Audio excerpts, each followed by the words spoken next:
Hey listeners, how are you all?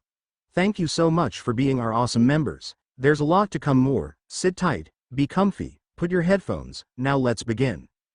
Daniel approaches the dining table as he finishes fastening his armor. Hecate rests on his back as he carries her effortlessly. She greets everyone as they're taking their seats for breakfast. Good morning, yawns Hecate. Good morning, your greatness, replies Ryuogrier. I'm surprised Daniel was able to rest. Hecate lays her ears back as she grimaces at the dragon. I'll have you know, Daniel and I did unspeakable things together last night. Unspeakable? Because there's nothing to speak of, yes? HRK. Why you insolent lizard. I'll chew your face off. Daniel extracts Hecate from his back, holding her out in front of himself for a moment. Now, Hecate, don't ruin your appetite on faces. Take your seat and pretend you're an empress for a bit in front of the guests. Hecate flinches, and she glances at the women of the Stalvalton family, who are awkwardly watching the spectacle. The young Feldrock Empress springs out of Daniel's grip, dropping to her feet and standing proud. Good morning, all. I hope you were able to rest comfortably in my castle. Yes, replies Arameliana, exercising every bit of her composure and practiced noble grace. Your greatness Hecate, thank you for your hospitality. I hope your own rest was restorative and comfortable. It was, thank you. Daniel pulls Hecate's chair out, and she climbs up onto it. Daniel pushes her chair in and takes his own as she says chipperly, thank you, darling.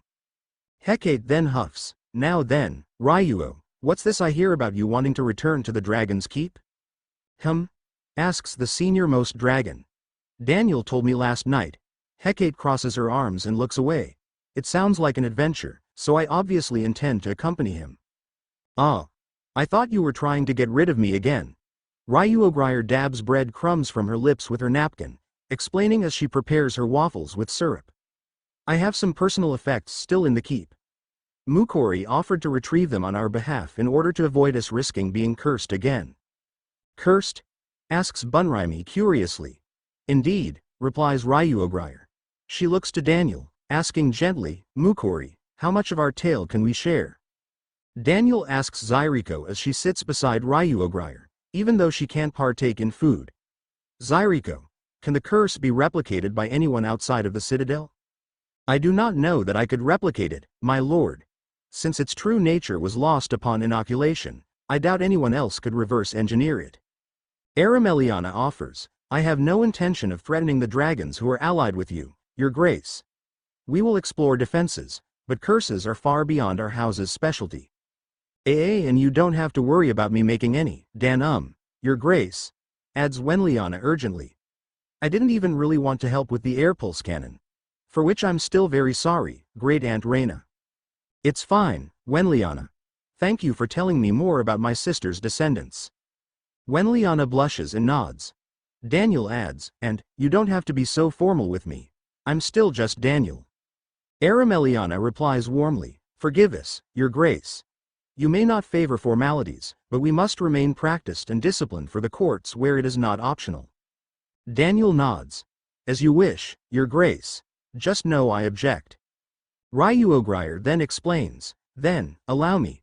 Thanks to the treachery of the Red Dragon, Morthi Bargaran, he betrayed the Feldrocks and led to their destruction in hopes of conquering the Citadel.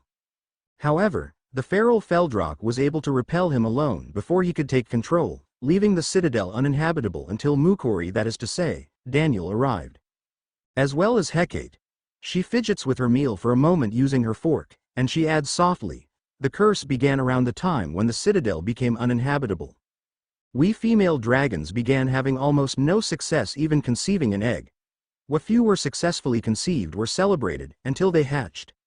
The curse made both male and female dragons nearly infertile, and any hatchlings had their infantile defenses amplified. She trails off, trying to be a little cryptic. Her expression darkens a little. Daniel puts a hand on her shoulder, asking gently, may I? She nods, and Daniel continues the explanation. Infant dragons can breathe a little fire, but their main defense is a venom. Like most infants, they chew on everything, so I've heard, including their own tails. Normally, their venom is weak enough that they can survive, but learn a painful lesson not to chew on themselves. Under the curse, that was no longer the case. As one of the conditions for our uniting with the dragons, Zyriko inoculated the surviving dragons from the curse. It was Morthibargaron's fault, states Girahol coldly. His sins destroyed one race and nearly another. It's surprising we weren't hunted to extinction by all of the other races. There's an awkward coldness for a moment. Daniel continues, the curse spread from the Dragon Lord to the other dragons through contact. Since he was the Lord, he was also trying to, sow his oats, so to speak. Meaning he came into contact with all of the other dragons either directly or indirectly, murmurs Arameliana as she pieces it together. You believe the curse lingers on objects as well? Asks Yanadir. Ryuogrier looks down, and Girahol chooses to respond. I believe we're all afraid that's the case, so we haven't asked. She pets the 2 eggs that are now at either side of her in special high chairs made for them. Trinkets and gold aren't worth it. Rainleif and Ryuogrier nod in agreement with the young dragon. But if one of us unaffected by the curse were to explore, the risk is negated, adds Treya, nodding as she figures out what they're talking about. Ryuogrier confirms, indeed. We will observe through Daniel's helmet and guide him through telepathy. Viregraze asks gently, my lady dragons, I understand your caution, but if the curse can be dispelled, could it not be dispelled again? All 3 of them glance at each other, fidgeting quietly. Hecate sighs. They don't want to take any chances that the eggs will suffer.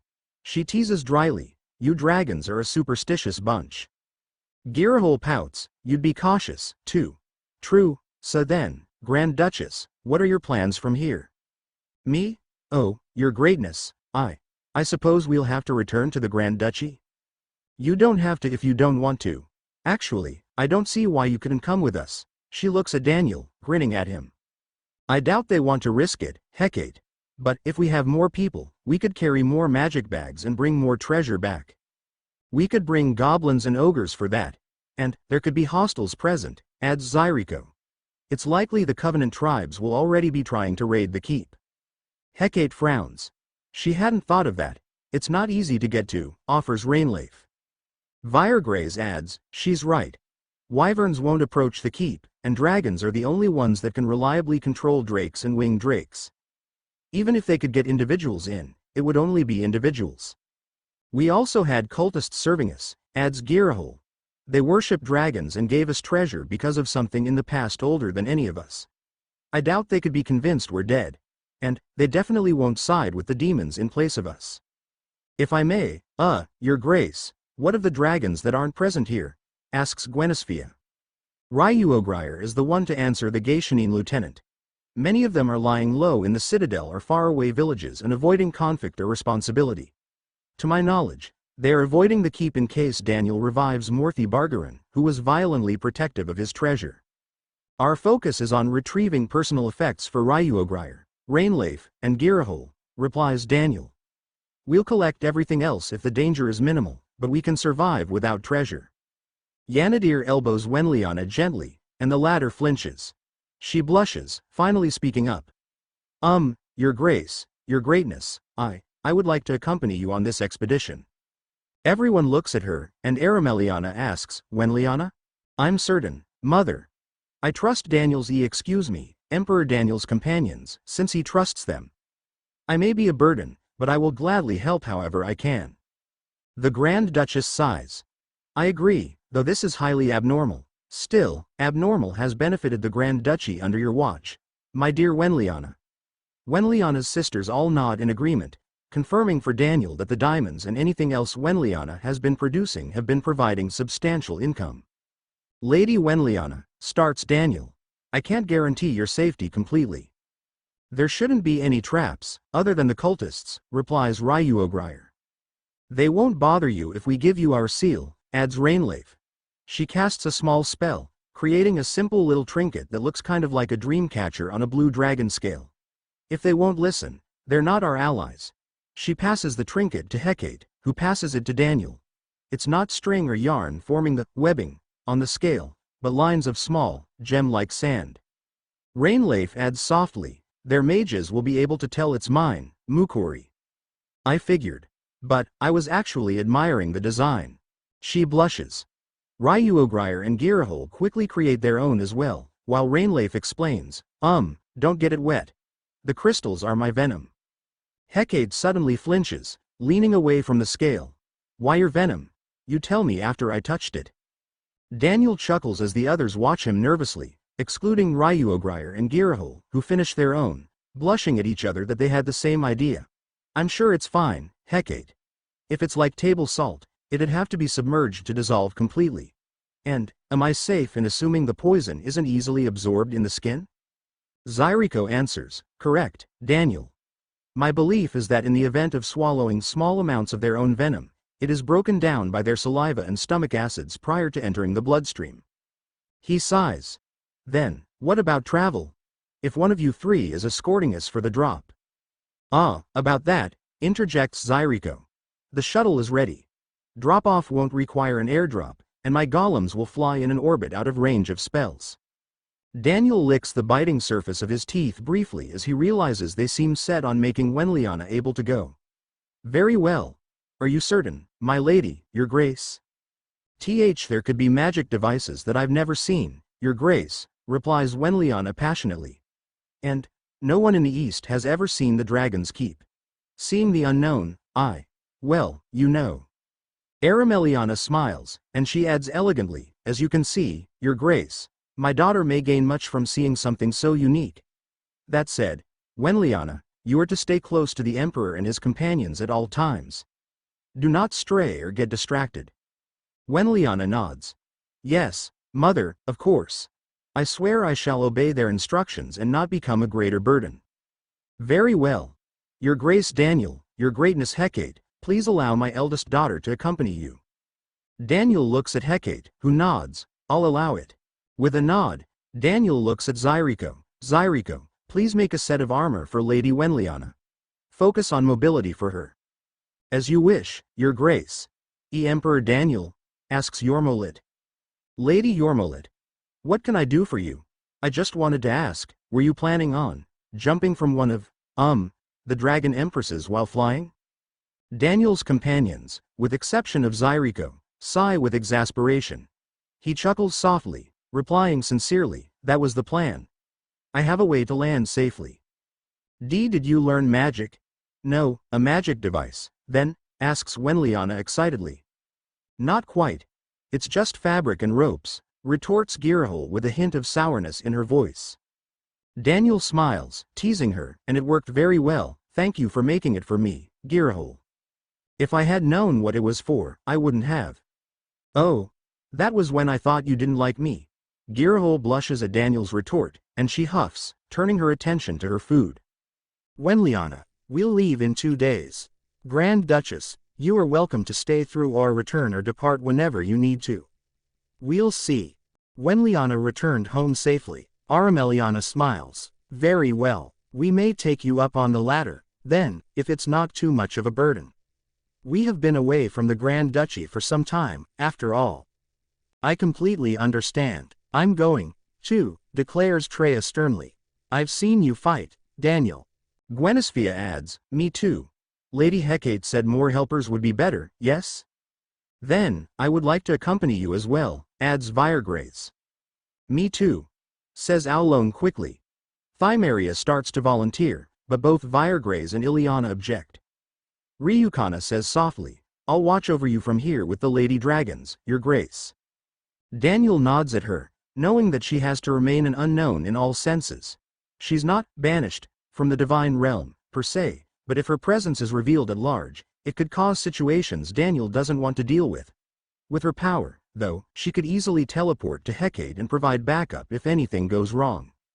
Ryuogrier and Girahol both stand up from their seats, approaching Daniel during the lull. They present their own seals, made from their scales and venom, artistically patterned with a distinct symbol that Daniel doesn't recognize, just like Rainleaf's. Girahol's cheeks are bright pink, but she manages to say softly, Mew. Daniel, you have to come back safely. And, if you need me, I'll come to your aid. Daniel nods, accepting the small trinket, and Ryuogrier presents hers next. Same, Mukori, please choose safety over any item in the keep, even if it means it's lost forever. We'll be careful. Thank you both for these, and, thank you, Reina. I suppose I definitely have to come back, now. They frown at him gently, knowing he's teasing them. After they take their seats, Shek and Sklo trot to Daniel from their seats at the end of the table.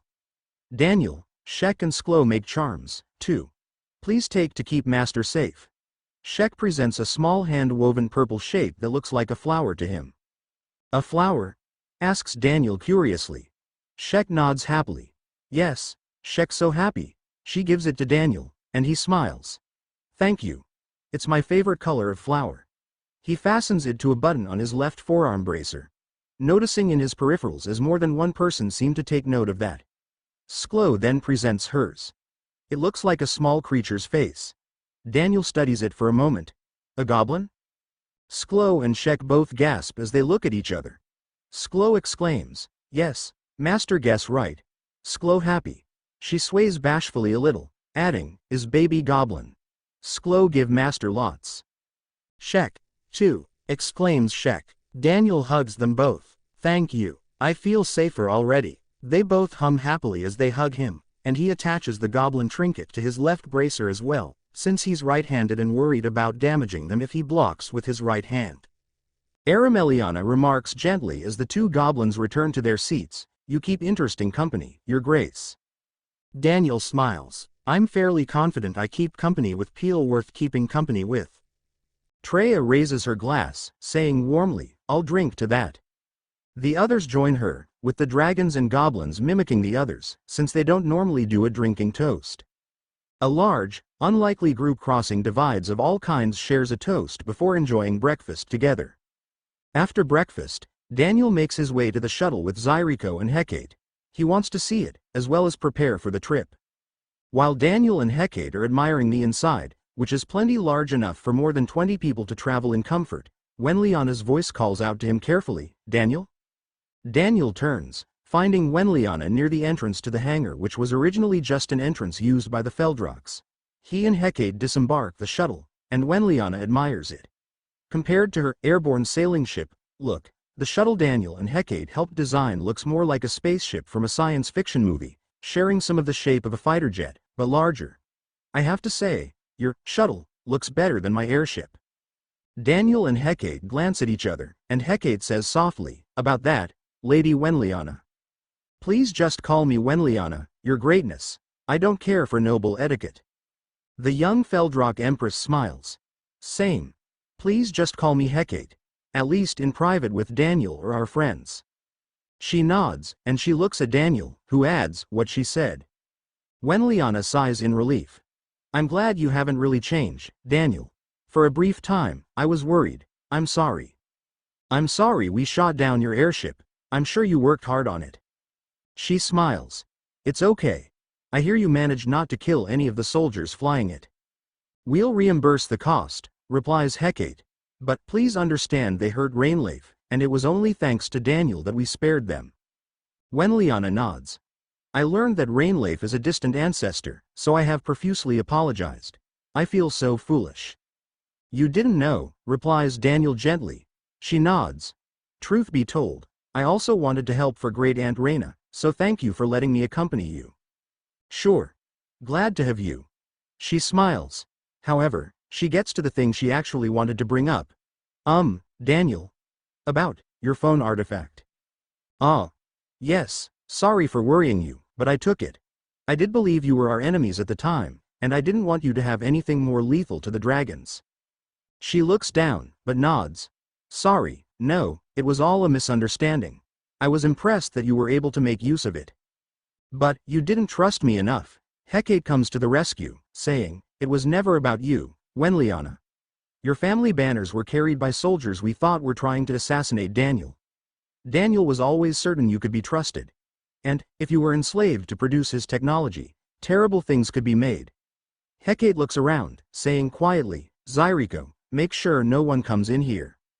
Zyriko replies from nearby, of course, my lady. Hecate faces Wenliana and says seriously, Daniel created a god-killing weapon worse than his dragon-slaying staff. It's the reason everyone in the world lost their magic for a brief moment a couple months ago. Wenliana looks at Daniel as it sinks in, her eyes wide with shock. Hecate nods, yes.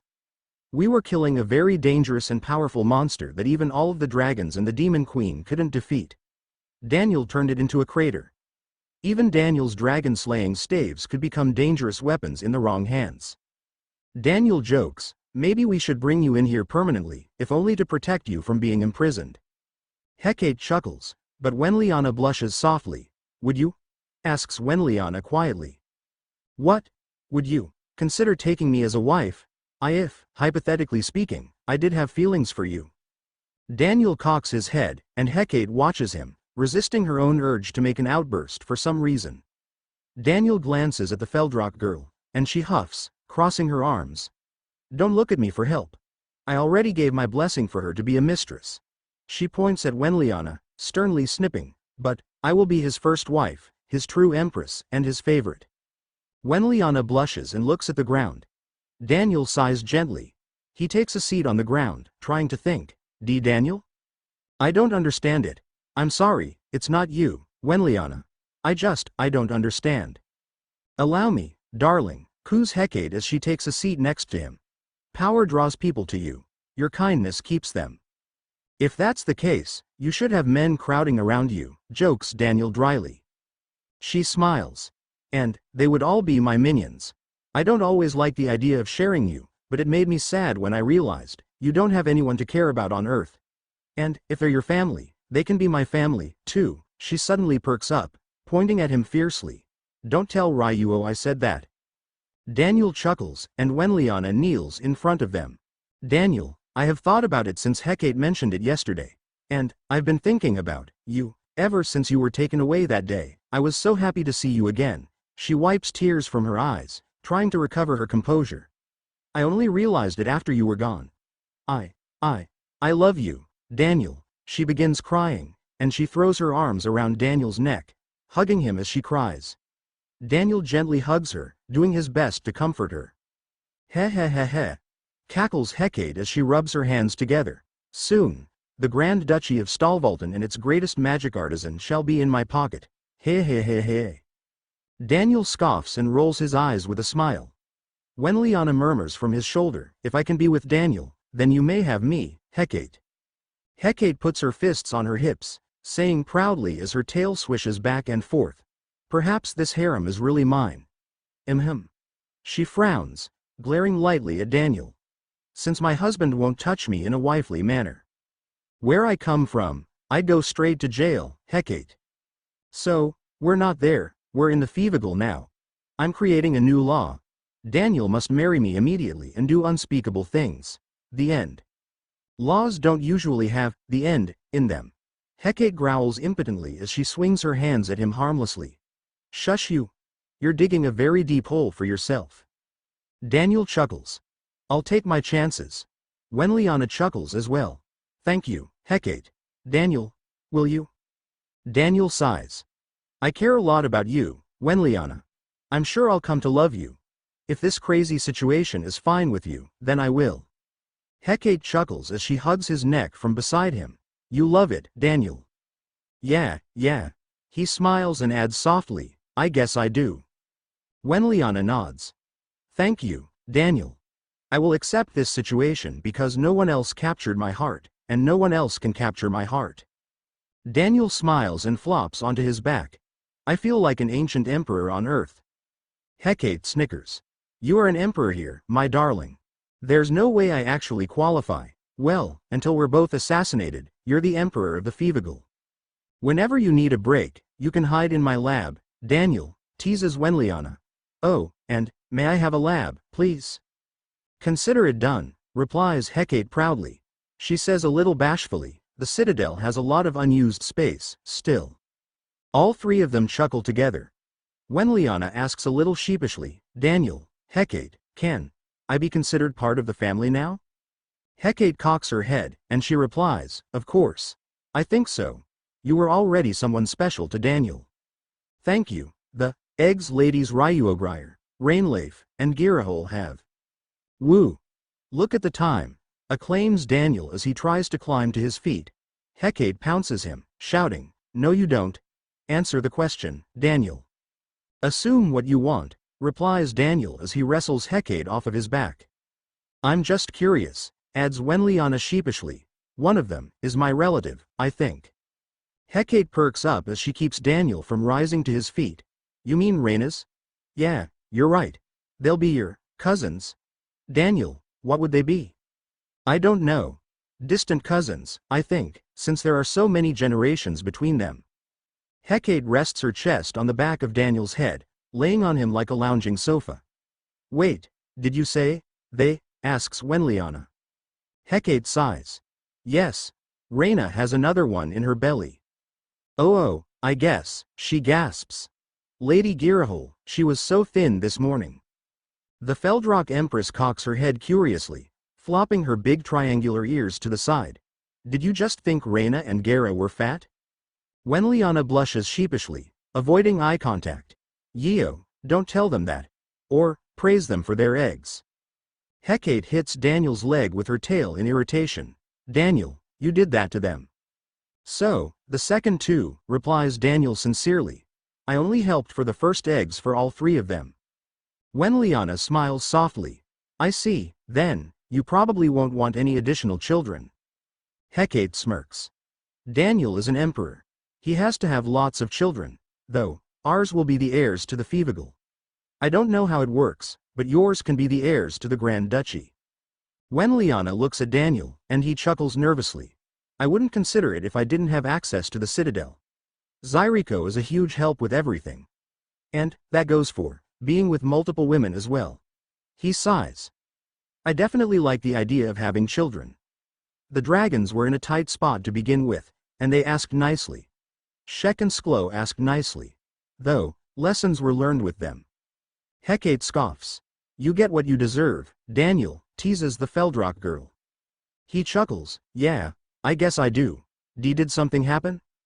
Hecate smirks, and Daniel remarks dryly as he holds his chin up with his elbow on the floor. Goblins are extremely well-evolved experts at having children. Chapter 60.1. Bonus Chapter.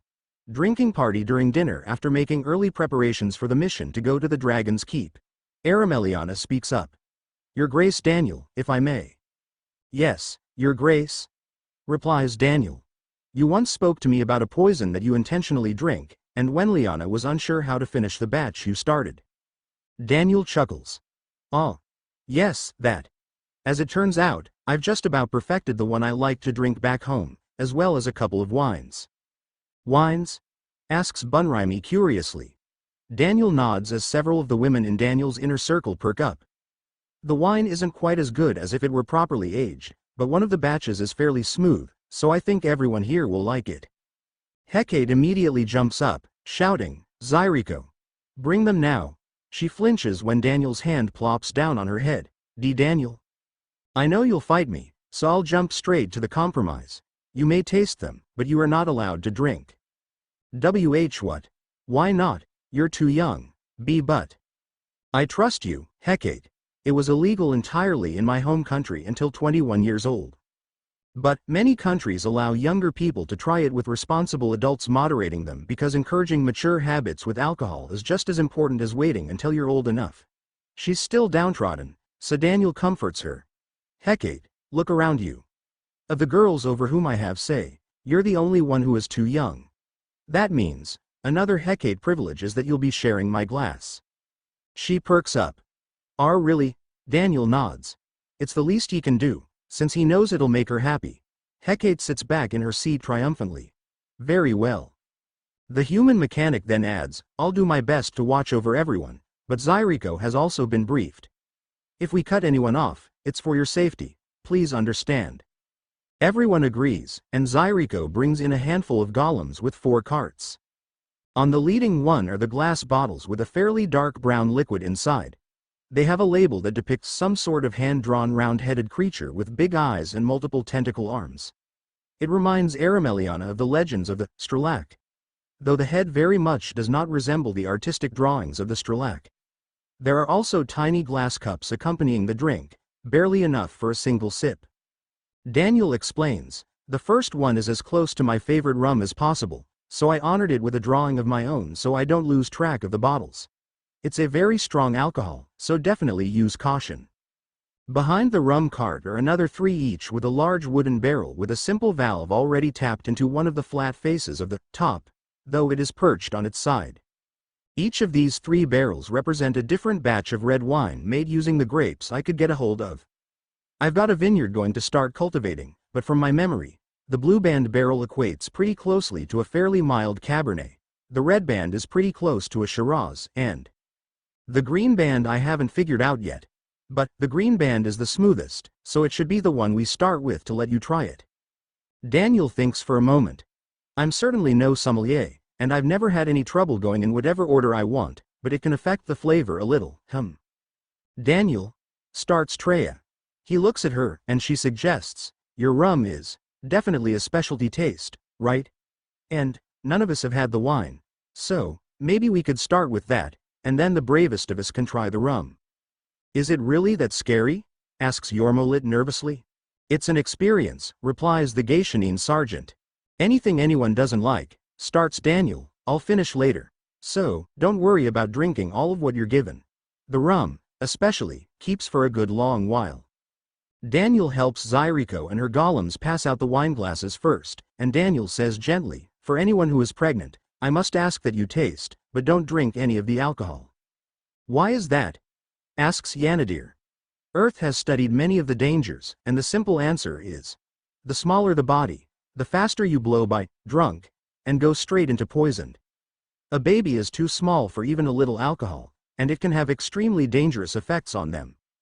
Everyone nods, and Daniel looks at Hecate. A young body and mind are still developing, and alcohol can have adverse effects. A tiny amount shouldn't hurt you, Hecate, but no more than that. She nods, still content enough that she gets the special Hecate privilege of sharing Daniel's glass. Shek and Sklo politely refuse drinks, since Daniel has explained it to them more carefully to ensure they understood when he was first trying his rum. Ryuogrier asks as Daniel is providing a glass for Arameliana, Daniel, what about me? You're probably safe today, Ryuo.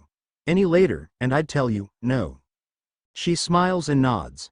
After everyone who needs them have glasses, Daniel and Zyriko start pouring wine from the barrels into glass vessels with extremely wide bottoms that then close in on a fairly narrow neck. Arameliana remarks as she studies her own stem-base wine glass, this is some interesting glasswork, Your Grace. Ooh, I know this one, Daniel, can I explain? Calls out Hecate. He nods. Of course, it'd be helpful if you do. Hecate nods happily. The glasses have the stick thingy on the bottom for you to hold with your fingers so your fingers aren't on the glass. She demonstrates as she points to the stem while holding Daniel's wine glass. Why is that? Asks Wenliana curiously, is the wine especially cold? Hecate shakes her head. Nope, it makes the wine taste gross. This surprises the others, and Arameliana asks, really, Your Greatness? Such a small difference? Hecate's ears lower to the sides as she thinks. She looks to Daniel for help as he and several other golems are using yet another device with holes drilled in the side and a somewhat hourglass shape inside to pour wine into each glass. The device slurps as the wine pours through it. The warmth from your fingers can cause some amount of oxidation, which does affect the flavor more than you might think. But we're all amateurs here, so I doubt we'll need to worry about it too much. Hecate nods, looking at the Grand Duchess, who smiles and nods, I see. And, those things? Asks Wenliana curiously. You didn't make any of these things with me, Daniel. Daniel chuckles, and Hecate answers quickly to be the one to answer. The big bottle things are decanters. They help aerate the wine, so more of the flavors are tasty, I think. Close enough. Same with this thing, which is called an aerator, which can make that process even faster. Once everyone has a little bit of the green band wine, Daniel returns to his seat. Arameliana's youngest daughters will be tasting from Arameliana's glass at her instruction, and Daniel explains. Now, cheers. He holds his glass up, and everyone mimics him, replying, cheers. They watch him for a cue as he swirls his wine in his glass, and he smiles. Don't try to slam it down. Smell it, enjoy the flavors, sip, decide if you can drink it, and go from there. If you have to spit it out, no hard feelings. I hope we can relax decorum for this private tasting. Arameliana is a little unsure, since she was born and raised a noble. To reject something so openly would be abhorrent in a normal situation, but being present with Daniel, Hecate, and the others is anything but normal. She simply does as Daniel instructed. She swirls her wine, and Haldestania murmurs warmly, "It's so pretty, it looks like a really pretty juice." Daniel nods. "It's made from grape juice, as it turns out, but it's very different." She nods, and Arameliana takes a sip. She touches her fingertips to her mouth as the others take their time sipping as well. The drink is bursting with flavor, but also sensations. She can tell that it was made from grapes, but only barely. It has a somewhat smoke-like touch to the potent berry flavor, and a mild bite that stings her tongue lightly. That said, it's a very pleasant sensation, all things considered, and she swallows contentedly. "Interesting." "How was it, mother?" asks Haldestania. Bunraimi also urges her elder sisters, "Sisters, how is it?" Arameliana says gently, "Try it yourself, Bunraimi. Remember what Daniel said, try a very small sip, and no more." She nods. She holds the glass carefully, smelling the drink as everyone else did, and Haldestania watches impatiently as the rest of the Stalvalten women watch the two youngest. Jormolid sets her glass down, glancing nervously at Daniel. He makes eye contact with her and nods. She gives him a sheepish look, and Daniel waves Zyriko over. "Zyriko, let the girls try the grape soda." "As you wish, Daniel." Zyriko sends one of the golems to retrieve the soft drinks, and Bunraimi gags on the drink, forcing herself to swallow her tiny sip, but clearly not enjoying it. Arameliana frowns, while her second youngest daughter drinks water to cleanse her palate. Sorry, Your Grace, I." "No need to apologize, Bunraimi. I didn't expect you would like it. Zyriko is bringing something out just for you girls. Haldestania, please don't feel like you have to try the wine." The youngest Stalvalten daughter puffs her tiny chest up, saying, "I can do it, too." She looks pleadingly at her mother, and Arameliana ponders it. She sighs and nods. "Yes. It is fortunate that our hosts are the Fevigal. I trust there will be no rumors of this experience, yes?" Daniel smiles. "Your Grace, I intend to make fools out of everyone here, including myself. I guarantee your safety and your dignity." She nods. "Very well. Go ahead, Haldestania. Do not force yourself to swallow it if you do not like it." She looks at Bunraimi, who shrinks a little under her mother's gaze. "It was surprising, mother. Apologies." She sighs. "Indeed. Be sure to thank His Grace later." The young girl nods, and Haldestania sips the wine carefully as well.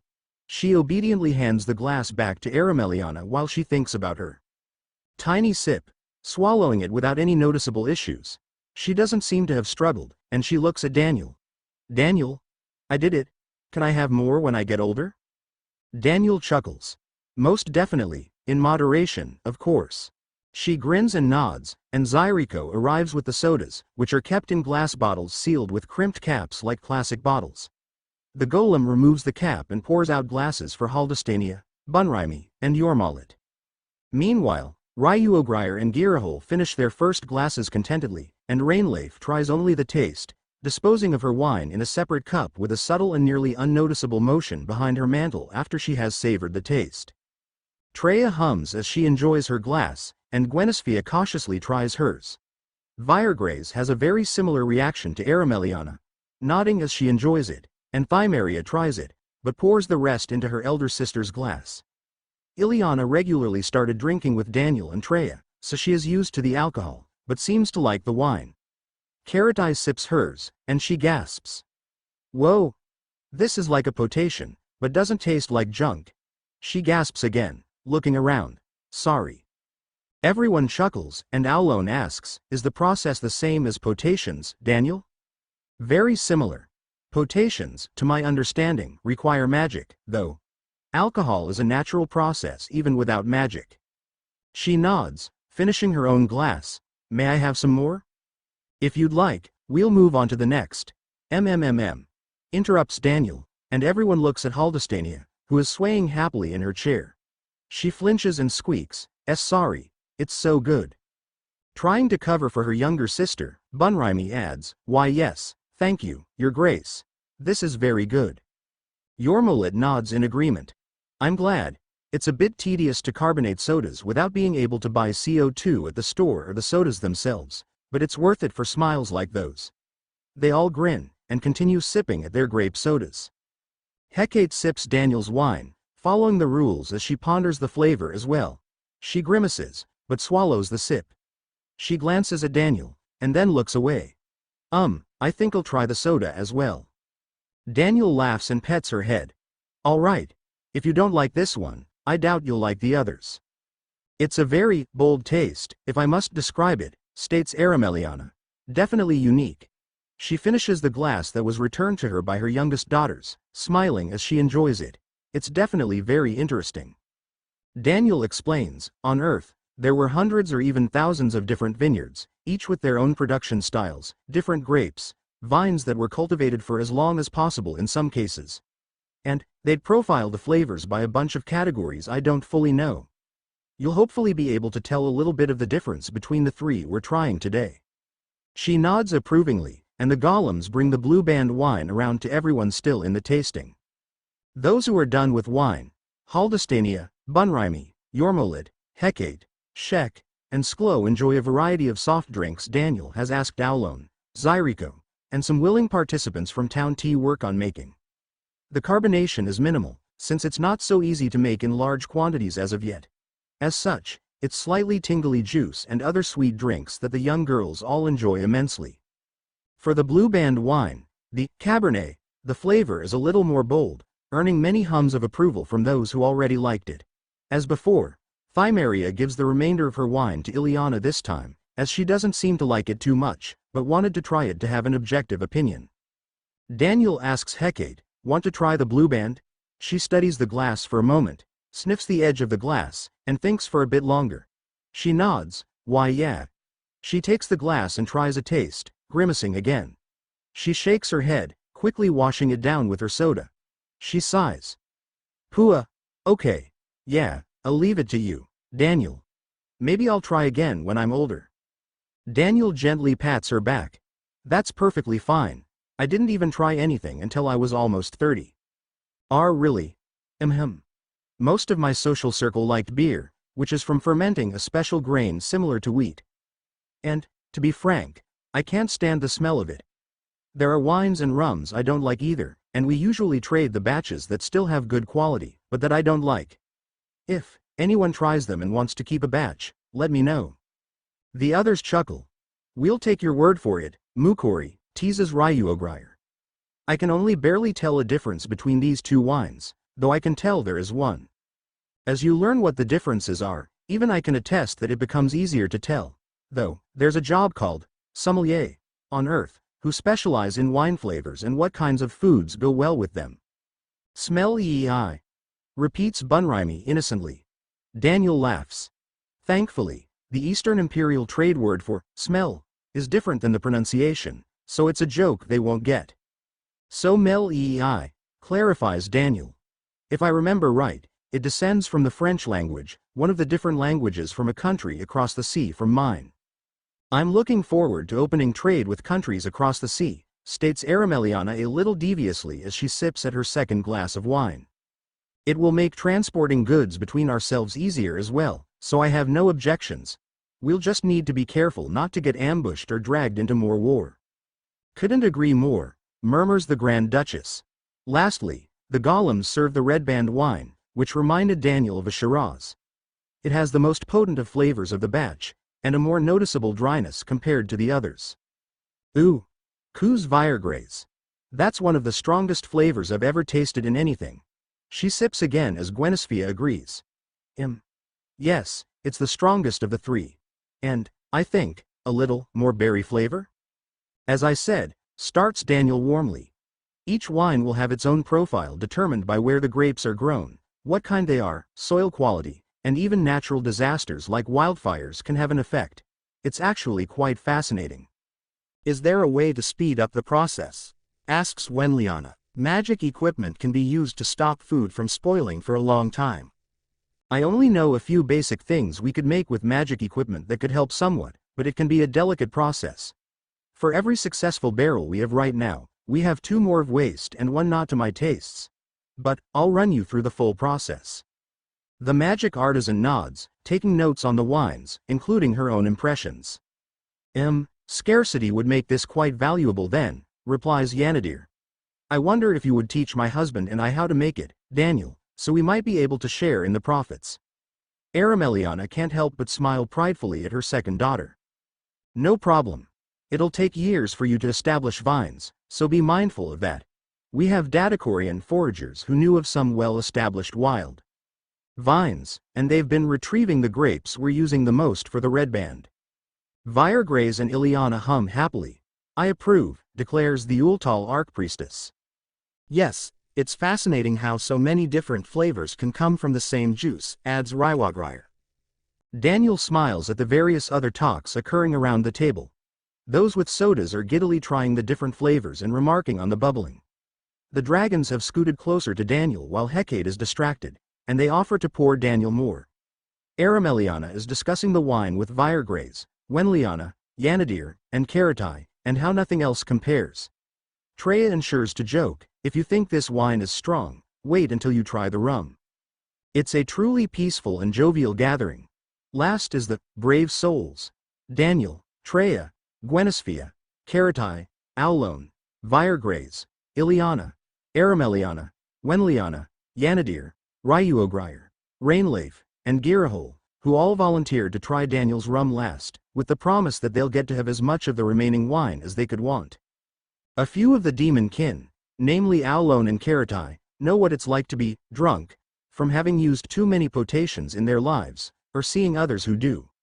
But potations are not particularly pleasant to drink. Daniel intends to get his group of companions just to that nice light buzz level while in a safe place where they don't have to worry about etiquette, coming to harm, or being taken advantage of. The person most at risk of being taken advantage of with lowered inhibitions is Daniel, and there's only a handful of people in the room he would regret doing anything untowards to. The shot glasses are handed out, and the golems pour small amounts of rum for each of the ones trying it. Daniel reminds everyone, please remember. This is much stronger, so if you don't like it, don't suffer it. I can always make more, and whatever's left in your glasses can be reused. Everyone nods, and Arameliana does the same as Daniel, allowing the youngest to smell the alcohol. As he expected, Hecate, Yormolid, Bunraimi, and even Haldestania, who didn't seem to mind the wine as much, all recoil at the harsh bite of the alcohol vapors in the rum. Hecate whines, you've been drinking this. Treya laughs. You get a little used to it, don't force yourselves, urges Daniel to those who are trying it. In truth, most people mix rum and other harder liquors like it with other things to dilute it and change the flavor. In this case, it's one of my favorites to drink straight, but it's definitely an experience. True that, teases Ileana. You've had this, Ileana? Asks Thymeria, who also gets the first try of Viregraze, though she has a spit glass ready just in case. The Ultal secretary nods. Yes, my lady. Daniel and Treya have been gracious enough to include me in the taste testing of various batches. Some are closer to potations than actual drinks. Daniel's been letting the townsfolk have the mixer batches for them to experiment with.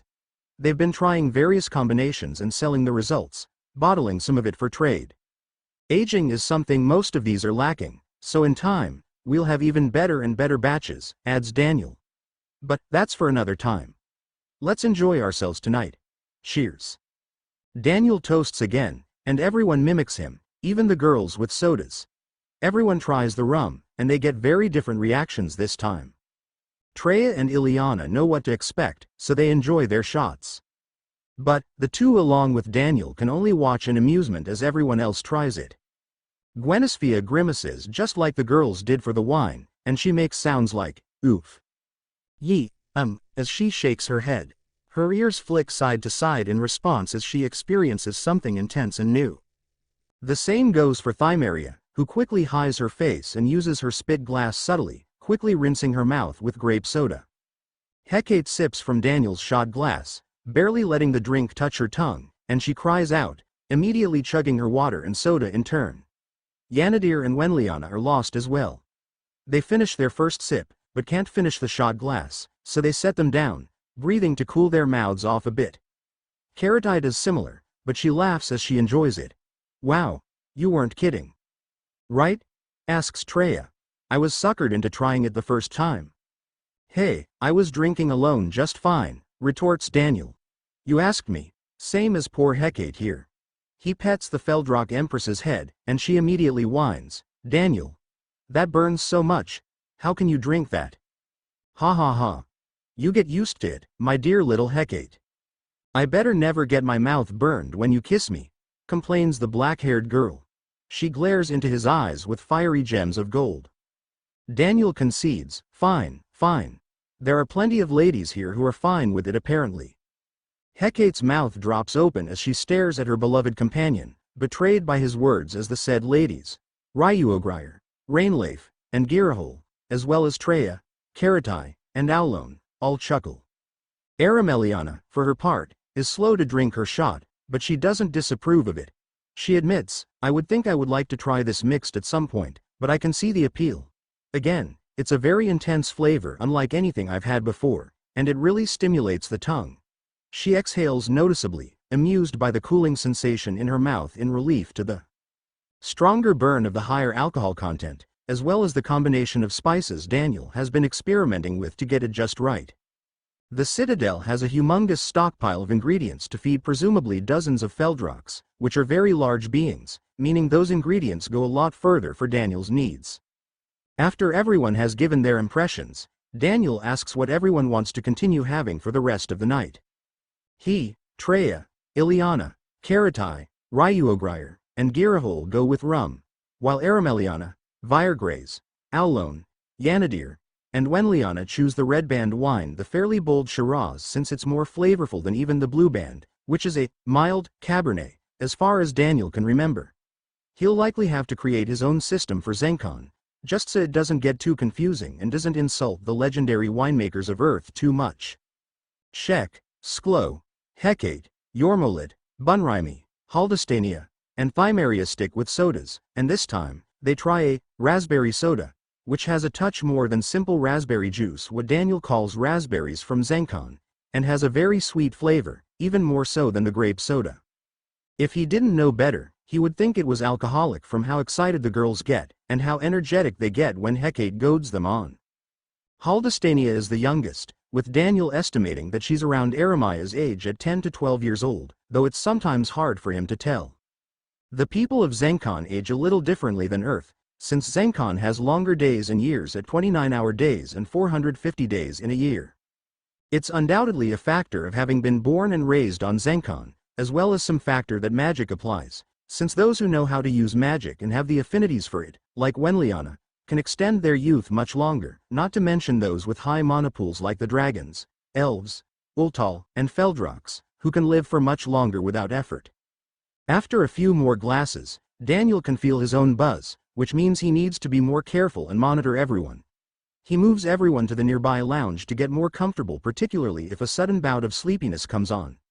Zyriko is backing him up, but she's never seen anyone dangerously drunk, since Daniel always moderates himself in addition to Treya and Ileana. But, fortunately, Zyriko is paying attention, and being slow about serving the smaller women, since it's already starting to show in their behavior. Yanadir has loosened up a lot and is discussing with Thymeria about what each of them does in a friendly manner. Thymeria is sporting a patient smile, since she's far from buzzed, but she is enjoying the discussion. Hecate is showing off some of the things Daniel has made or given to her over the course of their friendship, including some simple board games that end up distracting them quite easily. Karatai, Treya, Gwenisphia, and Aulon seem to be having some sort of competition with each other, though Aulon and Gwenisphia are already looking flushed. And, of course, Daniel is far from silently watching. Daniel. I must introduce you to some business associates of mine. With your ideas and my bankroll, we'll not have a single obstacle in our way to becoming the wealthiest and most powerful family in the world. Arameliana is now seated in the chair that belonged to Hecate, leaning towards Daniel. If I could only dump everything I've ever seen straight out of my memories, Arameliana, you wouldn't believe what we could do. I mean, diamonds were one thing I'd never think I could do, but if we find oil, or I can figure out solar panels. Tell me, what are these solar panels? Asks Wenliana, also sitting close. Yes, is there money to be made? Asks the Grand Duchess bluntly, not aware of how loose she has gotten. Daniel chuckles and Wenliana huffs. Not everything is about money, mother. Yes, yes, dear, replies the matriarch of the Stallvolten family as she pets Wenliana's head affectionately. But, money certainly does make your dreams possible. The greater the wealth of the Stallvolten family, the greater is a fifth when you girls split it up. If I can give you all your own fiefdoms, I would conquer the whole world. Mother, you're going about it the right way, your grace, replies Daniel warmly. Daniel, exclaims the magic artisan. No, she is. Conquest through capitalism benefits everyone, whether they like it or not. If we amass wealth and simply buy the world, fewer people will fight us. Arameliana nods agreeably. Yes. And, you mentioned before producing salt in greater quantities, yes? As it turns out, the Grand Duchy is right on the sea. Daniel is probably the only one to notice when the Grand Duchess shifts a little closer, gently touching her foot to his shin. He also has noticed the relaxed state of her elegant dress, which now reveals more of her chest than would normally be considered acceptable in aristocratic society. She's definitely around the right level he wanted to get her to. Simply relaxed and enjoying herself. But, he can't escape her tipsy advances if he wanted to. Daniel is buried in a small pile of bodies. 3 dragons who have used the opportunity to cling to him as he lounges on a reclined sofa with wide cushions. Girahol is laying across his lap, already napping with rosy cheeks, while Rainleif is on his other side, laying across his chest with her back to Wenliana and Arameliana. She hasn't actually ingested any alcohol, so she's simply cuddling with Daniel because she can. Ryuogrier is still awake, but she is definitely tipsy, if not drunk, given how openly affectionate she's being. Leaning against Daniel's shoulder with her arms wrapped around him while she listens to the conversation. I know of a few methods of salt production, but I was actually more thinking of reducing the water down faster. There are some methods we used in the Navy that aren't especially efficient, but extremely cost-effective, and once you concentrate the brine, the evaporative process is easier no matter what. Yes. If we can reduce the time it takes to make the standard magic crystals, then let us make post-haste. The magic crystals themselves have always been a limiting factor keeping magic devices restricted to wealthy households. She grins deviously. If we can make them affordable enough for every household, we'll have more customers. You're definitely speaking my language, cheers Daniel with a toast. They both drink, and Daniel asks playfully, are you sure you didn't come from Earth, Arameliana? She laughs. I wish, it sounds like a wonderful place. Wenliana agrees. Yes, I can scarcely imagine anything, and I've seen the things on Daniel's phone. Arameliana, coos Ryuogrier, which halts Daniel cold. If you keep this up, you'll be Daniel's favorite mistress. Perhaps even the Empress. Hey. Don't tempt me. She grins deviously at Daniel, who has finally been fully embarrassed, though not for the latter half of Ryuogrier's statement. What's wrong, Daniel? Pouts the Grand Duchess as she emphasizes her chest. Mother. Wenliana tries to rein her in, but the matron keeps going. Am I not beautiful enough to join my daughter? Daniel stammers, no. That's not it. Oh. Then, was it that cute little phrase? Was it? Daniel tenses, and the Grand Duchess sports a predatory grin like she just learned Daniel's darkest secret.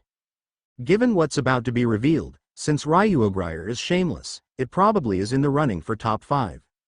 Arameliana teases, I see, she puts her most titillating tone on it when she repeats, era. Oh dear God, groans Daniel, who is unable to escape.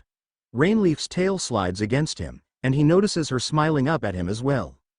What does it mean? Complains Wenliana. Before Daniel can try to interfere, Ryuogrier explains happily. Why, it means, my, in one of the languages of Earth, sweet Wenliana, but according to Mukori, it became something of a flirtatious phrase in his culture. She feigns a sigh as she cups her cheek, pretending to be forlorn. Mukori asked me to say it to him, in more intimate settings. She grins wickedly for a brief moment, resuming her forlorn face. Oh dear, Reina. We'll have to settle with being replaced. Arameliana is truly too powerful for us. She nearly seduced me on her first try. She'll certainly become the true empress at this rate. Rainleif snickers and hugs Daniel as he groans, laying his head back, which is about all he can do, since he can't escape. Wenliana comes to the rescue. When she hugs Arameliana, "You can't have my mother, Daniel.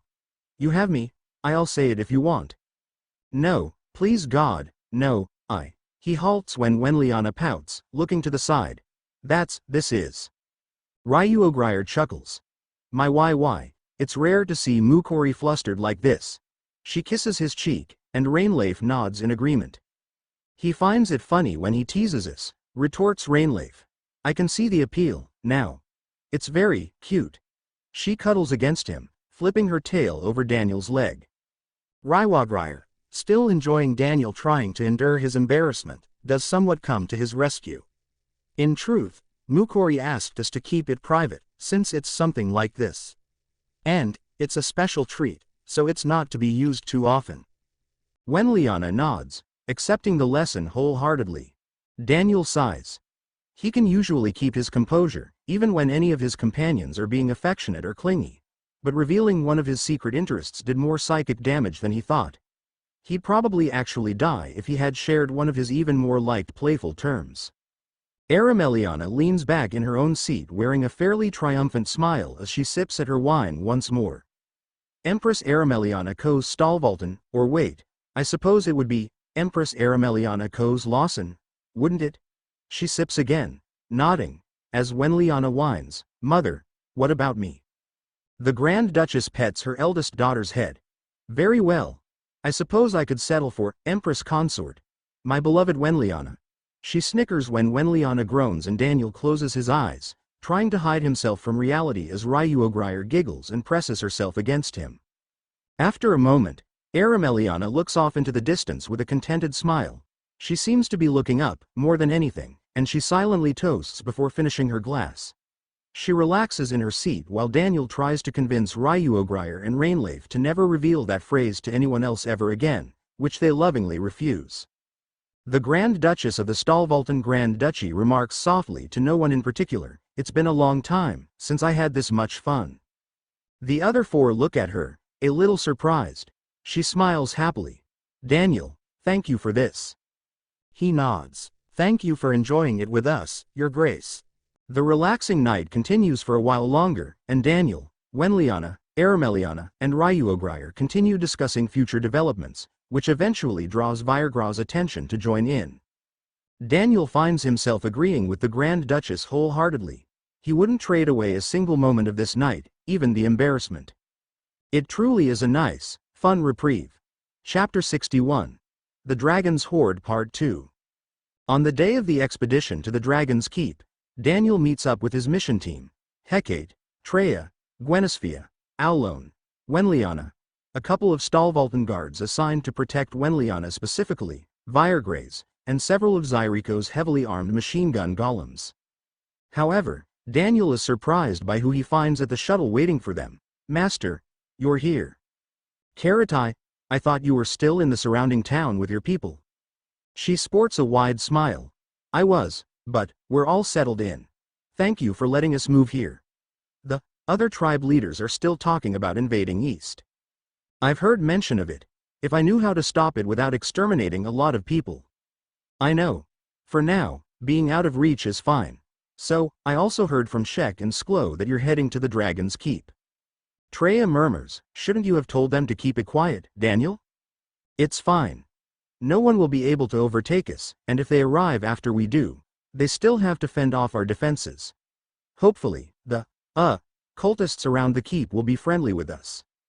Ryuogrier, standing with Girahol and Rainleif nearby to send them off, replies gently, "They should cooperate. If anything, they'll beg you to tell them where we are. I expect they will be happy to join you if you permit them. Are you comfortable with having them around? They didn't pester you before?" Ryuogrier waves her hand dismissively. "They're mere human kin and weaker demon kin. They are no threat to us." "I think he meant nuisance, rather than threat, Ryuo," murmurs Rainleif. She explains to Daniel, "Many of our acolytes were chosen from the cultists." Girahol scoffs. "Acolytes, they were servants. Poorly treated servants, and yet they still kept crawling back." Hecate is coldly quiet as they speak, and Girahol takes notice. She murmurs, "Apologies, Hecate." Hecate twitches, but she pastes on a smile. It's all right now. She faces Daniel, adding, they're right. The acolytes volunteered to serve every whim of the dragons, including spies, assassins, maids and butlers, and even caretakers for the livestock. I never saw any baby dragons, but I heard some of the acolytes were killed when they let one of the infants die. All 3 dragons grow soft. Daniel disrupts the dark tone. This is getting a bit too heavy. Will having the acolytes here cause problems for anyone? Please answer honestly. No hard feelings either way. Rainleaf speaks first. I intend to care for my own children, but I won't object to them otherwise. Ryuogrier and Girahole nod in agreement. Daniel looks at Hecate, and she replies softly, I was envious of them for a long time. They have to agree to serve me as a Feldrock. She hugs herself as she adds softly, they will probably fear or hate me. If that is the case, answers Ryuogrier, then they are no allies of ours, either. You're just saying that 'cause Daniel's here, grumbles Hecate. Don't flatter yourself, child, retorts Ryuogrier. You've said it yourself, we're all Daniel's family now. If I were to allow Daniel's family to be harmed by mere servants, I would be a disgrace. She teases in her smug way. I'd rather trick you into serving me than distress you with obsessed cultists. Hecate blushes and looks away bashfully as she tries to hide behind Daniel. She points at Ryuogrier from Daniel's opposite side. Jay, just because you said something nice doesn't mean I've given up our rivalry. Everyone chuckles together, and Ryuogrier replies warmly, I wouldn't have it any other way, your greatness. Good, replies Daniel. Then, we'll see how the acolytes and dragon followers behave and make our decision in the field. Daniel then looks at Karatai. She smiles, and he asks, let me guess. I'm going with you, she replies confidently. You didn't let me guess, retorts Daniel dryly. The others chuckle at him, and he asks, everyone else ready?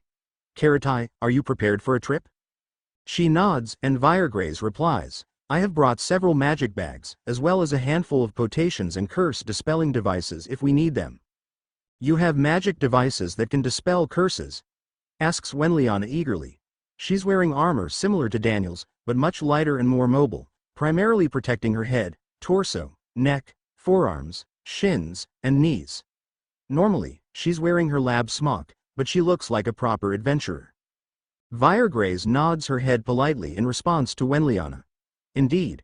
I understand curses are not used in any wide capacity in the East, but there are tribes in the Demon Covenant that specialize in nothing but. If we aren't the first ones to arrive, I want to make sure we cover our bases. Aulone replies sheepishly, I brought my cooking supplies, please protect me. Gwenisphia remarks warmly, feels like we're going on a squad drill. Treya nods. But, with people that can destroy a fortress in seconds. The group chuckles, and Daniel says, all right. Let's head out, then. Ladies, hold down the fort for us. Ryuogrier, Rainleaf, and Girahole all smile, and Girahole adds softly, return quickly, Daniel. Yes, if I fall any further behind my juniors, I will be quite perturbed, Mukori, adds Ryuogrier. Rainleaf simply steps forward and hugs him, pressing her growing belly against him. Be safe, Mukori. You, too. Daniel finishes his farewells and joins the others on the shuttle. Zyriko's golems pilot the shuttle, lifting it into the sky before the jets propel them towards their destination. Wenliana pouts a little as she observes the inside of Daniel's shuttle. In every way, it's superior to the airship she designed. It's even faster, it has its own armaments excluding the wind shock cannon that Wenliana's had, and its profile is much smaller. In fairness, it carries a lot fewer people, but it also, assuming people were flying it instead of golems, requires a lot fewer people to operate. Wenliana had to do her best with descriptions and what she could translate from Daniel's phone. Daniel has seen the real thing in his past and was much better able to emulate it with magic equipment, especially because Zyriko and her golems make it significantly easier for Daniel to manufacture and assemble devices. Daniel notices her slightly sour expression, and he teases her, Wenliana, you could say I cheated. Yours was definitely impressive. She blushes. Thank you, but even the seating is more comfortable. Hecate replies, yeah, my butt's soft. I want to be comfortable when we fly. She also whispers, though the target of her joke isn't present, and, I don't know if you know, but dragons are really hard. She grins deviously, saying warmly, "Fortunately, there's always a backup option." What's that? Asks Wenliana innocently. Hecate hops from her seat next to Daniel onto his lap, giggling as she leans back against him, and he simply lets her get comfortable. Wenliana watches with rosy cheeks, and Hecate says warmly, "Tata. Daniel is quite comfortable." "I also come with an ejector function," says Daniel. He stands up, carrying Hecate towards the door, and she squirms, "Hey, Daniel." He feigns throwing her, even though the door is closed, and she spins in his arms, hugging him firmly as she clings to him. "Not funny, I told you, I'm afraid of heights." He chuckles and sits back down as the others snicker. Treya asks a little bluntly, "Don't Feldrox have wings?" "Why, your greatness." Hecate pouts, "What if we do? No one ever taught me. I don't even know how to transform into my true form. And, frankly, I don't need or want to. As long as I have Daniel, I don't need to fly." Karatai teases, "I know what you mean. He makes me feel like I'm flying, too." Hecate points at her, saying haughtily, "Your lucky Shek and Sklo vouch for you. Mistresses coming out of everywhere." "I meant no offense, your greatness. Just that I knew the feeling." Hecate stares at her skeptically, but Gwenisphia interrupts the moment by pointing out of the window nearest and ahead of her. "Look there. Is that it?" Hecate leans around Daniel to look where the Geishanin is pointing. She nods. "Yes. I think it was an old temple of some kind, but it's just a bunch of holes in a mountain now." Zyriko, standing just inside the cabin from the cockpit, replies, "Lady Ryuogrier says that it was an old dwarven mine and foundry. They tend to build grandiose structures, so it's easy to believe it was a temple." Hecate crosses her arms, and Daniel pets her head. "She has more experience, Hecate." "Yeah, I know, dwarves," murmurs Wenliana. "How old is the keep?" "Since the dragons took over?" asks Zyriko. "Centuries. Older than the 3 dragon empresses." "Then, isn't it just older then?" Daniel covers Hecate's mouth before she can finish the obvious, but also unwise. "Hecate." She squirms her face free of his hand, whining, "What, dragons don't view age like you human kin do." "Maybe so, but you don't have to say the obvious. Lady Ryuogrier would like to know how old you think she is, Daniel." "Ha. I ain't falling for that. Tell her she's young enough to have children." Zyriko nods, but Hecate grips his chest. "Gra, Daniel." The shuttle touches down near some of the ancient structure still lingering as a ghostly sign of the foundry that once stood. The columns tower over the shuttle, casting long shadows in the late morning sunlight. Daniel pulls his railgun out of its case, activating the first safety which makes it one step closer to firing ready. He slings it across his back, and then pulls out his high-caliber rifle. Hecate pulls her ice rifle out of her magic bag, suspending it over her shoulder just like Daniel. As backups, Daniel gave everyone else pistols to keep themselves safe, but he was extremely adamant that they be careful where they're aiming. Daniel disembarks the shuttle first, with Hecate close in tow. There's a treacherous path that leads away from the keep, just as Ryuogrier and Rainleif mentioned. There are steep cliffs, unstable rock structures, and ancient wooden bridges that are barely clinging to their span across seemingly bottomless chasms. And, towards the keep's entrance, likely the main opening to the ancient mine when it was operating, Daniel can see signs of life.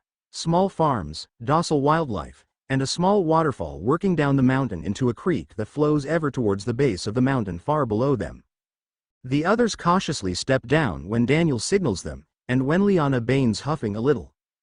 I'm sorry, I didn't. Something's off." Daniel replies, being mindful of his own breath, "It's the altitude. There's less oxygen this high up, meaning each breath is less. Be mindful of it. I think all of us will wear out a little faster." Viregraze nods in agreement. Daniel speaks the truth. It's the same thing that can be experienced on wyverns. "Let me know if you feel like you're going to pass out. Everyone else, keep an eye on the rest of us, just in case." Karatai, after taking a few bigger breaths to try to catch her breath, asks, "Weren't we even higher in the shuttle?" Zyriko answers, "The shuttle's cabin is pressurized lightly with wind crystals." His Grace foresaw exactly this concern. They look at Daniel. He nods, "I knew it would be a good idea." "I had no idea," murmurs Wenliana. "You would have learned. Your airship had the advantage of a large crew. which means if they're all properly trained, that any one of them can take over in the event of problems. Early airplanes of Earth had the cockpit open to the outside, and the pilots wore goggles and earmuffs to protect themselves. Enough planes went down from pilots passing out, that they decided to do something about it. Liana sighs with a content smile that she didn't cause any deaths due to her lack of knowledge on the subject. Of course, Hecate makes the joke, yeah. It took a dragon, me, and the harbinger of calamity to bring down your ship. They all share a chuckle, continuing forward. As they walk towards the mine entrance, Zyriko's remote golem remarks as the shuttle lifts off, "Daniel, I'm detecting individuals." Hecate nods, whispering, "I agree. I can sense their magic." Viregraze nods as well. "Hostile?" asks Daniel. "No active offensive spells yet, if that's what you mean." "Any idea of their affiliation?" Treya whispers, "Leave it to me, Daniel. Keep calm and don't pay attention to me." He nods subtly, and she darts backwards, circling wide in a near sprint, though her cat-like grace keeps her nearly silent. Daniel keeps walking, with the others cautiously following with Viregraze and Hecate closest to Daniel, since their defensive barrier spells will let them protect the whole group. Karatai is providing the same defense for the rear, though she is the weakest of the three. Aulon and Wenliana remain close behind Daniel, and Gwenisphia guards them with her bow ready. After a moment, Treya returns, panting. Daniel faces her and lets her lean against him. "Catch your breath and tell us when you can." She nods, breathing heavily for a long time. She finally swallows and takes a breath. Defensive posture. Clothing looks to be village, rather than expedition. "I saw Datakorians, succubi, and Oni. Maybe a human, too, but I'm not sure." A human? Asks Wenliana, surprised. "Who would have thunk it?" jokes Daniel. "A human all the way out here." She glares at him with an embarrassed smile. "Don't make me fire you from being my assistant, Daniel." He laughs, and Hecate replies boisterously, "Daniel is no one's assistant. If he's anyone's minion, that would be mine." Daniel checks his shoulder pauldron, where he fastened the seals, that the three dragons made for him. He takes a breath and sighs, "Here goes." "Remember, they won't likely speak Eastern trade," Daniel remarks Viregraze. "That's fine. I'll approach, and if they speak, I'll be counting on you." She nods, and Daniel walks forward, keeping his hands visible as he walks with his rifle like a walking staff. He waves to draw attention to himself, as well as to let the villagers know he knows they're there. As he's approaching a threshold of stone ground where the forest has not yet reclaimed, a figure approaches from behind one of the larger shrubs, also walking with a sounding staff with a rattler made of what looks to be dragon teeth. "Goska. Cholka Brauna Fa." Daniel glances slightly at Viregraze, and she whispers, "Halt. Who are you?" Daniel nods, and he turns his seals slightly towards him. "I am Daniel. I come with permission." As Viregraze translates, Zyriko's voice says in Daniel's helmet, "Daniel, they insist that you introduce yourself as Emperor and Lord of Dragons." Daniel sighs. He whispers, "Hecate, please don't make a scene." "What, why would I?" Daniel adds to his introduction, "I am Emperor of the Citadel and Lord of Dragons. The Great White Dragon, the Blue Ice Dragon, and the Orange Dragon Maiden are my empresses. This is my proof." The man, having listened patiently to Viregraze translate, studies the scale seals on Daniel's armor. He seems to be a bit surprised by the revelation, but he doesn't give away his thoughts yet. After a moment, he speaks, and Viregraze translates. He's saying that he finds it hard to believe, especially because the dragons haven't been seen in months, even though they've been taking care of the keep in their stead. Daniel replies, "I understand the concern. My empresses were cursed long ago, which prevented them from laying eggs and giving birth, along with the rest of the dragons. They are afraid the curse still lingers on these grounds." Hecate murmurs as Viregraze translates once more, "Daniel, you better introduce me as your wife and first empress." "Yes, darling." She blushes, even though he was slightly sarcastic. Still, she smiles dopily, content with being called darling for the first time by Daniel. He believes that you know the dragons, but the dragons have a lord, and the Red Lord would never take the form of a human kin. "As you can see, I am not the Morthi Bargaran. I killed him." Daniel pulls out his magic bag, and then the head of the tyrannical dragon, dropping it before the man. The leader of the cultists gasps, stumbling back a step, and others also murmur and gossip nearby. "Geez, Daniel, a little warning," grumbles Treya. Daniel declares loudly, "The Red Lord was cruel, but behind that cruelty was weakness and fear. I conquered the Citadel with my wife and Feldrock Empress, Hecate Fel Lawson." Daniel gestures at Hecate, and she squeaks in surprise, but quickly regains her composure, putting on her best Empress face with her posture upright and rigid. "Some have called me the Harbinger of Calamity or the Feldrock Sorcerer," adds Daniel. The man who came out to challenge them sinks to his knees, and more of the villagers stumble out of the various brush and trees overgrowing the old foundry. The man that greeted them murmurs, and Viregraze translates, "He asked if you enslaved the lady dragons."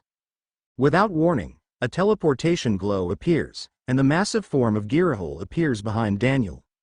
"Enough of this insolence," she booms. "You dare make me show myself at this accursed place because you doubt my emperor?" All of the villagers in sight drop to their hands and knees, bowing low on the ground.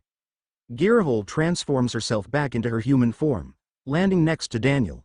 She scolds viciously in the same language as the villagers, all but snarling words. The villagers shrink, flinching under the verbal assault. Daniel gently says, "Girahol, you don't have to. No. They're disrespecting you, disrespecting us. They're little better than parasites, hiding in our shadow with very little given in return." She snarls more angered words at the villagers, and from their tone of replies, they're begging for forgiveness. Girahol huffs fire off to the side. She says more coldly, "They were positioning to surround you, Daniel. They were planning on betraying you and reviving Morthy Bargaran." She gestures for the magic bag, and Daniel hands it over. She stores the red dragon's head, checking the bag briefly for any other contents, and then she incinerates the magic bag with her fire breath in front of the villagers. They all flinch, and Daniel realizes she may have been right. "Good thing I was done killing him," remarks Zyriko a little disappointed. Girahol looks partially over her shoulder. "Apologies, Zyriko, but I'm tired of living in fear of that tyrant being revived and escaping. Daniel is the only dragon lord, now. A dozen dragon eggs drawing near hatching says so." The orange dragon then growls more disgusted language at the villagers, finishing with what sounds like a declaration or a command. Daniel whispers, "Sorry you had to come, Mukori, but, thank you." The young woman smiles softly, blushing a little. She bashfully whines, "I didn't do it for you. I did it because..." Girahol halts. She never did mention anything specific she wanted from the keep the way Ryuogrier did. And Rainleif gave Daniel a list with a simple map to the treasures she hopes to reclaim. Daniel replies, "I already know, Mukori. You came here for your dearly beloved friends." "No." The youthful dragon flinches with rosy cheeks when she realizes he gave her an out and she denied it. "I mean, yes, Hecate is my friend. And," Daniel murmurs softly, "you can head back now. Thank you for your help, Mukori." Girahol nods without looking at him. She tugs his sleeve, reminding him softly, Be safe." Daniel nods, and he gently touches the brow of his helmet to her forehead in lieu of a kiss, just in case. The Dragon Empress then says one last command to the villagers, and Zyriko teleports her back to the Citadel. Daniel murmurs to Zyriko, knowing she can hear him in his helmet, "Zyriko, make sure she didn't pick up the curse again." "Of course, Daniel. I've been monitoring the area for the curse's signature. So far, there are no traces of it, at least externally." "Good. Viregraze, what exactly did Girahol tell them?" Viregraze chuckles nervously. "I suspect Lady Girahol would object to me translating all of it, Daniel. I'm sorry. But she did order them to behave themselves or consider themselves excommunicated, and that she's watching." And their reply. The group studies the villagers, still bowing low to the ground. Viregraze asks, and the apparent leader of at least this group replies, lifting his head only high enough to answer her clearly. Hecate flinches, and Daniel looks at her. Before she can explain, Viregraze replies gently, "They will serve the Feldrock Empress and the Dragon Empresses as well as their chosen lord, regardless of appearances." Hecate nods in agreement. "What I wouldn't give for," as Daniel is about to remark how he'd like Lywells to be present, he looks at Aulon. "Aulon, you said you can discern intentions, correct?" She cocks her head. "Oh, yes. I doubt it's as accurate as the human commander's ability to detect lies, but none of these villagers have hostile intent anymore, nor doubt, so far as I can tell. Daniel nods. He looks to Hecate, and she blushes. What? You're the ruling empress. What would you like to do? You're sure they will follow me? Viregraze asks again, and Aulon pays closer attention. Again, the man seems to confirm loyalty, and those around him agree. Yes, replies Viregraze. Hecate looks at Aulon, and she nods. No ill intent, your greatness. The young Feldrock empress nods. Very well. She speaks in the same language as the villagers, which surprises everyone except Daniel. She could speak to them, whispers Viregraze. She was the former Dragon Lord's slave. I would be more surprised if she can't. Ah, right, sorry, your greatness. Hecate nods, her own face hidden in her helmet. No offense taken, V. Daniel, I accept these people as my minions. I'll make them learn the Eastern trade language as soon as possible. I have no objections, replies Daniel. Ask them if they can escort us to our specific destinations. She nods, speaking to the villagers. They finally reluctantly climb to their feet, answering Hecate's questions. They can lead us to the chambers each dragon used, as well as the nesting room and nursery. They can also show us the entrance to the treasure vault and the artifact room, but they are unable to open them. He says it'll be the final test. If you can open the doors, all that is inside must truly belong to you. Understood. Gera, Ryuo, Reina, we'll handle it.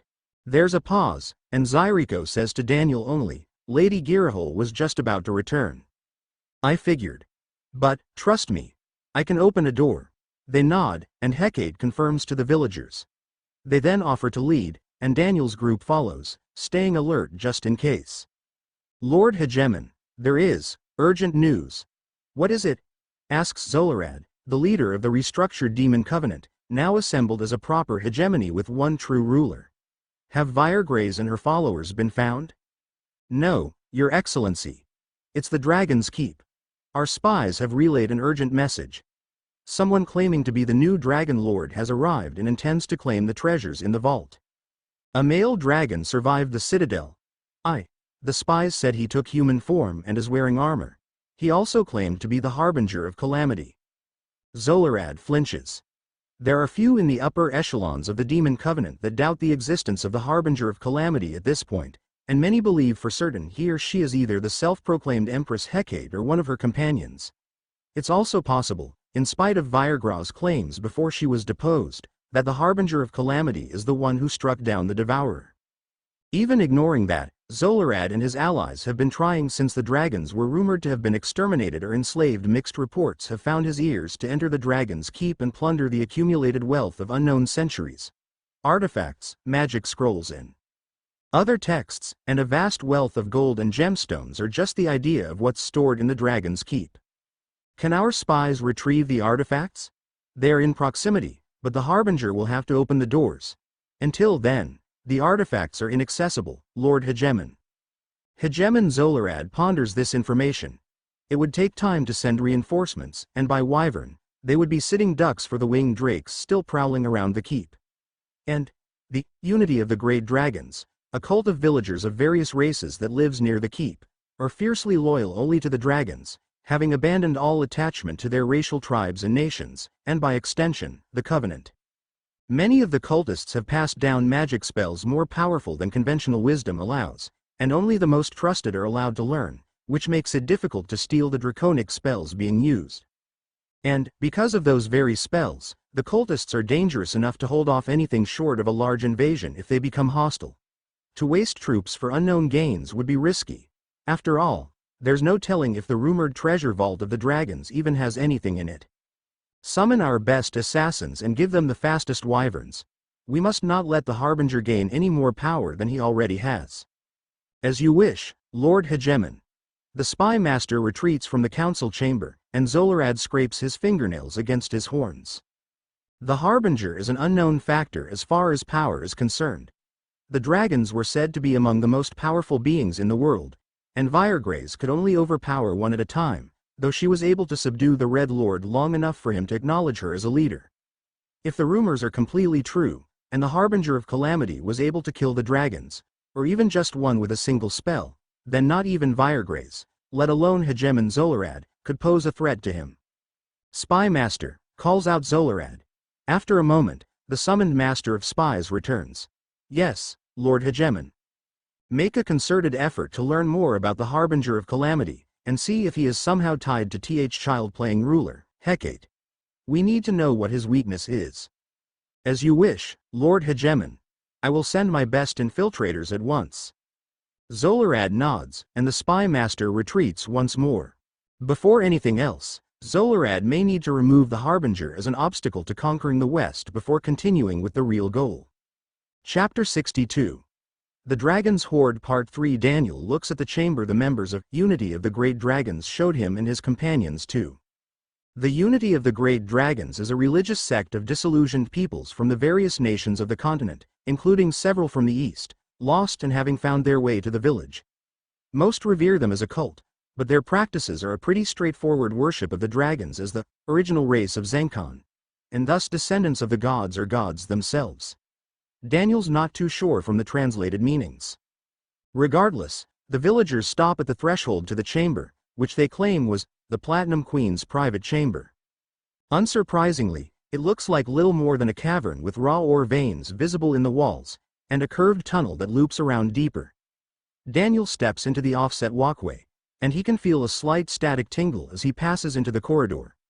When the human mechanic approaches the corner of the winding path, he can see a large space with a padded area for a large creature to sleep, and a few obvious treasures and artifacts Daniel wouldn't know what to do with. The villagers behind him begin murmuring. Hecate cries out, What is this?" She begins slamming her fists against something that sounds sort of like glass, and Daniel looks. No one, not even Zyriko or Hecate, seem to be able to follow him. The corridor seems designed to prevent anyone from seeing into or using magic or tools to manipulate the room. "Daniel?" asks Treya. "It's some kind of automatic barrier," explains Viregraze as she touches the invisible surface. Hecate takes a step back and begins charging magic. "I bet I'm stronger," growls the Feldrock girl. "Hecate, I'm fine." She flinches at Daniel's words, and he says with amusement, "I'm guessing all of them guarded their rooms with barriers to keep others out, especially uninvited guests." "Well, I'm invited too," whines Hecate. "I don't know if that's it. I'd be more willing to guess that it has to do with me, of all people. The others think, and Gwenisphia is the one to get it first. Because you have no magic, the barrier can't react to you." Zyriko looks at her, and then at Daniel. She states, "Your Grace, have we ever tested your ability to pass through my barriers?" "What? No, why would?" Daniel trails off as he realizes what she's asking. I wouldn't think it would be that simple." Viregraze is the first to begin laughing, and then Aulone, Karatai, followed by everyone else. Hecate crosses her arms and says, "Fine. But, if you need help, Daniel, I'm breaking through this barrier. And, I'm sure you'll succeed, but, relax. I can't imagine Ryuograi or Booby trapped her personal quarters." Hecate huffs as she looks away. "Booby something, maybe." The other women chuckle at her, and Viregraze pats her shoulder gently. "Don't take it to heart, your greatness." Hecate huffs with a HMPH, and she turns away. "I was hoping I could use a long stick or net to sweep all of Ryuo's treasure out of the room, but that stupid wall is in the way." Meanwhile, Daniel searches the room casually. It's humongous compared to a human's room, which is fitting, given how large Ryuograi actually is, and most of it is gold coins and gemstones littered about. He asks, "Zyriko, can you check with them to see if—" "You know we are listening, Mukori," replies Rainleaf's voice through his helmet. "Though, admittedly, I am the only one who learned about your helmet." "Ah.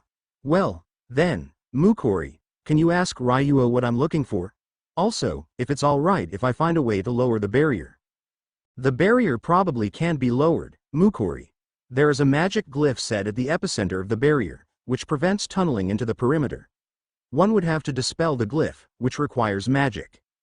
Daniel gauges his distance from the door, and he estimates that he's close to the center. He crouches and sweeps the floor clear of dust and coins, searching until he finds the edge of a drawing on the floor. He clears the full drawing away, revealing a large magic circle with various symbols that mean virtually nothing to him, other than he can recognize them as part of a magic spell. "I think I found it." "Yes, that's it," There will be identical magic circles in my own and Gera's rooms. Great. Then, let's see what happens. While Daniel is searching, Hecate throws a rock across the threshold, which passes through the barrier without issue. She calls out, Daniel. Rocks can pass through. I think it only blocks people. Daniel replies loudly enough to be heard, hang on, I'm working on it. He pulls Nemesel out of its sheath, though there is some resistance for some reason. Regardless, it crackles as it responds to the magic around him. He can feel the static tingle around him dissolve. Strange, could some effect of the barrier have caused that resistance? Daniel inspects the blade of Nemesel, which is swirling with a glow, mostly near the base, which is closest to the magic circle. Mukori, will you ask Ryuo if she intends to return to this place? There's a moment's pause, and Rainleaf's voice replies softly, if you actually succeed in defeating Ryuo's barrier, she intends to reward you.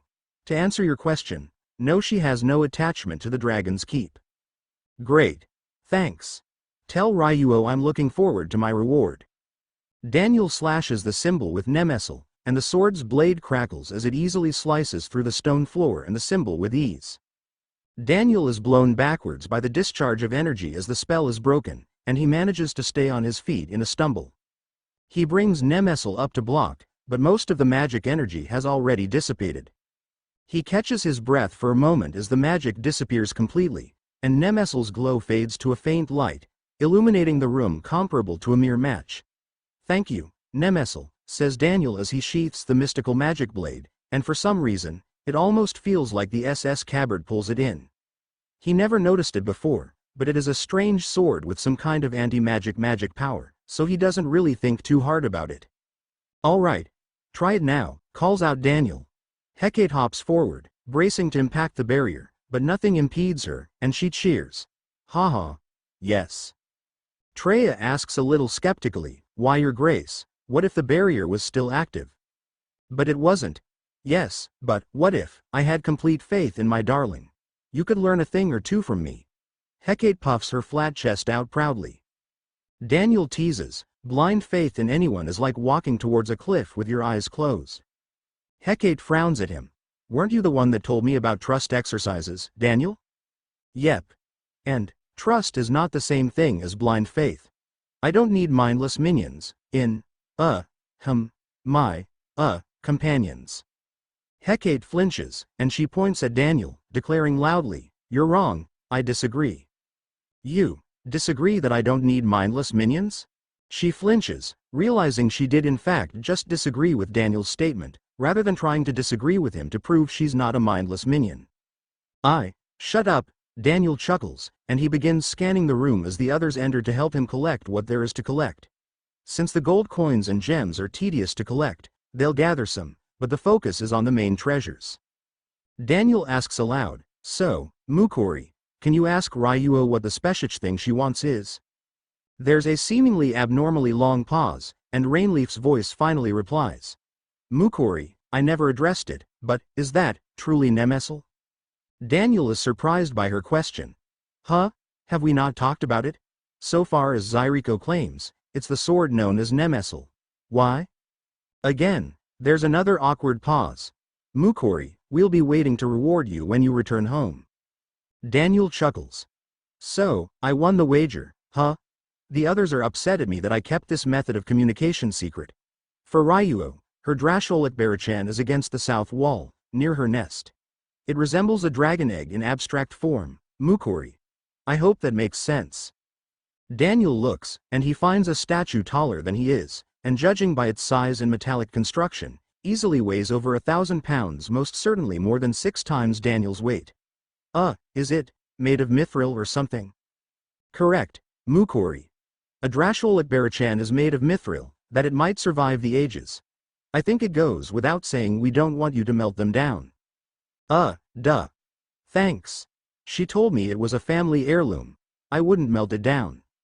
Please retrieve all of ours, if you can. Girahol and I didn't ask for them specifically, but count on it, Mukori. Hecate studies the artifact that Daniel is looking at. I don't get it. How is this thing supposed to be important? Is it supposed to be some sort of stupid fertility statue? Rainleaf replies through her telepathic connection, including Daniel's helmet. It's a sort of family registry, for simplicity's sake.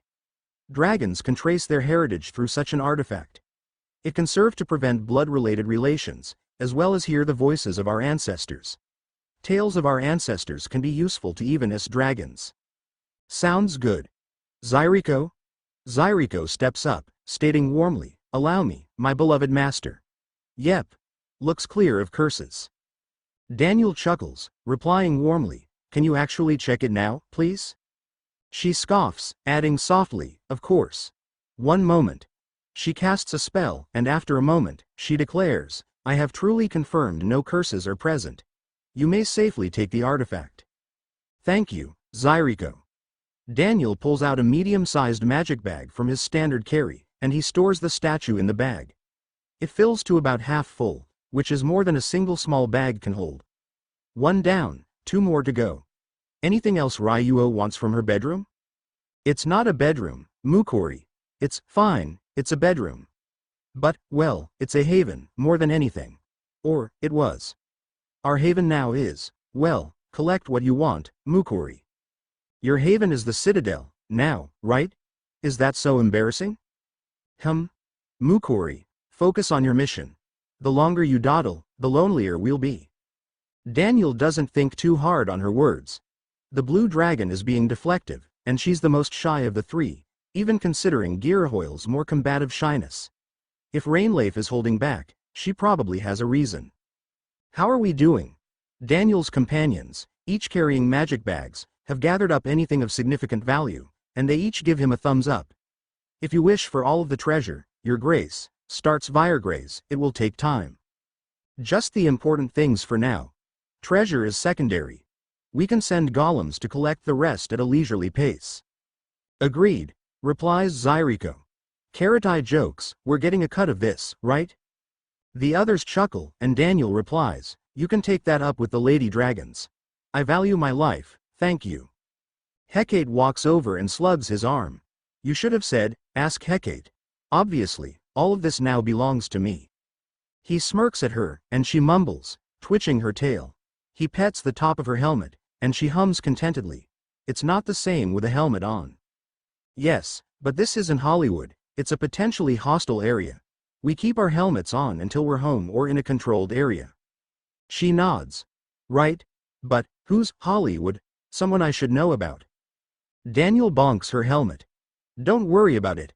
When Liana approaches, having put her magic bag back on her shoulder. Daniel, these bags are pretty handy. Do you mind if I keep one after we're done? I don't mind. I ask that you be careful with it. Living beings can be stored, and you saw what happened when Gara destroyed the other one. Why, you mean how? Nothing came back out of it once it was destroyed? Daniel nods.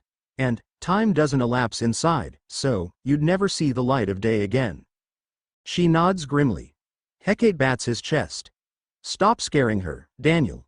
She's not an idiot. I have it on good authority that it's really difficult to store yourself accidentally, and not that it was me. Daniel stares at her, and she looks away. Oh, I think there's something important over there. She jogs over to Ryuograir's bedding, lifting one of the pads to investigate underneath. Zyriko rises from a crouch near the magic circle. Good news, Daniel. I have restructured the magic circle. I will now be in control of this room, allowing preservation of the remaining treasure in case we missed something. Thank you, Zyriko. No rush, but when you can, please have golems begin transferring everything to the Citadel. Of course. Daniel leads his group back out into the hall, and the leader of the group escorting them bows, saying something brief. Daniel nods, asking softly, what did he say? Simply, my lord, your grace, replies Viregrace. Did I pass his test? She asks, and the man smiles and nods. He replies, looking at Viregrace for a moment. Yes, though he still doubts you'll be able to open the doors, even with your magic sword. We'll cross that bridge when we get to it. Please ask which way to Rainleaf's room next. She nods and translates. The man bows and begins leading them down the hall. As they walk, Viregrace jokes, to think, I was once considered a queen and a tyrant. Now, I'm a translator and a baggage carrier. The group chuckles, and Hecate retorts playfully, you could be a demon empress if you want. You only need my permission. Hey hey hey. Grace blushes a little, but she keeps her composure. Daniel does seem to be the only obvious choice in the Citadel. Daniel scoffs. Trust me, I've noticed. I need more guy friends. A rock hits Daniel's helmet, and he looks at Karatai. I won't fall for it again, Daniel. Aulon snickers, and Treya asks, what does she mean by that? Karatai brazenly explains, in an effort to protect us, Master tried to claim he fancies men. Most of Fort Peony still believes that, replies Gwenisphia warmly. In my defense, I didn't think anyone would give me the time of day, let alone consider me a romantic option willingly. Hecate cackles like the little villainess she plays at. Heh heh heh heh heh. Yes. I approve, Daniel. You properly obeyed your destiny to be brought to me. Hey hey hey. Does it really not bother you? Asks Wenliana. Hecate cocks her head. Me? Yes. Forgive me for asking, but I didn't like it at first, but because I was afraid of being replaced. Hecate hugs Daniel's back as she keeps pace with him. Hey now, we're going to trip. She ignores him to add, he loves me in spite of what I am and how weak I was when we met. He loves me for me. And, when I thought about it, so long as the people he loves love me, too, neither of us will be lonely ever again. Daniel scoops Hecate up to carry her in front of him in a seated position against his side. Hey. This is a Hecate privilege. Want me to put you down? The childish ruler of the Citadel stammers, but shakes her head. She giggles and hugs his neck. I approve. I thought you might. Daniel murmurs gently to Wenliana, Hecate is me first priority. I owe her my life. Whatever anyone else decides or wants to do, that's the core of it. Wenliana nods gently. I understand. Thank you, Hecate, for being willing to have me as part of your family. The Feldrock Empress nods, though she hugs Daniel gently. Daniel, you know, we're even in my eyes. Maybe. I owe you a lot. Even it is. Now then, feels like we're getting close to Reyna's room. Why do you say that? Frost. He points at the wall, where there is a white icy mist appearing, and Wenliana's breath is visible, as well as Grace and Aulon, who aren't wearing full-face helmets like the rest of the group. I did think it was getting colder, remarks Grace. Do you need to hold back? No, thank you. The Ultal are a mountain people and favor the cold. Cold air promotes a steadier mind. Aulon adds, don't mind me. I'm prepared. She withdraws a warm-looking coat from her magic bag, and Karatai does the same. The villager group leader stops at another opening, and the room is similarly hidden around a winding corridor, beyond which is obscured by a foggy mist that hangs heavy in the air, rolling out along the floor, frosted over and potentially a slipping hazard from ice. It's almost impossible to see into, let alone across the room. Mukori, please don't stare too much when you're inside. Stare? Reyna, you know we're here to search your entire room, right? I know, but you're entering my personal room. I don't know if it's safe. Safe as in, something's going to attack us. And no, safe as in, I didn't have time to hide anything. Daniel takes a breath and sighs. Ironically enough, he probably aligns the most with Rainleaf as a person. He was always fairly awkward and shy about people seeing how he lived, what his hobbies were, and what he liked to surround himself with in his comfort zone. None of it was atrocious, but might inspire judgments that he realizes probably don't really matter. Is there anything we can't touch, Mukori? No, just, don't tease me, please. Oh, now I have to tease you. Daniel sets Hecate down, and she chuckles deviously in agreement. Go, Daniel. Open this barrier so we can explore Reyna's deepest, darkest secrets. Ha ha ha ha. Mukori. Daniel chuckles at Rainleaf's impotent protest, as she hasn't explicitly forbidden them from entering, but she doesn't want to be teased. I'll be nice about it, Mukori. All right, I'm going in. Daniel steps through the barrier, and once more, he can feel the static tingle as he passes through. Just to verify, Hecate touches the barrier's surface, and it doesn't let her through at all. Be careful, Daniel. Daniel inspects as far as he can see through the fog, walking cautiously. He can't see more than a few yards ahead of him, and much of the littered treasure is frosted over, making the room like walking on icy gravel, not quite frozen solid, but potentially slick. He calls out, mind your footing, everyone. The littered treasure and frost make it unstable. Hecate asks, any reason Reyna's quarters are so cold? I don't think she keeps her room this cold at home. Daniel finds something peculiar. It looks like a large cauldron made of solid ice. It's clear enough that he can see through the surface, and the contents are some kind of liquid, apparently filling from the bottom of the cauldron and overflowing into a trench that flows out through a grate in the wall. Daniel crouches, dipping his fingers in the overflowing liquid for a moment. It's not water, by the slickness that applies to his gloves. It's a little sticky, but not so much that it provides any meaningful resistance to his experimenting with his fingers. Mukuri, it's not what you think. What do I think it is? Asks Daniel with a smirk. He actually has no immediate assumptions. It wouldn't make sense for it to be a toilet, and as far as he knows, she wasn't particularly active enough on her own for it to be some kind of personal time aid. But she also is quiet and shy, so it could be. It's a lubricant. Daniel closes his eyes, resisting the urge to poke any kind of fun. He wasn't going to assume. She quickly adds, F for my scales. It makes my scales look shinier and keeps them from drying out too much in the cold. If they dry out, they get extremely itchy.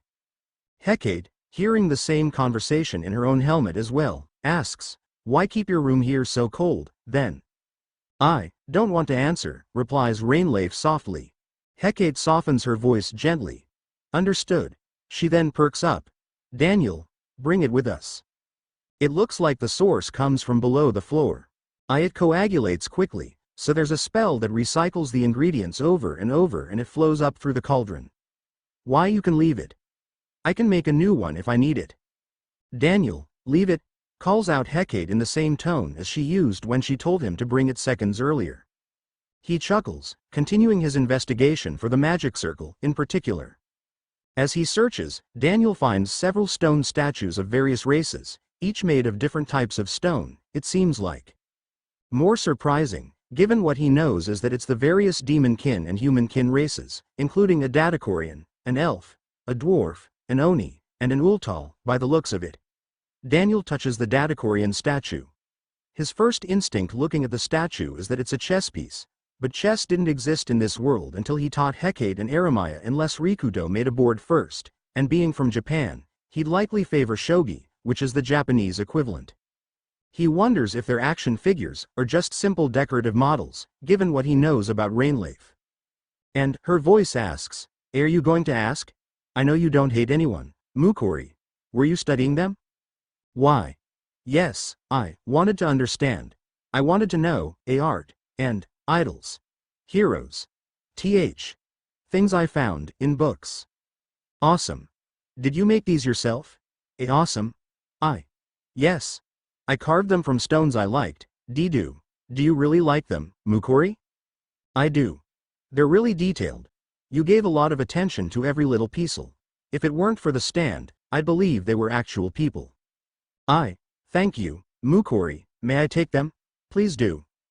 Daniel, you're supposed to be lowering the barrier for the rest of us, states Treya. Right. Let me get on that.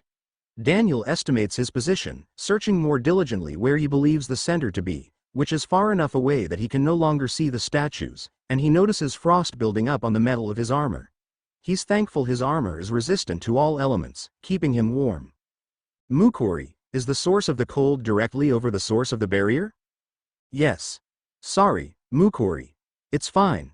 Actually, it's kind of helpful. I think I can see the fog billowing. Daniel follows the icy fog until he finds where it's coming down more than swirling across the room. In fact, once he's in the center, it's more clear, almost like the eye of a hurricane. He finds a rug on the floor, decorated with a full mural. Daniel studies it for a moment, and it almost looks familiar. The mural depicts people in a circle brandishing weapons and magic, though what kind of people is unknown. Other than Daniel recognizes the dragons in the back, also seemingly in an offensive posture, along with a Feldrock in a terrifying pose in the center furthest away from the viewer and partially eclipsed by the center of the art piece.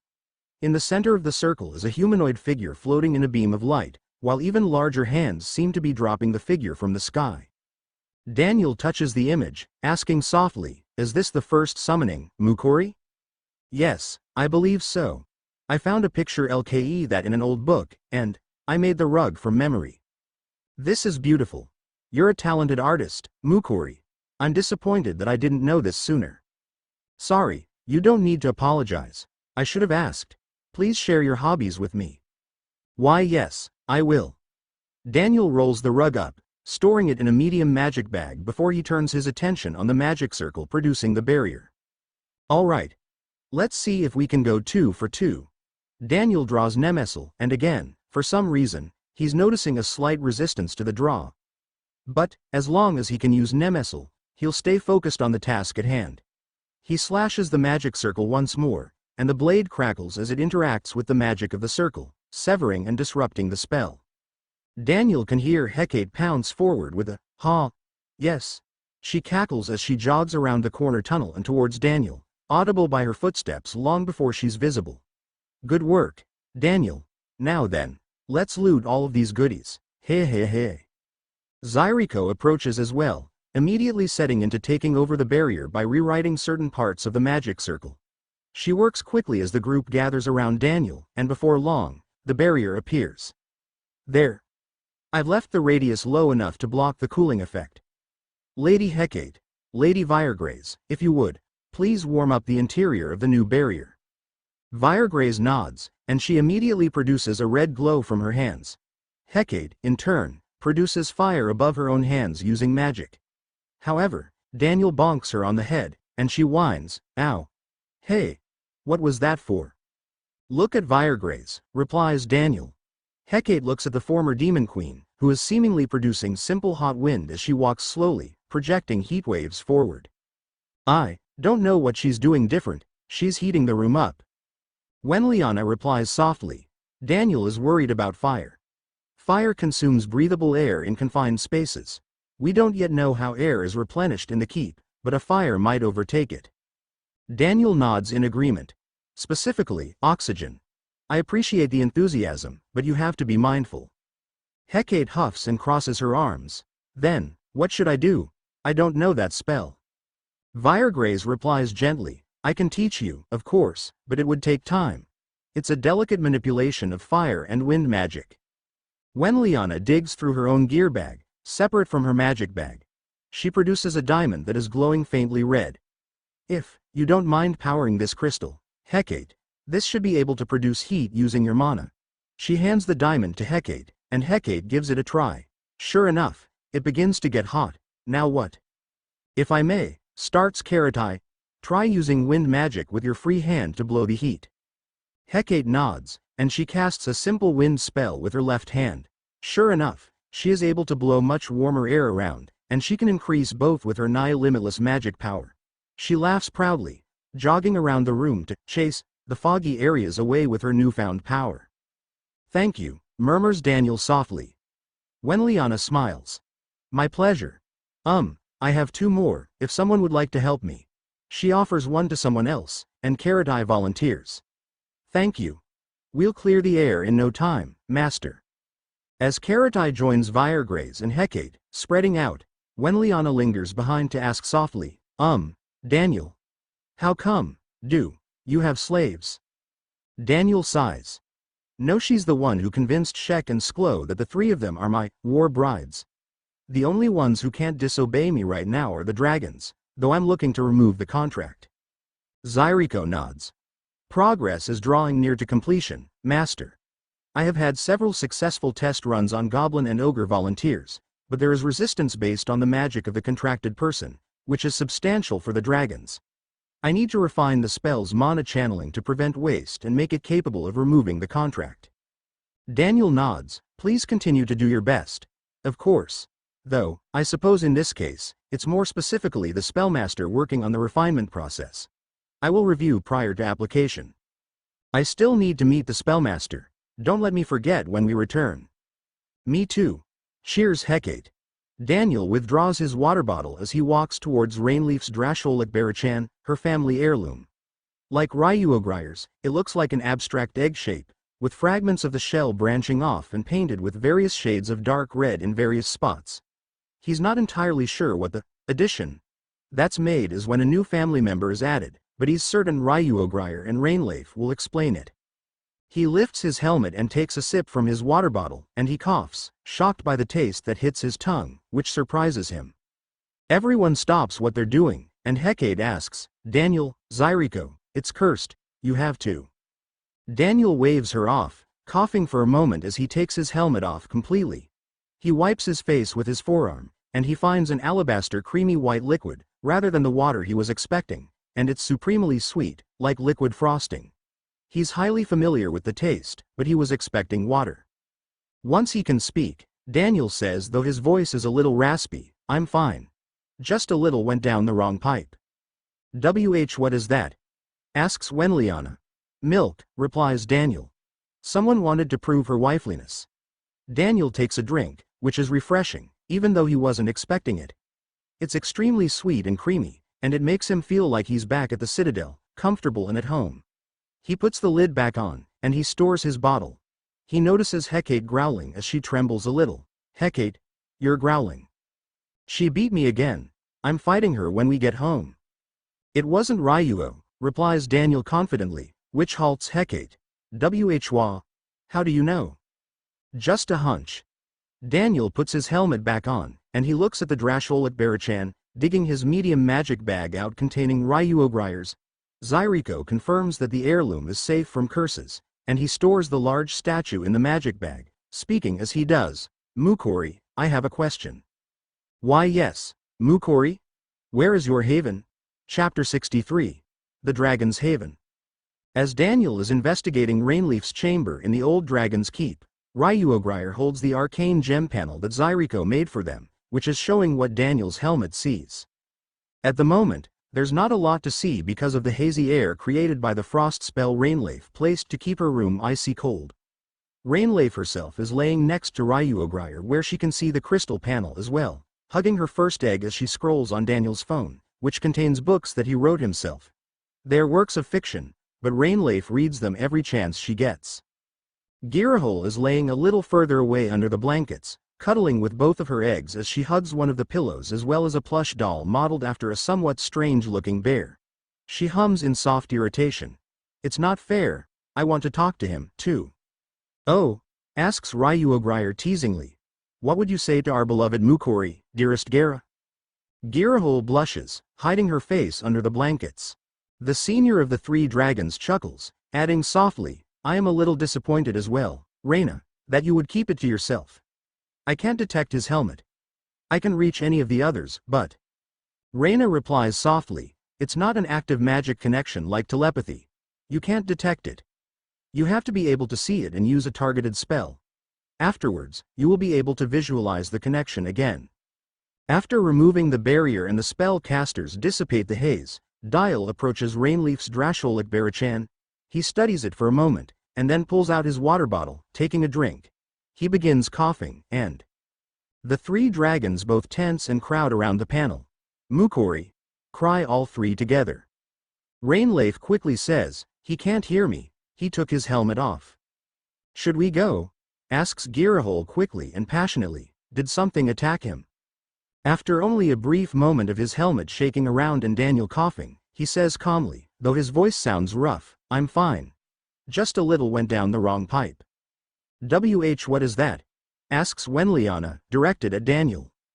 Daniel catches his breath for a moment, coughing one last time before he can answer more clearly. "Milk. Someone wanted to prove her wifeliness." Rainleaf and Ryuogryer flinch. They glance at each other, and then look at Girahole, who is cupping her cheeks with a look of embarrassment as her face fills brightly with color. She mouths inaudibly, unable to form words of defense, though her voice comes out in small squeaks and gasps. They look at the panel again when Daniel says to Hecate, "Hecate, you're growling." "She beat me again. I'm fighting her when we get home," cries the little Feldrock Empress. "It wasn't Ryuo," replies Daniel without a single hint of doubt. "Whwa? How do you know?" "Just a hunch." Finally, his helmet goes back onto his head and stabilizes. Looking at Rainleaf's Drasholik Barachan, it vanishes into Daniel's medium-sized magic bag. And then, he surprises all three dragons. "Mukori, I have a question." Rainleaf speaks, though she's projecting her voice to Daniel telepathically. "Why yes, Mukori? Where is your haven?" All three dragons flinch. They look at each other. Girahole asks, what do we say?"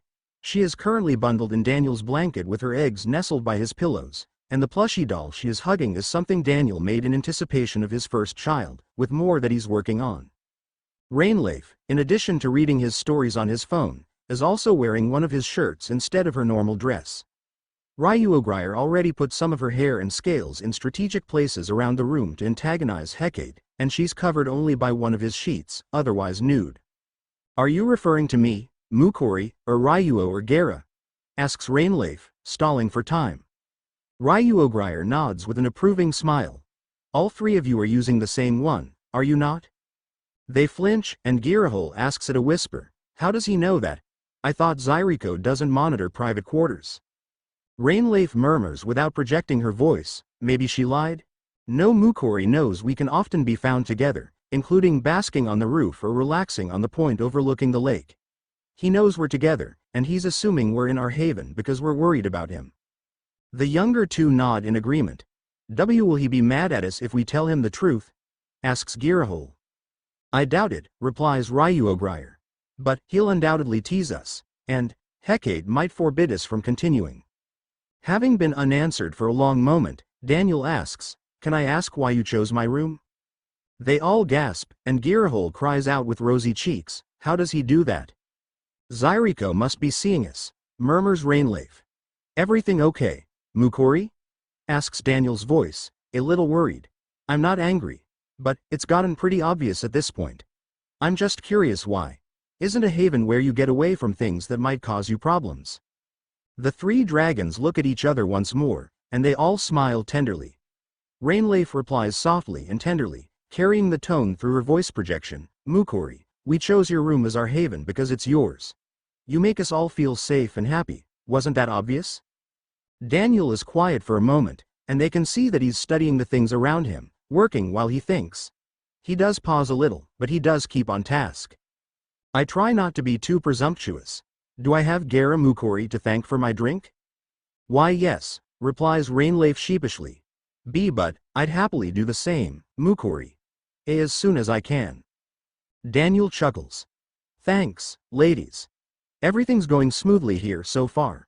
We'll do a second check on everything in a controlled area, including all of us, before we call it safe."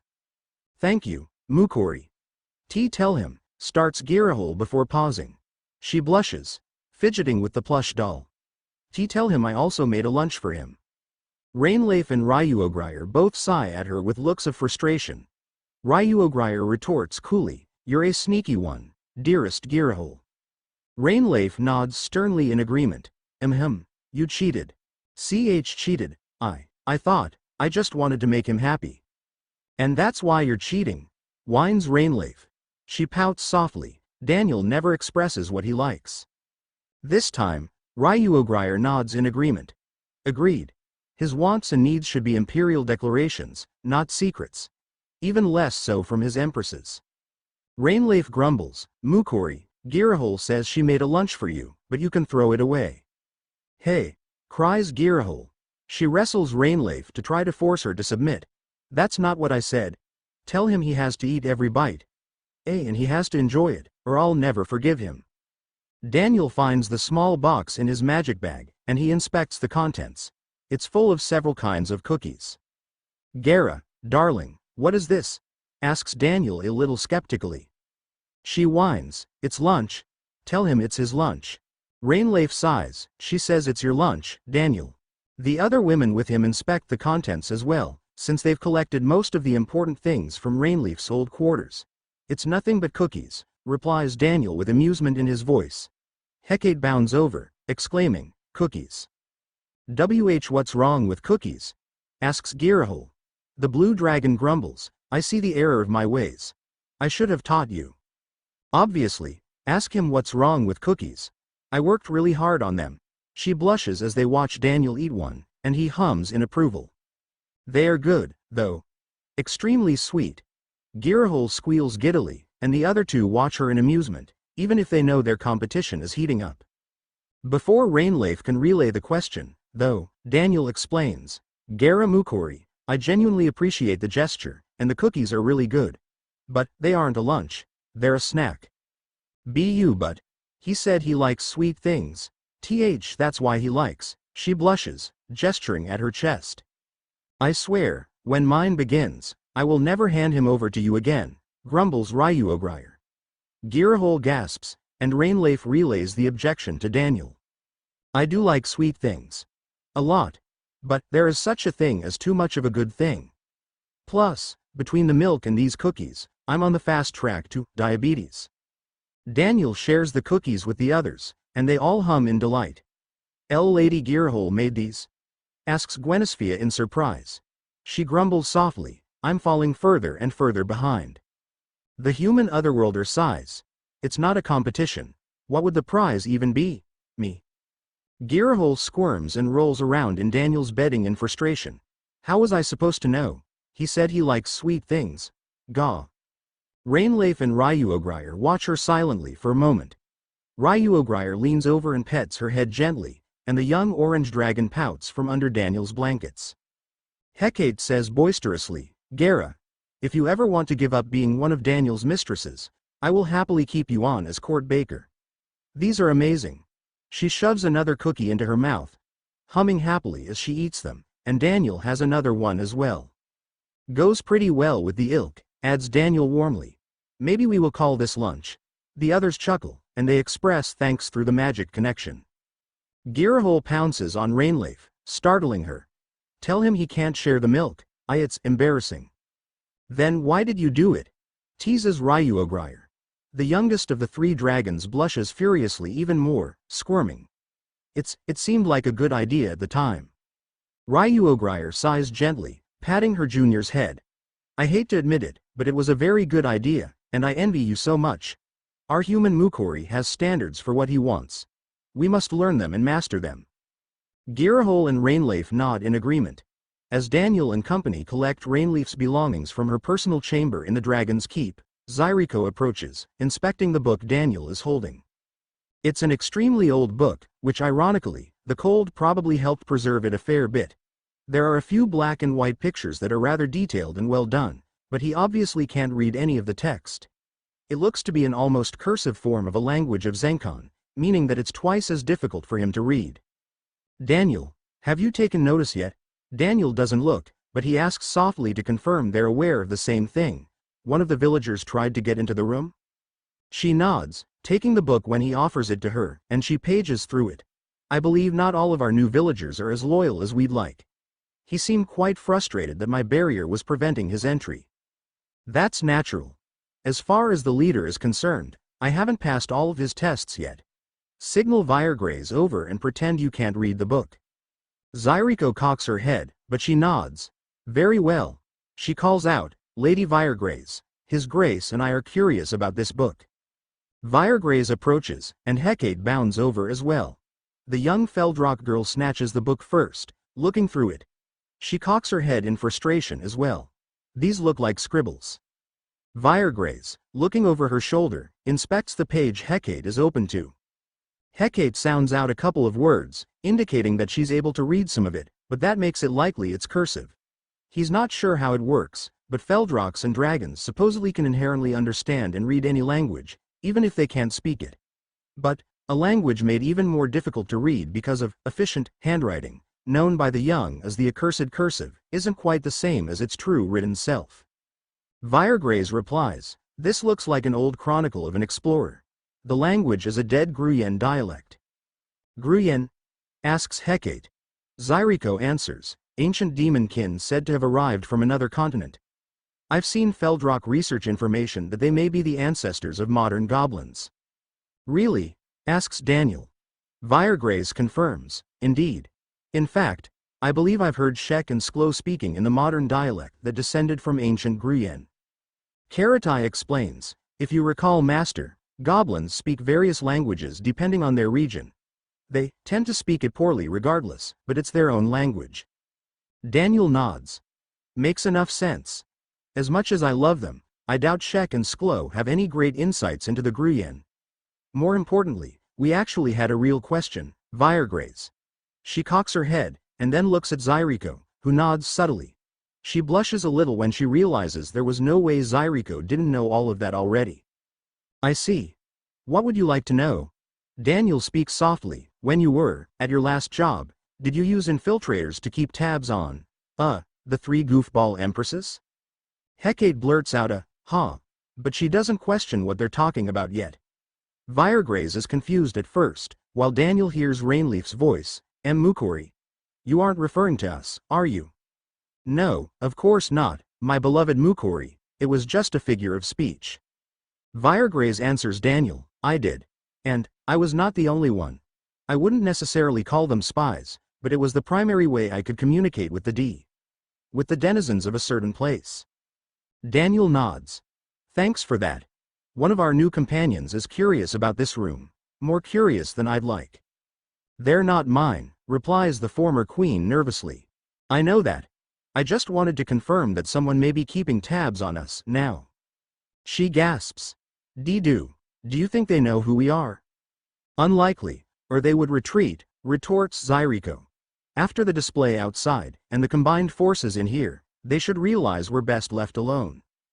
Hecate growls, you and Daniel said the same thing about the siege. Zyriko is silent, and when Liana chuckles nervously, she knows her own family's military forces were part of that, though they didn't know or understand the situation. You have a point, replies Daniel. Zyriko, keep an eye on their behavior. If more than one person is acting strange, be ready to defend. Always, Your Grace. Daniel then heads towards the exit once everyone has regrouped. Well, one more bedroom to go before I can reclaim my own. Anything you're embarrassed about in yours, Gara Mukuri? There's a pause, and a pillow appears in Zyriko's hands, having been teleported to her. She says after she studies it for a moment, forgive me, Your Grace. A request from Empress Girahol. She throws the pillow at Daniel, and he and the others chuckle. I'm gonna get you back for that, Gara, warns Daniel playfully. Daniel stores the pillow in his magic bag, leading back out into the main corridor where the villagers are waiting. He nods politely at the leader, who bows, repeating the phrase, my lord. Thank you. Please show us to Lady Orange's room next. Viregraze translates, and the leader nods, escorting them. Daniel does his best to ignore the other villagers, as he doesn't want them to know that he's onto them. Zyriko's stealth golems are able to observe them without being noticed, and she can watch for their reactions. As they're passing a room that has been cleared out already before they arrived, Daniel casually looks inside. He thinks nothing of it, since it's possible that the other dragons could have returned briefly to reclaim their own belongings, or it could have been the private chambers of one of the dragons that fell in battle with either the Devourer, or one of the two that were successfully slain by humankin over the course of history. The doorway is huge, and they're walking past it for a long time. It's also a large area to scan. Daniel. Look out! Hecate pounces towards Daniel, shoving him forward. His bones and organs hurt from the force with which she launches him forward, almost like a car wreck, and he tumbles across the ground as a thunderous boom rumbles the whole tunnel, shaking rocks and dust loose. When he finally comes to rest, everything hurts, but Daniel manages to lift his head and torso to look, fighting through the pain. Somehow, he didn't see it.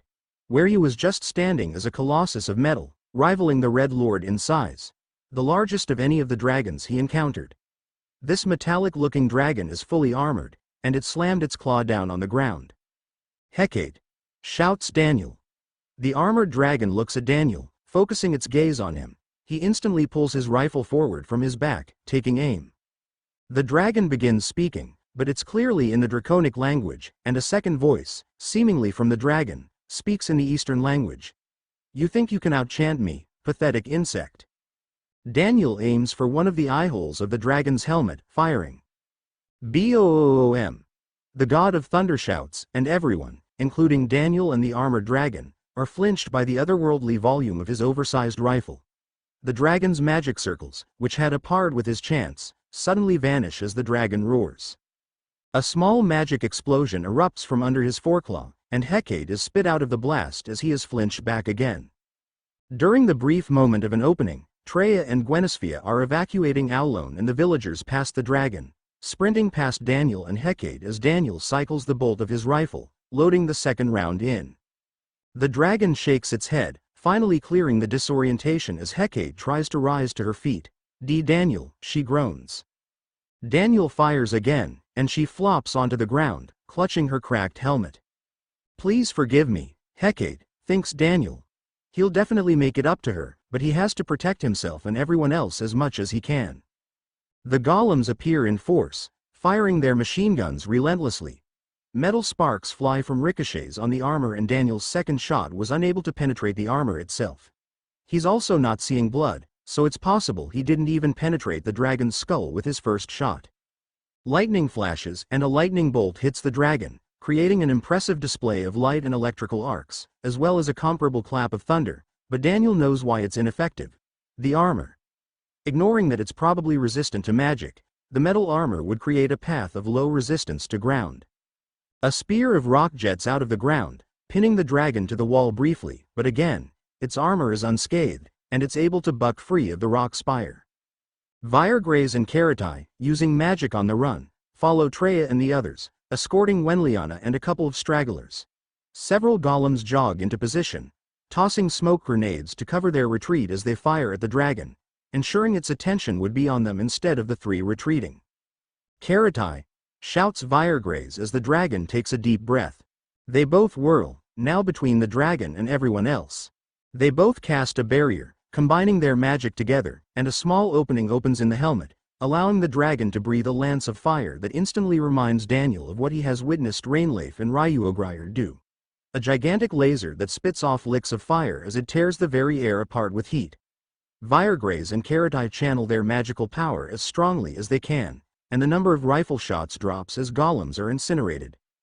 The dragon's concentrated fire lance breath finally subsides, and Viregraze and Karatai both slump as they drop the barrier. Karatai sinks to her knees. The dragon shakes his head, seemingly catching his breath.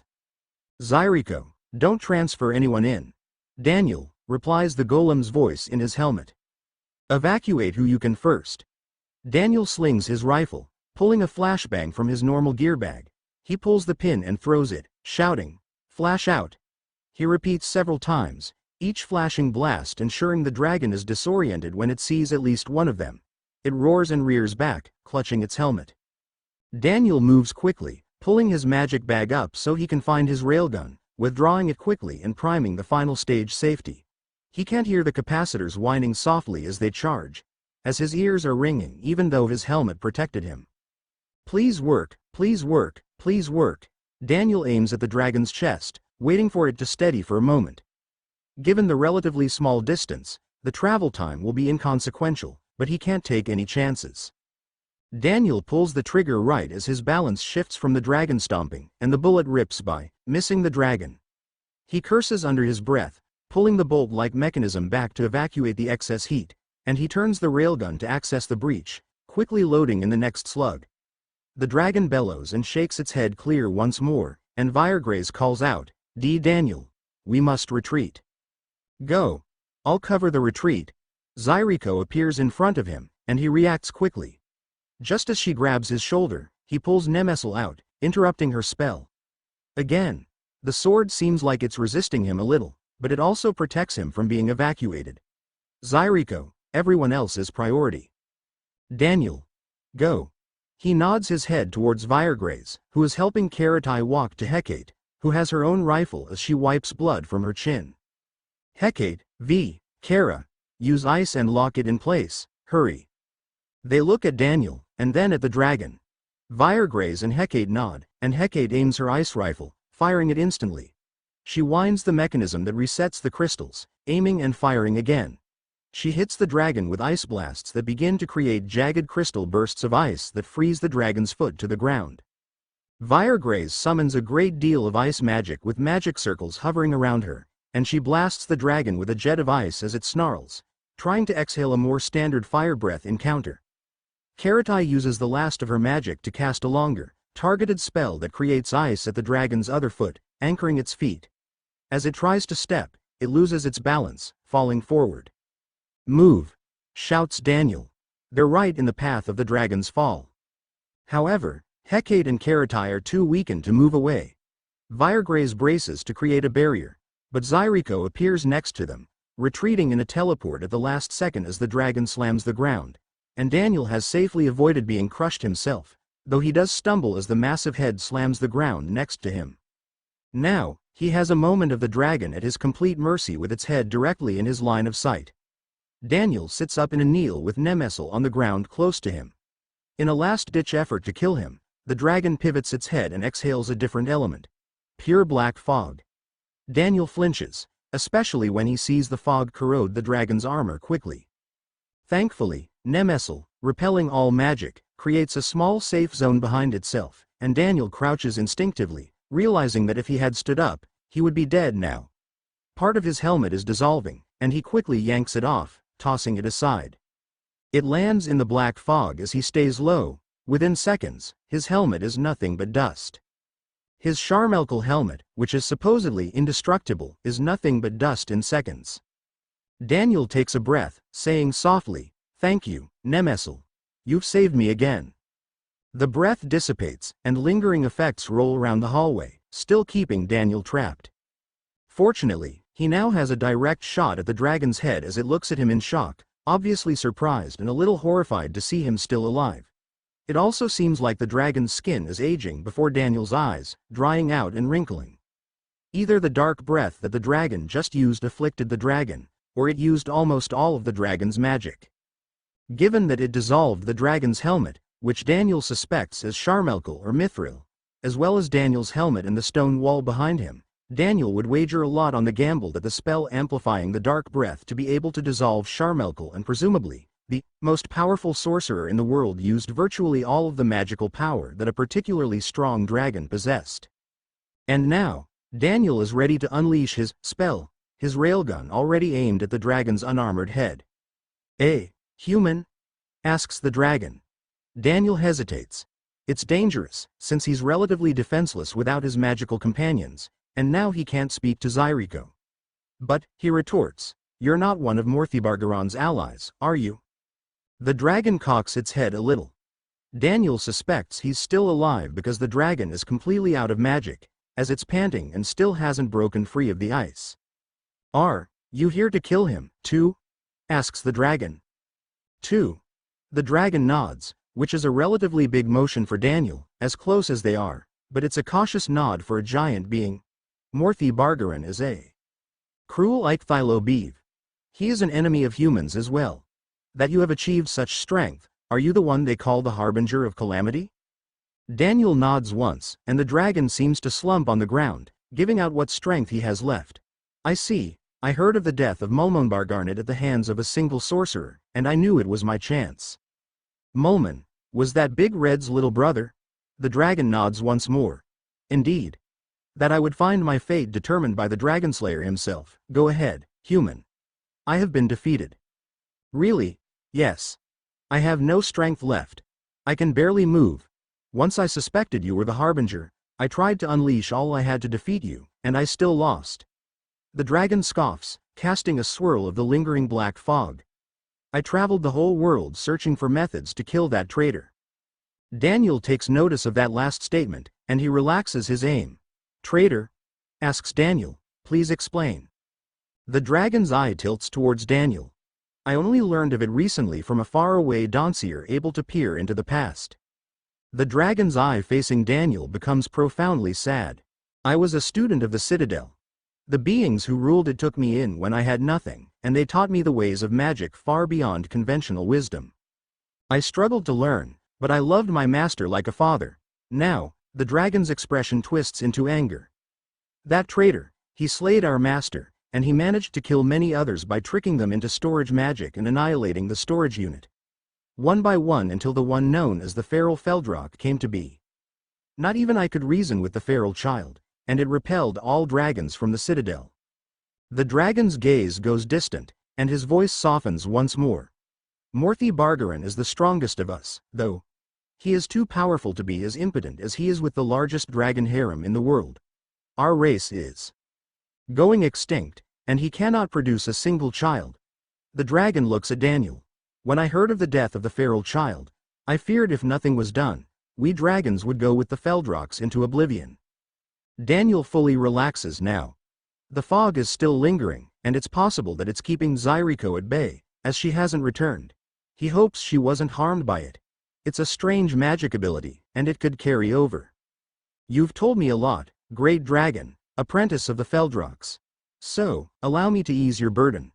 Morthy Bargaran, the Dragon Lord, is dead. The dragon is visibly surprised, using what little strength he can manage to move his head to fully look at Daniel. Daniel smiles. Since it seems we're allies, he officially was annihilated a few hours ago. My companion took a storage bag that contained his head and annihilated it. I killed the former lord when he tried to claim the Citadel. After I killed the feral Feldrock. Daniel kneels down, saying softly, and I do regret that. But my other companion, Hecate, needed the feral Feldrock to be defeated. And, when he was floating between life and death, the spirits of what I believe to be his ancestors spoke to me. The dragon widens his eyes. This, you heard, the voices of the Feldrocks? Daniel nods. I have preserved his body in case there's a way to help him, but he's too powerful to revive right now. But, I just thought you'd prefer to know that Morthy Bargaran is also dead. Ironically enough, obliterated finally by storage magic. The dragon chuckles, finally cracking a smile. I find it hard to believe, and yet, I have hidden here for months, waiting for him to return to his treasure. What of the other dragons? Of the greater dragons, all of the females are alive, and I have formed magic contracts with them to keep them under my control, but only so they can't be violent or aggressive to others. All of the lesser dragons are alive with the same contracts. The dragon before Daniel relaxes profoundly. Thank the gods, please, human, I implore you, do protect Daniel. The conversation is interrupted by a female voice crying out for him, and three figures swoop in together. Daniel limps up to a standing position, calling out, "Stay back. There's a poison near us." The three women stop in a hover using their wings in their humanoid forms, and Girahol cries, "Daniel, WHWHWH. Are you all right, Mukori?" asks Ryuogrier. "Shall we finish him off?" "Mukori?" asks the dragon softly. Daniel answers his companions first. "No, we're still talking. Turns out, we're likely allies. Are the others safe?" Ryuogrier nods. Zyriko was able to evacuate everyone, including the villagers. I don't understand what's happening, though. Her voice sounds like it's wavering, and Girahol is wiping tears from her face. Rainleaf seems like she's holding together, but she's studying everything. Zyriko flies in close as well, and Daniel calls out, "Zyriko, don't land. There's a highly corrosive poison still present." She hovers next to the dragons, retorting, "Daniel, do you think I didn't find that out when I came to get you?" He sighs. He figured that was the case. "Sorry, but please hear us out. Our new acquaintance's story might surprise you. And your timing is perfect for corroborating it." Chapter 64. The mechanic and the student Ryuogrier and Rainleaf use summoned wind to collect the dark magic unleashed by the dragon that ambushed Daniel and his team in the old Dragon's Keep. It was an attack meant to kill Daniel in a desperate last breath, but failed due to the legendary sword Nemesel. Once the black fog of death is collected into one place, Zyriko is able to neutralize the poison. Meanwhile, her golems verify the area is clear of the curse that had been afflicting the dragons by spraying the inoculation around the area, generating a new fog in the hallway. Girahol is all but attached to the golem closest to Daniel as it works its way up the hall. She fidgets with her hands impatiently as it clears the area in order to play it safe. As soon as Zyriko gives a slight nod of approval, the young orange dragon darts in front of Daniel, eyes watering as she stares into his eyes. "Mukori," that's all Daniel can say before she throws herself into a hug. "How could you? I hate this. I hate being so scared." "I'm sorry. I thought I could have finished him." Daniel looks at the dragon ambusher, who has lost all of his strength after using the deadly corrosive breath. He adds, "I'm kinda glad I missed." Girahol glares at the dragon as Ryuogrier and Rainleaf fly close to them, landing and crowding around Daniel as well. Yes. Just because he was a Feldrock student, that does not excuse his behavior, Mukori. You must remember that you are an important person now. Transgressions against you should not be so easily forgiven. He wasn't here to kill me, and he had no idea who I was. Please, let's hear him out. The dragon sighs softly. "Not only did you defeat Morthy Bargaran, but you claimed his harem." Starts Daniel before he's cut off. "That is correct," states Ryuogrier proudly. Rainleaf nods. "He is our new lord and emperor, and we are his empresses." Girahole refuses to let go of Daniel, and she doesn't acknowledge the other dragon. Daniel sighs. Only these three. The rest don't care for me much, but we stay out of each other's way. I see, you have heard my story, and without knowing it, you have avenged me. I can go in peace. Gladly, snarls Girahole as she begins to charge mana to her palm. Daniel tugs her arm down, hugging her to restrain her as she whines. Mukori, he hurt you, he hurt our friends. I know. I'd rather make him repay us, replies Daniel gently. He looks at the dragon, who cocks his head slightly, still too weak to really move. You would keep me alive. That depends. My condition is that you have to agree to the contract until I can trust you. Then, I'll consider removing it. But, we're not enemies, right? No, had I not been able to open my mind to the world, I would never have been strong enough to destroy Morthy Bargaran. Perhaps I'm still not. Mukori killed him in one blow, replies Rainleif bluntly. She adds as she rubs her distended belly, and Mukori has given us each 2 eggs since. One of each is his own. She looks at Daniel affectionately, and he smiles. Daniel adds to the dragon, I can't overlook your attack, and Hecate won't likely forgive you very easily, but no one died. Speak for yourself, replies Zyriko dryly. I lost 2 golems trying to return, only for them to instantly dissolve. Thank you, Zyriko, and I'm sorry, she nods. I would like this one to catalog all of the spells he learned in his worldly travels in payment. I would like him to surrender all of his collected treasures to us, adds Ryuogrier mercilessly. I want him to serve Mukori loyally and surrender his armor, adds Rainleif. Girahole grips Daniel's hands with her own, still glaring at the other dragon. I want him to be a slave, bound to all of us forever. Gara, murmurs Daniel softly. The dragon gives a deep exhale. I accept. That you are all alive and on a path of redemption for our race, with a human, no less, I desire only to keep that going. You don't want your own harem? Asks Zyriko skeptically. Seems like that's a pretty big thing for dragons. I would be lying if I said no, but I do owe the Harbinger of Calamity a great deal for achieving my vengeance. Ah, right. Proper introductions seem in order, since we're friends now. Great Dragon, I am Daniel. I am perfectly happy to be addressed as such. Ryuogrier adds seriously, he is Emperor of the Citadel and the Fevigal, the Feldrock Sorcerer, the Harbinger of Calamity, and the Dragon Lord on this continent. You will treat him with reverence. Daniel slowly huffs in exasperation. Isn't that such a mouthful, though? The Platinum Dragon shoots Daniel a glare, and he sighs in defeat. She then takes to introducing herself. My old name is no longer a name I carry. I am Ryuogrier Gur Lawson, first Dragon Empress and second Empress of the Citadel and the Fevigal. Rainleif Gur Lawson, second and third Empress, respectively. Girahole. Don't insult me by talking to me, ever, I hate you. The dragon nods. My true name in this language is Larvenmauchul. Ryuogrier flinches, and she cocks her head to look at him more closely. She murmurs, I do recognize you now, you were the orphan raised by the Feldrocks, weren't you? Larvenmauchul nods wearily. His expression tightens from apparent pain, and Daniel realizes he's been powering through it for their benefit. Daniel asks Ryuogrier directly, what are your thoughts on him, Ryuo? Ryuogrier looks at Daniel for a moment, thinking. It's been a long time, but I believe you would get along with him. He has always viewed all peoples merely as people, and many of us, she looks away, murmuring softly, felt he was too weak to carry on our legacy. Daniel nods. Great Dragon Larvenmauchul, I'll provide you healing potations. You caught us off guard, but I hope you'll understand what happens if you betray my trust. The dragon nods wearily. I surrender. I only wish to see the dragons return to glory, and to be a part of a greater society, rather than isolated from it. Ryuogrier sighs. Then, fate has put you in the right place. Daniel is likely the only one who would choose to spare you, and none of us here can speak for Hecate, who you successfully injured and endangered Daniel.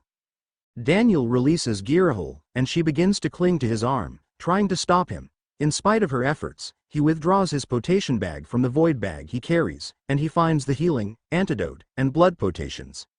They should restore his body, but Daniel will hold off on restoring the dragon's mana, just in case. He pats Girahole's hands gently, reassuring her, it'll be all right, Mukori. I trust you three to protect me, as well as Zyriko. She doesn't let him go, but she doesn't stop him, walking with him to the dragon. Daniel explains as he feeds the potations to the dragon. Morthy Bargaran was cursed during his assassinations of the Feldrox, and he spread that curse to the others.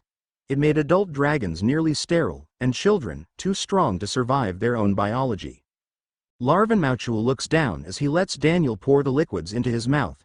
He swallows the combined potations, which are a minuscule amount compared to the massive dragon, but they can always add more based on the effects of the first. I am sorry, murmurs the dragon. I had no idea. I was so blinded by anger and rage, I tried to kill him and was driven back. I am likely cursed as well. Zyriko answers, you're clear now. That was what this spray has been. She gestures at her golems still fogging the hallways with the anti-curse. Larvan Mauchul points out as his strength returns, you mentioned inoculation. Would that not mean the curse cannot be inflicted again? The three female dragons look at Zyriko, who replies gently, Daniel asked me to be extremely cautious, as no immunity is truly completely immune. Additionally, all three of them are currently carrying offspring, who may not inherit the inoculation. Daniel nods. Just as abruptly as the statement was made, he twitches. Wait, all three? He looks at Girahul, whose eyes go wide, and she blushes, trying to shift behind him to hide from him. Gara, she murmurs softly, Mukori, you still need to enslave this assailant. Daniel wants to press the issue, since, if true, it would make Girahoil's third egg in a relatively short period of time, and he thought they agreed on 2 for now. He lets it go for now, returning to task. Larvan Mauchul, we have a core mission to finish before we return to the Citadel. Unless you can transform into a smaller form, we'll have to part ways. He is able to move now that the potations are taking effect, and he shifts up, rising to a seated position as he catches his breath. He now towers over all of them. I have little mana left. If I fall unconscious, you may allow me to perish. We'll see what happens. Larvan Mauchul casts the spell Daniel has seen a few times, shrinking down. Surprisingly, his armor shrinks with him, and he is left behind in a kneel when the glow of the spell fades. Emperor Daniel, from this day forth until my last, I am your humble servant. You don't have to go that far, will you make it? Yes. Allow me to aid you in your mission. Daniel looks at Girahul, who is still holding his arm possessively. What? She asks, lightly glaring at Daniel. The last room we have to raid is yours. Will you show us where it is?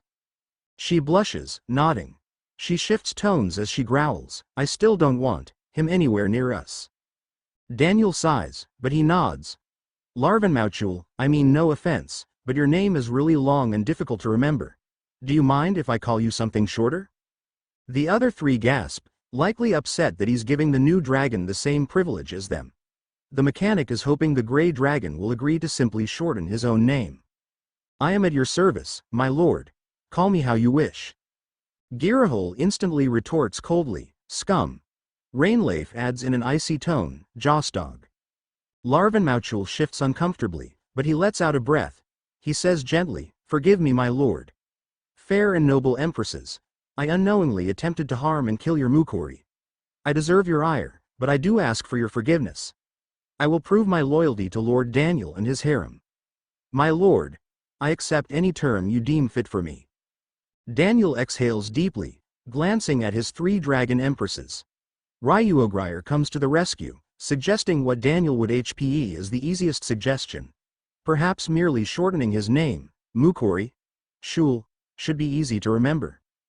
Daniel jokes, if we're not shortening from the beginning, again. The 3 dragon empresses glare at Daniel, as if he's personally slighting them. He holds his hands up in concession. Then, I'd almost rather call him, Mao. In one of the languages on Earth, it's a word for, demon lord. Girahul squeezes Daniel's arm, retorting, he's not a lord, he's an assaulter. He's less than a feral goblin, he's. Daniel quiets her by cupping her cheek gently with his free hand, disrupting her rant. In the context I was referring to, he's the enemy of the world. But, if it bothers you so much, we'll go with Shul. Sound good? Ryuogrier and Rainleif nod. Girahul huffs, but doesn't object. And, the dragon in question nods. Very well. I shall answer to the appellation, Shul, from henceforth. Good, states Girahole haughtily. Now that that's settled, let's go. Daniel nods, saying to Shul as Girahole pulls him along, Shul, you can stay in the hallway or head for the Citadel. Either is acceptable. I shall accompany you as far as possible, my lord. Keep your distance, growls Ryuogrier as she takes Daniel's other arm, and Rainleif leads the three of them, keeping herself away from Shul. Shul follows a fair distance behind, and Zyriko falls into step with Daniel's group alongside Girahole. Daniel, you should check in with the others quickly. Please reassure them that I'm all right, Zyriko. We'll just grab Girahole's most desired things and leave the rest to your golems, if that's all right. Also, you may seal the keep. No one other than us in or out until it's cleared out. She nods.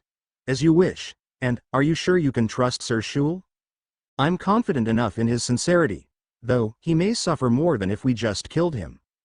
She scoffs, and Girahole again squeezes Daniel's arm against her body. She looks at him with hurt in her eyes, and he tries to smile to reassure her.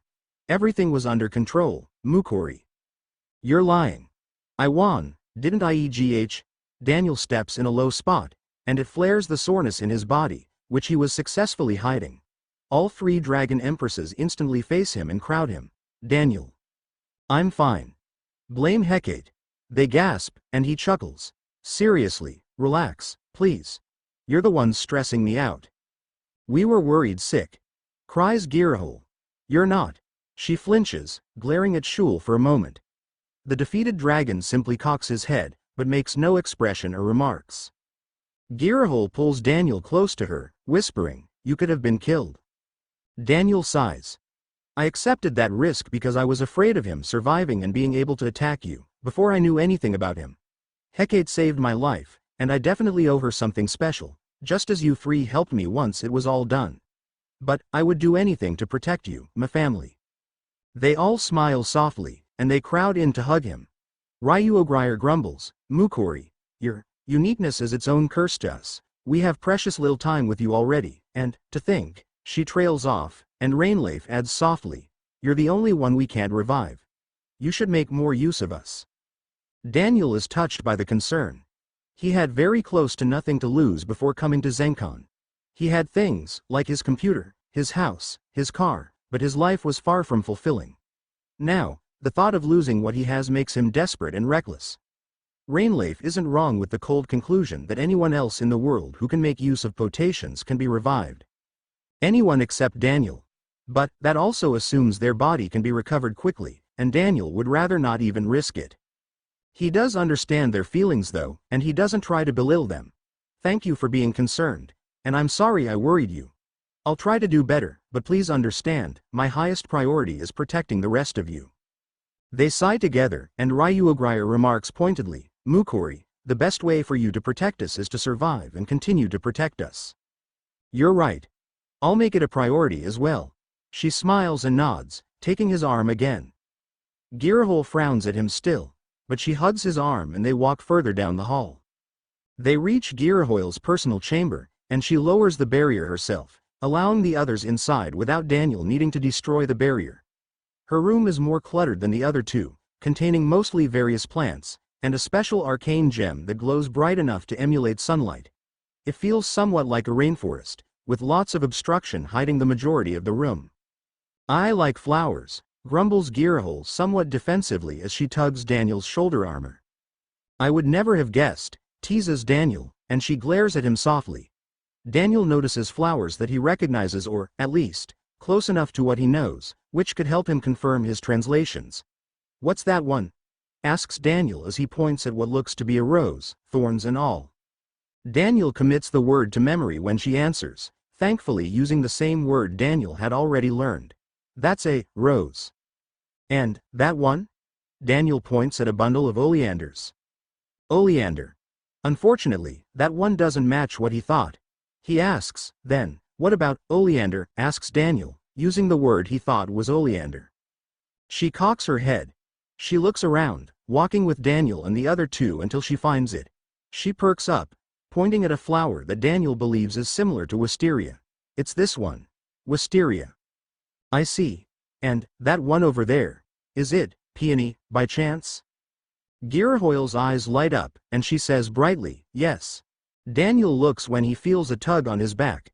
Rainleaf is looking up at him, and she asks softly, do you like flowers, Daniel? Daniel smiles. I do. I don't know the names for them here, but back on Earth, I grew flowers we called dandelion, lavender, and I even gave a try at growing a flowering tree known as Sakura cherry blossom. He scratches his cheek as he admits, I wasn't very good at it, but I tried. Just as the three dragons glance at each other, Daniel teases playfully, I don't necessarily want my next lunch to be a bunch of flowers, please. Girahole, specifically, tenses, and she turns bright pink as she whines, you jerk. I'll never make anything for you again.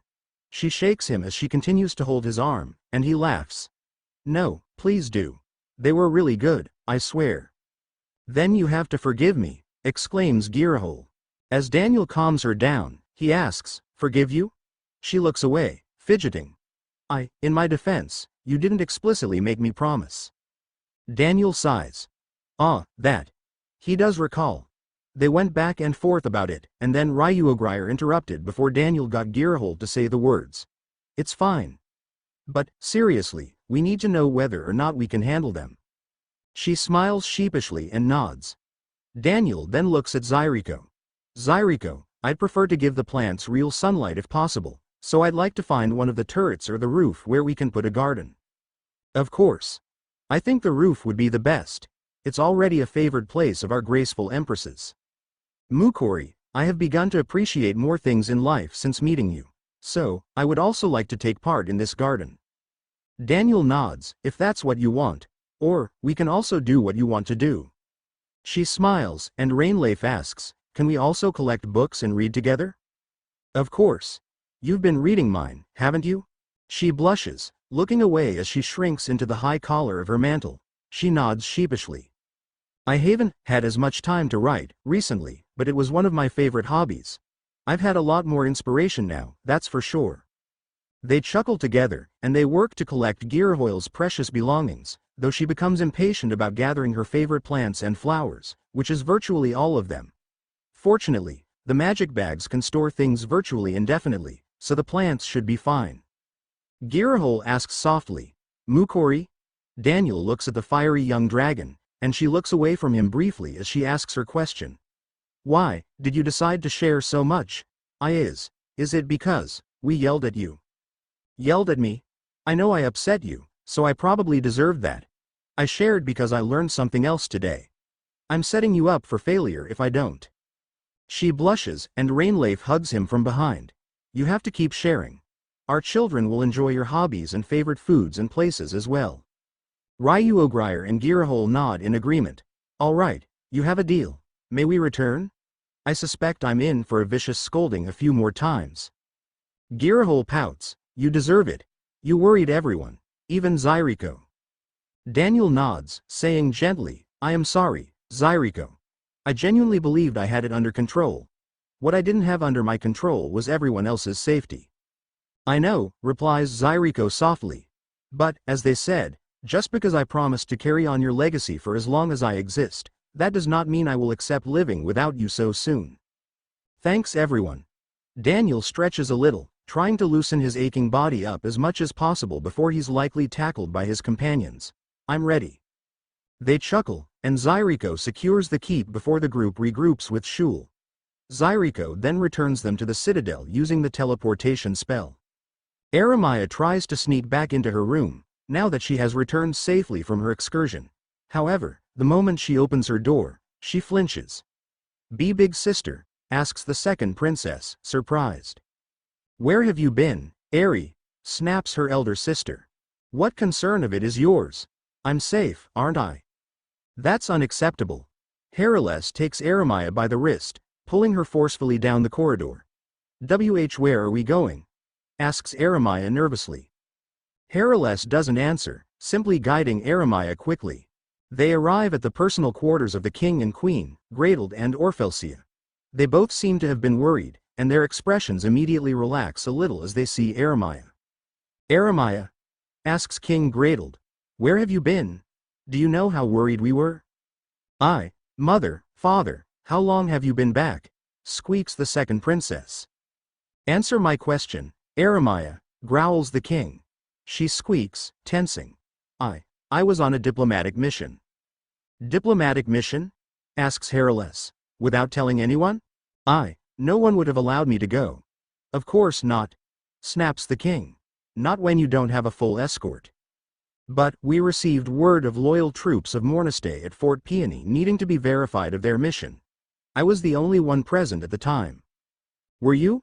Asks the king skeptically. Eremiah is no fool, and she tightens her posture. She knows the king's tone means he's calling her bluff. He knows something she doesn't. To my knowledge, yes, your majesty. To your knowledge, did you give Grand Duchess Arameliana our regards? So, it was the Grand Duchess. She must have heard of the troops before they even left, then. When I was at Fort Peony, the Grand Duchess had not yet arrived. I was afraid it was a time-sensitive matter. Orphelsia finally speaks up. You're an intelligent girl, Eremiah. For that, we are proud. With that being said, you are lying. This recklessness is exactly why you wouldn't have gotten permission. If you had been captured by our enemies, or worse, if the new demon tyrant learned a princess was at the battlefront, warns the king. She commands dragons, for heaven's sake. You mean Empress Hecate? Blurts out Eremiah without thinking. All three of them look at her, and Hercules replies, she's not recognized as an empress. She's a despot proving to be dangerous. She's not dangerous, retorts Eremiah sassily, or she wouldn't be if we left her alone. Princess. Snaps the king. Ignoring his objection, she adds passionately, no, Hecate is a really nice person. She didn't try to deceive me, she didn't ask for anything from me, and she even gave me part of what I wanted. And, what is that? Asks Orphelsia, managing to stave off the king's wrath long enough to pry for more information. Eremiah narrows her eyes. She knows her mother is just letting her string more rope. I learned that Daniel is alive and well, no thanks to any of you. The three gasp, and Hercules asks quickly, you saw him? Were you able to speak to him? I was. Thankfully, he harbors no ill will towards us. He's the only reason the dragons have stopped their attack. What? Asks Hercules. The dragons are no longer a threat, nor is Empress Hecate, so long as we do not attack them. Attack them? You're speaking of a demon kin. Eremiah glares at Hercules. You're speaking of an empress. One who is trying to stop the war. You can't call her that, cries out Hercules. And why not? What makes her title carry any less weight than our own? The three are speechless. Eremiah adds a little indignantly, actually, I would wager that hers carries even more weight. After all, she has a weapon capable of killing gods. The three are appalled by Eremiah's words. King Gradled murmurs, that's impossible. I've seen what it can do, father. No one here has the strength to withstand it. It can destroy an entire country. Just as she's finishing the sentence, a knock at the door comes, and Rikuto lets himself in. Apologies. I heard Eremiah was found and, did I hear correctly, princess? Eremiah straightens her posture, taking a slightly indignant tone. I don't know. What did you hear, your majesty? Rikuto sighs. You mentioned a weapon that can destroy a country? Eremiah replies, did I say that? If I did, I assume we wouldn't want to make enemies of the people with that weapon. Rikuto thinks for a moment. His eyes widen.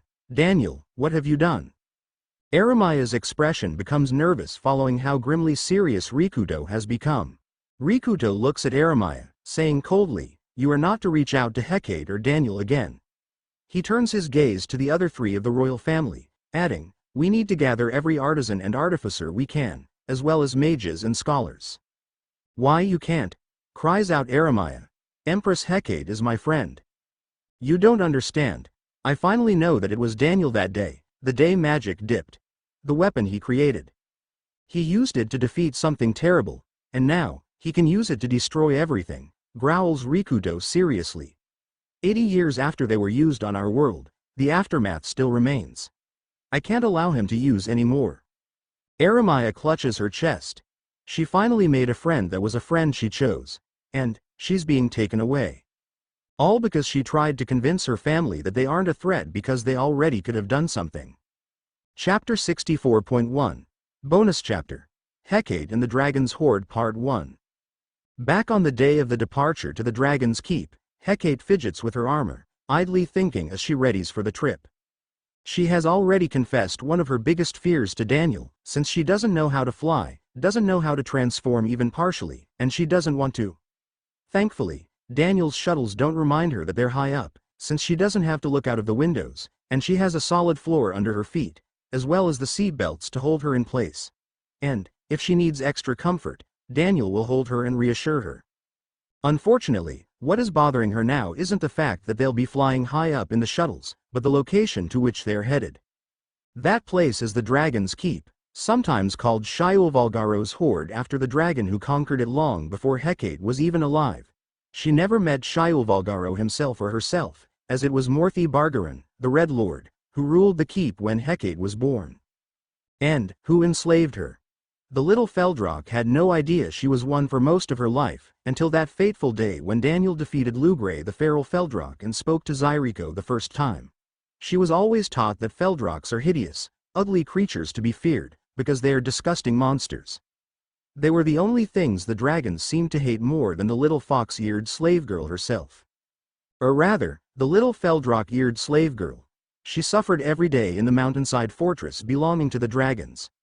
While some of the dragons simply ignored or neglected her, like Ryuogryr, Rainleaf, and even Girahol, the male greater dragons, specifically, treated her as scum. They would spit on her, give her cruel orders, and remind her that she is an ugly wretch. Her hands tightly gripped the dagger Daniel gave her when they first met. She had a rusty short sword that she had scavenged when she first arrived at the Citadel in a futile endeavor to conquer it all alone. One such cruel order given to her by Morthi Bargaran. The human from another world never treated Hecate with disrespect. He was cautious at first, since she tried to kill him and lost strength, collapsing onto him. Even so, he never tried to harm her or take advantage of her. He never even tried to contract and enslave her the way he did with the dragons, even though Hecate is now one of the most powerful magic users in the world, even if she lacks the experience to make total control of her magic. That is ultimately why she is able to even consider going to the Dragon's Keep.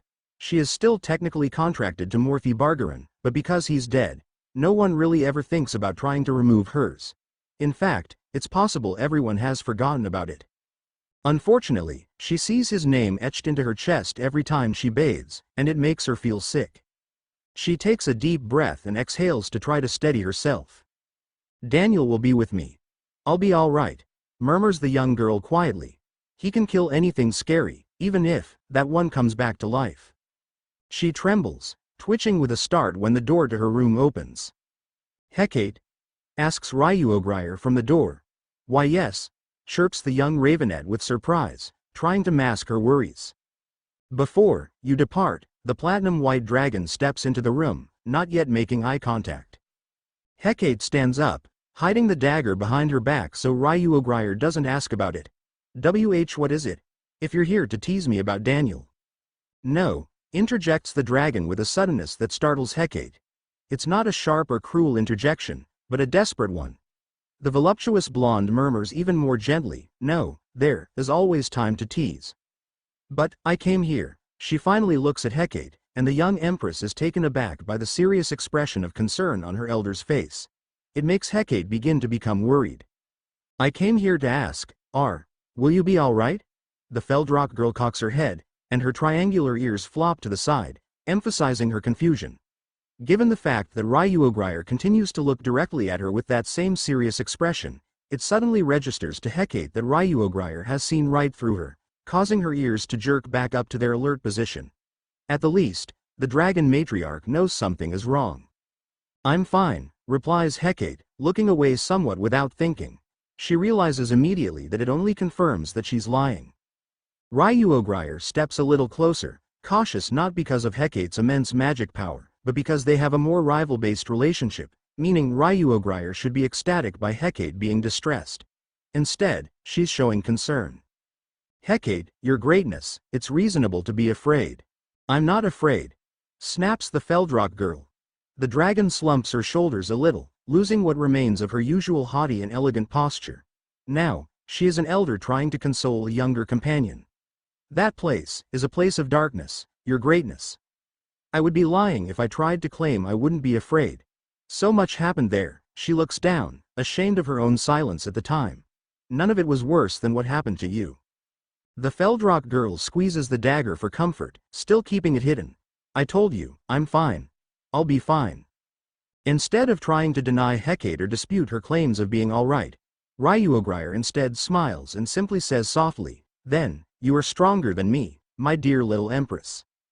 This shocks Hecate, and she can't help but stare at the dragon as the latter makes eye contact with her again, showing a tender smile.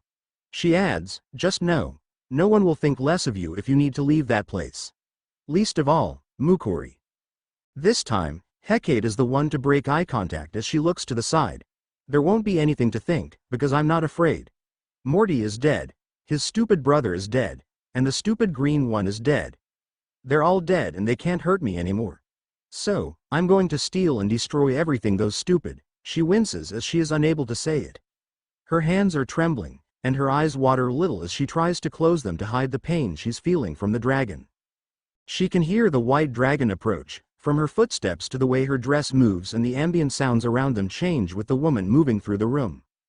However, Hecate also hears a different set of sounds. Those consistent with the dragon coming to a stop in front of her and sinking to a kneel. Hecate looks, and she snaps her gaze rigidly to Ryuogrier, who is on her knees before the Feldrock Empress. "Hecate, I understand. I have many regrets, as well as fears. Mukuri will understand as well. You need closure. We all do. You don't have to hide your feelings. As the highest ranking of the surviving dragons, though second highest of our family, it may not be my place, but I grant you not only my permission, but my full encouragement to do whatever you see fit to Shio Valgaro's hoard. Plunder it to the last coin, jewel, and scroll, or erase it from this very world. You are the empress over even the dragons now. We, who do not deserve it, are at your mercy now." The Feldrock Empress is stunned by this admission. It's extraordinarily awkward, and it's making her feel restless. Hecate swallows her saliva, her trembling finally subsiding a little. She takes a breath and exhales to calm herself again. She finally shows Ryuogrier the dagger, saying softly, Daniel gave me this when we were in the Citadel, and it gave me strength. I couldn't do anything against Lugray, and I couldn't do anything against Morty or the other dragons. I still wouldn't be able to." Hecate grips the chest of her armor, and Ryuogrier is quiet for a moment, thinking of what to say. Hecate adds on her own, "Daniel will be there, so I'll be fine. I'm sure of it." The young Feldrock Ravenet smiles warmly, and Ryuogrier gives a gentle curve to her own lips in return. "I'm sure you're right, your greatness." Hecate becomes a little sheepish, and she adds, D-. "Don't tell Daniel any of this, though. I don't want him to worry." Ryuogrier's smile becomes more caring and gentle. "If that is what you wish, I will. But, Mukuri won't think less of you either way." "I don't need or want to find out," pouts Hecate quietly. She then puts her babe smile back on, saying, "Now, if you'll excuse me, it's almost time to go." Ryuogrier smiles and nods. "I look forward to teasing you upon your return, your greatness." The young Feldrock Empress scoffs and she makes her way to the door in a jog. She stops before exiting, and she hesitates for a long time.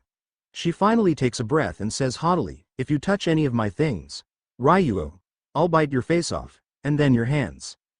The Platinum Dragon can't help but laugh warmly as she follows Hecate out. "I wouldn't dream of it, your greatness.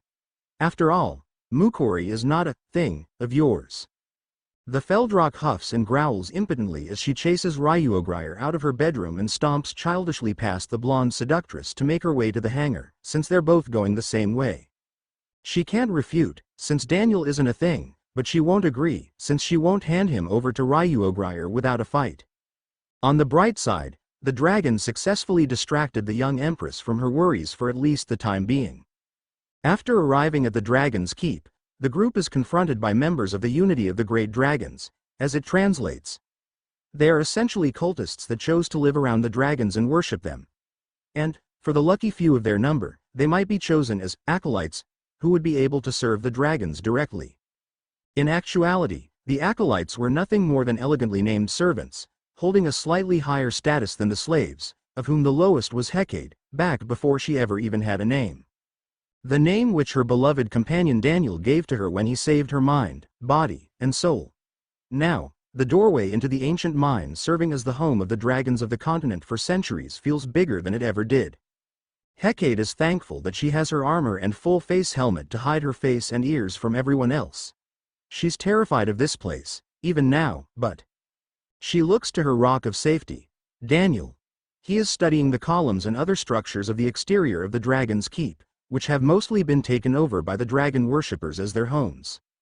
Like the day they met, and the time they traveled through the Citadel together, Daniel appears unafraid on the surface, but he is cautious and alert. He walks with his dragon-slaying rifle like it's a staff, even in spite of how heavy it is, or perhaps because of how heavy it is. Though, she does know that he does it to give the illusion that it is a strangely shaped magic staff like one used by many mages, rather than a weapon anyone with the most basic know-how could operate. The teenage ravenet swallows her fear, stepping quickly back into close proximity to Daniel, keeping him in the security bubble he provides close. Everything feels okay as long as he's with her. She can face the impossible, from the scariest of heights to the strongest of monsters. Even Morthy Bargaran is no threat to her, made even more so by Girahol when she annihilated the magic bag he was in. Hecate doesn't know if he could be revived, because she doesn't know what happens to things inside of magic bags when the bag is destroyed, but Daniel and the others seem convinced that Morthy Bargaran is gone for good, which is good enough for Hecate. Or at least, it's mostly reassuring. She'll verify with Daniel that he's really gone when they're alone. She notices herself falling behind and hops back into step. She's doing everything she can to hide how she's feeling so Daniel won't worry about her. He's very attentive, and she doesn't want him to think she's even weaker than when they met. In fact, she has no excuses at all, since she absorbed the magic power of the Devourer, meaning she is probably the singular most powerful being on Zenkon, save for the gods. And she's still bound to Morthy Bargaran, if he's still alive. She shakes her head vigorously clear. No, he's not alive. Daniel will kill him again, even if he is. He'd be able to defeat me if he had to. So, it's fine. Daniel can defeat anything. She smiles at Daniel, likewise hidden from everyone thanks to her helmet, but she does notice Wenliana looking at her. The human magic artisan is the newest member of Daniel's family, though it could be argued she's the most senior of his family members, since she was close to him before anyone else. She gave Daniel a strong foothold in the world of Zenkon, even if it ultimately faltered at the time, setting him on his path to meet Hecate, for which she is thankful. Wenliana specifically works her way closer to Hecate, acting casual, while Daniel gets a little ahead during their entry into the keep. The magic artisan asks quietly, "Hecate, is everything all right?" The Feldrock Empress nods, replying equally softly, "Yes. I just felt like this place is bigger than I remember." "I see. Were you in your Feldrock form, then?" The Ravenet shakes her head. "No, I was numb." "Numb?" asks Wenliana, confused. However, she notices something about Hecate, perhaps her own posture shrinking or drooping, and she quickly adds, "Oh, forgive me.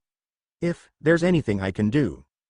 The young Feldrock smiles, which hopefully shines through in her voice. "I'm fine. Thank you for asking. I'm stronger than I was. And I have Daniel to keep me safe." The brunette human smiles and nods, adjusting the strap of her void bag on her shoulder. "I'm glad you're here then. This is exciting, but I don't think I'd be able to protect myself from an angry Benki, let alone a dragon." Hecate snickers warmly. "Then, I'll gladly protect you. You have my thanks," replies the artisan brightly. Hecate feels a little guilty, since she's feeling the walls closing in on her even now. When they finally arrive at Ryuograir's private chamber, Daniel walks past the threshold and around a corner. Hecate is right behind him, until her head clonks against something solid, causing her to stumble back. She cries out, What is this?" She slams her fists against the invisible wall which now separates her from Daniel. It sounds like a big pane of glass or even solid concrete, even though it's completely invisible. Treya asks nervously, "Daniel?" She steps up close to Hecate, inspecting the air that has halted Hecate in her tracks. "It's some kind of automatic barrier," explains Viregraze as she touches the invisible surface on the Feldrock Empress's other side. Now knowing there is something blocking her path, Hecate takes a step back and begins charging magic. "I bet I'm stronger," growls the Feldrock girl. "Hecate, I'm fine." She flinches and stops in her tracks at Daniel's words. He says with a playfully teasing tone, "I'm guessing all of them guarded their rooms with barriers to keep others out, especially uninvited guests." "Well, I'm invited too," whines Hecate. "I don't know if that's it. I'd be more willing to guess that it has to do with me, of all people." Hecate pouts while a brief conversation occurs regarding the wall, ending with them realizing that it's because Daniel has no magic that he could pass through. Viregraze, Aulone, and Karatai are the first ones to laugh, and then everyone else does as well. Still a little perturbed, Hecate crosses her arms. "Fine. But, if you need help, Daniel, I'm breaking through this barrier. And, I'm sure you'll succeed. But, relax. I can't imagine Ryuogrier Booby trapped her personal quarters." "Booby something, maybe," grumbles the small Feldrock teen, since the Platinum Dragoness takes great pride in her well-endowed humanoid form. Viregraze does her best to reassure the Ravenet as the others snicker softly, "Don't take it to heart, your greatness." Hecate huffs with a HMPH, and she turns away. "I was hoping I could use a long stick or net to sweep all of Ryuo's treasure out of the room, but that stupid wall is in the way." In actuality, she's nervous because Aniel will be out of sight, and anything could happen in this place. Morthy Bargaran was terribly cruel and possessive of his treasure. Hecate, herself, witnessed one of the female lesser dragons be nearly killed for simply picking up one of the former Dragon Lord's treasures simply because it had fallen off of its pedestal and she was putting it back. Now that she understands how desperate the situation was for the dragons, Hecate is certain that the only reason that the pink dragon is still alive is because there was always a desperate need for one of the females to lay a viable egg, and for that egg to hatch safely into a healthy offspring. Hecate does her best to keep her focus on what's going on. She listens intently for Daniel. She's afraid the room is so vast that even her powerful ears won't be able to hear him. This is especially possible because her helmet dampens soundsome to protect her from rifle and pistol shots. Thankfully, when he does speak, Daniel is comfortably audible, and he talks enough that no one has to worry about whether or not he's still all right. During her efforts to distract herself, Hecate decides to throw rocks at the barrier, and to her surprise, they pass through. Everyone is curious about it, and she calls out, "Daniel, rocks can pass through. I think it only blocks people." Daniel replies loudly enough to be heard, "Hang on, I'm working on it." There's a sound deep in the tunnel, and Hecate snaps her gaze in that direction. A few of the others with her, including the Stalvalton guards and villagers, also snap their gazes in the same direction, mostly in response to Hecate looking so urgently. One of the Stalvalton soldiers asks quietly, "Did you hear something, Your Majesty?" Hecate couldn't be bothered to correct him in that her chosen title is Your Greatness, since she's afraid it could be one of Morthibargaron's loyalist allies. Or, worse yet, in some terrible, terrible twist of fate, it's Morthy Bargaran himself, magically revived via. There's some noise in Ryuogrier's chamber, and Daniel calls out, "All right, try it now." Without even thinking, Hecate immediately whirls and jumps into the short hallway. She gives no regard to whether or not the barrier could still be active, or even be slow to dissipate. She wholly trusts Daniel and will endure anything to get back to him as quickly as possible. Thankfully, the barrier is gone, as evidenced by her safe passage across the threshold that blocked her moments ago. She swallows quickly, feigning her composure. "Haha. Yes." "Why, Your Grace, what if the barrier was still active?" asks Treya nervously. This prompts a brief conversation that leads into Daniel teasing Hecate and tricking her into embarrassing herself by trying to disagree with him to prove she's not a blind follower, only to blindly disagree with that very statement. Now embarrassed, the Feldrock Empress whines, Shut up." Hecate doesn't mind being teased by Daniel in actuality, and she joins him in searching, now that she is back in close proximity to her beloved darling. The rest of the mission in the Dragon's Keep goes similarly until shortly after searching Rainleaf's quarters. The closer they get to the deeper parts of the hoard, the more fear grips Hecate's soul. She can feel a sort of pressure, a miasma that makes the air feel heavy and stifling. Her hairs are standing on end, thankfully hidden mostly by her inner layer of clothing and her armor, as well as the fact that her tail is normally fairly puffy on its own. Daniel doesn't seem to feel it, but to Hecate, it's thick like a fog or smoke, threatening to steal her breath and choke her. She hears the faintest scrape of metal on metal, armor of a colossal being beginning to move faster than anyone else can process. Her instincts scream at her, and her gaze closes in on itself, narrowing to see only one thing. Rather, one person. Everything in the world is about to end, because the entirety of her world is Daniel. He's in danger. Look out, screams Hecate as she pounces forward, shoving Daniel thoughtlessly with far more strength than she should ever assume he can survive. She knows him. She knows the truth. While he can kill anything, he is an especially weak human in this world, since he has no magic. She doesn't have time to even realize the potential horrifying mistake she just made as his body rockets up the hallway from the force with which she pushed him. A massive weight slams down on top of her, and Hecate briefly blacks out from the impact, smashing her into the ground. Daniel's in danger. Get up.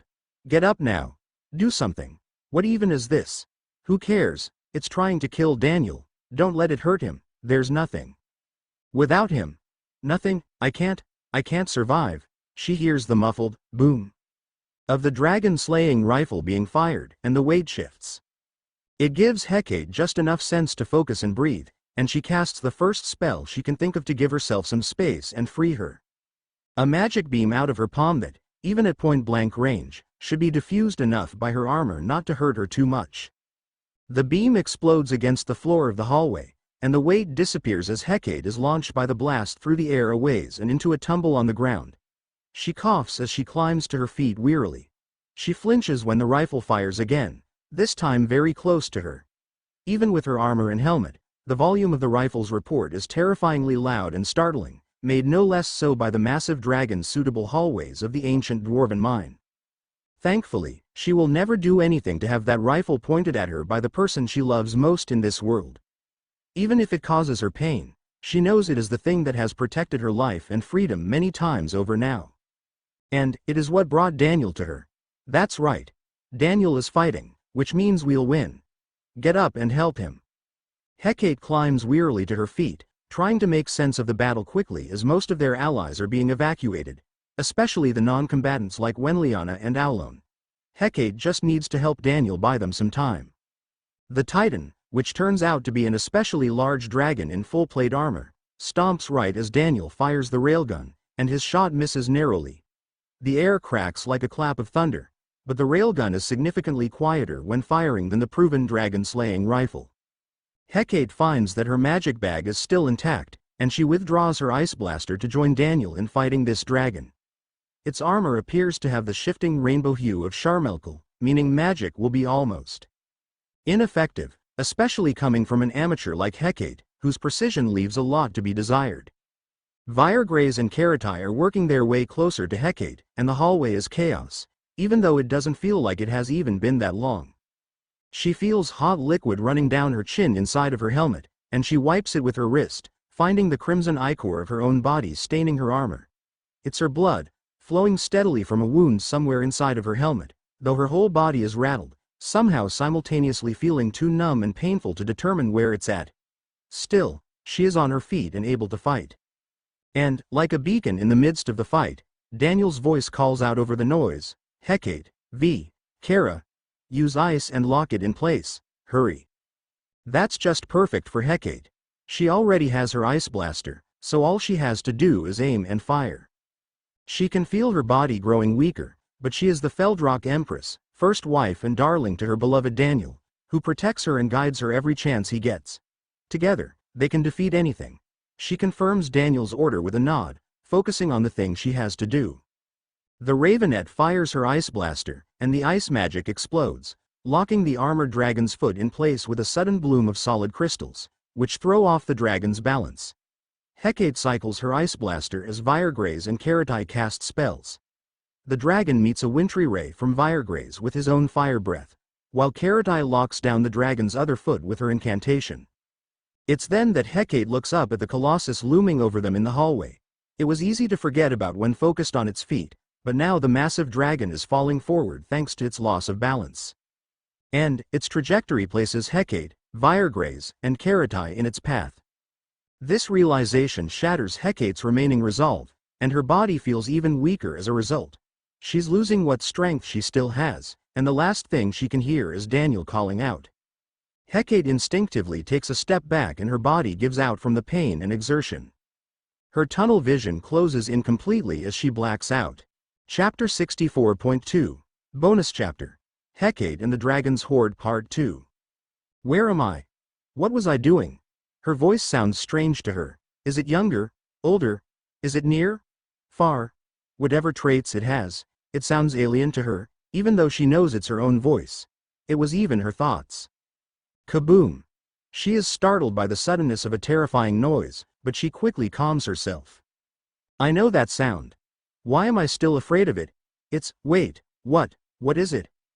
She looks around, but she can't make sense of where she is. She feels lost, trapped. The air is squeezing in on her.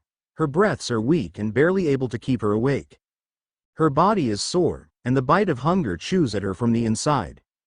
Far away, a flash of light makes it seem like the sun is rising, until a terrifying mushroom larger than the largest trees grows into the sky in an instant, burning with the immense heat of pure fire. She can't help but tremble in fear at the unmatchable power of what she's seeing. No, wait. I don't have to be afraid. Because I know I don't, but why? It's then that she finally sees him. It all becomes clear again, the strange human from another world. The Feldrock sorcerer. The harbinger of calamity. Daniel Alexander Lawson, a regular human from Earth without a single bit of magic. Daniel. That's why, he saved me. Those are his things, his weapons. It's his power, and he uses it to protect me because he loves me. And I love him. I never want to be apart from him. She calls out to him, Daniel, over here. When he looks at her, she feels cold in an instant. Rather than recognition, the worst possible expression that could be directed towards her is what he is showing now. Disgust. What are you? Retorts the human as if gazing upon excrement. It's me. Still, her voice sounds different, but she doesn't know how or why. She only knows that something seems off about it. We're friends. Lovers, I'm your wife. But his reply feels like a knife to her heart. I would never be friends with a disgusting creature like you, replies Daniel with the coldest tone she has ever heard from him. It is nearly enough to freeze her heart solid, and pain stabs into her chest. She can feel tears forming in her eyes. The end of his thought solidifies the horror of the moment, let alone be married to you. You're the ugliest thing I have ever seen. The tears start to flow from her eyes, and she whimpers, BB but, why you said, you loved me. You promised to stay by my side. Apparently, that was before I knew you were this disgusting beast. She flinches, stumbling back. Her steps feel strange, and her body feels clumsy. She looks down at her hands to begin crying, and she freezes in terror. She doesn't have hands. She has claws. Black, furry claws with sharp, obsidian cone-like spikes protruding from her fingers. When she looks up again at where Daniel should be, she instead sees a shadowy black monster that moves exactly as she moves, and her heart completely stops at the realization that it's her reflection. Hecate wakes up screaming, startling the handful of people around her. She flails in terror as her heart races and panic sets in. Someone grabs her, only exacerbating her fear as she tries to escape or fight or anything to end the nightmare. Hecate, calm down. It's me, it's Viregrace.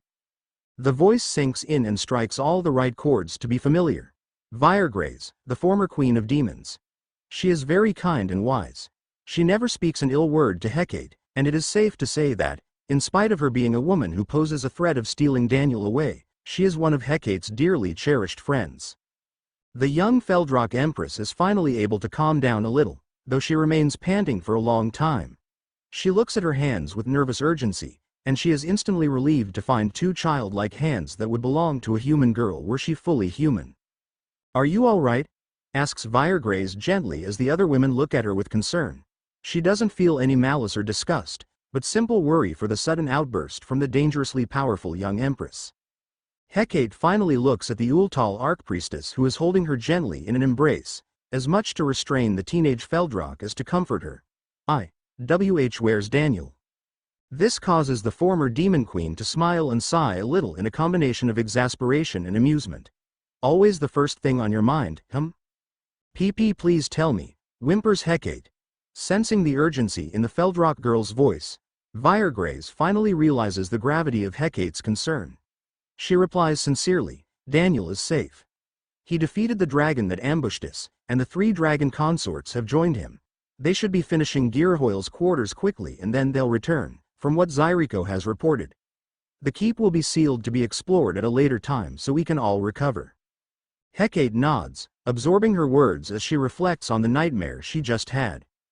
Daniel has never seen Hecate's true form, and if it's up to her, he never will. She knows how hideous she is. And, as she gets older, it'll only get more and more disgusting and horrifying to look at. She knows this because she witnessed the feral Feldrock. Though, she didn't really know what he was at the time. And, now that she thinks about it, she never really got a very good look at him. Either way, Daniel will never see me like that. He says I'm cute as I am, and if I never turn into that, then there's nothing to worry about. She swallows hard, finally sitting up. Viregraze stays close to ensure Hecate doesn't collapse again. Are you sure you're all right, Hecate? You took a pretty hard impact and used a lot of magic while you're still inexperienced. The Ravenet nods her head, still deep in thought, but aware enough of what Viregraze is saying to respond. I'm fine, I just had my belt strung. Belt, strung? Repeats the Ultal woman. It's an earth phrase, I think. I see. She smiles and does her best to reassure Hecate again. In any case, our companions should return shortly, and Zyriko is refusing to transport anyone in on Daniel's order. Hecate starts to stand up, then she feels weak and nearly falls back down to her hands and knees, caught by Viregraze. Rest, Hecate. The dragon has allied himself with Daniel, and the 3 dragon consorts are present to keep him outmatched if he tries anything. Zyriko is also with Daniel to withdraw him if need be, but from what she reported, the dragon has almost no mana remaining.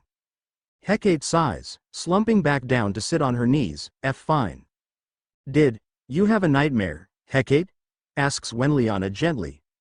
The Feldrock girl swallows hard, trying to think of a deflection. She can't risk it getting back to Daniel, or he might start to lose faith or trust in her. Wenliana seems kind and caring, but Hecate barely knows her.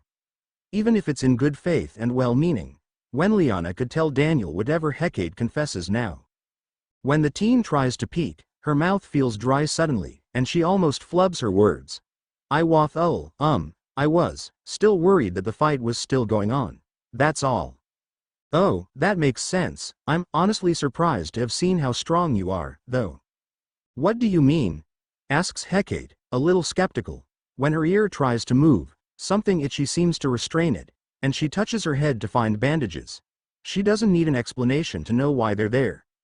The magic artisan clarifies, well, I was certain you're very strong, since you have enough mana that it's easy to feel intimidated by you, which is rare for humans to be able to sense, but when the dragon crushed you, I was briefly afraid, but you recovered, and you escaped any grievous injuries, even fighting him off enough to allow me to escape. The brunette woman bows her head, adding gratefully, thank you, Hecate, for keeping your promise to protect me. Though she's quite sore, Hecate's mood is improving, and she blushes a little. Why, you're welcome. I'm glad you're safe. Did anyone get hurt? She looks around.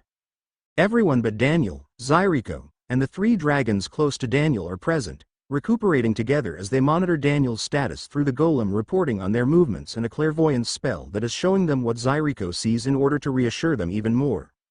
Treya explains, I think you took the brunt of it, your greatness. And Daniel, she halts herself, laying her own feline ears down apologetically. When Hecate ponders on why, she flinches. The Feldrock Empress, one of the strongest beings in the world, used a great deal of her strength to snap react to the armored dragon's ambush and shoved Daniel out of the way with great force. That he's still alive might be a small miracle. Hecate realizes she didn't think things through and could have killed him as easily as the dragon would have, which would have made it all amount to nothing.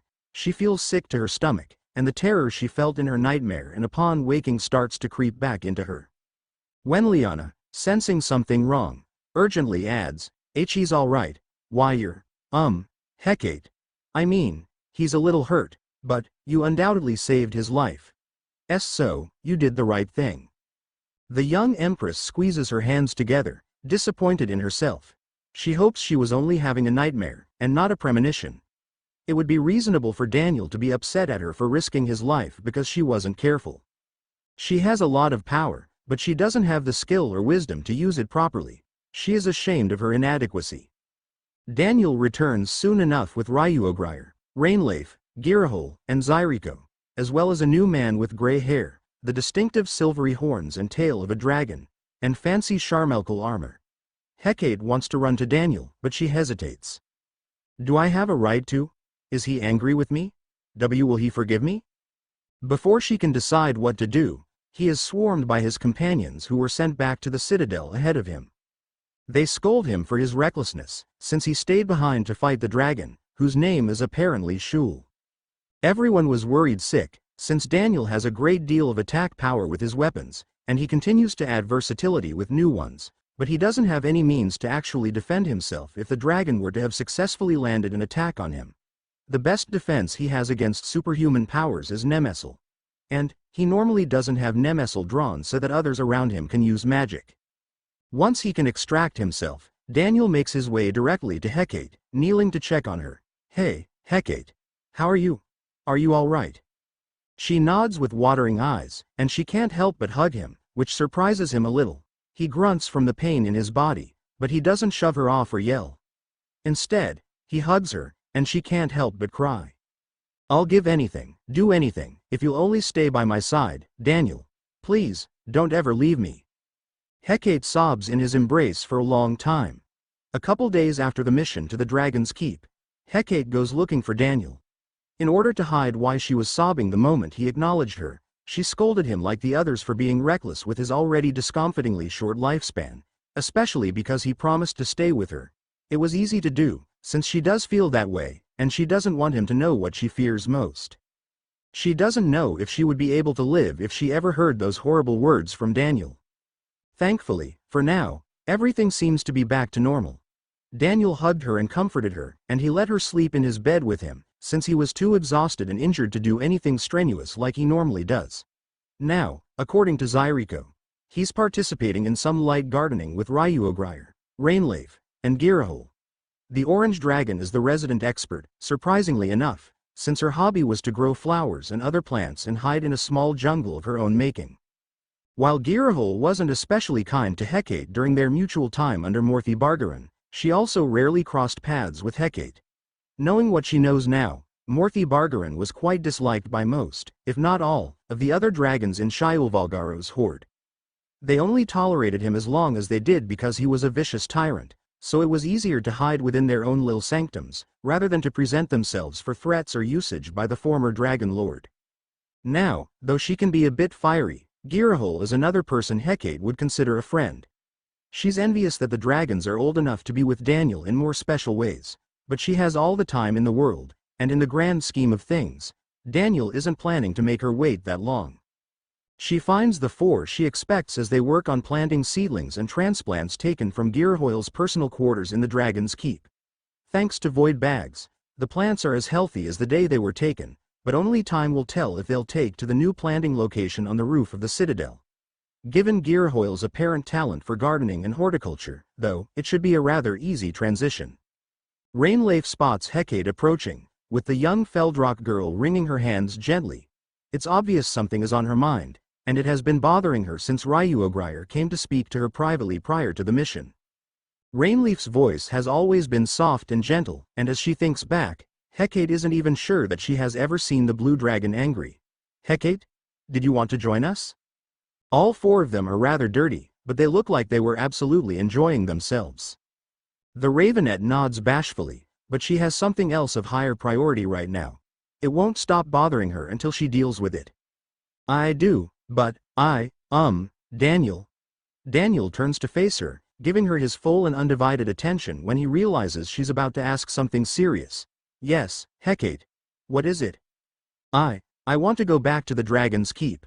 There's something I want to retrieve. This surprises the three dragons more than Daniel, and he asks gently, did you drop something?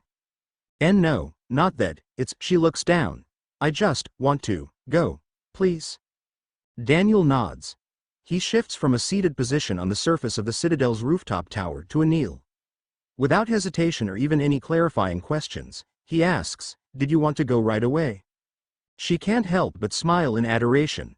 While he has a lot of people to care about now, Daniel does his best to ensure they know how much they're cared for. That goes even for Hecate, who gives him nothing but trouble. She could and would fall in love with him all over again every single day just to enjoy the tumble of emotions. Why yes. I'd like to go as soon as possible. Alright then, ladies, we'll pick this up. No, replies Hecate, stopping Daniel dead in mid-thought. Confused, the human asks gently, no? Hecate nods to confirm. That's right, I want to go, without you. This surprises all four of the others present, especially Ryuogrier, who regularly preys on Hecate's almost obsessive love of Daniel to tease the young teen. Not understanding, Daniel asks a little worriedly, if I've done something to hurt you, Hecate, She instantly feels guilty and hurt, particularly when it looks like she hurt Daniel. She runs to him and hugs him with watering eyes. No, that's not it at all, I'm sorry. It's, you. Always, protect me. She whimpers into his shoulder, clinging to his neck as she tries to find the right words.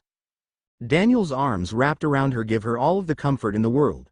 She could reside here, in this moment, for the rest of her days and be perfectly happy. But, it's also the root of the problem. She can't stand on her own without Daniel. She murmurs softly, I want to be stronger, strong enough to protect you. Still not fully understanding, Daniel pets her back with his hand, once again making her feel wholly safe and comfortable, even as she struggles to say what it is that she needs to say. You've already protected me plenty, Hecate. I'd be a stain on the floor of that place if not for you. She shakes her head. But, I want to face that place. Without you. She can feel Daniel shift, and she would guess that he's looking to the dragons for help. Hecate doesn't want to admit that she was terrified the whole time, not least of which because Ryuogrier might use it against her.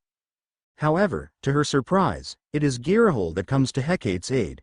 Daniel, I'll go with her. I have many things I wish to destroy. Destroy? Asks Daniel, a little surprised. The orange dragon confirms haughtily, yes.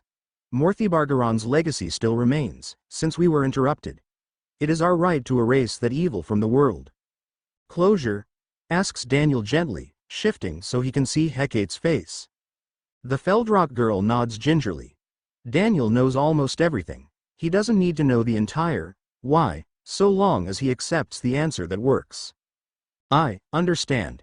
He thinks for a moment. Hecate can tell that, in everything he says and does, he trusts her completely. If anything, he's worried for her. But, he also knows enough. There may not be a soul that has ever existed who suffered more under Morthibargaron, and to no foreseeable end, than Hecate did. She didn't even have a name under him. That is how lowly he thought of and treated her. Daniel has mentioned something called karma, denoting a sort of balancing act to the world between good and evil deeds. Hecate doesn't fully understand, but now, more than ever, it feels like Daniel is a gift bestowed upon the little Feldrock girl as an apology for what she had to suffer for her entire childhood. For, in stark contrast to how Morthibargaron treated Hecate like less than a tool, Daniel makes her feel like the center of the world with how much he trusts her and shows her kindness. Alright. I'm still pretty battered anyways. If this is truly something you have to do, I definitely won't stop you. He hugs her, saying gently, I just ask you to be cautious and safe, alright? It's alright to run away. Hecate smiles, clutching him firmly. His words find every corner of her heart without any trouble, ensuring that she feels loved. It was overwhelming at first when it was just the two of them. She didn't know how to feel, and she could only express her love for him in words he didn't understand. And, still, he knew. That was when he and she were conquering the Citadel together, slowly moving through the dark hallways, fighting monsters, sleeping together in a cramped little camp, and sharing stories as he told her tales she could scarcely believe only to find out that some were fiction, while others were about a completely different world. And, on more than one occasion, Daniel would blurt something out in his Earth language in a panic, scoop Hecate up under his arm, and bolt back the way they came in order to gain distance on something he wasn't prepared for. It even seems funny now. She nods against his shoulder, replying warmly, I will, don't worry. Good. He or she who fights and runs away, lives to fight another day. Hecate nods. She feels better about her personal mission already. Maybe it defeats the purpose, having talked to Daniel about it, but he understands that there is something deeper. He didn't try to pressure her into bringing him along. He didn't scold her or doubt her. The only thing he does ask is meant with the best of intentions. Would you like to take the equipment I usually bring? You might not know how to use all of it, but it could help you out in a pinch. Is that all right? Asks Hecate nervously. She notices Girahole perk up at Daniel's words, indicating that the orange dragon is going to insist on the same treatment if Hecate doesn't refuse. Daniel nods. Of course. You are the Empress of the Fevigal. Everything that belongs to us belongs to you first and foremost. That includes all of the technology I've brought over to this world. Will that be a problem? Hecate realizes quickly what he means. He's asking if it defies the same reason she doesn't want him to accompany her. Hecate smiles, standing tall in front of him while he continues to kneel. She puts her hand over her heart, feeling the warmth radiating out from her center. You are an irreplaceable part of me now, Daniel. You've taught me many things, and showed me that even the weakest person in the world can be strong. Her cheeks fill with color, and she quickly adds urgently, that's not how I meant that, Daniel simply laughs, petting her head gently. I know what you meant. The Feldrock Empress continues blushing as she smiles happily. She finishes her thought tenderly. I want to try using the strength you've helped me gain by myself for once. Without you there to protect me. I understand, Hecate. I'll only remind you that you don't need to force yourself to grow up. I know. She leans forward and kisses his forehead. Once she straightens back up, she sways back and forth in a cute pivoting motion, amplified by her big tail swishing back and forth behind her. I'm not forcing myself to grow up, though. I just need to go back there. I want closure. The human from Earth bows his head in approval. As I said, I won't stop you if you feel you have to do it. And I'll be more comfortable if you allow Girahole to accompany you. I never said I'm accompanying her, retorts Girahole, suddenly embarrassed. We're just going the same way. I'm not doing a favor or anything. Daniel and Hecate both scoff and snicker softly, joined by Ryuogrier and Rainleaf, which only causes the orange dragon to huff in exasperation. Ryuogrier adds gently, Hecate, Gara, I would ask that you at least take a golem with you, in case something unexpected happens and you need to relay a message to us. Hecate nods in agreement. Only if it gets out of control, though. I don't want you trying to fly to our rescue at every little thing. The white dragon teases mercilessly. Why would I? With you gone, the position of Empress and First Wife will fall to me. The Feldrock Empress stares at her elder with her mouth agape, appalled at the declaration. She looks at Daniel with the same expression, unable to form words or anything, while Girahole and Rainleaf laugh quietly. Hecate finally asks, Daniel, didn't you hear that? She's going to assassinate me. Don't you mean, kidnassinate, Hecate? Retorts Daniel playfully. Gra. Hecate pounces onto Daniel, wrestling him to his back on the ground as he and the 3DR Gons begin to laugh. She tries to pinch his cheeks, but he expertly grapples with her and starts tickling her, overwhelming the Feldrock Empress when his fingers find her sensitive spots along her ribcage. Hecate quickly loses control of the skirmish, now fighting to get away from Daniel as he continues his counterattack. She has fallen into uncontrollable laughter as she flails and kicks. She has to be mindful of her magic-enhanced strength, which Daniel seems to have no regard for as he continues playfully attacking her. He asks teasingly, where do you think you're going, your greatness? Huh. You started it. Stop. Daniel haha. Stop ha. ICA can't haha breathe. She wheezes and gasps, still laughing uncontrollably, while the dragons watch curiously. Hecate can feel more of her strength starting to slip out, and Daniel seems to notice, taking the hint to back it down. He finally hugs her firmly in a big hug, pinning her down partially as they both pant to catch their breath. Her tail flops back and forth, betraying her humor and improved mood. Girahole bursts into the moment by saying, do me next, Daniel. Just as she's crowding in, and before Daniel even has time to respond, he and Hecate are all but buried under a pile of bodies when Ryuogrier exclaims, not so fast, Gara. Not alone you won't, and Rainleaf, without saying anything, piles in for the same. Now, Daniel and Hecate are temporary allies in the tickling war, fending off and counter-attacking 3 envious dragons. All 5 of them laugh hysterically as they trade brutal and unrelenting tickle attacks. Mutually assured mirth comes for them all. Hecate is certain she can handle her personal mission, now. She is no longer the little slave girl bound to a tyrant. She is a well-loved young woman with wonderful friends and family all around her. Chapter 64.3. Bonus Chapter. Hecate and the Dragon's Horde Part 3. Zyriko greets Hecate and Girahol as they approach the shuttle ready to take them to Shiulvalgaro's Horde, also known simply as the Dragon's Keep. This will be the second time in less than a week that either of them has returned, having otherwise abandoned the keep after Morthibargaron's defeat at the hands of the Harbinger of Calamity. The caretaker of the Citadel bows her head politely, greeting the two of them. Your magnanimous greatness, your unparalleled grace, good morning. Do you have everything you'll need? Yes, replies Hecate. Thank you for taking us. My pleasure. Though, I must confess, it will be a remote golem piloting the shuttle. She gestures at the pilot, who is already in the cockpit and preparing the shuttle for takeoff. The leading golem adds, fortunately, this is excellent timing, as I will be sending a transportation receiving pad to allow my golems to move more reliably to Shiulvalgaro's Horde, as well as more efficiently. Just a receiving pad? Asks Girahol. Can't we use one to return? The two of you are welcome to use the return spell, of course. Our beloved Daniel asked me not to place a sending pad in case the old mine is captured by our enemies. We can send one last gift to them if that is the case.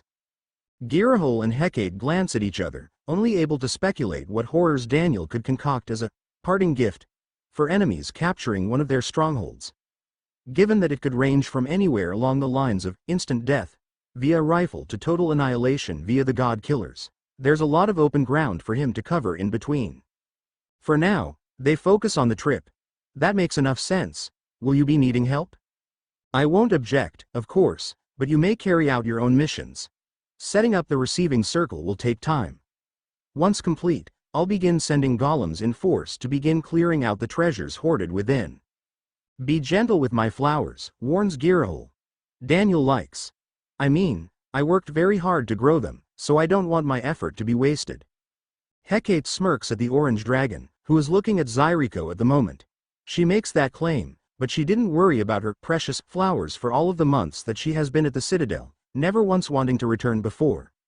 As soon as she finds out that Daniel likes flowers, she's ready to travel the whole world to find every single kind to grow for him. And then try to deny that's what she's doing. Zyriko gestures at the shuttle, ready whenever you are, ladies. Hecate and Girahol nod approvingly, making their way onto the shuttle with their thanks. The shuttle ride is quiet, since Hecate and Girahol generally have one thing in common, their love for Daniel, and they're both essentially caught up on things about him. Otherwise, it could stumble across an awkward topic like Hecate's past before Daniel, or Girahol being nearly killed by him. Fortunately, both of them are content enough simply riding together in peace as the golem pilots them to the ancient dwarven mine. The shuttle lands, and the villagers of the Unity of the Great Dragons approach. Upon seeing Girahol and Hecate, they kneel, speaking in the Draconic Bridge language. Greetings, Your Imperial Greatness Hecate, Your Majestic Grace Girahol. You honor this humble servant with your presence. The Draconic Bridge language, often referred to as Yalrant, is a simplified form of True Draconic, a language probably preceding the births of every living dragon in the world.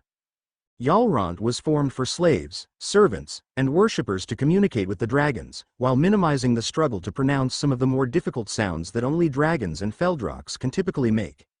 In fact, the true names the dragons had to give Daniel in order to form the magic contracts are their Yalrant equivalents, serving the purpose but not actually being the dragon's true name. That's another part of why Hecate doesn't bring up what's on her own chest. It's very possible that Morthibargaron is the only one who knew Hecate's true name, meaning it's likely impossible for the contract to be removed from her. But it's all right. Daniel killed him, and Gera destroyed every shred of him. He's gone. Probably. Hecate stands tall before the villagers, which admittedly isn't particularly noteworthy thanks to her diminutive size, but the villagers show her respect all the same.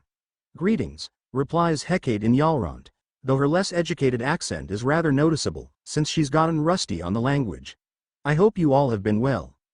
We have, Your Greatness. We are preparing for the journey to the Citadel, where we might continue to worship and serve the great dragons. Do what you want, retorts Girahol. Though her reply was blunt, her dialect with the bridge language sounds far more natural and elegant, making her sound regal and mature. Hecate isn't necessarily one to talk, but she can't help but be amused by the contrast to how Girahol speaks in the Eastern Imperial trade language. Draconic is a complex and poetic language, so it naturally sounds more noble, but Girahol seems to have a very well-developed accent for it. You know, Gera, if you talked like that all the time, people might mistake you for an Eastern Empress. The Feldrock Empress smirks at her dragon counterpart playfully.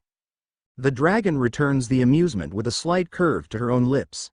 I speak in the manner I choose for the people to whom I'm speaking. Hecate feigns a light gasp. Does that mean you think Daniel is beneath you? I'm telling. Hey hey hey hey. The auburn-haired young woman blushes a little, but she is otherwise unfazed, sporting the same confident and quaint smile. It means I do not have to strangle my thoughts behind a mask. She crosses her arms, adding softly, I've been trying to teach him Yalrant, but he's always too busy. She then states sternly, you there. High Truthsayer. We're going into the keep. We're not to be disturbed under any circumstances. Your wish is my command, replies the High Truthsayer sincerely. He does clarify, as you may recall, Your Grace, Minister Zyriko has restricted all access to the interior since the Grey Outcast attacked. The orange dragon sucks her teeth in irritation. TCH, that idiot, she then adds more normally, very well. You may resume whatever it was you were doing. If I may, Your Grace, starts the elderly Cambion man. What is it? Growls the orange dragon, and Hecate just watches the show. She's kinda glad Girahol came along for this exact reason. Will His Grace the Emperor be joining us? Mukori is aware that he still needs to open certain doors to prove himself to your standards, Truthsayer. Do not mistake his easygoing nature for subservience. I wouldn't dare, Your Grace, but it has been passed down amongst our elders for centuries that beyond one such door lies Shaiulvalgaro's greatest treasures and secret magic. This causes the young dragon to twitch. Hecate knows of the door as well. Morthy Bargaran claimed it was solid rock designed to look like a door simply to fool intruders into wasting their time and effort. Strange magic protects the door, as well as the walls that would form the room itself. Anytime someone seemed to make progress through the rock, they emerged outside of the mine with no ground beneath their feet. For dragons, this is no real issue, of course, but Hecate knows there were slaves that didn't make it when tasked with attempting to get inside. Considering his claims, Morthy Bargaran tried awfully hard to get to the other side of the supposedly fake door. Not that Hecate could or would dare to remark on that with the Red Tyrant. With Daniel, it'll be another story. However he plans to open an impossible door, she's sure it'll be amazing. Girahol finally replies after seemingly pondering as well. Mukori is very busy, but I will remind him that Shaiulvalgaro was a prolific collector of seemingly mythical objects that could be of benefit to him. But, if you believe Shaiulvalgaro could defeat my chosen mate, then you are a fool. She huffs as she puts her nose high and walks away, definitively ending her part in the conversation there. The High Truthsayer bows his head respectfully with a quaint smile. He then offers to Hecate, Your illustrious greatness, if there is anything this old sage can help you with, please do let me know. The Feldrock Empress nods. I will, thanks. My thanks to you. He smiles and dips his head again in respect. She knows she doesn't sound nearly as elegant or mature as Girahol, but she's thankful he didn't laugh. Maybe they'll gossip about her later, but the only opinion Hecate truly cares about is, of course, Daniel's. Golems are guarding the entrance into the mountainside where the keep officially begins. Two massive iron golems provide the muscle and intimidation, while rifle-carrying mithril golems that stand roughly Daniel's height are the true strength of the defense. Hecate has seen Daniel experimenting with pieces that she suspects will become even bigger rifles, though she's not sure what he is expecting to fight. Regardless, she's not upset that Daniel puts everything he can think of into protecting their home and their future together, even if it puts the Fevigal leagues above everyone else in the world. At least for now. Girahol and Hecate walk past the golems, which salute them even though they don't really need to. Even the sentient golems like Zyriko are fiercely loyal to the leadership of the Citadel, making demonstrations of fealty redundant. Zyriko has even said that, if Lugray the Feral Feldrock could have even accidentally restored maintenance functions, she would have maintained the Citadel's defenses and protected him as she does Daniel. She seems to be more openly fond of and grateful for the fact that Daniel is the one who she is beholden to, as Lugray wasn't much of a conversationalist and didn't have any clever ideas. He was a monster in all but race, and he simply prowled his territory looking for prey. That was the scariest time in Hecate's life, when she laid eyes on Lugray. She could feel the powerful aura rolling off of him, thicker even than the miasma that was choking her in the keep a couple days ago. Still, the evil that took place in this mine feels almost palpable, chilling the air and giving a spooky feeling to the walls and ceiling. "Is there a reason you wanted to come alone?" asks Girahole gently. Hecate flinches, having become somewhat distracted as she listens urgently for the one dragon she still can't convince herself is gone. "Oh, that? If Daniel is here, he steals all of the adventure, Inez, right? He leads, he gets to push all of the buttons and open all of the doors and treasure chests. I've never felt like he tries to deny anyone else," murmurs the orange dragon as she thinks it over. Well, no, but I also wanted to explore at my own pace, and I. A noise deep inside the mine halts Hecate, and Girahole comes to a stop when she notices the teen's reaction. It seems the dragon didn't hear it. What is it? Did you hear that? Girahole listens for a moment, and she whispers, "I don't hear anything." It's not continuous. It was one sound. The youngest of the three dragon consorts studies Hecate quietly for a brief while. Hecate does her best to swallow her fear and restore her composure. It must have been nothing. Old mine and all that. Let's keep go. "You're afraid to admit to Daniel that you're afraid?" asks the orange dragon bluntly. Hecate halts again just as she was taking a couple of steps. She doesn't look at Girahole right away, trying to process how to deflect while hiding the fearful expression she has from being found out so easily. Rather than pry or tease, however, Girahole simply does her haughty huff, and she continues walking. "It's none of my business. I only came here to destroy Morthibargaron's things and his memory." She walks with purpose and without fear. Like the Citadel, their humanoid forms make the dragons keep much larger in relation to them, and thus a much longer walk. But neither of them is in a true hurry, and Hecate bounds into step with Girahole. "Why, you're not going to tease me? Your rivalry with Ryuogrier is entertaining, but futile. It's easy to see that no one will replace you. Even Ryuogrier knows that." Hecate pouts a little. It certainly doesn't seem like that when the Platinum Dragon lays on the real teasing, coupled with the ease at which she can seduce Daniel. Hecate swallows again, trying to clear her throat enough to speak normally. Then, what about, aren't you worried that, he'll come back?" "Who? Morthibargaron?" Hecate nods. Girahole is sympathetic, and she apologizes gently. "My apologies, Hecate. If I had thought about it, I should have let you destroy the bag. But, you saw me do it. I didn't pull any deception. I wanted him gone as much as anyone possibly could." She murmurs softly as her expression darkens a little. "That beast would have crushed our eggs just to spite Daniel, and he'd kill all of us before going after Daniel. What if, his soul somehow, is that what's been bothering you these last couple of days?" Hecate nods reluctantly. "It's not the whole truth, but it's a big part of it. Mostly, partly, I don't know, when Daniel's nearby, it's easy to forget, but..." The Feldrock girl trails off as she looks around them. As before, the deeper they get into the mine, the closer the walls seem to become. Even though the corridor is over 50 feet across, she feels like it's starting to squeeze in towards her. "I see, then, pardon me." Girahole takes a sudden turn, approaching one of the rooms. Hecate was never allowed in this particular room. She heard it called the nursery several times, but she doesn't really have a reference for what that means. The auburn-haired maiden tests the doorway for a barrier, finding none. She then waves Hecate over to join her, and the two walk inside. The Ravenet can't help but marvel at the interior of the room. Bright mana-powered lights are arranged in long rows, while simplistic mangers are lined up beneath the lights. Each wooden trough has several extremely familiar-looking eggs with varying colors on their shells. Girahole says coldly, "This is the entirety of Morthibargaron's progeny.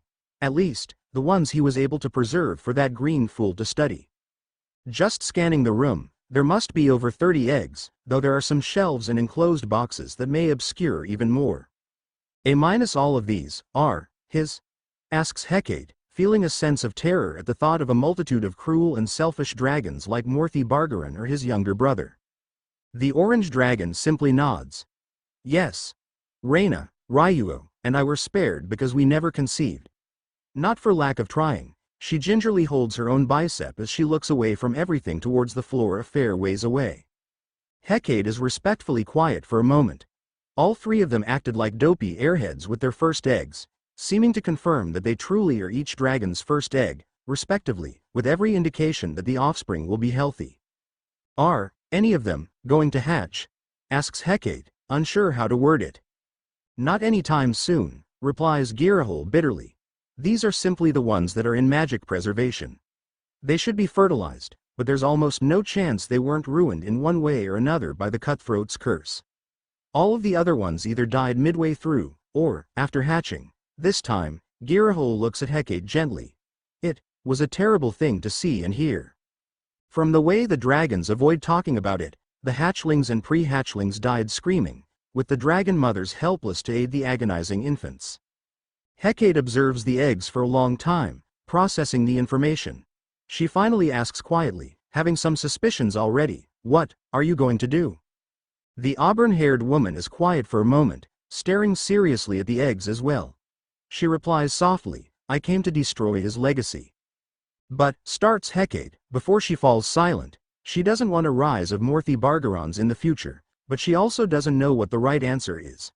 The children are innocent until they aren't. But, they deserve a chance at life. Hecate was lucky enough that, in his hubris, Morthy Bargaran wanted a powerful slave more than he feared what Hecate could become. Thankfully, Girahol still hasn't made a move. Still deliberating desperately, Hecate's mind races in every direction to search for the right answer. Unfortunately, her brain constantly returns to one question. How would Daniel handle this? She tries to shake her head clear of that.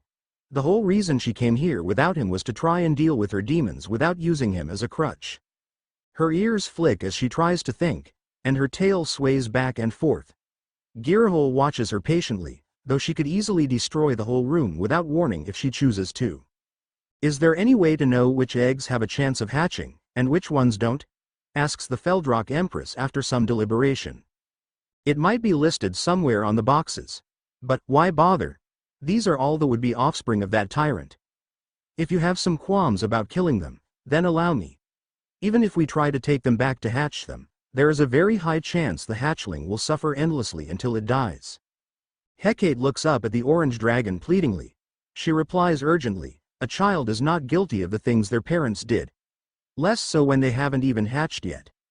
Why should the bloodlines of evil dragons be allowed to live? That means the red tyrant wins, even in death. His legacy lives on. Hecate pouts, her expressive triangular ears flattening sadly along her head while her tail droops. I don't know my parents. Chaos told me their names, but I'll never know them. I'll never be their proper legacy. She straightens back up, saying confidently, the same can be true of these hatchlings, if any of them will hatch. They don't have to be Morty's children as long as we raise them correctly. Girahol lets out a long, exasperated sigh. Giving in on that point, she asks, and the chances that they're going to suffer painfully? Again, Hecate droops. I think we should make that decision if it happens. Girahol is the one to look away this time as her own tail sags a bit. It's easy to say when you've never witnessed. I know, replies Hecate. But if everyone ran around killing abandoned children, she grips the chest of her light armor, remembering that fateful day. Daniel had every reason to defend himself from Hecate, who tried to kill him, and instead, he clothed, fed, and saved her in every other possible way. She then adds with a gentle smile, besides, if you were so set on destroying all of these eggs, you wouldn't have waited to discuss it with me. The haughty orange dragon huffs as she flips her head to the side away from Hecate, and her auburn hair briefly flares out from the quick movement. HMPH. I was merely following the hierarchy of the Fevigal. Don't think it was kindness or anything. Hecate smiles with a relieved heart. Maybe it's a mistake, but it's the first one Hecate made completely on her own.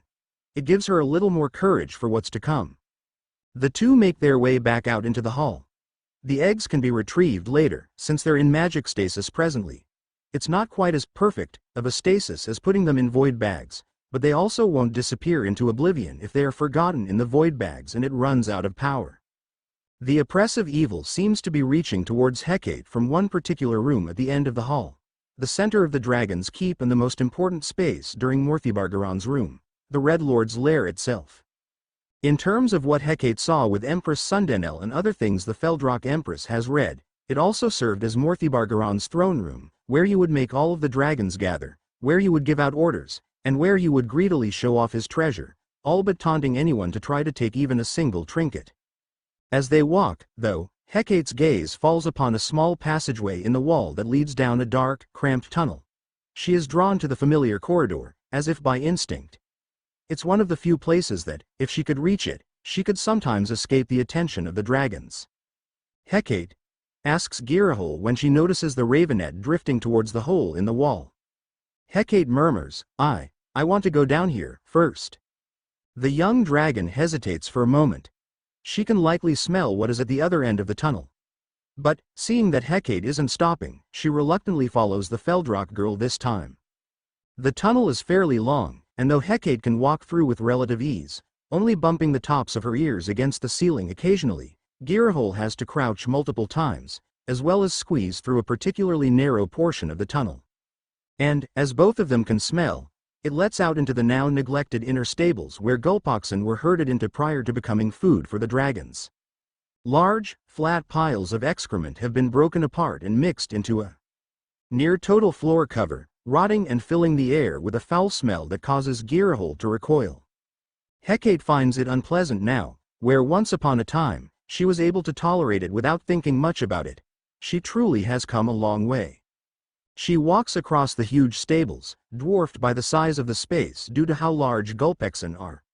She navigates the intricate rows with ease, and Girahol follows close behind, trying to find some way to alleviate the smell.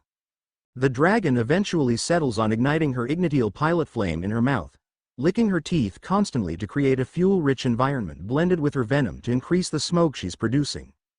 Her venom burning is toxic to most beings, but will do little harm to her, and it apparently is more tolerable than the closest thing Hecate had to a home prior to the Citadel. Of course, the diminutive Feldrock teen had to be mindful of the giant livestock, avoiding their massive footfalls and finding a place where the beasts couldn't get to her or lay down on top of her. That place is a small corner alcove in the wall, barely large enough for a child to crawl through, let alone curl up in a ball and try to sleep. The rest of the world has faded out as a vision of a ragged little girl with black hair, triangular ears, golden eyes, and a ratty black tail shivers in the alcove, doing everything she can to endure. The ravenet kneels before her hiding spot, murmuring gently, "It's all right, now, I made it." The image looks up at her, as if seeing her. Hecate does her best to smile for the reflection of her past. She survived, and she has the greatest treasures anyone could ever ask for. But, there is one treasure that she is drawn to. One thing is hidden in this small little alcove that she had nearly forgotten. It helped her get through the nights. Hecate gets down on her hands and knees to crawl into the alcove, just as she had so many times before. However, when she gets to her hips, it almost feels like the stone walls have closed on her.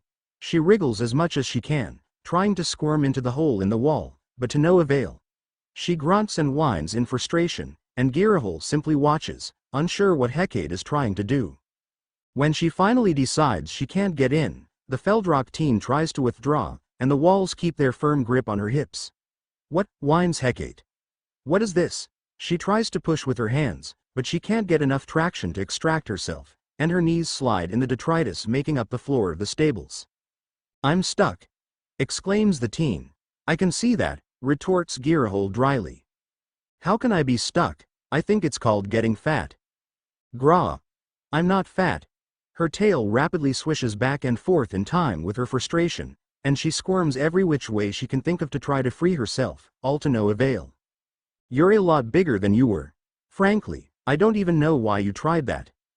The embarrassed teen growls impotently. She whines, "Well, don't just stand there, help me, please." The orange dragon scoffs and steps forward. She gently takes Hecate's legs and helps pull her out. This time, the auburn-haired beauty doesn't miss the opportunity to tease Hecate. "Imagine if you had come completely alone. You might have been stuck like that forever." The Feldrock girl spits filth from her mouth where her face fell in the dried mess. "Pata. Gaw.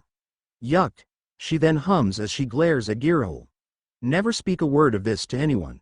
ever. You have to know I'm telling Daniel everything. He'll enjoy this story. Hecate points at the dragon, who is undisturbed by the warning gesture. Not a single word. The dragon sighs. Very well. Good. Now then, Hecate trots over to one of the guiding fences, and she uses magic to break off one of the boards longer than she is tall.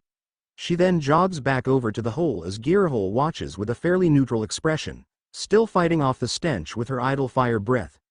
The ignitial and venom mix crackles and pops lightly as it burns in the dragon's mouth, and she occasionally puffs air through her lips to spit out rings of smoke. Meanwhile, Hecate uses the plank to reach into her cubby hole, carefully scrounging around the back with it.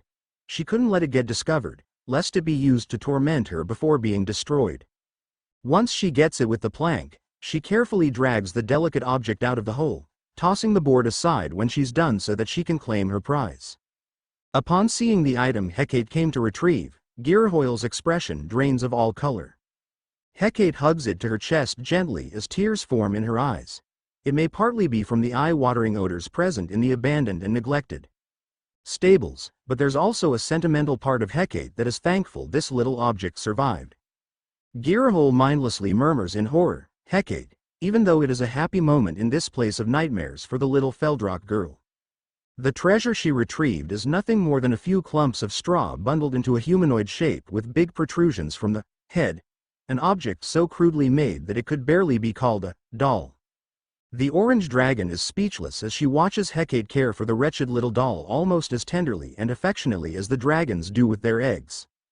It is the only personal possession Hecate ever owned while Morthy Bargarin was alive. Chapter 64.4. Bonus Chapter. Hecate and the Dragon's Hoard Part 4. Hecate cuddles a crudely made straw doll that the little Feldrock girl had when she was still a slave to Morthy Bargarin. She kept it tucked away in the small cubby hole in the wall of the stables, which continued to stink even months after the keep was abandoned by the dragons. Gearhole watches Hecate treasure the loosely defined doll, her expression twisted with horror and disappointment. The dragon makes a mental note for herself to speak to Daniel immediately upon their return and ensure Hecate wants for nothing. The orange dragon knew Hecate was abused, and she did nothing to defend the helpless child. However, seeing what Hecate was able to treasure, or rather, what she had to cling to in order to keep some form of her sanity and childlike hope, it all has Gearhole deeply upset at herself, as well as all of the other dragons. The fact that Hecate has not killed them all in revenge is not lost on Gearhole, and never has it been more blatantly obvious in the dragon's mind. Hecate, may I? Murmurs the dragon finally. She's not really sure what she's saying or why, but it felt like the right thing to do. The Feldrock girl cocks her head, a little surprised. She smiles gently, however, and she hands the doll over gingerly. Gearhole holds it just as preciously, studying the doll for a moment. A few strands of straw were used to tie the parts that define its shape, making legs, arms, a head, and horns, or ears. It's difficult to tell which. It looks like there's a face formed by dark finger smudges, as well as a simple round mouth.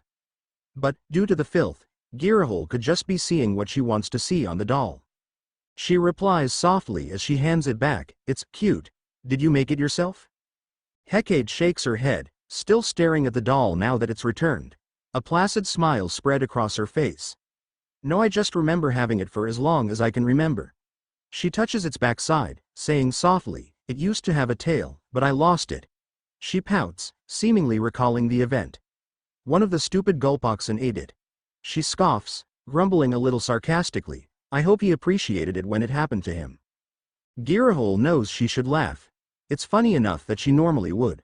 But, she's still hung up on the pitiful doll being Hecate's one and only treasure, after all the time she spent being kicked around and ordered to do ridiculous things. No one, save the singular soul that created the doll, had even a shred of kindness to extend to a wretched little waif that didn't deserve any of the cruelty she endured. She's glad Hecate spoke up for the eggs. The little Feldrock Empress is right. Gearhole asks softly, "Does the doll have a name?" Hecate smiles with a light scoff, and Gearhole cocks her head, a little confused. The Feldrock girl continues to tug at the dragon's heartstrings. "No, I didn't know that names were something that can just be given." She smiles up at Gearhole brightly, disarming the dragon. "I guess I'll have to give her one, now." The auburn-haired woman smiles in return. Certainly. I'll do it when I've had some time to think, remarks Hecate as she puts the doll away in her bag. I was worried she would be gone, so I didn't really give it any thought. No rush, I'm sure. I'm glad you were able to find it. Hecate nods proudly. Thanks. The dragon still feels horrible guilt gripping her soul, but she keeps a neutral expression as Hecate looks around. The acolytes really let this place go, didn't they? She snickers, adding facetiously, though, I guess it was one of my tasks, too. She starts marching towards the tunnel they came in by, and Girahole watches for a moment. She takes one last look at the cubby hole that Hecate got stuck trying to climb into. A pitiful little nest for a mistreated child, and yet, she can still smile and laugh. Maybe Hecate really is stronger than all of us. Hecate exits her small little escape tunnel and back into the main corridor of the Dragon's Keep. The air is instantly more fresh and relieving, and she takes a moment to appreciate it. Girahole flops out of the tunnel, falling to her hands and knees as she pants heavily. Finally, I think the smell is clinging to my clothes. You get used to it, it's everyone else that will just call you stinky. The Feldrock girl makes the joke, but even now, she can feel the imposing pressure of the end of the hallway. She knows he's not there. She watched Girahole incinerate all that remains of Morthy Bargaran, banishing him to oblivion. And yet, she can't shake the feeling that something foreboding is resting at the end of the hallway. Girahole groans as she tries to brush herself off, climbing back to her feet. I'll never take livestock handlers for granted again. Hecate nods. Hey, by the way, what is it? Asks the orange dragon cautiously, sensing Hecate's looming question. Do you feel that? Hecate points towards the throne room, and Girahole looks down the corridor in that direction. She studies everything she can, cocking her head a bit to listen as well, in case it's something audible. Nothing that seems abnormal to me, replies the young woman. I see, maybe it's just me. If you don't want to go, you don't have to. This is your mission for closure. I thought you wanted to come destroy stuff separately, retorts Hecate. Girahole rolls her eyes. That was obviously a lie. Well, not really a lie, it was a convenient truth that gave me an excuse, but, she smiles softly. I didn't want you to come entirely alone. Something's been bothering you, and it's something you apparently can't tell Daniel. Hecate nods sheepishly. I don't want him to worry, he has enough to deal with as it is. We both know that he would drop everything if you needed him for something. He'd do the same for the rest of us, other than dropping whatever thing it is for you. Hecate looks to the side. What if, she trails off, finally shaking her head as she abandons the question. I can't help if you don't ask, replies Girahole. The Feldrock teen refuses gently. I appreciate it, but don't worry about it. It was a stupid question. Hecate starts walking towards the throne room cautiously. She has her doll, she has Girahole, and she has Daniel's equipment if she needs anything. Daniel would tell me that I can do this, and then he'd lead the way. I need to make myself more useful, though, or he'll leave me behind. Girahole falls into step a couple of paces behind Hecate, observing the corridor curiously. I never realized how big this place actually is. Hecate nods, her gaze fixated on the path ahead. Her ears pivot and tilt, listening all around them alertly. She barely heard Shul before he attacked, and anything could be lurking in the depths of Shaiulvalgaro's horde. It was abandoned for months, other than the members of the Unity of the Great Dragons, but if a monster snuck in at night, or if the worst comes to pass and Morthy Bargaran is still alive somehow. Hecate shakes her head clear of the thought. She responds to Girahoyle's idle banter, it's about the same to me. The orange dragon snickers lightly. I suppose so. Maybe a little smaller, since you've gotten fatter. I'm not fat, whines Hecate. The dragon smirks, and the ravenette realizes what the green-eyed dragon is doing. She's trying to distract Hecate away from her anxiety. It's working for now, but the evil feeling is growing stronger. It doesn't actually have a sound, but feels like noise to Hecate, in addition to the pressure. As they reach the door, Hecate comes to a stop and can't move. Girahole looks at her, asking, it's beyond the door, isn't it? Hecate's trembling head nods. Her whole body is quaking. I don't understand. I don't feel anything. It's not in the room, whispers Hecate, terrified of whatever it is. I thought you said, further, murmurs the terrified little empress. Girahole shows concern for the state of her friend, and she studies the door. It's probable that Morthy Bargaran sealed the throne room, since it was actually his private quarters. Still, Hecate can't form any thoughts. She feels like the door is impossible to open. It has grown in size before her eyes, threatening her with doom if she passes through. All that lies on the other side of the door is hate. Slave! Booms a voice that only Hecate seems to be able to hear. She jumps with a start, her eyes watering. Why I ever suffer a disgusting little monster like you to live is beyond me. Well, why are you standing around? Get out of my sight and obey. She tries to summon her courage. I'm stronger now. I can. I can smell you from the other side of the door, slave. You disgust me in every possible way. You hideous creature. Hecate recoils, trying to retreat from the flames that aren't actually there. Her heart is pounding in her ears, and her skin is cold and clammy. She can feel sweat forming all over. Her breathing is becoming ragged. I thought I was ready for this. I'm fool. Please don't kill me. I want to live. I want to be with Daniel. If you look at me like that again, Hecate is ripped out of the terror by a hand squeezing hers. Hecate. Listen to me. Focus on me. There's nothing here.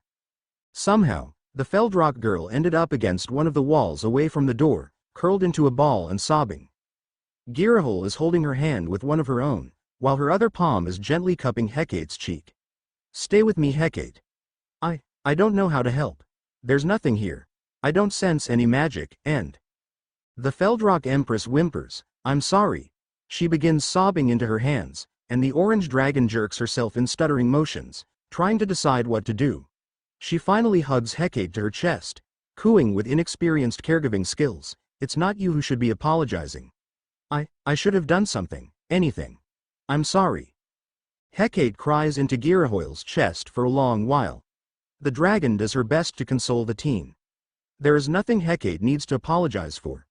The world owes her a great debt, and it's more surprising she isn't out for revenge.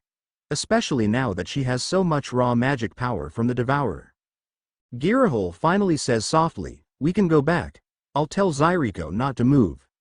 No, replies Hecate softly as she finally tries to recover her resolve. I have to do this. I have to face it. She gently extracts herself from the dragon's embrace, unable to look at her yet, thanks. Girahole's quiet as she gives thought to the right response. She crosses her arms and looks up and away haughtily.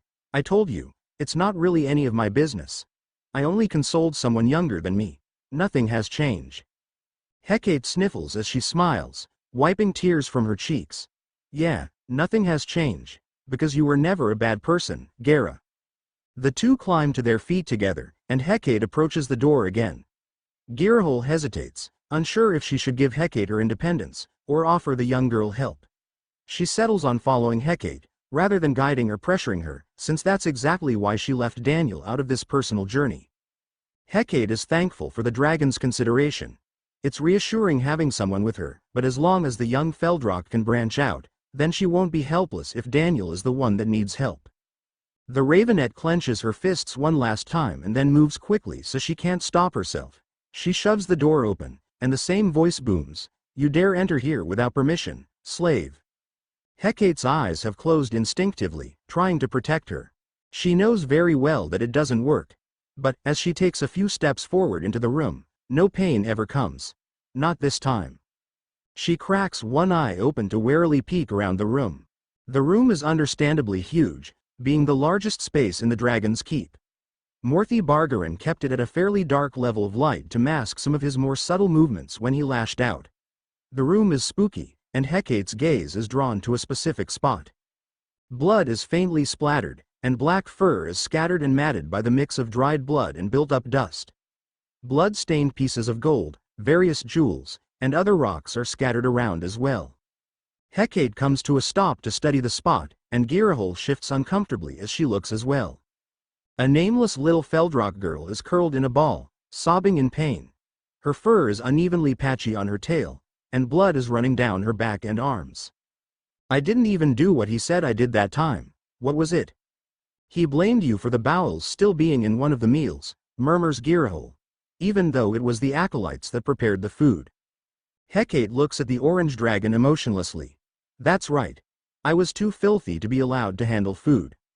She looks at the spot again, and the ghostly and pitiful little Feldrock crawls away, disappearing into a hole in the wall, leaving a trail of smeared blood. Hecate swallows her fear.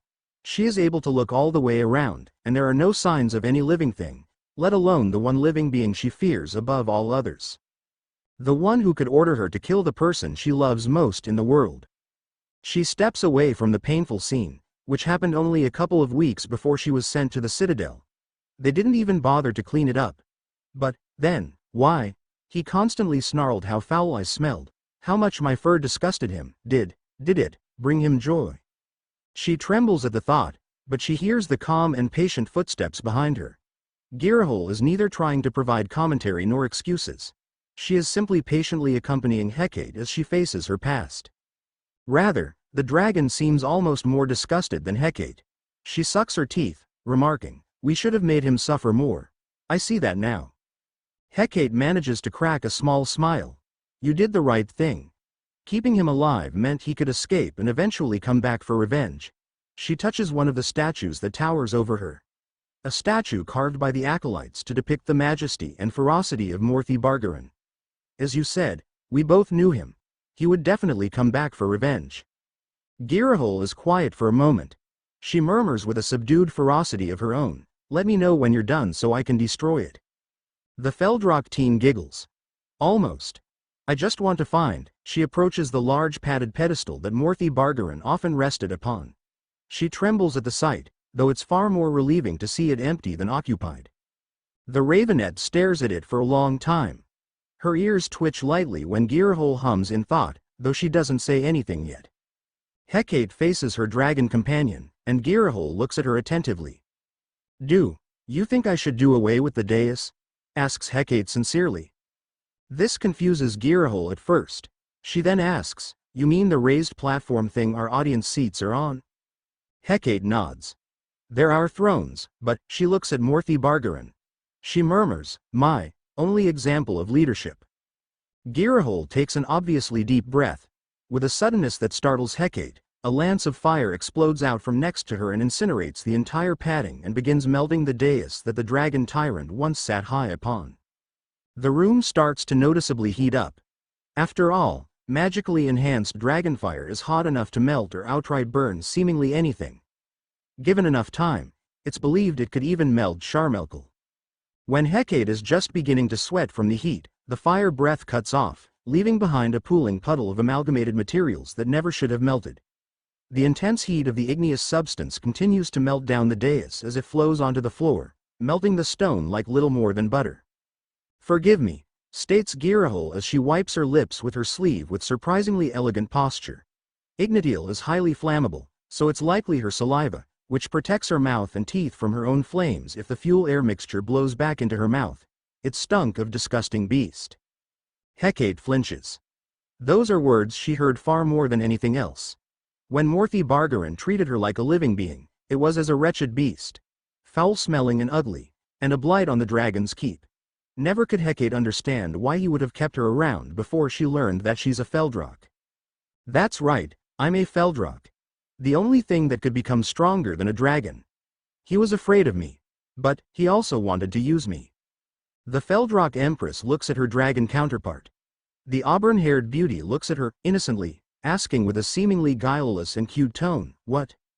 Hecate can't help but laugh, and she indulges in the humor of the moment for a long time, letting out all of her stress through joyous guffaws. Girahol smiles gently, content that she was able to cheer up Hecate. The young Empress then asks, "Then, should I take that as a yes to my question? You are nothing like the tyrant, or I would kill you." "That's what this was supposed to mean," retorts the dragon, a little disappointed that Hecate missed that hint from the destruction of Morthy Bargaran's dais-like seat. Still, it brings a soft smile to Hecate's lips. The auburn-haired dragon flips her hand through her hair briefly, adding with her usual, dismissive, and haughty tone, "HMPH, I don't know why you're smiling. I was tired of smelling such awful things. It was worse than the stables." "That's a lie," thinks Hecate to herself. Dragons do have a distinct scent, most notably flavored with the faint odor given off by Ignatiel, which is unique to dragons and drakes. but it's a somewhat sweet smell, rather than offensive. Even their venom is unsettlingly appetizing, as if to make it more palatable for the dragons themselves. However, Girahoil's defense of Hecate now, no matter how late it may be, is more than welcome. Your nose is better than mine, replies Hecate gently. Regardless, the dragon walks away from the dais, saying dismissively, what you do in that silly audience chamber is have fun at the expense of our potential enemies. You do not lord your status over anyone. I don't have status, retorts Hecate. It's all just make-believe. Peeved. Snorts Girahoil. She smirks at the young naive girl with her. Who do you think he Red Tyrant was before he became the Lord of Dragons? She crosses her arms and looks up at the ceiling. My brother was more suitable for that role. The idiot. Hecate is stunned by these statements, each possessing their own gravity. It's likely true, since the dragons don't really have tiers aside from greater and lesser dragons, annotated mainly by their level of mana, which are distinctly different. As one of the youngest greater dragons, Girahoil is youthful, even though she's far older than Hecate. Wait. You have a brother? The orange dragon consort frowns and huffs. That's all I'll say about it. He's a fool, and I want nothing to do with him. I'd melt him like that stupid pedestal if he was here. All right. Hecate joins Girahoil in continuing towards the back.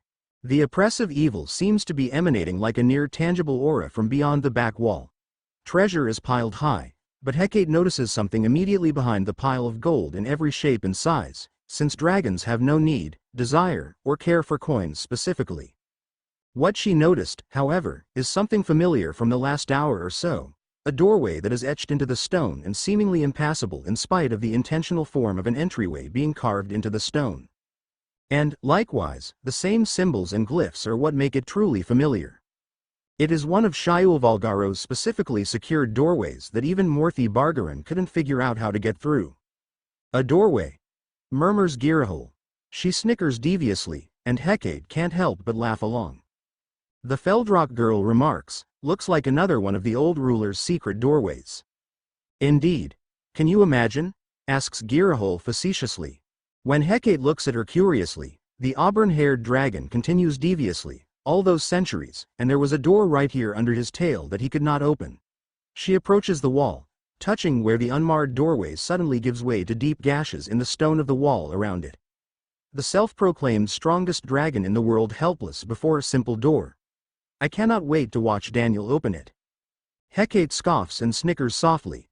Likely, just as with the other stone gate they observed, a certain threshold activates the magic to reset the wall and gate to their former selves.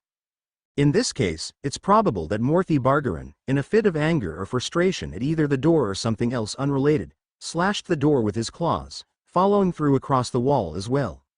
The door immediately regenerated itself, while the wall remained marred because the threshold for the spell wasn't reached. Shaiulvalgaro was a name Hecate rarely ever heard, other than the fact that the acolytes would sometimes mention him. Especially the much older members that were of races that can live for several centuries, such as the Ultal. He was clearly a skilled and powerful mage among dragons, which are already powerful in the realm of magic. He left behind active spells that Hecate hasn't seen anywhere else, including the Citadel. The booby traps in the Citadel were mostly mechanical, likely set by the goblin, ogre, and orc squatters, since Morthy Bargaran disabled the Citadel's defenses before he was driven out by Lugray. Shaiulvalgaro was clearly a crafty and paranoid dragon, and he used magic to its fullest extent to protect whatever is hidden beyond this wall, as well as several others. Hecate touches the doorway. To her, it feels icy cold, and she can feel a pull towards the other side. The pressure around her is immense, but she knows it is something separate from Morthy Bargaran. It is true evil lingering beyond this wall. Something hidden away. Since the door was sealed, it must be something Shaiulvalgaro was hiding, but everyone who speaks of him with knowledge of the dragon himself tells of a rather eccentric, but kind being who kept mostly to himself. He could very well be Rainleaf's father, given how their demeanors are similar. Well? Asks Girahoil out of the blue. Well, what? Asks Hecate, confused. We're as far as we can go. The orange dragon smiles gently, her green eyes showing an unusual amount of kindness towards Hecate. You survived. The young Feldrock relaxes gently.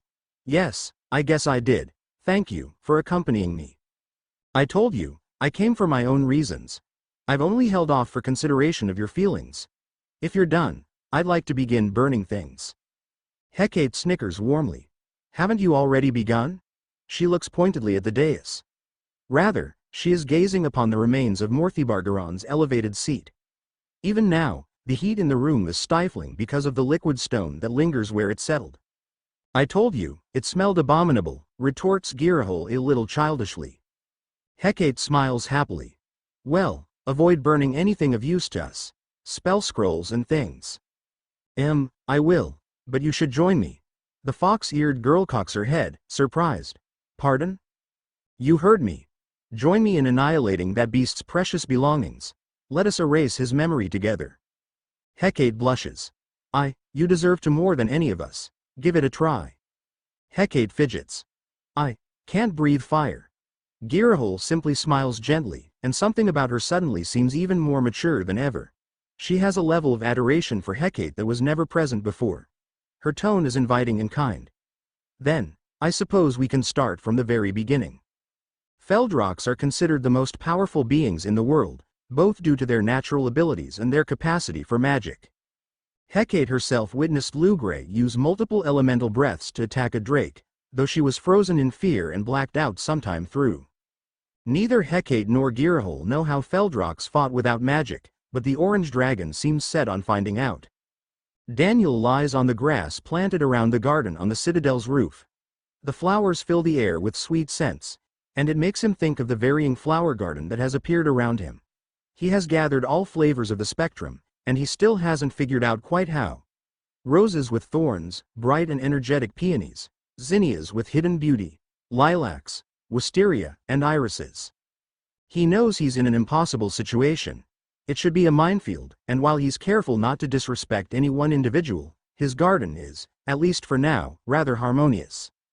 A head crowned with two metallic orange horns and a beautiful near crimson shade of auburn hair pops into his field of view, looking down at him. The human mechanic is a little surprised, but he easily recognizes his dearly beloved companion, Girahol. Gara Mukori? Welcome home. I was expecting you and Hecate to be gone longer.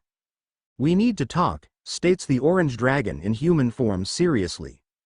Daniel sits up and faces her properly, worried at first. Is this it? The time it all crumbles? Is she done with? It was worse than I realized, even seeing it from our side, starts Girahol nervously.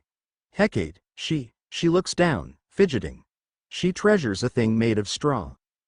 Daniel cocks his head, not quite understanding. The young dragon does her best to clarify.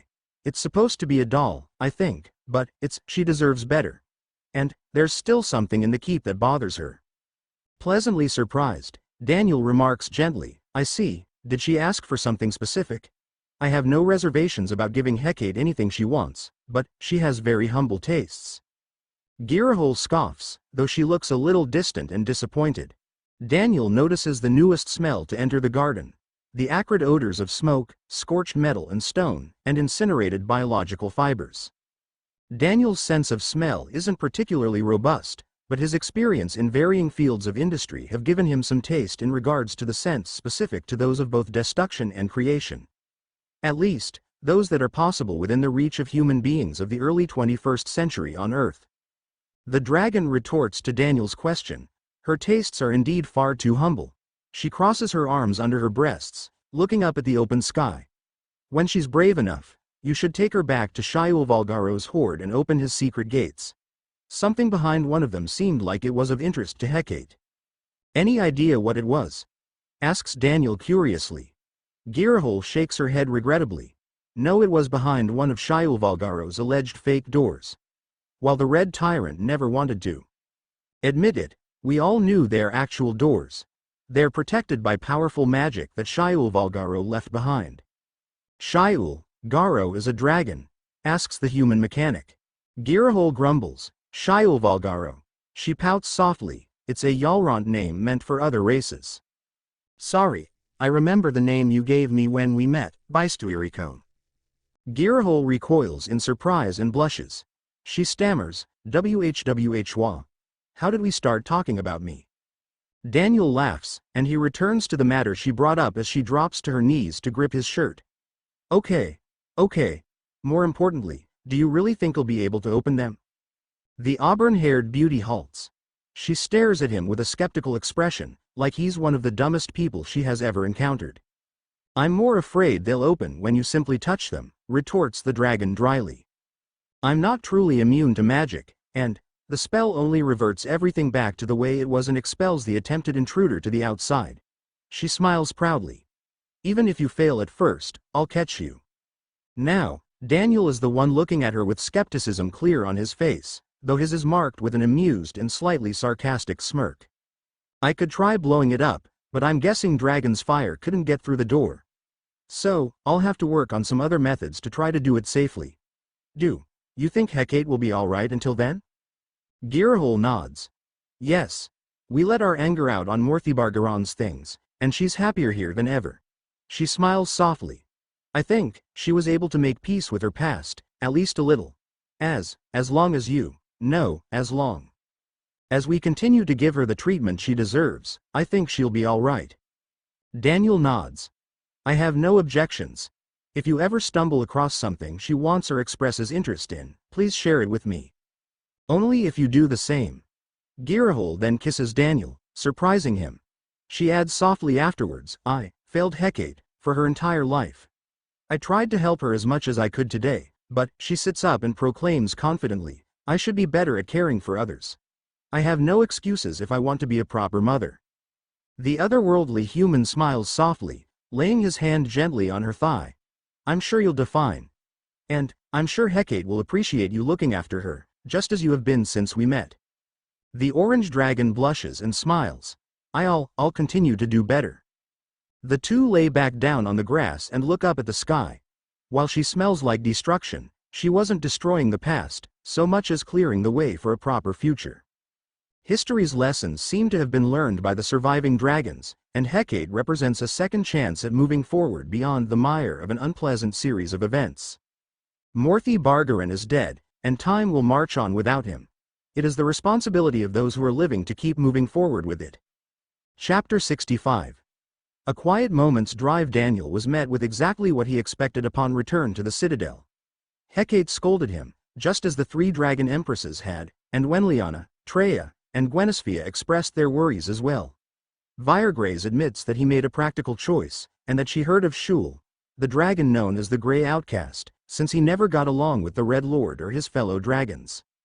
Now, Daniel is hiding out in the hangar, where he's working on a ground-based all-terrain vehicle.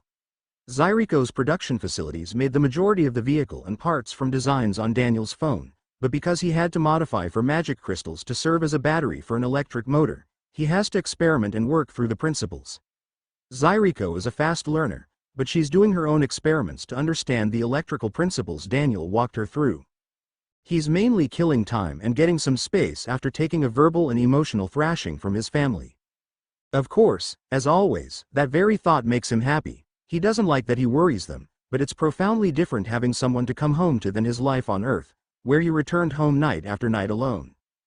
Daniel files a thin metal cowling from the engine compartment, working to make it fit better and give better airflow across the motor. He hasn't even been able to drive it yet, thanks to the motor overheating almost immediately. He underestimated how much airflow he'd need to allow in the engine compartment, and allowed it to be more compact with excess tubing and hoses present. But each additional inch of tubing is an air restriction, which he's cut most of them to proper lengths, and now he's touching up metal. My lord? Asks a male voice. Daniel looks up from his work. He stands up, saying, Ah, Shul. Did you need me for something? No, my lord. I was just trying to ensure that I am available to serve you. Daniel scoffs lightly. Girahol didn't let any time be wasted in getting Shul contracted, and Daniel was only barely able to get her to agree to contract the Grey Dragon to Daniel alone. He'll need to try to catch Ryuogrier alone and see if she can learn why Girahol hates him so passionately, since he finds it difficult to believe that she's so upset that Shul put Daniel in danger. I appreciate the dedication, Shul, but you don't have to take it so seriously. If you want to go back to wandering the world, or trying to establish your own family, or basically anything you want, I don't mind. I appreciate that, my lord. As I said, though, my life is otherwise without a concrete purpose now that I dedicated so long to revenge. Alright. How about a murky purpose, then? Shouldn't you be wanting to flirt with the lady dragons who don't like me? For the immediate future, we could use more dragons in the world. Though, we do need to establish some farmland and livestock around the Citadel, which means we need villagers. Daniel sighs. He wants nothing to do with leadership, but he is one of the rulers of the Citadel, meaning he has responsibility, especially since he agreed to let people move into the surrounding areas. If he wants to keep burning through the Citadel's stockpile of mana, he'll need to also draw an income. Thankfully, he can make the mana donations his form of taxes, at least until a more stable society is established under the Fevigal. Say the word, my liege, and I shall round up all of the slaves you. No, there will be no slaves in the Fevigal. None. Even you and the other dragons with your contracts aren't slaves. I will endeavor to never give you an order you can't refuse. If I can't convince who I need to cooperate and can't drive them away, then I will execute them if and when that proves to be the only option. But, where I come from, disagreeable speech is a right. And, so is not being a slave. Freedom was dubious at times, but outright slavery was considered a moral abomination. I see. Shul smiles softly. If only you had come here centuries ago, my liege. From what I understand, the Feldroks were rather libertarian, if also a bit isolationist. Shul cocks his head. I'm afraid I don't understand those words, libertarian and isolationist. Daniel nods. They're words from my homeland. Libertarian essentially means minimal state involvement in people's lives, but not lacking a governing body altogether. In an ideal libertarian regime, everyone lives their lives barely knowing the government even exists. Isolationist is a state mentality of keeping entirely to themselves, minimizing trade and foreign policy to almost none at all, especially in terms of war. I see. So, not unlike how you seem to be running the Fevigal, yes? Daniel nods again. That's the hope. I don't want to be completely isolationist, but I don't think there's a right side in the war between the East and the West. The people living around the Citadel are no different in my eyes than the people I met in the East. They wake up every morning, work at their trades, especially if Zyriko or the other caretakers give them tasks, go home, share meals, celebrate, relax, bicker. It's all the same. Basic people stuff. There are social people and antisocial people. I understand the start of the conflict, but that's gone too. Wait, do you, perhaps mean the Devourer, my liege? I do. I had been meaning to ask why you were unconcerned with its existence, but, do you mean to say? It's dead. Ryuogrier, Rainleif, Hecate, Zyriko and I actively worked to destroy it. Girahol helped a little as well. Shul cocks his head, stunned. He finally formulates a question. Six people was all it took? Yes. But, until we develop more of a rapport, I would rather not say more about it. The gray dragon in human form stares at Daniel silently, his mouth hanging partially open. However, he shakes his head clear and nods. Of course, my liege. I shall endeavor to earn your trust. Just what a spy would want, jokes Daniel as he continues tinkering. Shul smiles nervously, unsure how to respond. So, Shul, if you don't mind my asking, does it bother you? That I'm Daniel sighs. The Dragon Emperor, being a human and all. And, please answer honestly. Shul hesitates, just about to appease before taking his time to think about a proper answer after Daniel added more. My liege, as you know, I am not the most normal dragon. While the Feldroks were libertarian, as you say, they did order me to stay away from Feldrok girls. They were concerned that, with mixing blood, long-lived and rare species like us would eventually fade. You earned your place by defeating the former lord and earning the trust of those who chose to be in your harem, rather than taking them by force. Apologies for the long and uncertain answer, my liege, but I don't know for certain how I feel about the matter. Part of me would prefer to see dragons, especially the greater dragons, produce more greater dragon children with no dilution. But, the other part of me knows that you have more than earned the right to produce children with your harem. Daniel sighs. It still feels weird hearing it out loud. What does having children? No saying that I have a harem. Never really dreamed of it. I wasn't particularly popular before conquering the Citadel. It's almost unthinkable that I'd have such a large family. Shul is respectfully silent for a moment. He nods, yes, well, as I said, I do feel you have earned your place here. Thank you.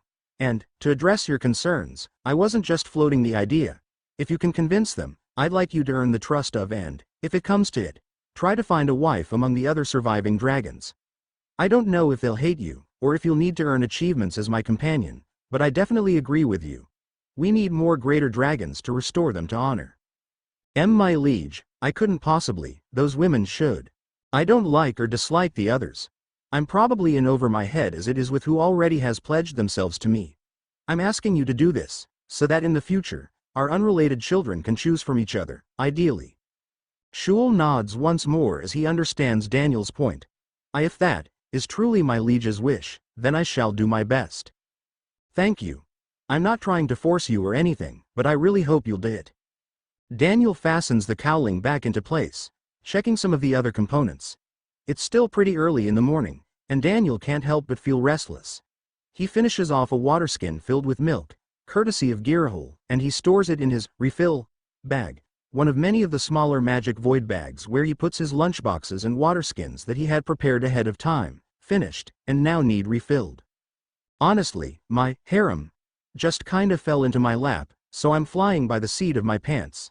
This is where I'm comfortable. Daniel gestures at the off-road vehicle to illustrate his point. Tinkering, repairing, troubleshooting. That's what I know. Machines are easier to understand than people most of the time. He smiles at Shul. So, I have no interest in adding the rest of the dragons to my collection. I'd like to be friends with them, but I'm fine with being docile acquaintances with them. If you can woo one or all of them, they're all yours. Shul chuckles. It may prove difficult, but I'll keep it in mind, sire. As you say, I had no vision for a time upon completing my revenge. Perhaps, I probably often didn't consider it because I believed, deep down, that I wouldn't survive our confrontation. That is to say, with Morthy Bargaran, of course. Or, that I would be slain in the aftermath, even if I succeeded. Shul holds his hands out in front of him, about the right spacing to cradle an egg, if he had one. Envisioning my own child, I can't say it ever really. Believe it or not, Shul, I understand, replies Daniel gently, so that Shul doesn't have to force his thought all the way out. Before I came here, I had pretty much given up on the idea of family and children myself. Daniel looks out of the hangar's massive open doorway, where the sun is just starting to peek over the horizon. He looks at Shul, sporting a bit of a devious grin. Shul, let's go for a test ride. You and me. Pardon, sire. Daniel gestures with his thumb at the rover he has been working on. I'm pretty sure it'll work this time. I've been working on the cooling all morning. Let's test her out and go as far as we can. Just the two of us. Shul is stunned, but Daniel wastes no further time climbing into the driver's seat of the rover. He calls out, "Get in, Shul." Not an order, but a darn strong suggestion. Shul hesitates for a moment longer. He hesitantly jogs over, climbing into the passenger seat, sitting as Daniel does while looking around. Daniel walks him through putting his seatbelt on, and then he starts up the rover. It doesn't make any obvious noise, since Daniel didn't care to put the beepers and chirpers modern cars of Earth used to alert the driver that the electric motor was ready. All right. Let's do this, replies Daniel. He shifts the rover into reverse, backing it away from his workbench. It successfully runs, humming as the engine whirs at a comfortable volume when it's supplying power. It has a bit more torque than he expected, which jostles him and Shul, but it'll be fine once they can make an open run, and he can govern the acceleration a bit more to make it smoother later. Shul grips what he can to keep himself steady in his seat as Daniel turns and drives forward, driving down the ramp that Zyriko had the goblins, ogres, and orcs build, leaving the hangar specifically for land vehicles. It's a long, precarious road with a cliff on his left side as he hugs the wall, driving cautiously down the slope toward the ground far below them. But they're making excellent time thanks to the modest speed Daniel would estimate at around 30 miles per hour. This carriage, I must confess, I'm not sure how this is possible, my lead. Just imagine that I crammed the Buckrocks into a tiny box in front of us, and they're running on. Darn, we don't have hamster wheels here, do we? Daniel chuckles as he continues driving, and Shul continues to clutch to the door and the center console. Your home country, I cannot say I can imagine where in the world it is, my liege. I thought I had traveled far, and yet, I have never encountered anything like this or your strange staves. Trust me, that's probably for the best for now. It's a big leap. The ground is close, and Daniel accelerates, picking up speed, which only causes Shul to grip tighter and press himself more firmly into his seat. My lord, I must say this mode of transportation does not give me comfort. You'll get used to it, it's safer than horse-drawn, trust me. It'll take a higher caliber of bandits to bring us to a stop, and they won't outrun us. Be begging your pardon, but would we not simply annihilate them? Daniel sighs with amused exasperation. You and Zyriko. If the Buckrocks get murdered at the outset, we'd still be screwed. Imagine bandits trying to figure out how to stop this thing. Shul is silent for a moment, but he nods as he pieces it together. Since he can't work out how it's moving forward, and he's sitting in it, bandits would have even more trouble forcing it to stop. Daniel designed the Rover after a cross between one of his favorite concept SUVs that was designed with two Hemi engines built into it and had the capacity to be a rock crawler off the assembly line, but with the bed of a pickup truck and a turret mount over the extended cabin. On that mount, there's currently a 40mm repeating grenade launcher, since the Rover would be more likely to need to deal with crowd control than piercing dragon scale if they were to run into issues. A machine gun would be fine, of course, but with big creatures like the Gulpoxen, visible explosions should be enough to frighten them and drive them back. Daniel races down across the open plains surrounding the Citadel in the massive dale where the mountainous castle rests. There are miles and miles of open land ahead of him, virtually untouched by civilization, with mountains circling the horizon, the Citadel at his back, and the massive lake spanning beyond it. Daniel steers to follow the lake as he travels northwest, having no true destination, but feeling profoundly relaxed just driving forward.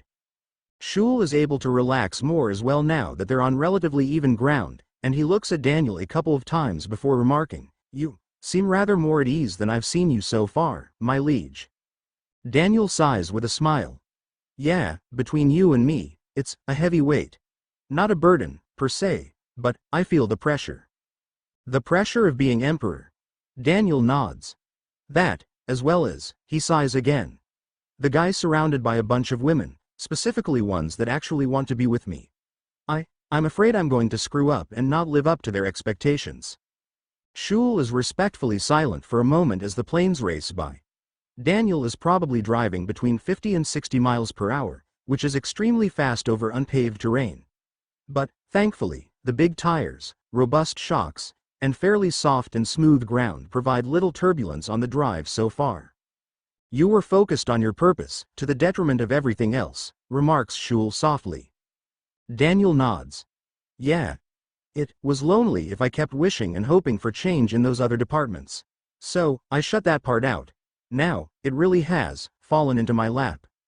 Again, Shul is silent for a long moment, which Daniel breaks by adding softly, "Do you want to know the real reason I didn't kill you, Shul?" Daniel glances over at him for a moment. Shul cocks his head, replying softly, "I was fairly convinced you had been truthful. Mostly. But also, I don't really have any friends. Anyone that I can just talk to. Everyone I'm close to." Shul realizes what he's getting at, and he smiles. "Ah, yes. They're those you don't wish to falter before." Daniel nods softly. "Yeah, then, allow me to say, my liege, that I understand you in this scenario. A life of purpose, no, a life of obsession, it's a lonely path to travel, but only when you are able to look away from the obsession." Again, Daniel nods in agreement. "Once I realized we were on the same side, as far as not wanting to bother anyone else, I hoped you and I could be friends. Just friends. Drink together, drive together, spar, gamble, play games, compete in friendly competition. That kind of stuff, you know. When I just need a couple hours to unwind. I love them all to death, but it's exhausting at times." Shul chuckles. "I am honored you spared me for such an important task, my liege." "It is scummy of me, isn't it?" "No, not at all. I am thankful to have been spared. And I do hope that I can sort myself out and eventually have a family. Admittedly, I have more time than you, I assume, but your problems that you just described sound like good problems to have, my liege." Daniel chuckles. "Well, now that I've got a buddy to do guy stuff with, you bet. I wouldn't trade them for anything. But, every now and then, I just want solitude again. If I may, my liege. Where did you learn your craft? The wisdom and outlook you have, it seems much larger than that of the typical human or human kin, and even any of the shorter-lived demon kin. Daniel has been dancing around the topic with Shul. He's not sure that he has made the right call with any of the numerous people who know who and what he is, or rather, where specifically he came from relative to the world of Zenkon. If he's ever captured, he surely wouldn't hold up under torture, and he'd be forced to create his inventions for people with darker intentions. He genuinely believes his current inner circle has good faith intentions for the future. The dragons are all but obsessed with having children and little else. The goblins Sklo and Shek are basically the same, and completely innocently happy with their new high station. Karatai mainly only wanted to look after her villagers, who are thriving in the Citadel's village, and Aulon is practicing recipes and mastering her cooking craft for both the large family and for the village when she wants to perform extra tasks. While Arameliana is a wild card as far as Daniel is concerned, there was nothing he could do to hide his nature from her, and Wenliana would pursue every technology Daniel can teach her if it means the betterment of people in the world of Zenkon. Likewise, Viregraze just wants the world to stay in balance as much as possible, and Gwenisphia. And Treya came to be with Daniel, already knowing that he's an otherworldly summon. Of course, Daniel could be extending too much trust, but he doesn't get any untrustworthy vibes from his inner circle. And, though they got off to a rocky start at first, Daniel doesn't detect any untrustworthy vibes from Shul. The truth is, Shul, and you cannot tell the ladies about this, I'm not from this world. I'm a divine summon. Shul cocks his head as he does his best to process the information. It's the same reaction Daniel gets from most anyone who knows of the concept of divine summons, which is a lot of people in this world, and that Daniel is Daniel, possessing no magic of his own. So, the others do not know, murmurs Shul. Daniel did unintentionally mislead him on that. No, they definitely know. But, if you tell Girahol that I told you. Shul goes pale.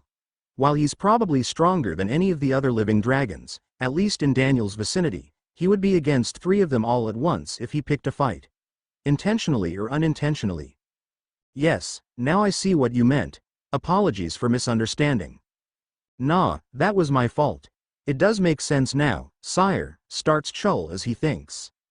Your power defies the logic of this world. I can detect very little magic in your presence, and yet you were able to not only withstand my attacks, but I felt my life flash before my eyes when your staff was aimed my way. Shul lifts the bangs of his slightly long hair, showing a fairly freshly healed wound on his forehead. Daniel hadn't noticed it at the time, but Shul was bleeding from his head, likely where Daniel's round from his rifle grazed through flesh or deflected off of Shul's skull. When the dragon didn't fall, Daniel assumed the latter, and that the rifle wouldn't be enough, especially with Shul's armor. If you had to switch from the staff that was able to do this to me to another one, then I surely would have died had your attack connected. The dragon chuckles in amusement. I'd never actually felt that feeling before. The Feldrox raised me well, my master was always careful while training me, and I never got into real fights with Morthy Bargarin or his kin. And, I dare not challenge the women, as their lives are too precious at that point and now. He grins at Daniel, joking warmly, it's nice to experience new things from time to time. They both chuckle together, and, of course, Shul begins to ask the question. My liege, I hope I'm not intruding where my mind doesn't belong. Feel free to ask me anything at any time, Shul. I'll let you know after the fact if I don't want to answer, but it's extremely rare I'll be bothered by being asked. And, I won't kill you for it. Very well. Thank you, my liege. My question is, what will the Lady Empresses think when they find you, tested this chariot with me, of all people? Daniel laughs a little, knowing he's in for another scolding, but thankfully, a far lighter tone once they get back. I'm sure I'm in for another lecture, but we're just doing some light reconnaissance, scouting areas for farmland, testing the rover, surveying the terrain, exploring invasion routes, you know, Emperor stuff. You're my guard. Yes, it's those last 2 parts that I know they will take contention with. Are you not concerned that they will have wished to participate?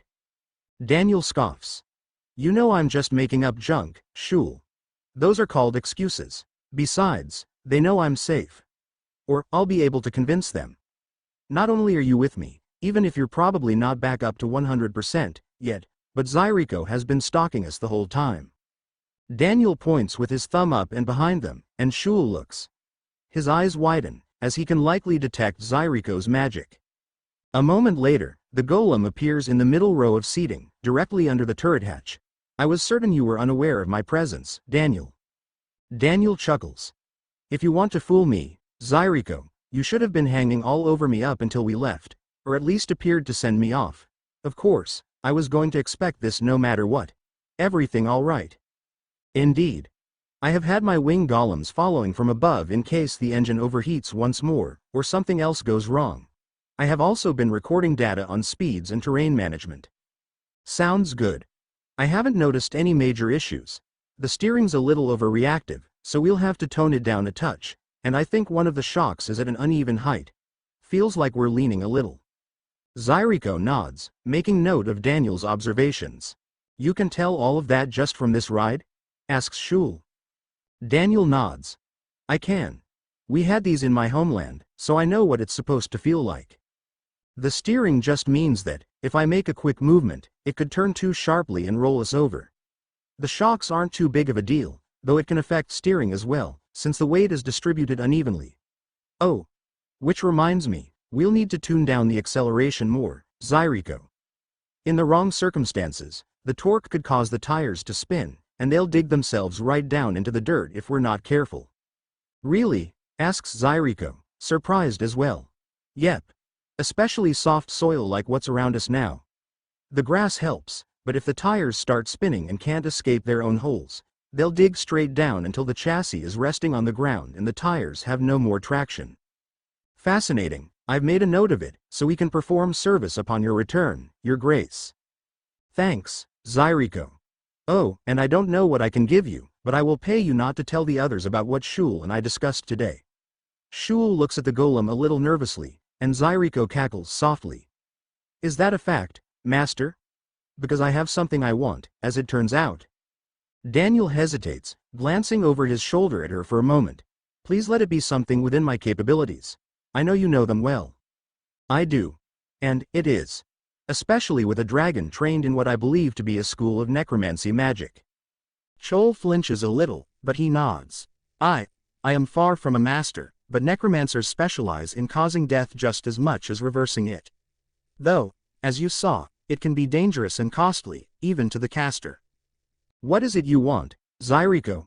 For us to kill someone, to bring back Big Red again? No, my dear precious Daniel. I got my fill of Morthy Bargaran. I am content. However, after analyzing the archives on your phone and something you said to Ladies Gera and Reyna, I had a connection of information that I had dismissed long ago. She leans forward to look at Daniel's face, and he slows to a stop so he can look at her and give her direct attention. She says softly, Daniel, I want to be alive again.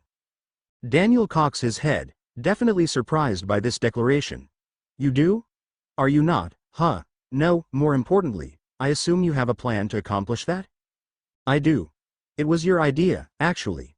Meat Golem, wait, you were watching that whole time? Zyriko makes an obvious deflection when she replies, my beloved Daniel, I should begin preparing zoning for our new farmland and residential areas. I will attempt to find the source of my information on what you'll need to give me what I want.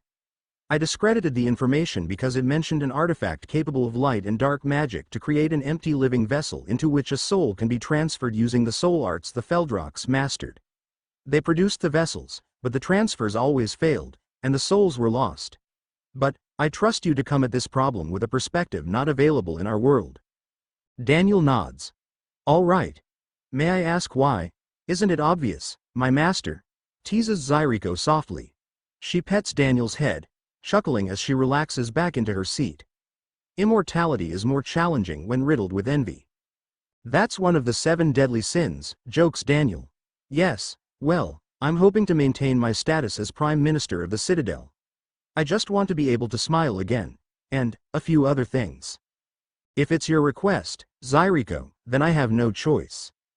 And the blackmail helps. Daniel chuckles as Shul watches them banter. I take it you're aiming for a promotion to Empress. I suppose I shouldn't keep secrets from the Empresses and Queens, murmurs Zyriko leadingly. Forgive me, Zyriko.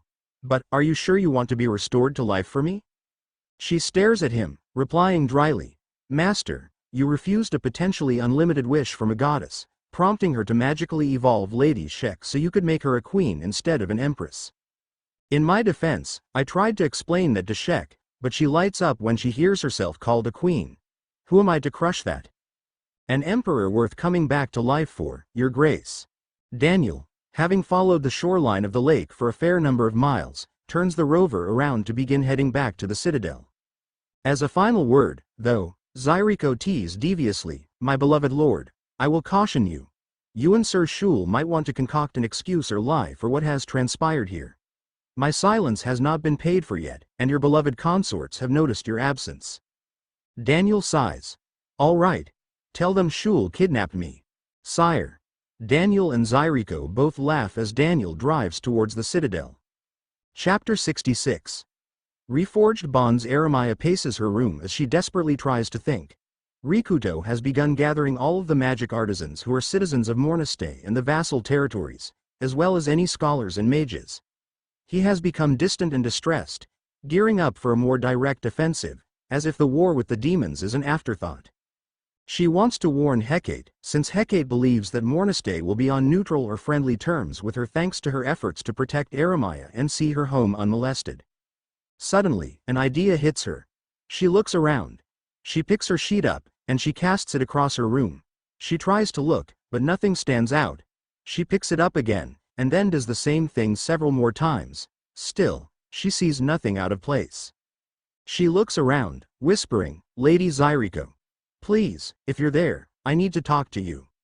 The door opens, and her guard, Fingoan, peeks his head inside. Did you say something, princess? She shakes her head. No, just talking to myself. Very well. He retreats behind the door, and she sighs. She whispers as quietly as she can, Please, Zyriko. When she turns, she nearly screams. Towering over her is the imposing form of a suit of metal armor, but one not occupied by a living body. It's not Zyriko herself, but one of her golems, staff and all. Eremiah covers her own mouth, narrowly hiding her gasp from reaching the guards on the other side of her door. She looks around, thinking desperately. She trots to her desk, quickly penning a note. She holds it up for the golem, which stares at the note with no indication of its thoughts. Please tell Hecate and Daniel that Rikuto is afraid of Daniel's god-killer. The golem cocks its head, but it nods. However, nothing happens. Are you going to go? The golem puts a finger to where its mouth would be, and she cocks her head. But, you can't waste time. The door opens again. Princess. She gasps, but when she looks, the golem is gone. She looks at Fingoan again. Why yes? Hercules is here to see you. Eremiah is flustered, but she shakes her head. No. Hercules squeezes past the guard, and Eremiah huffs in anger. She walks away from her elder sister, who doesn't pursue her, since they're still in Eremiah's room. Listen. No, none of you trust me. Hecate and Daniel are good people. If you saw what I saw, you'd worship them. Hercules is quiet for a moment, and Eremiah snaps. You two exiled him and treated him like an enemy when all he did was save my life. I'm very happy to be alive. I want to serve my homeland. I was trying to ensure Daniel was safe and harbored no ill will. No, if you and your fiancé continue, you'll make him our enemy. All he does is help. You're the blind ones who can't see it. I know. Just as Eremiah is about to continue her rant, she halts. What? I know, we should have stood up for Daniel. Most of the nobles we tried to appease either proved to be traitors or sold us out while we were dealing with Bromland. They even tried to assassinate you. What? I just found out myself. Erameliana found information that they tried to get rid of you, to force mother and father to restore my betrothal to Zoranwine Jr. How did you learn this? She takes a deep breath, walking over to Eremiah's bed and sighing as she takes a seat. Rikuto blurted it out when I was asking him if we can afford to make such a vast investment, since Daniel's actions weren't that bad. He claims he's trying to protect us, but I don't know anymore. He's going to attack someone who can destroy a country. I wish I could make you believe me with words alone, sister. I truly do. But you have to see it. It's true. A great demon monster known as the Devourer was consuming the land and forcing the demons east. Many of them are open to diplomacy, though their leadership got rid of the demon tyrant to continue the war. Herales shakes her head. Eri, you don't sound right in the head saying all of this. It's frankly unbelievable. I know how it sounds, I do, but you met Daniel. Hecate, she's a little girl like me. She's eccentric, but she doesn't have a cruel bone in her body. We became friends. I was teaching her etiquette, what little I could do in the time we were together. Herales sighs. Apparently, Rikuto believes in the power of this weapon, because he has been obsessed. I'm not sure what his goal is, but he seems set on stopping Daniel. Stopping him from what? He's not doing anything that we know of. Eri, I know you still trust him, and I have my doubts, but he sided with the demon kin. And now we're getting reports that he's actively increasing the dragon population. The same dragons he supposedly killed. He did kill dragons, just not all of them. But the dragon empresses are also wonderful people. Herales sighs. She cups Eremia's cheek. Eri, I wish there was something I could do. I can't see what you say you saw, and I haven't met Hecate. That's it, exclaims Eremia. What if we could invite Hecate and Daniel to a summit to pursue peace? I know they'd come. Demons have always rejected, not demons, Hecate and Daniel. They'll come. I'm certain of it. Herales thinks for a moment. She looks at her younger sister's face as she thinks. She asks, and how would you get a message to Hecate to invite her? I'll send her a letter. She told me how to contact her. Herales sighs. She's not convinced. And how exactly are you supposed to do that? Just because you were able to contact her once, the journey to the border forts is dangerous enough, let alone trekking into the demon wildlands. With a soft glare, Eremia retorts, I don't appreciate you doubting everything I say and do, elder sister. If I tell you, you'll tell Rikuto. I will not if you ask me not to. The younger princess sighs. Elder sister, I love, admire, and respect you. But when I did trust you, you betrayed that trust. Hecate is the rising power in the west. I have my way of reaching her, but you don't need to worry. Herales hesitates as she thinks about Eremia's words for a minute. She sighs, murmuring, I'm sorry, Eri. She then sits upright, saying more seriously. Very well. I'll discuss the notion with Rikuto and our parents, and if she's available, Grand Duchess Eremeliana. If we can. I do believe peace is the preferred option. Eremia nods in agreement. Agreed. I shall send a formal letter to Empress Hecate once they approve. Herales smiles, and she hugs Eremia, kissing her forehead. Please don't do anything reckless anymore, my dear sweet little sister. Eremia smiles gently. I won't. Thank you. Oh, and remember, Empress Sundanel has expressly forbidden recognizing Hecate as a titled ruler. Not picking a fight, just telling you to be mindful in court. Understood. But, I know. We'll need to treat her with respect if we want to get anywhere. I'm just worried, Sundanel might try to get involved. Anyway, problems for the future. I'll talk to you later to let you know what's decided. With that, Herales stands up and leaves the room with one last sincere smile. She has to now convince everyone else to consider a peace summit with someone that the Empress of the Grand Zenkan Empire, with whom Morniste is allied, has expressly denounced. And, from the sounds of it, Hecate can be specific about who she gets along with. Daniel walks out of his restroom, flinching in surprise when he finds Karatai waiting for him. Karatai, what's going on? She grins at him, looking up and down the hallway. She sighs in apparent relief. I finally have you alone. Daniel sighs. So, what did you need me alone for? She approaches in a titillating manner, teasing warmly, isn't it obvious, master? If you're looking for business advice from Earth, I must insist that I'm not a businessman. I'll do what I can, but I can't guarantee your business idea is a good one. She cocks her head in confusion. What? No, replies Daniel as innocently as he can muster. Karatai frowns at him. Seriously? Did I ruin your mood? Asks Daniel facetiously, likely proving he knew what she wanted. Wah. Master, I exist to serve you now. Your every whim is mine to make possible. Daniel snaps his fingers, pointing at her as he says brightly, then, I want to visit this world's moon. Again, She stares at him blankly with her mouth agape, unable to form a thought to retort with. Daniel smiles softly, waiting patiently to give her a chance to respond. I can't do that, master. Ooh. Good thing you're not a slave then, huh? I wonder what that would do, muses Daniel out loud.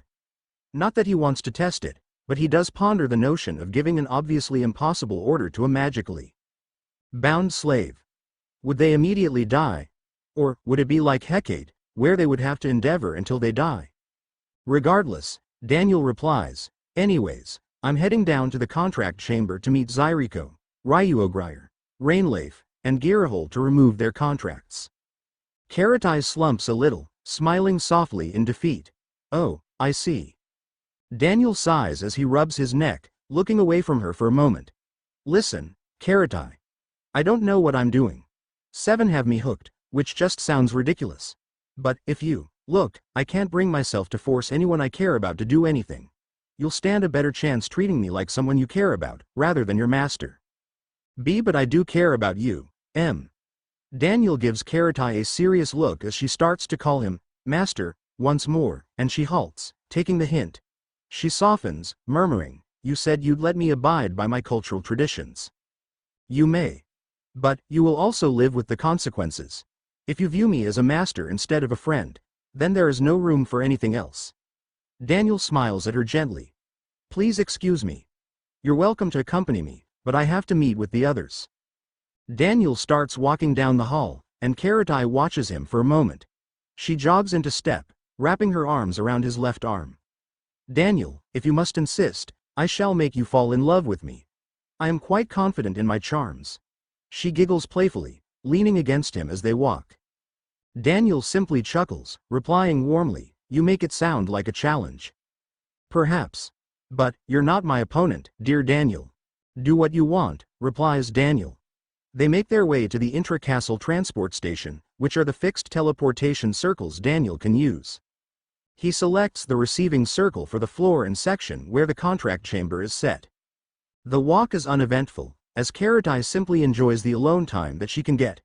The 3 dragon empresses, Zyriko, and Hecate are already present at the contract chamber, and Hecate points at Daniel and Karatai. Hey! You better not have been thinking about being late because of her. I'm not late, am I? Asks Daniel in retort. No, but you were thinking about it. You caught me. Actually, I made my way through every woman in the Citadel on my way here. Well, all but one, of course. Hecate glares at him with shock. That's it, you have to cuddle with me. Immediately, Hecate fumes impotently as Daniel approaches. I'll make you something tasty after the contract removal. Her big foxy ears twitch, and she asks skeptically, what is it? Grilled fish? Steak? I like steak. Your steak is better than Zyriko's. No offense, Zyriko. I have no reason to take offense.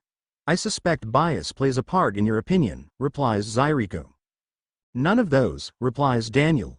It's something that's a bit tedious to make, but I'll make some special treats to celebrate if this is successful. A new treat, exclaims Hecate. A fire lights in her eyes. Zyriko, lift this contract at once. Zyriko chuckles, while Girahol snaps, Daniel, you must teach me this recipe. Not alone, you won't, adds Ryuogrier. I shall perfect it first and make the ones Mukuri chooses exclusively. With respect, elder sister, I have been practicing for this day. And, I have a more experienced palate by over 200 years, my tastes are perfect. Mukuri doesn't like bitter flavors, interjects Rainleaf softly. Your favored flavors aren't the same. I know that. Hecate jumps in between all 3 of them, pointing at Ryuogrier specifically. Do what you want, but know this, I get first right to anything Daniel makes. It's my sacred right. Ryuogrier gasps, feigning a haughty attitude. Oh, I wish I had known. I do believe, yes, you would know if you had tried the dish Mukuri made specially for us. She cups her cheek with her palm, making a feigned forlorn expression. Hecate scowls at the dragon woman, beginning to growl, but Daniel says, let's not forget why we're here. Ryuogrier, I'll give you the first bite of what I'm going to make if you can name what you're talking about. The elegant dragon woman gasps, and Girahol snickers, becoming rigid when Ryuogrier glares at her. Daniel, trying to stay on task, asks, Zyriko, is there any danger to them or their eggs? Of course not, Daniel. That's why I held off until I could do further research, and I knew you'd ask that, so I tested it on volunteers. Volunteers? Repeats Daniel skeptically. Yes. Goblins and ogres are quite eager to help you in any way they can, since you treat them with such great respect and have provided them with a luxurious place to live and work. Daniel looks at her with a light glare. You tested it on goblin and ogre mothers? Why, yes. They volunteered, and I was confident no harm would come.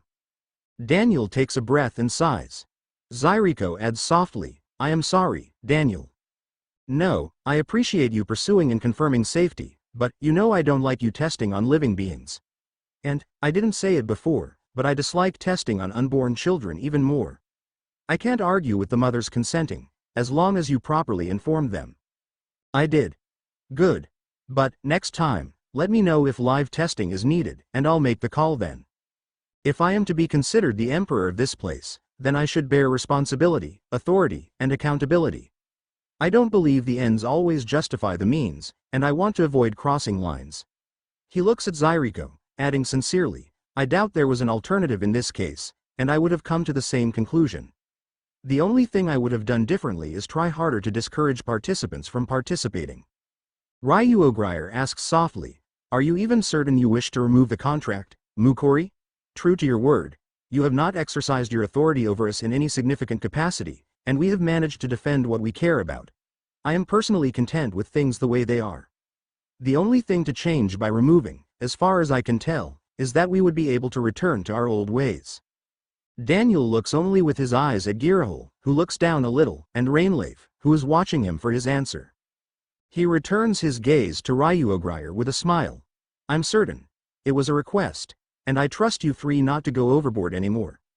All three Dragons blush as they stare at him, and Rainleaf shrinks into her mantle with a sheepish smile, while Girahol looks away, hiding her face with her droopy sleeves.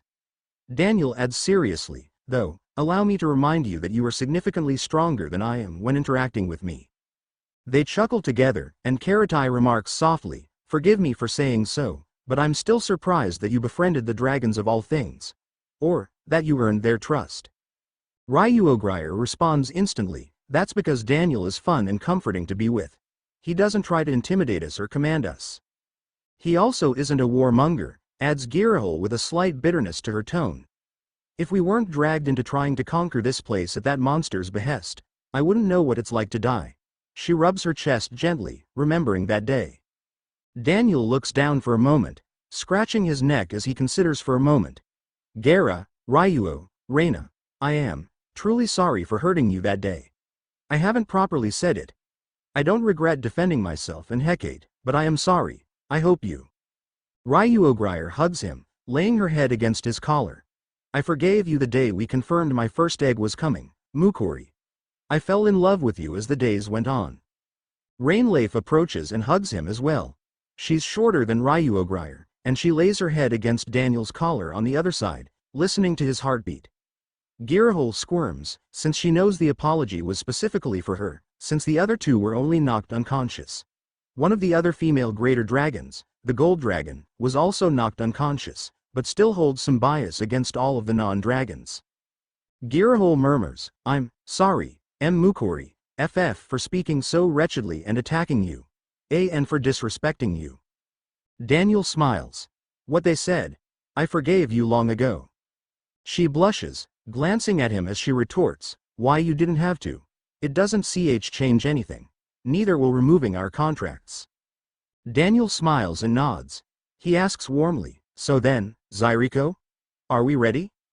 I don't know. Are you four ready? Teases Zyriko dryly. They chuckle, and a knock comes at the door. Zyriko's guard opens the door, and Wenliana jogs in, huffing from running. Pardon this unsightly display. I was hoping I could witness contract magic, if that's all right. Glyph magic isn't my expertise, but it may serve as inspiration or be useful in the future. I don't mind, replies Daniel. He looks at the three dragons, who nod in agreement. By all means, replies Ryuogrier warmly. I have nothing to hide. Oh, I forgot to mention you'll have to remove your clothes, states Zyriko, and everyone stares at her. Daniel smirks. Nice try, Zyriko. I'm serious. Huh. I guess I'm going to have to delay your mission indefinitely. Zyriko stares at him in silence. He holds her gaze unflinchingly. Daniel, we discussed this. I'll survive. Again, she stares at him as she thinks. She finally sighs. Daniel, I exist to serve you. They obviously believe me. She gestures at everyone else in the room, who blushes. Hecate snaps. Bad Zyriko, Daniel has seen me bare anyways, so I wouldn't have minded. Karatai pouts. Am I the only one here he hasn't seen? When Liana squeaks, blushing furiously. Daniel sighs. See what you started, Zyriko? Let's just get this over with. Zyriko guides them into position, starting with Ryuogrier as Daniel stands in front of them. Alright, the process is relatively simple, now that the circle is prepared. In all seriousness, your hand will have to touch the crest. Ryuogrier grins, and she doesn't hesitate to loosen her dress and shimmy the collar down much further down than needed, threatening to allow her well-endowed chest to spill out of her dress, in spite of the magic crest being present near the top of her sternum and her collar bones. Daniel maintains his composure, since they'll just keep getting distracted if he becomes flustered. Daniel takes his glove off, placing his hand on Ryuogrier's chest. She huffs lasciviously, but he again ignores it. Though, sorry, is my hand cold? No, it feels good, Mukori. Now, if you want to tear. Ryuo. What's next, Zyriko? Repeat these words after I activate the circle. I hereby release the greater dragon Ryuogrier from her contract with no conditions. Fade the mark from her soul and return her to her own will. Zyriko snaps her fingers, and magic lights illuminate the wall behind her, revealing a projection of the words in the Eastern trade language. Daniel smiles with a chuckle. Thank you, Zyriko. My pleasure, dear master. If I may, who am I speaking to when I read this? I never understood that about magic. When Liana answers, it's widely believed that spoken spells are heard by spirits that control the domains of whatever the spell falls into. Wind spirits for wind magic, light spirits for light magic, and void spirits for void or darkness magic. Lady Ryukana can probably explain better than anyone else we know, points out Zyriko. But there is no evidence the spells are controlled by conscious beings. Rather, the Feldrox believed it to be echoes of the souls that came before, rather than conscious spirits, which answer the spell. Like the unfinished business of a ghost? Asks Daniel. I suppose that's a fair way to look at it. Souls interwoven with magic are powerful bundles of energy, as evidenced by the Feldrox becoming stronger when they absorb magic. It's likely Feldrox were not the first race to wield magic, but adapted to overpower magic. I see. So, spirits are lingering soul fragments. Works for me. One more thing, why can I use Ryuo's current name, rather than the name she gave me when the contract was established? Zyriko lets out an audible chuckle, and she replies gently, because, Master, the very first instruction you gave your newly contracted dragon, along with slapping you, was to go by a new name. Because she wholeheartedly accepted this name, and it was the instruction of her contractor, it became her new true name. Daniel is a little surprised, and he looks at Ryuogrier first. The white dragon smiles tenderly, and when he glances at the other two, they also smile. He says gently, I see, then, let's do this. Zyriko nods, and she begins casting the spell to activate the contract removal circle. It begins glowing, and once more, it reminds Daniel of the strange magic circle that appeared in his bedroom that fateful day. Once she's ready, Zyriko nods at Daniel. I hereby release the greater dragon Ryuogrier from her contract with no conditions. Fade the mark from her soul and return her to her own will. Daniel can feel the glyph on Ryuogrier's chest heat up, and she hums a little, wincing slightly. Are you all right? Whispers Daniel. I'm all right. Just a strange sensation. Oh, and Daniel, do try to stay calm, adds the caretaker golem. The golems were able to handle it. Handle what exactly? Suddenly, the air crackles and whooshes, and a gust blows as an apparent hole opens in the air above them. The golems Zyriko had in the room immediately take firing stances, aiming at the strange black sphere with whirling energy around it. Daniel would guess, given the appearance and Zyriko's reaction, that it's a portal. Daniel reaches across his chest under his right arm to grip the hilt of his revolver, watching the portal. From it descends a being that sends a chill through Daniel just looking at it. It possesses gossamer, torn-looking robes that immediately remind him of the Grim Reaper, and its long, gangly hands might as well be bones. Its face is also rather grim, though it appears to be a mask with a demonic face on it and solid black eyes. "Zyriko," states Daniel in a warning tone, but she simply gestures as Hecate and the others cover their ears. The golems fire in unison, and the floating wraith screams in surprise and anger. "Contract demon.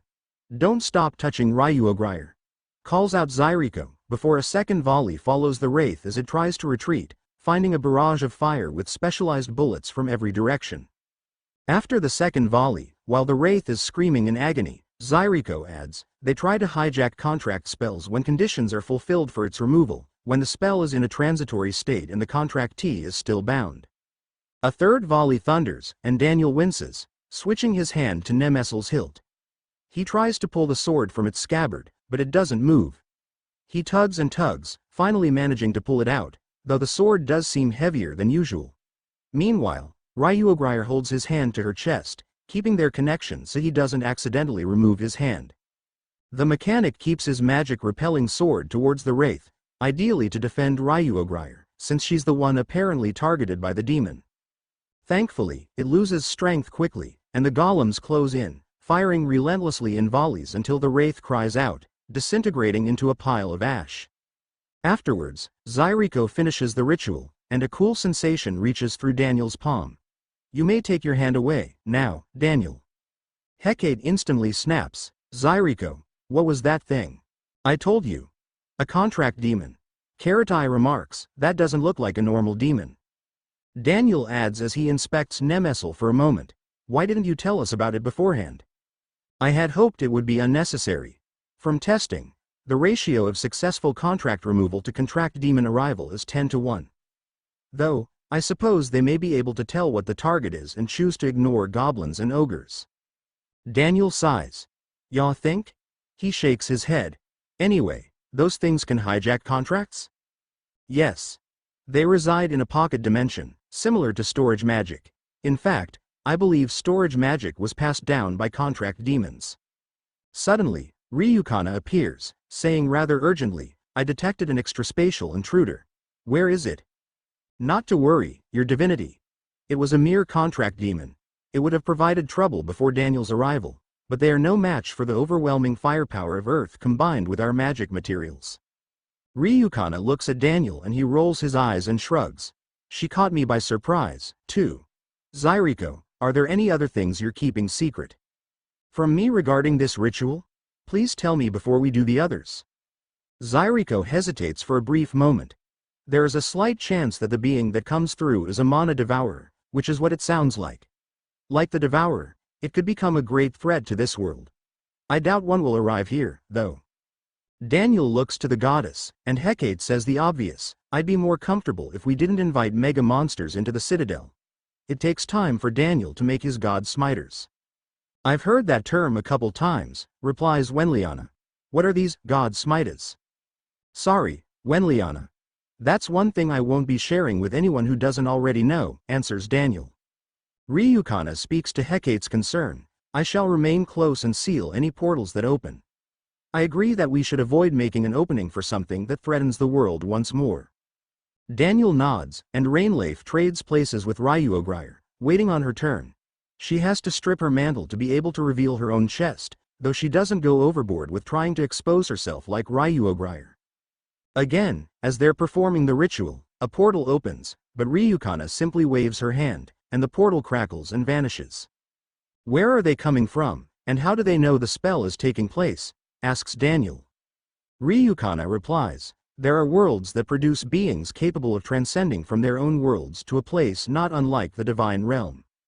However, there is no established location. They can't return to the physical realm without drawing the gaze of the god or goddess watching over that world, so they wait until they can anchor themselves with powerful magic." She looks at Hecate just as the fox-eared girl is about to ask something. Only Lady Order or Lady Chaos have the power to disentangle magic from one's soul. Even the process by which Rikuto gained magic when coming to this world is an automated function of the summoning process. I could perform the ritual Zyriko is doing, but I don't have the authority or power to remove the contract myself. Hecate's brewing question proves to have been about just that, and she nods, satisfied. Daniel looks at Girahole, who is the last one. Are you ready, Gara? She nods softly, stepping into position. Because her dress opens at the front like a kimono, she is more deliberate about minimizing how much of her chest is exposed. She looks away when Daniel places his palm on her chest, while Zyriko performs the ritual once more. Daniel jokes, "Come here often, Gara." "Shush, shut up and do the spell. Dummy." He chuckles, and Zyriko signals him.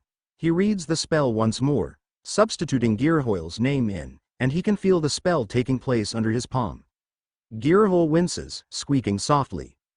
This time, 3 portals open, but Ryukana responds to them just as quickly, launching powerful balls of energy into the portals before dissolving them this time. Daniel makes a note to ask about it later, though he suspects she was just obliterating the contract demons on the other side so they stop trying. Once the spell is complete, Girahole looks at her chest, seeing no signs of the glyph and Daniel's name. She relaxes, closing her dress and holding it closed with her left arm. Ryuogrier remarks in a playful pout, I'll kinda miss having Daniel's name on my chest. It was charming and fun being his property." "You were never my property," groans Daniel. Girahole suddenly cocks her hand back without warning, and she swings her palm, smacking Daniel across the cheek with an audible clap that causes everyone else in the room to halt what they're doing and gasp. Chapter 67. A Dragon's Wrath Smack. The sound of flesh striking flesh silences the contract chamber in the Citadel, a special room with several magic circles on the floor and dozens of various glyphs encircling each one. The magic contracts binding Ryuogrier, Rainleaf, and Girahole to Daniels will have just been lifted, and while a threat was discovered and prevented swiftly, a different surprise catches everyone off guard once more. Girahole just used her newly acquired total freedom to slap Daniel, and he cups his cheek as his wide eyes stare in shock at Girahole, whose hand is still in her follow-through stopping point. Gara? Asks Hecate with surprise. Without warning, Girahole suddenly grips Daniel's jacket collar and pulls him close, kissing him. Hecate goes rigid, her tail puffing up as she becomes defensive. Hey. When Girahole relaxes, her cheeks are a fiery red, and she says haughtily, that was for all the times you embarrassed me. Mukori, she trails off, blushing across almost her entire face, and she finally looks down. She murmurs, I won't hurt you again. Daniel finally scoffs and chuckles, freed from his stupor from being suddenly slapped. That didn't hurt so much. If anything, he continues rubbing his cheek gently, which is only slightly reddened. It obviously wasn't the full force she's capable of, but enough to prove she has her own free will in its entirety once more. It was just the right force to turn me on. Daniel grins deviously, and Girahole flinches, whirling away from him as she hides her face with a whine. Shush, shut up. Why would you say that? You're a despicable person. Hecate swoops in, pouncing onto Daniel's back. Daniel. You never flirt with me like that. Daniel chuckles. Sure I do, it's called the Hecate game. The others laugh as Hecate groans. That's not flirting, you're just teasing me. That's just how boys show affection. There's another knock at the door to the chamber, and one of the soldier golems opens the door. Shul jogs in, dropping to a kneel. Forgive my intrusion, your graces. An invasion force is incoming. You are not forgiven, snaps Girahole. Daniel gently takes her hand, distracting her, and she relents, but she's still angered by Shul's presence. What? Asks Hecate in surprise. Who is it this time? This time? Asks Shul, now confused. The East is confused about my position here, replies Daniel. What kind of force are we looking at? 100,000, give or take 20. I witnessed a wide array of Eastern races bearing varying sigils. They're about to cross into Fevigal territory. How are 100,000 soldiers marching across Covenant territory? Asks Karatai, horrified at the notion. I don't know, my lady, then what good are you? Snaps Girahole caustically. Gara, Mukori, relax. He's trying to help. She glares briefly at Daniel, but she huffs and relaxes a little, pouting quietly. Daniel asks, any signs of an airship? No, my liege. When Liana chimes in, I didn't share designs with anyone outside of Mother and the engineers who helped us build it. She'll likely build another, but I wouldn't expect her to reveal it to the other houses. I'm not sure anyone other than Princess Aramaya even knows I'm working on it. Daniel looks at Karatai. To answer your question, Karatai, if I wasn't so paranoid about a conspiracy, I'd assume they got lucky. However, I'm beginning to fear more and more that I'm right, and there's a large-scale conspiracy aiming to keep the world at war. Perhaps less cynical could be the option that the Demon Covenant has decided to allow the Easterners to attack us to weaken our defenses, points out Ryuogrier. Since they covet the Citadel. Humans and human kin would be easier to defeat than us, especially shortly after a battle. Wouldn't the Eastern general know that, too? Asks Daniel. Hecate adds pointedly, and besides that, Googlygaggle was the only Covenant jerk who came here to size me up. They haven't even tested our defenses yet. Daniel thinks for a moment. No, they don't have to. Not if they're observing the Easterners. Worse yet if they are in fact communicating, but I'll try to hold the notion that they're simply using each other. Daniel looks at Zyriko. Zyriko, how many shuttles have you completed? 7, Your Grace. And, I have copied Lady Wenliana's airship. It is unarmed, but capable of carrying and deploying troops. Daniel keeps pondering, and Ryuogrier offers, if you intend to attack, then we. No, I don't want to annihilate them. I'm trying to give them the benefit of the doubt. Plus, the soldiers are just following orders. I'm thinking if we can deploy a large enough force of golems, we can deter them. But, if my math is correct, we'd only be able to transport about 100 mid-sized centurions in total, with virtually no support, correct? Yes. I am afraid the total capacity for human-sized troops is about 1,000, at present, and the centurions take up much more space. I have some ideas to address that, but we'll need to deal with this problem first. Why don't we just go? Asks Hecate. Between these 3 and me, and even V and Ileana, it should be relatively easy to scare them away. I don't know that they'll flee from a mere intimidation. The 20,000 we just sent back didn't. Zyriko twitches, and she cuts in, pardon me, but I have news from Aramaya. I just received a relayed message from the golems I sent guarding her. She knew they were present and asked to relay a message. Please tell Hecate and Daniel that Rikuto is afraid of Daniel's god killer. She had to write it because her guards were listening. Additionally, she had a brief fight shortly afterwards with Heracles discussing a possible peace summit with us. Then, we'll need to address that as well, but that would mean this invasion force was scheduled sometime before that conversation. Shul, do your best to describe every sigil you saw to Yukahote. Interjects Wenliana. Daniel looks at her, and she adds, I was present at a war summit a couple weeks ago with Empress Sundanel. I don't know if I'm allowed to talk about it, but they discussed trying to, she gasps. They still think you're a prisoner. Mother and I only learned the truth from Commander Lywells, meaning Lywells hasn't reported. You to be a ruler of the Fevigal. Empress Sundanel wants to liberate you for your weapons. Daniel chuckles, and the others glance at him. Sorry, I just find it funny, since that's what we were certain your family was doing. Wenliana blushes. Well, that was part of it, truthfully. But, our higher priority was your safety. Because you're important to my household. To the Grand Duchy. Tisk tisk, retorts Ryuogrier. You must be honest with your feelings, Wenliana. Take it from me. The dragon woman glares at Daniel with a smirk. If you assume Daniel will take what he wants, even if you want it as well, you will be waiting a long time. Wenliana looks down, nodding. She adds, to me, Daniel, you're important to me. And, Mother wanted you back for that, as well as the other things. Daniel nods. I understand. And, I'm glad we cleared up any misunderstandings.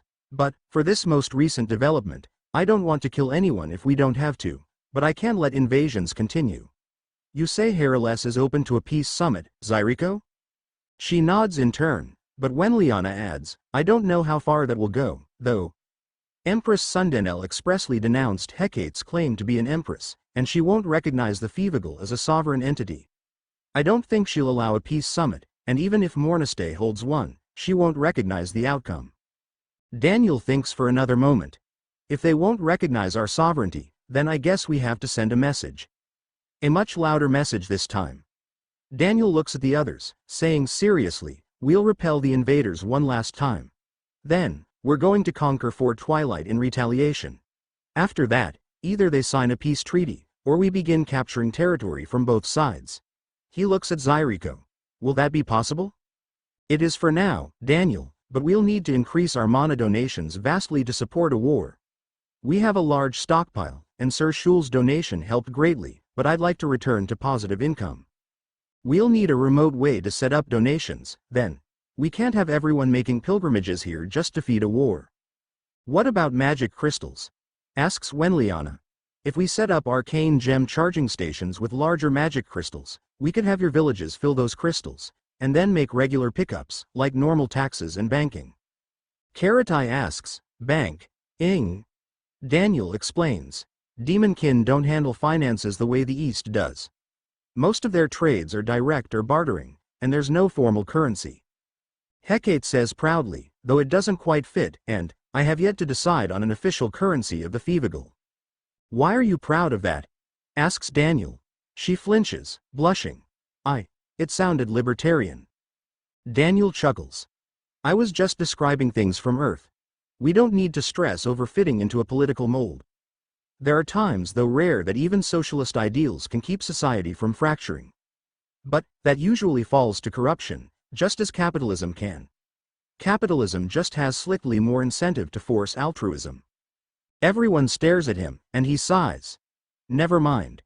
Reina, since you're the only one showing right now, we'll keep you here at the Citadel.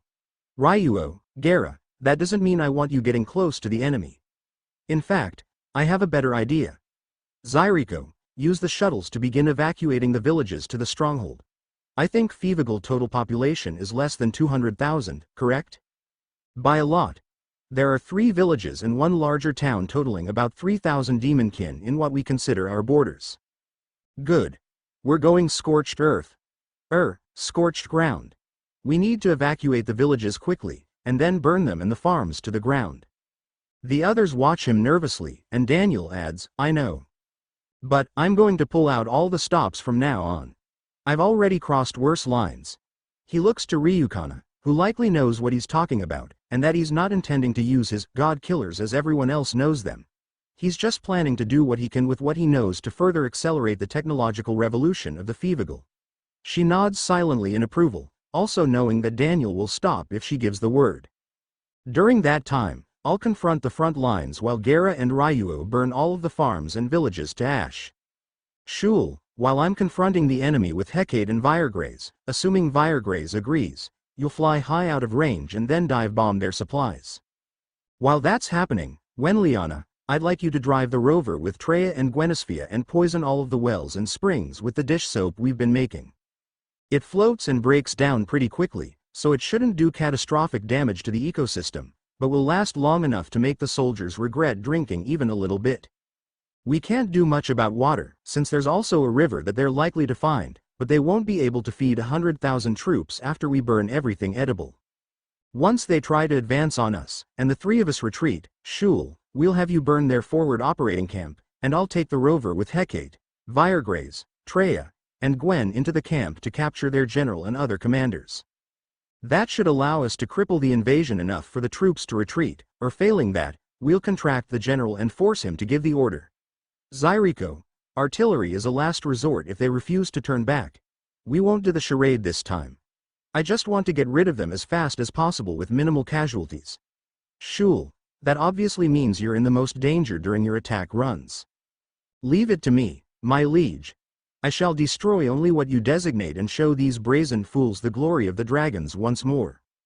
You don't want to contract all of them? Asks Hecate. I think that will be an effective way to prevent attacks on us. That'll take too much time, and far too much of our resources for what I suspect will be too little gain. If there are soldiers that fall out and that we have to capture or they'll die, so be it, we'll contract those soldiers. But I'd like them all to retreat. He chuckles. I know that's what I've said all the other times, too. But, this time, we'll be more forceful. Everyone understand the plan? The group nods, and Girahol hugs his arm.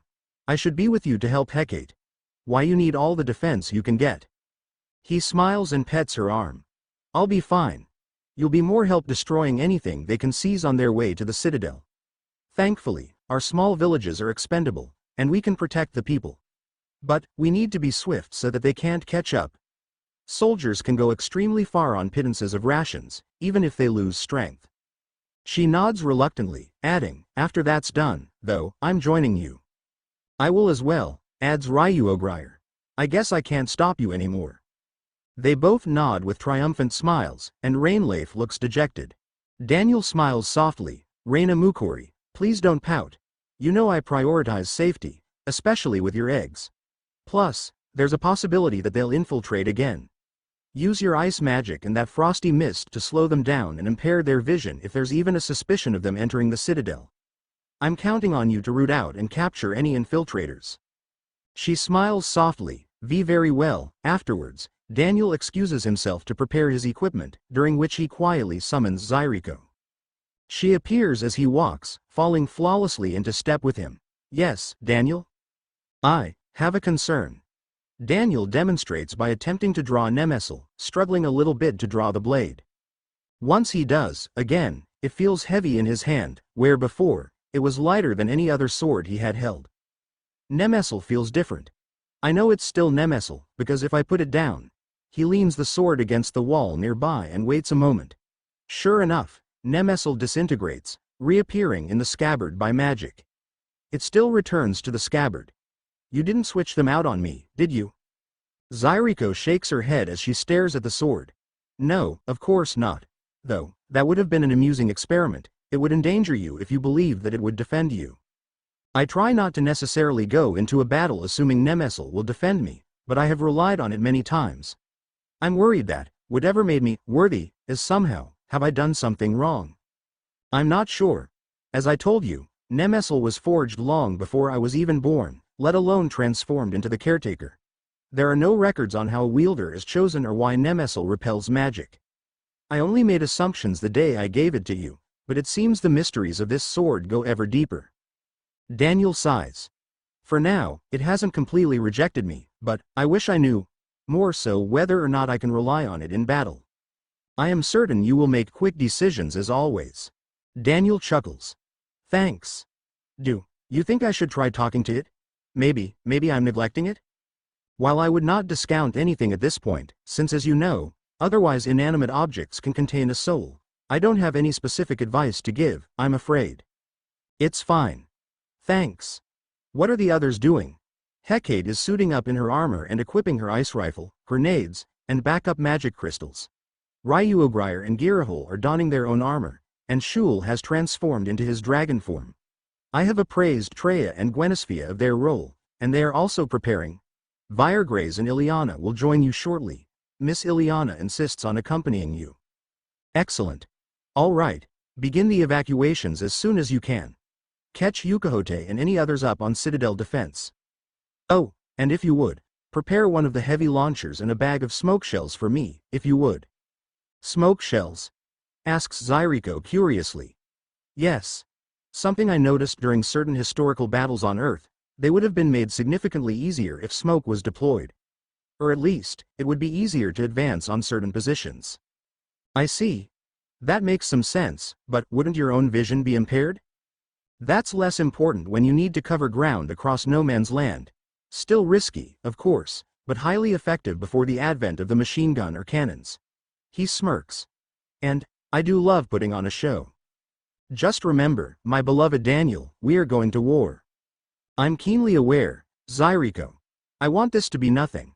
I want it to be a hiccup, and for us to successfully scare them away without any casualties. He takes a deep breath and sighs. But, I know it will likely come to worse.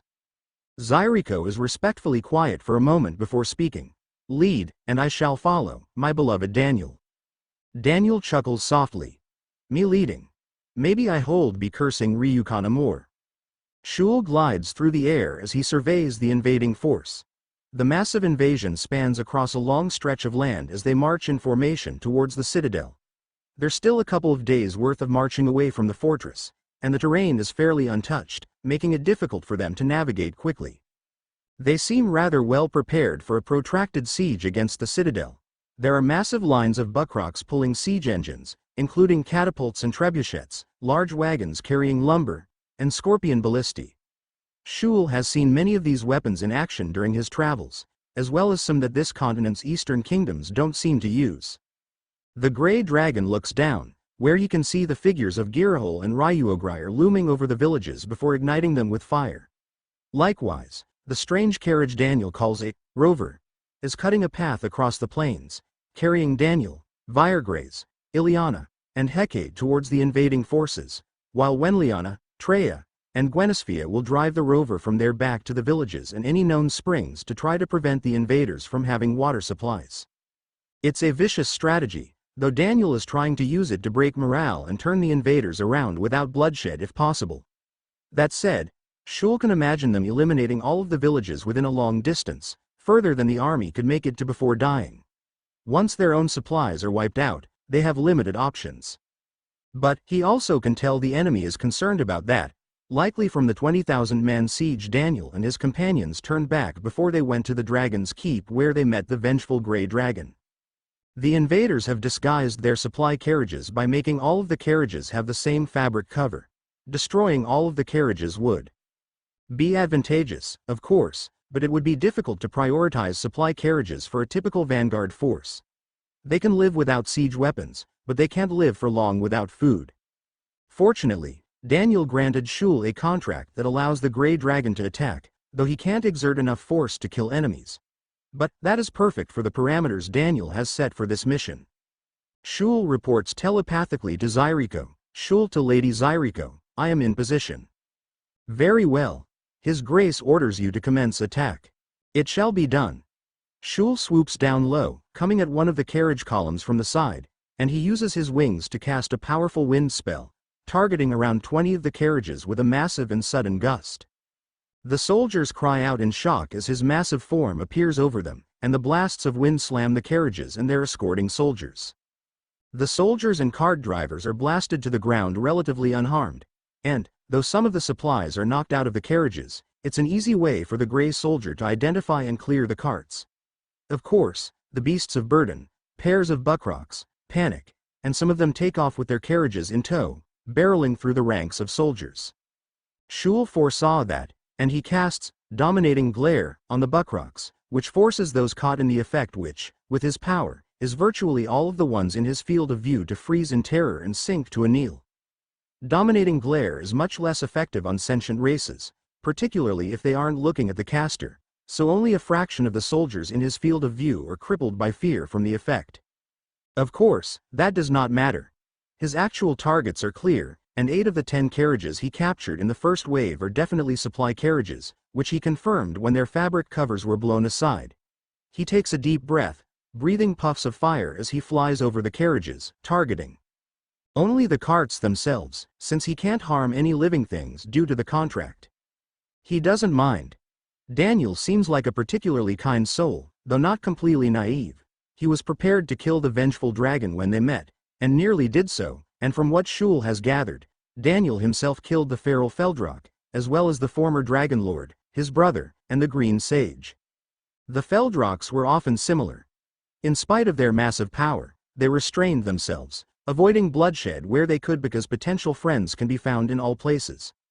But, as did the Feldrocks before him, Daniel knows that not every person who starts as an enemy can be turned into an ally. In the case of the Buckrocks, though, Daniel's contract simply protects innocent life from becoming collateral to Shul's attacks. A broad sweeping condition to cover as much as possible. The carts are obliterated in seconds, and Winged Soldier swoops up and around to find his next batch of targets. He has to dodge and block spells, arrows, and bolts from ballistae, but his armor easily protects him. Daniel even had Zyriko make him a new mithril helmet, which withstood one of Daniel's dragon-slaying rounds. Nothing the human kin have can harm his armor, so his only weak points are his joints, which would be non-lethal strikes. Shul performs the same series of attacks, clearing the carriages with powerful wind gusts which also knocks down the attacking soldiers in a wide swath, and then he freezes the buckrocks so they don't flee. The dragon then burns all of the carriages, ensuring there is nothing left of the food supplies before moving on to the next batch. Nearly a third of the invading force makes up the supply unit, meaning there are hundreds of the supply carts, and the invaders begin trying to divert and rally around the carriages, even going so far as to spread them out further. However, there is nothing to do that does anything more than waste time. Shul is a dragon. He may not be the most powerful dragon in the world though. He is probably the most powerful on the continent with some certainty, now that Morthy Bargaran is dead, but his power far exceeds that which the humans could expect to be able to bring down in an open field as they are. Just as he's burning the 8th batch of carriages, a sharp pain spears into the draconic warrior's shoulder, and he flinches back in midair, roaring. One of the large, spear-like ballista bolts found a gap in his armor, and it had enough force to pierce his scales. Shul pulls the bolt from his flesh, ascending to avoid further shots of the scorpions being aimed at him, and he inspects the spear for a moment. Gah! That hurts. I see, they used mithril to ensure penetration. They expected dragons. My ladies, the Easterners are using mithril armaments. It seems they intended to fight us dragons. Of course, you scum, snaps Girahoyle's voice. We're not stupid. Shul sighs to himself. At least she's not telling me to die, I guess. Thank you for talking to her, my liege. The grey dragon continues destroying the wagons, blocking the retreat of the invaders with fire. He doesn't want the bulk of the forces to try to retreat to their forward operating camp. Or, at least, he wants to delay them when he dives in to launch the attack. He estimates roughly 45 of the full invading force is marching on the Citadel at present, and the rest will follow when they establish a camp closer to the Citadel. Shul, Daniel would like you to switch to corralling the camp to prevent escape. At least for now. Any magic you're proficient at, but the more permanent, the better, at least for now. It shall be done, replies the winged warrior. Naturally, the most permanent magic he could perform would be spells to manipulate the ground. Or, better yet, to summon a solid wall. To do that, though, he'll have to mark the ground with glyphs, which means he needs to land. Shul takes a breather as he cruises, focusing his mana to regenerate his wound. He flexes his shoulder, observing the main encampment as he cruises towards them. Given the distances he'll need to cover, he'll need to add multiple glyphs for each section. Ah, but to achieve such a feat and imprison my liege's enemies, yes, the risk is worth it, although. The avian soldier ponders changing into his human form. His much smaller size will make him more difficult to attack, but will limit his movement speed. Changing back and forth is an option, but will consume additional time. Shul decides to just use his human form, but he'll change at the first landing site. The grey dragon begins his dive, accelerating towards the ground near his first target, furthest away from the citadel at the northeast corner of the encampment. Chapter 68. Battle for the Plains Part 1. Shortly before Shul begins his attack, Daniel, Hecate, Viregraze, and Ileana disembark the rover ahead of the first wave of the invading army's forces. The contingent meant to establish a foothold for the siege itself. When Liana, stay focused on being safe. Slow is fast, all right? She nods, gripping the steering wheel. All right, you'll do fine. She nods nervously, and Treya pokes her head into view from the back. You better be safe, Daniel. I'd hate to have to use a revival potion on you so I can kill you. Daniel chuckles. Joke's on you, it wouldn't work on me. Do be safe, though, Daniel, adds Gwenisphia. She teases playfully, it's not fair that the dragon empresses and goblin queens are the only ones. Right? Replies Hecate. Daniel rolls his eyes and nods his head for them to go, and Wenliana nods softly. She drives the rover in an arc to return the way they came and begin poisoning wells and springs with soap. Ideally, they'll root the invaders before they press far enough in for it to be necessary, but it's part of a scorched earth response, which is an effective strategy for defeating invaders. It's most effective in barren or winter-frozen areas, but the citadel is surrounded by wide open plains and gently rolling hills, making it easy to maneuver troops, but lacking supplies for them to claim. Daniel and his group walk until they come to the top of a small hill, and they can see the leading formations of the army as they are spreading out into wider ranks with a handful of riders coordinating. Hecate looks at Daniel, and he nods. Go for it, Sweetpea. She grins. Thanks, IWI. Wait a minute, what does that mean, Sweetpea? Hurry up. They're getting closer. Ileana remarks, I don't think they've noticed us yet. Daniel, as your wife, you will tell me when this is over. I won't forget. and you won't distract me. Sure, sure. Now, let's get started. She nods, casting the hologram spell. It's modified from when she used it against the barrier of the Citadel, allowing her to form an illusion of herself that stands on its own, towering over them at 50 feet tall. Foolish invaders from the east. I am Hecate Fel Lawson, Empress of the Citadel and ruler of the Fevigal. You dare to invade my territory once more? Send forth your emissary, or I shall commence my attack. Hecate waits for a moment as they watch the front lines, and Ileana points out, they're concentrating magic at their center. Yes, I feel it too, adds Viregraze. Can you block it? Asks Daniel. Yes. But, be prepared for their forces to charge and try to surround us. Empress Hecate is on the field. Right, makes sense. Daniel approaches Hecate. Hecate? Are you ready? She grins and nods.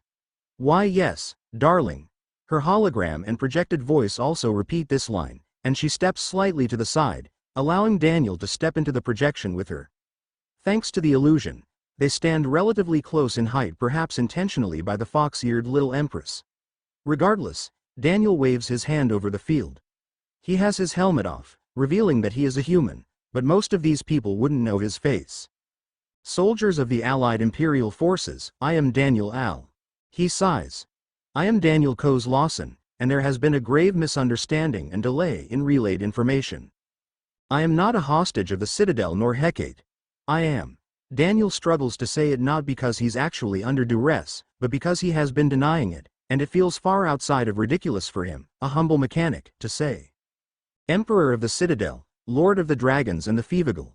I was banished to the front lines and had to survive on my own. I stopped the dragons from rampaging on the east. I have removed the pressures on the Demon Covenant to invade, and I have spared all who have attacked my family, my friends, and my home. This is your final warning. Turn back now, or face the full wrath of my allies. A horse finally rides across the space between the invading army and Daniel's group, bearing a white flag with an emblem of a scroll on it. A messenger.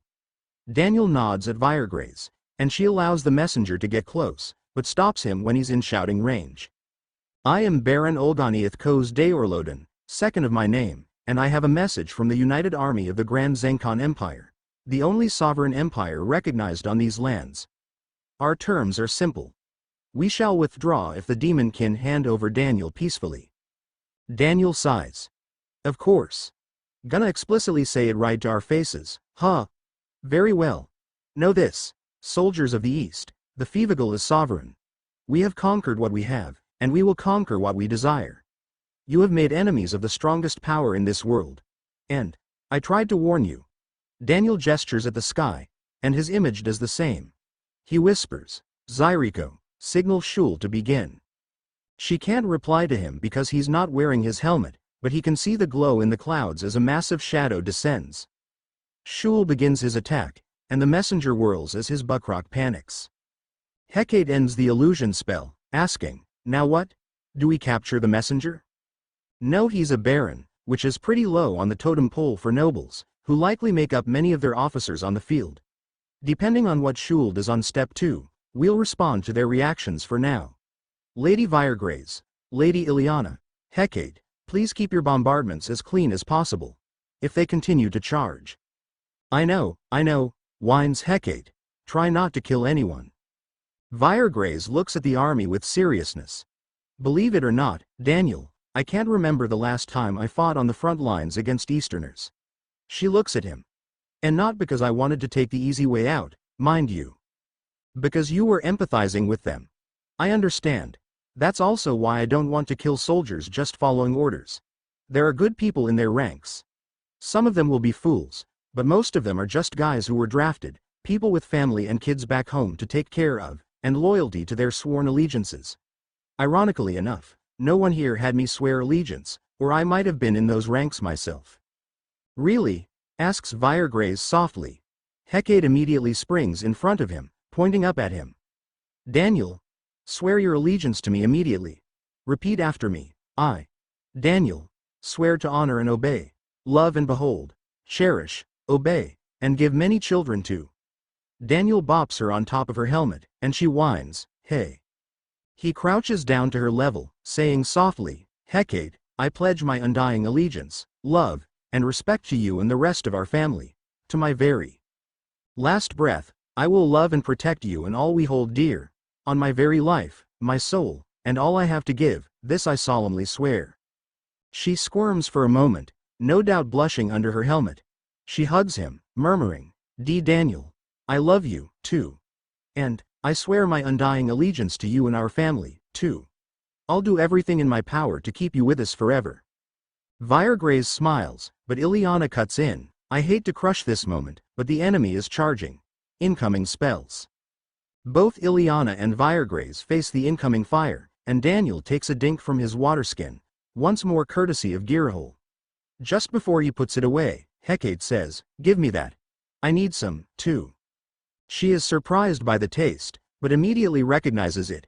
She shoots a brief scowl at Daniel, but drinks a fair amount of the milk inside, sighing. Daniel, I want it to be my turn. She hands it back to him, saying sheepishly, It always makes me feel so calm and refreshed. He chuckles, putting it back into his bag. It's good, but I think it's going to give me diabetes, if your cuteness doesn't first. She flinches, and Daniel watches Shul make another attack run. The charge is being led by horses, and Daniel approaches Baron Olganiath. Baron. I have another message for the East. Peace through superior firepower. The Baron scowls at him, but notices the three behind him who are far more powerful than he could ever hope to be. You are a traitor to your own kind, Daniel. You will not easily be forgiven. All kings, queens, and emperors descend from upstarts and conquerors, or are so themselves. The Buckrock is still panicking, and Baron Olganiath is barely able to keep it under control. Viregraze approaches, and the Baron draws his sword, though the Buckrock pacing in circles will make it extraordinarily difficult for him to fight. The demon Archpriestess casts a simple hypnosis spell, calming the beast immediately, and it begins trotting back towards the invading army. The Baron tries to keep his eyes on them, suspecting them of attack, but she waves with a smile. His Grace gave you a message. Do try not to forget it. Suddenly, a magic barrier hardens before them as summoned fireballs, ice shards, rocks, and lightning bolts explode against it. A large-scale barrage trying to take out the group of four while they have the chance. Daniel withdraws a void bag full of tear gas grenades. He dumps them out, saying, Ladies, pull these pins here, and begin launching these into the enemy lines. It'll disrupt their formation. Ileana, for the moment, we'll leave defense to you. She nods, continuing to intercept all manner of ranged attacks with ease. Please do assist if I am unable to hold alone. Of course. Don't hesitate to tell us. Daniel begins pulling pins with Hecate and Viregraze as the latter two also use wind magic to launch the relatively small canisters towards the charging cavalry. When the cavalry are a little closer, they'll use an intimidation attack between Viregraze and Hecate to startle them and hopefully remove them from the fight. The tear gas grenades begin billowing smoke in the various areas where they land, engulfing some of the cavalry soldiers or the foot soldiers further behind. As far as Daniel knows, this world doesn't have anything like it, and he knows from experience that, while it doesn't necessarily feel life-threatening the very first time, it's certainly not enjoyable and extremely difficult to focus. Daniel instructs as they continue going through the canisters, remember to keep them spread out. It doesn't take much of this stuff to get the effect. Right, of course, reply Hecate and Viregraze, continuing to pull pins and launch theirs and Daniel's into the distance. The cavalry is getting close, and Daniel says, All right, you're up. The scarier the better. Viregraze nods.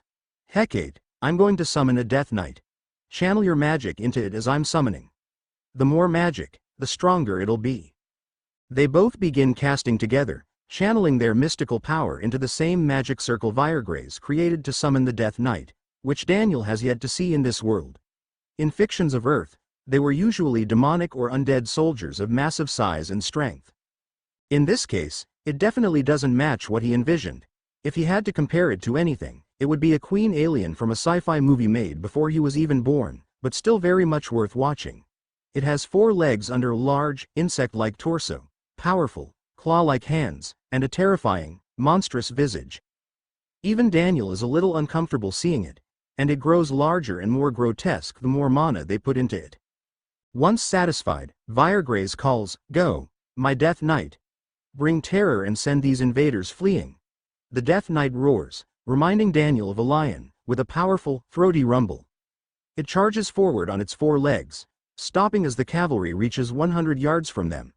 It flares a magic aura around itself, and when it roars, it creates a faintly visible shockwave as the volume splits the air. Instantly, the cavalry charge crumbles. Buckrocs buck and launch their riders. Others try to turn and ram into each other. Some trip. Others skitter to a stop and immediately back away. All of them bellow, snort and low in panic, trying desperately to get away from the newcomer. Viregraze sinks to a kneel as she catches her breath, and Daniel jogs to her. Viregraze. I'm all right. She pants softly, and Hecate replies, I feel fine. You have much more mana than me, Your Grace. That is one of my most powerful spells. Especially if I give the Death Knight enough strength to withstand dragon attacks. Daniel chuckles. I see. Well, let me just say this. Daniel looks at the monster that is giving chase to the Buckrocs and their dislodged riders, who are now all sprinting back the way they came. We can't be friends anymore. Viregraze is shocked, and she looks at him with horror on her face. He jokes softly, that thing is terrifying. He chuckles, seriously, though. I'm glad I never had to fight you myself. Me? Same to you. Why, Your Grace? Not even my Death Knight could withstand your weapons, I fear. A massive barrage of magic attacks hits the monster as it stomps after the fleeing cavalry, but it is completely unfazed, marching ever forward towards the front lines. In the grand scheme of things, much of the front lines will simply go past it when it reaches them, but it'll definitely cause chaos. Hecate twitches, and she says, Daniel, Shul just said that the enemies are using mithril weapons. They know the dragons are in the fight. Daniel nods. They'd be fools not to prepare for everything. Will that be a problem? Viregraze shakes her head. Not to the Death Knight. It may take damage, but it is incapable of fear. It'll only retreat if I order it to. Is it a person in there? Oh, no, not quite. It can prioritize targets, but it's not a trapped soul, or anything of the sort. It is closer to a monster that follows orders. Daniel nods. Don't let it be wasted. Our goal is to destroy their supplies for now. We'll push harder to drive them back later. She nods, and the Death Knight roars again, toppling a swath of the soldiers as it and the front lines reach each other. It begins launching bodies with broad sweeps, though it's likely most, if not all, of the people it's striking will survive, given how relatively low the impacts seem to be. Zyriko, have Shul block escape from the main encampment. If word reaches them, I don't want the officers to escape.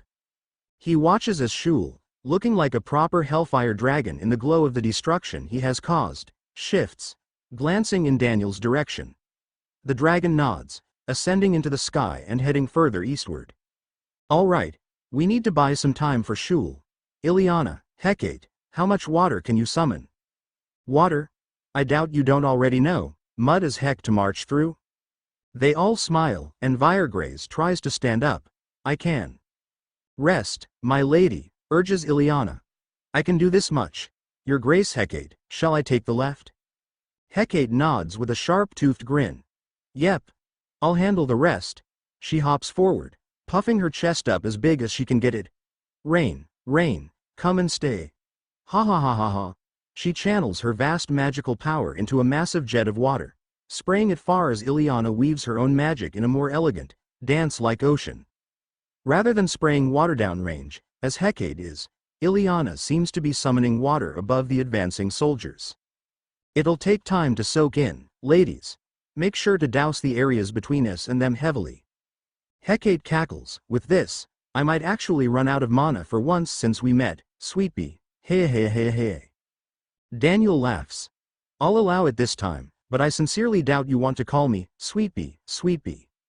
Hecate glares at him, still channeling her magic successfully, and why not, what does it mean? Daniel crouches close to her, speaking into her ear. It's a term of affection on Earth, usually reserved for cute girls. She stammers, I didn't know, I know. He pats her shoulder, saying, keep up the good work, but don't push past your limits. We don't have to win today. Everyone we care about, including our villagers, are safe for now. She nods. All right. She squirms giddily, trying not to bounce too much in elation as she continues spraying water. In fact, It almost seems like even more water is rushing out of the spell she's casting, arcing up and then back down in a large spray, flooding the area and drenching the soldiers. Ileana seamlessly switches back to defense, cutting off her spell briefly to intercept a lightning attack aimed for them. While it causes no apparent harm, it does give Daniel an idea. Electricity is possible, but not ideal, since it can very easily kill as it can cause no harm, depending on various factors. With that in mind, something that is merciless to even the most prepared is something he long ago tried to get away from when he moved from northern USA to southern USA. Ice. Daniel unclips Hecate's ice rifle from her back, and she whines, "Hey, what are you doing? That's mine." Daniel chuckles, teasing, "What's mine is yours, and what's yours is mine. Isn't that a married thing?" HRK, "Why yeah, but, don't worry, I need you to keep adding water." Daniel takes aim with the ice rifle, estimating a good spot to test it out on.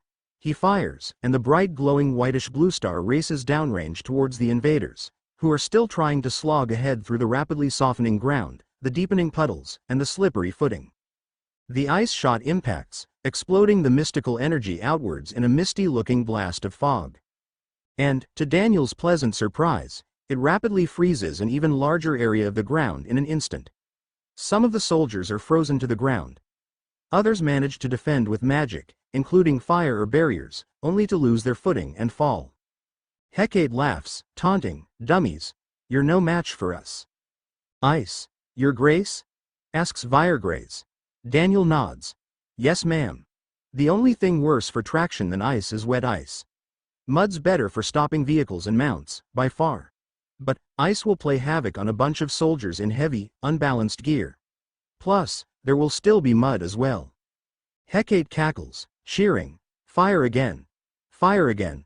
I want to watch more of them fall down. Ha ha ha ha." Daniel obliges, firing the ice rifle in succession, causing large sections of the battlefield to freeze over in seconds. He has to reload the monocrystals with a fresh rig, but he is able to use the weapon to great effect, thanks to Hecate's water magic.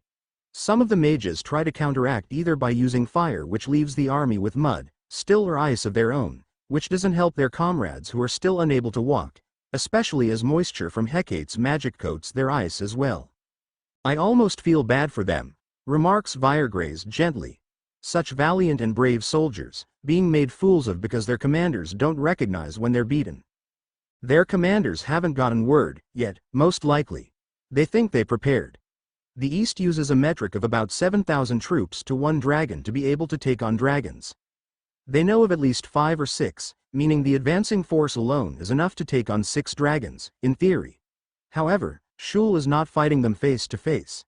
He's using guerrilla tactics, like I asked him, hit and run, so that they don't have the time to mount a proper counterattack against him. And, the dragons under the Red Lord favored direct confrontation, replies Ileana, proving their prowess by withstanding enemy attacks head-on and defeating the enemy mercilessly. Hecate murmurs, he wasn't afraid to cull the weak himself, let alone if they died in battle with Easterners. She looks at Daniel. "Daniel, I know Easterners, humans, can be strong. It's a different strength. I've never once felt like you looked down on me, Hecate, even after you learned the truth. Individuals are strong or weak. Individuals are brave or cowardly. Individuals are good or evil. That's why I don't have a kind. I have a family. They can call me a traitor all they want, but they did nothing to give me any reason to be loyal." Quite the opposite, in fact, teases Viregrace. "All the better for me, of course." "My lady, tell him you wish to be his wife as well, already," retorts Ileana coldly. She smirks and says, "You can't rush these things, Ileana. Daniel and I are both very busy people, and, Hecate's right here." Hecate scoffs. "Never stops those other 3. Daniel adds gently to Hecate, "Hecate, in addition to what I was saying, you were one of the bravest little fools I've ever met when we met. You were taking on things bigger than you with no strength left. I'd rather be someone important to that person than important to a million of these guys." He gestures generally at the army being slowed down by the combined magic spells. Hecate nods. "Thanks, Daniel. You're even braver than me, though, and I'm happy to have met you." She says in the draconic language, "Thank you for staying with me. I love you. I'll never leave your side." Please don't leave mine. Daniel smirks. I love you, too, Hecate. She hums with a happy tone, focusing on her magic once more. Once the battlefield has become a chaotic hellscape of impaired marching, Daniel checks on the three. How do you feel, Hecate? She takes her helmet off briefly to wipe sweat away, saying, I'm fine. I definitely could feel it, like the old days. I guess I'm not a goddess after all. Daniel chuckles. Who wants that noise, anyways? Heathens are everywhere. The other three chuckle, and she gestures at him, gimme please. Give you what? I have tons of stuff on me. The drink, milk, please. Ah. All right. Daniel withdraws his water skin again, handing it over, and Hecate drinks from it greedily as she relaxes to the sweet taste. Daniel then asks Viregrace, Lady Viregrace? I am well enough. The Death Knight is still defending, though it has taken some damage. Withdraw it back to us. If nothing else, it can give you a ride out of here in an emergency. She nods, and she makes a fairly simple hand gesture. At once, the large insectoid alien monster pivots and begins plodding back towards them with haste, barely fazed by the ice thanks to its large footprint and sharp-pointed feet. It struggles a little more with mud due to its weight, but it is able to make more progress than many of the soldiers, who are stumbling to regroup. Lady Ileana. I have plenty of mana left, though I would be unable to defend as effectively if I use any more. I'd like to conserve for defense, if that is all right. Daniel looks to the east, where Shul should have been igniting a line of fire to block the retreat. Hecate, can you check on Shul? She nods as she continues drinking from Daniel's water skin. She gasps when she finishes it off, wiping her face. This is why Gera is my favorite. She then looks up at Daniel. Shul says he was just about to form the first wall. Within seconds, a flicker draws their attention to the east, as if summoned by magic, and in fact, that's 100 what happened. A massive stone wall appears, towering nearly 100 feet in the air and spanning miles across, forming a new horizon for all intents and purposes. Ah. I see what he did, remarks Viregrace, and Ileana nods in agreement, indeed. That's a huge wall. What did he do? Asks Daniel. He used summoning magic. It is likely he has spent this time flying to multiple points to place anchor glyph circles, and then link them to summon the wall you see now. Summon? It's very similar to the water spell her grace was just using, but with solid rock and in a more synthetic-looking smooth form. I thought summoning that much matter would use an immense amount of energy. Yes. It is likely Shul used his mana crystals as the sources for each anchor circle, and depleted his remaining magic performing the summoning. I no longer sense his aura in that direction. Daniel looks concerned, and Viregrace quickly adds, do not worry. A dragon is still formidable without mana. He doesn't have my permission to die anyways. I still have to kick his butt for attacking us, replies Hecate sternly. She shouts, hear that, Shul? I still have to kick your butt, so you aren't allowed to die. Daniel sighs. Please check in with Zyriko to find out the others' statuses. We'll need the rover before long. Ryuogrier and Girahol are done, answers Hecate. They're on their way to regroup with us. Gwen, Treya, and Wenliana are almost at the last village. Good. Daniel looks up at the monstrous Death Knight as it finally approaches the four of them, and he says warmly, though its appearance still intimidates him a bit, good work, Death Knight. If you'll allow, I'll call you Arachne. Daniel doesn't quite notice that Viregrace and Ileana glance at each other, and Hecate asks, is that the name of another goddess of earth? Not quite. She was a mythological figure who challenged a goddess to a weaving contest and won, and was punished for comparing herself to the goddess. What? But she won. Daniel chuckles. A lot of the gods in Earth mythology were very human. To put it nicely. They aren't all as gracious and patient as the ones we've bumped into. HMPH. Speak for yourself. Thank you. Wavers a strange voice that definitely doesn't belong to any of the four present. It sounds like a voice struggling to form words for the first time. Daniel looks at Viregrace and Ileana, who both shake their heads. He looks at Hecate, who replies, that wasn't me. Everyone heard it. Then he looks up at Arachne again. Was that you, Arachne? The giant Death Knight nods. Why yes, murmurs the soft, semi-deep voice. Daniel looks at Viregrace, who is equally surprised. Did you know that would happen? And no, I don't know if anyone has tried, though. Just a name, though. A name is identity, replies Ileana. Identity defines a soul, and this Death Knight has been created with more combined magic than anyone else before it. Death Knight, do you know who you are? Asks Viregrace. The Death Knight looks at her. Its soft voice wavers as it forms words, Arak, nay. The Ultal Archpriestess fidgets with her hands, unsure how to proceed. Daniel asks, Arachne, are you hurt? Yes, replies the summoned being. Daniel glances at the invaders, who are trying to form paths for the siege weapons. They still have time. He looks at Ileana. Can you heal her? H her? Asks Ileana, unsure as well. Yep. We're committed now. Arachne, do you resent any of us? Arachne shakes her head slowly. And no, wavers her voice. Do you have anything you want? To protect. Protect what? M. She struggles to form the word, and she points at Viregrace. Mother? Asks Hecate curiously. Arachne nods. Mother. Yes. Viregrace blushes. I'm sorry. I had no idea. None of the Death Knights before could speak. Arachne, serve, mother. Arachne, do. G good. Why yes. Arachne did very good, thank you. Arachne, happy. Hecate calls out, Daniel. Incoming, she points, and the rover is driving up. He notices Zyriko is driving, and he asks as she rolls to a stop nearby, Zyriko, what happened to? Fret not, Daniel. I commandeered. The Grand Duchess Arameliana asked me to ensure her daughter has a child before I let her do anything too dangerous, such as returning to an active battlefield. Daniel sighs, and Hecate laughs. She taunts Daniel, try that on me, I dare you. Go on, try it. Daniel looks her square in the eyes, and he replies as calmly and plainly as he can, doing his best not to ruin it with a smirk. Wenliana is old enough for children already. Hecate's smug smirk dissolves as she stares at him in disgust, and he chuckles. You of all people should know better, Hecate. The Hecate game is undefeated. Hecate whines furiously as she darts to him, bopping his chest with tiny fists. Gra. Daniel. You're a butt. A big stinky butt. All right. Let's commence the next phase. Shul's wall will slow them down, at least. Zyriko, good work.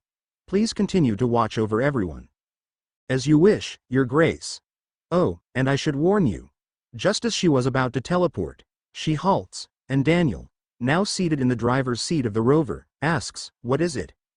I told Ladies Wenliana, Gwenisphia, and Treya that it was your order to forcibly return them. Good luck. She raises her tone brightly as she vanishes, and Daniel sighs once more. Hecate laughs as she points at him. Ha, serves you right. The others chuckle, and just as he's about to leave, Daniel notices Arachne standing by. Viregrace, what do we do with her? The addressed Death Knight cocks her head, awaiting orders. There are two options, Daniel. I can recall her, or we can send her back to the Citadel, if you don't want her to continue to fight. What does recalling her do? Will she cease to exist? No, she'll be stored, in my soul is probably the best way to put it. I'll be able to summon her at any time. I see, Arachne, please return to the Citadel and guard our non-combatants. She glances at Viregrace, who nods, obey Daniel's commands as well, Arachne. As you wish, mother. Arachne will obey. She turns and begins plodding off. After that is resolved, Daniel begins driving in a wide arc around the invading forces and the treacherous terrain they're still struggling with, avoiding magic attacks and ranged weapons with ease thanks to the rover's speed, allowing Ileana to relax and rest as she and Viregrace drink mana restorative potations. Chapter 69. Battle for the Plains Part 2. Shek walks through the outer village of the Citadel's castle town carrying a basket of wheat, fruits, and potatoes that she traded for. She has been practicing making food thanks to Zyriko, and Zyriko gave her a new recipe to try. Sklo, carrying her own basket, says warmly in their shared goblin language, Shek, do you worry that we don't speak good? What do you mean? Everyone else always sounds so smart. What if they don't like us? Shek smiles softly. We only need to worry about Ma. Daniel understanding. But, I suppose you're right. But, how do we get better? Maybe we can ask Zyriko? Shek nods in agreement. Yes, she's teaching me to cook, so hopefully she can teach us to talk better, like proper goblin queens. Sklo nods in agreement excitedly. They both come to a stop when Shek, specifically, notices something. She jogs towards the thing she noticed, and she finds footprints. Specifically, they are boot prints. Daniel does visit the town, and he's very popular with everyone because he's very generous with his time, magic devices, and he's respectful of all races, as if there are no different races. Such being the CSE, these boot prints look smaller than Daniel's, and some of them are even half the size, similar to how Datacorians or Geishanines walk like they're on their tiptoes. It's just how they walk, and it affords them great dexterity and stealth, but can affect their traction. Or, Satreya has explained when Shek asked. Seeing the boot prints takes Shek back to when she was captured in order to guide enemy soldiers to Daniel. Sklo asks, "What's wrong?" Daniel's in trouble. We have to tell someone, enemies have snuck in. Shek and Sklo jog as quickly as their heavily pregnant bellies will allow towards the south donation podium where the residents donate mana once a week to supply the Citadel with magic power. Everybody has assigned days so that only a portion of the residents are exhausted of mana at any given time. They find Balame, the mana guide, who is one of the intelligent golems of the Citadel, like Zyriko. They approach Balame as she's helping one of the elderly ogres make his mana donation. Before the Citadel, he likely wouldn't last much longer, since an ogre too weak to hunt or fight is usually left behind, or becomes food. But Shek has to inform someone important. Balame, Shek have important to say. Balame looks, oh, Queen Shek, Queen Sklo, one moment. No, please listen, cries out Sklo. Shek see boot prints, enemies, Daniel need. Balame cocks her head, and the ogre looks at her, and then the goblins. Please, help the little ones. I am in no rush. Balame nods and excuses herself. Boot prints? Asks the golem. Yes. Just like Daniel's, we need hurry, lots of boots, adds Sklo. Are you sure they aren't Daniel's? Asks Balame gently. Shek shakes her head. Different feet. Small. Shek show. She and Sklo each take one of Balame's hands, pulling the golem. Balame resists for a moment, but she decides to follow, since technically, Shek and Sklo are high-ranking members of the Citadel, though they have very little responsibility comparatively. Shek and Sklo show Balame to the spot where they found the footprints, and Balame crouches to inspect them for a moment. See, Shek and Sklo find. Just like Shek kidnapping. Need tell Daniel. Balame remarks softly, there are individuals these prints would fit. But, His Grace would rather be cautious, wouldn't he? Shek and Sklo both nod vigorously. Sklo adds, we weak. No track, no find, no win. We, useless. Shek also looks sad, and Balame replies gently, you both know that isn't true. For starters, that you noticed this. Even if it turns out to be our allies, it's always good to be safe. The question is, how did they get in this time? She stands up, saying calmly in the goblin dialect Shek and Sklo use, I'm returning you two to the secure floor immediately. The magic glow of teleportation magic transports the three of them almost instantly, and they are in the control room. Balame tell Daniel. Asks Shek. Yes. I shall inform Lady Zyriko and His Grace at once. Thank you, Shek. Shek nods happily, and she warns, ask Daniel be safe. Shek want Daniel safe. I'll pass the word, my lady. Don't leave the secure floor until we can confirm that it's safe. With that, Balame disappears again, and Sklo asks, what do we do now? Shek smiles. We'll make the best food we can to welcome our family home. It'll help pass the time. Sklo nods in agreement, and the two pregnant goblins make their way to the small kitchen area made for when everyone needs to hole up in the secure floor, which is only accessible via teleportation now. It was implemented by Daniel and Zyriko to prevent intruders from being able to access the area and to make it safe for the people he cares about, especially those who don't have the power to defend themselves, such as Shek and Sklo. The two goblins may be the simplest and weakest of Daniel's loved ones, but they will do their best to make everyone happy as well. Balame appears in the Citadel's core as Zyriko is partitioning mana to produce golems and armaments for them, racing to make enough troops to quickly respond to the large invading force. The caretaker is also diverting energy to producing more of the shuttles and rovers to increase efficiency of delivering combat golems, though Daniel isn't planning for them to be ready for this confrontation. Mother, a moment. The Citadel's core isn't a physical place, as it is merely the extra-dimensional plane where the souls of Zyriko, Balame, Yukahote, and the others are bound, and from where they control the Citadel's magic functions, including the golems they use to interact with everyone else. From their perception, it is a fairly plain place, though there is a lazy swirl of color emanating from the vast pool of magical energy present. Zyriko replies, "Yes, dear child? Is everything all right?" Shek and Sklo found footprints they are convinced belong to intruders. I judged that His Grace would opt for caution. You judged correctly. Any signs of intruders? No, I'm sorry, Mother. I've informed the other Mana guides, but the footprints were found in the southern district. I positively identified Datacorianoid and humanoid prints of armored boots. No confirmation of whether or not they came from allies. I understand. You've done the right thing. Where are Shek and Sklo now? The secure floor. They seem set on cooking a meal for everyone to pass the time. Good. Daniel and the others have started their assault on the camp. Inform Rainleaf.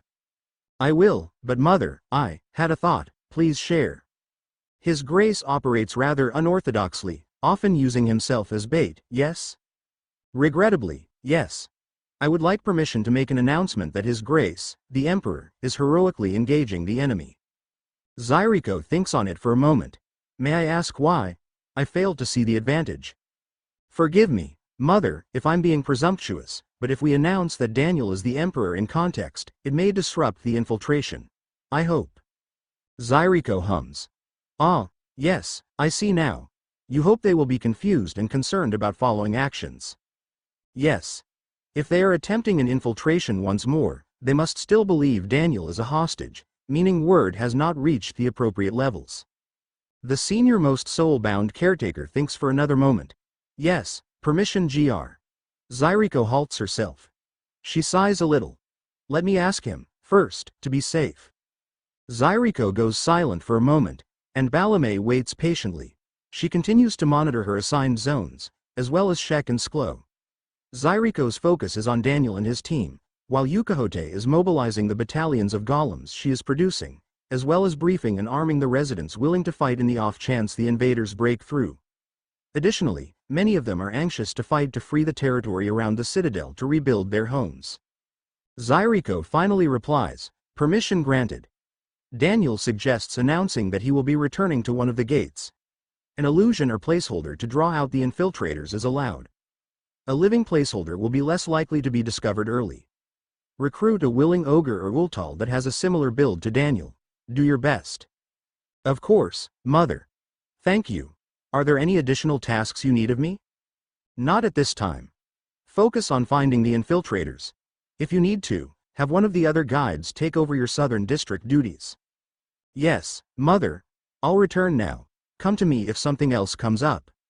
Will do. Balame fades from the core, and Zyriko ponders the infiltrators. She thought she had found and sealed the hole in the water that had allowed the infiltrators last time to enter the Citadel's perimeter. The only conclusions she can draw are that they either have some way to pass through the barrier that she is unaware of and couldn't detect, such as some sort of teleportation, extra-dimensional movement, or phase shifting, all of which are extremely advanced magics that should produce a massive magical signature when entering the Citadel's perimeter, or they snuck in before the barrier was established, meaning more than a day prior to the detection of the invading forces. She wishes she could keep the barrier up indefinitely, but it consumes more mana than they recover from the daily donations. Even if they pressured all of the civilian residents of the Fevigal to donate their mana every day, which would be extremely taxing on all but the healthiest of individuals, it would barely cover the barrier's consumption. They need more residents. However, something else piques her interest. When Liana, frustrated and trying to prove herself after being relieved of her mission by Zyriko, returned to working on one of her magic devices. A magic device that the human magic artisan hopes will charge magic crystals using electricity. A man wearing heavy metal armor jogs through the main operating camp as the many other soldiers of all sizes and races rally in their battalions in preparation for attack by Hecate's forces. His long gray mantle flaps behind him as he jogs, obscuring his back and tail. He has to move quickly to reach his destination and ensure the safety of his comrades.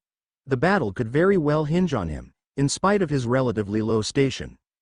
However, a voice calls out, "You there, with the gray mantle." He slows to a stop, looking at the voice that called out to him. A fairly large human kin of the Shenwolf race is walking towards him. "What company do you belong to?" asks the Shenwolf man with a surly voice. He remains quiet for a moment, thinking.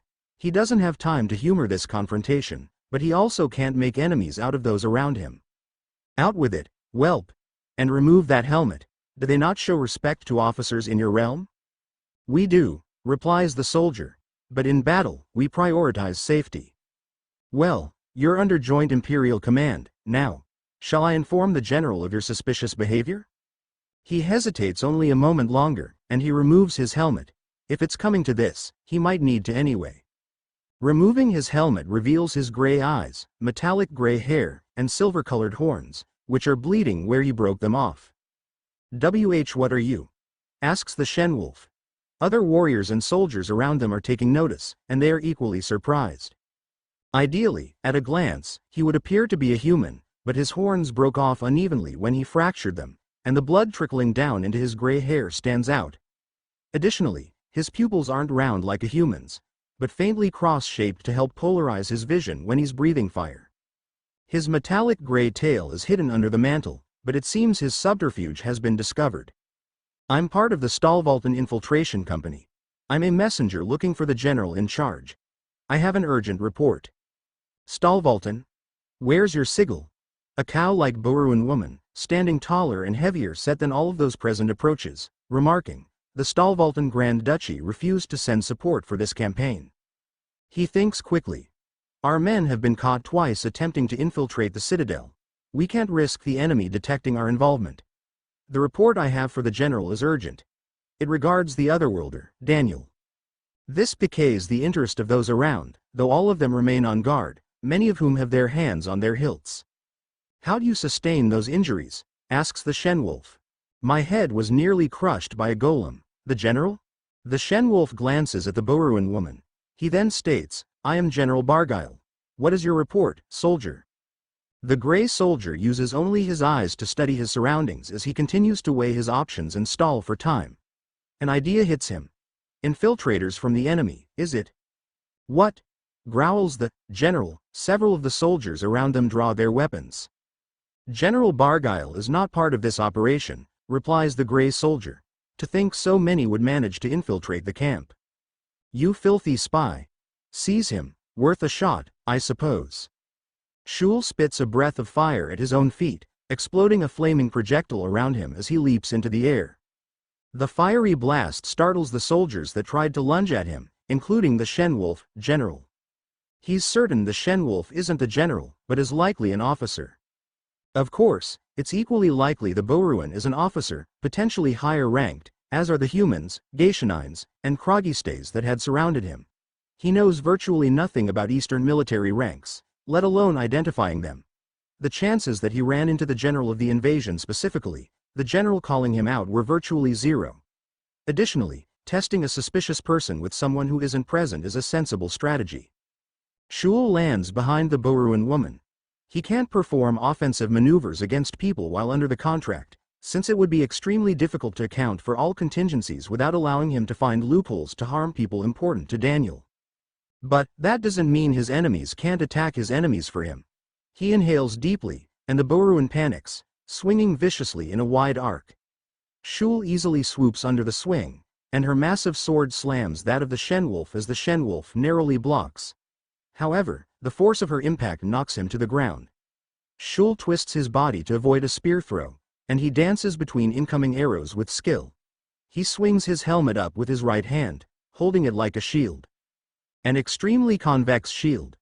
An arrow deflects off of the helmet with a shrieking ping, and it spears into the knee of one of the human warriors, causing him to cry out and drop to a kneel. Shul calls out, "Sorry." He ducks under another swing of the Boruan woman, and her sword slams the ground as she bellows in frustration. He again uses his helmet as a shield as she swings again, ricocheting the momentum of her sword towards one of the other warriors closing in, and the warrior launches himself back. Shul grunts. I don't recommend continuing to engage me.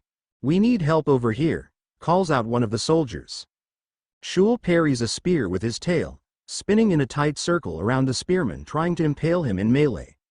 An arrow narrowly passes between their extremely close faces, and Shul is now behind the spearman from the archer that just fired. As he's maneuvering dexterously around the soldiers trying to apprehend him, Shul spots his prize. Magic devices that preserve food for military operations. The supply staging area is around 50 yards away from him, and there are dozens of soldiers closing in on him to surround him once more. The disguised dragon licks his teeth quickly, and then he loosely interlocks his teeth with his mouth mostly closed. This time, when he breathes fire, the fuel-air mixture is much more rich, and his venom coating his teeth is a flammable fouling agent, causing the flames to produce thick black smoke as he whirls in a circle. He ignites a couple of the nearby tents in the process, darting through the smoke into one of the burning canopies. He throws a dagger at the temporary shelter on the other side, intentionally making a ripping noise opposite of where he went, and he can hear the Boruan woman call out, "This way!" He's escaping through the burning tent. "How is this possible?" calls out another. "He's a demon. Find him, his head is bleeding." Shul bides his time as the canvas burns around him. He and his armor are virtually immune to a simple fire, though his mantle, singed by his first flaming projectile, burns away as he hides during the soldiers trying to find him in the smoke, which sticks rather heavily due to the continued burning of his venom and the excess fuel remaining. Using the cover of the smoke, Shul darts out of the burning tent and stays out of sight, making his way towards where he saw the magic devices. There, he dismantles several of them quickly. He doesn't have time to be gentle, as the immediate area is crawling with soldiers looking for him, and his mantle is gone. It was borrowed from the camp, but it'd take additional time. He doesn't have to obtain another. And it does seem word of Daniel's true status didn't reach the main camp yet. He revealed it to the first wave, assuming they believed the display. Shul pulls the magic crystals out of the magic devices. Most of them appear to be made with salt, which is advantageous in many ways, though it's less mana per crystal. Wenliana and Daniel seem to have pioneered magic crystals using diamonds instead of salt, and the diamonds have a much higher mana volume than salt crystals. With Wenliana in the Citadel. Now, Daniel's allies and thus, Shul's allies may have a monopoly on the enhanced magic crystals. Shul notices a handful of soldiers jogging to join the others in the search for him. He doesn't have time to extract the crystals one by one. He flexes his jaw, groaning a little as he prepares to do what needs to be done. He bites the first crystal in half, crunching it quickly and swallowing it. The contained mana will diffuse into his body as the crystal discharges. It's not as safe as pulling the mana out with magic, but it requires no mana to be used, and it will allow them to diffuse into him as he fights. He quickly eats the crystals one by one, and he can already feel the mana building. Of course, his mouth is on fire from eating nearly pure salt in humongous quantities, especially considering the much better meals he's had since coming into Daniel's employ. Though he's not welcome at the family meals by Girahol, specifically, where Daniel and his mistresses eat together, Daniel ensures that Zyriko gives him access to the same meals, and they have spoiled him for taste compared to any meal he has had in all his years on Zenkon. That said, Shul has a job to do, and, thankfully, the main camp is longer than it is wide, meaning the first wall he made required the most magic. The two sides will need considerably less. Though, of course, he'll need a lot of already charged salt crystals to be able to replenish that much. He's cut short when someone walks out of the temporary work shelter nearby and freezes upon noticing him. This person is a young Boruan woman wearing a lab smock with light armor padding over top of her torso.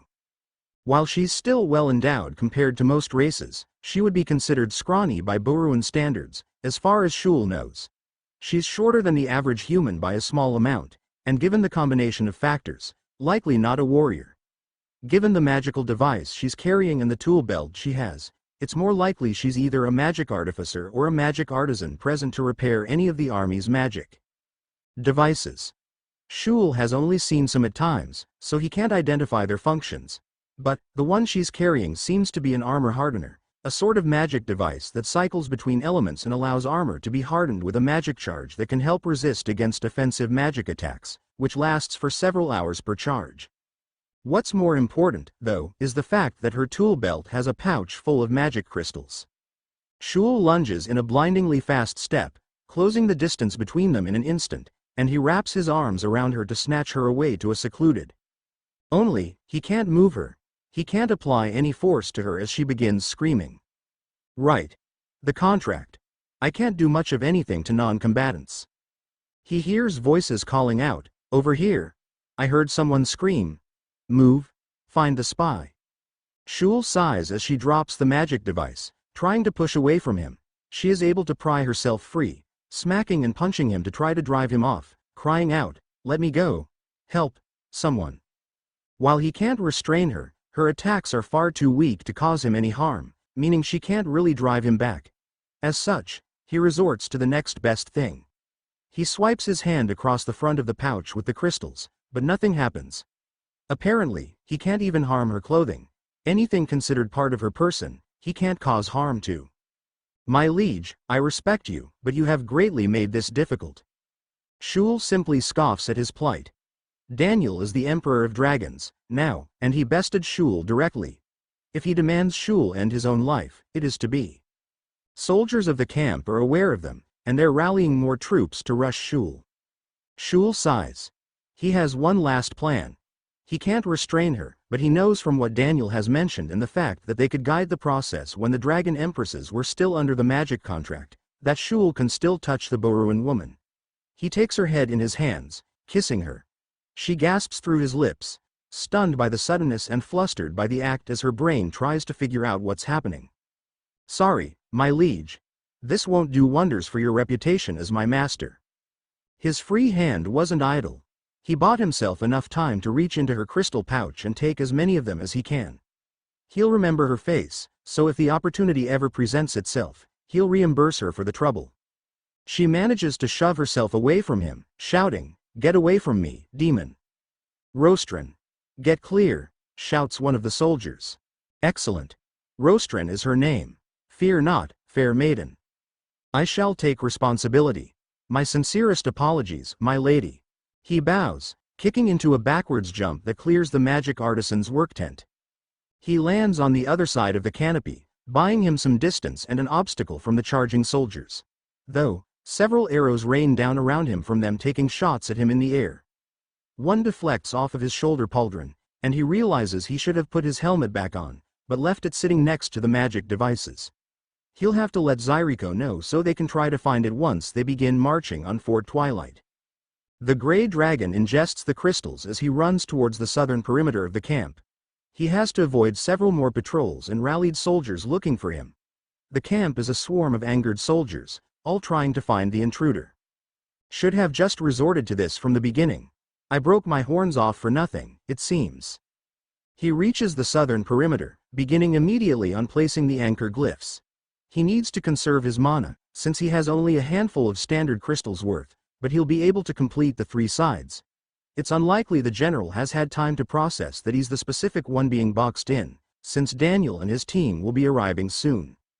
Shul places the last anchor position just as the soldiers discover him, calling for each other. Thankfully, none of them seem capable of keeping up with him, making it easy for him to lose them.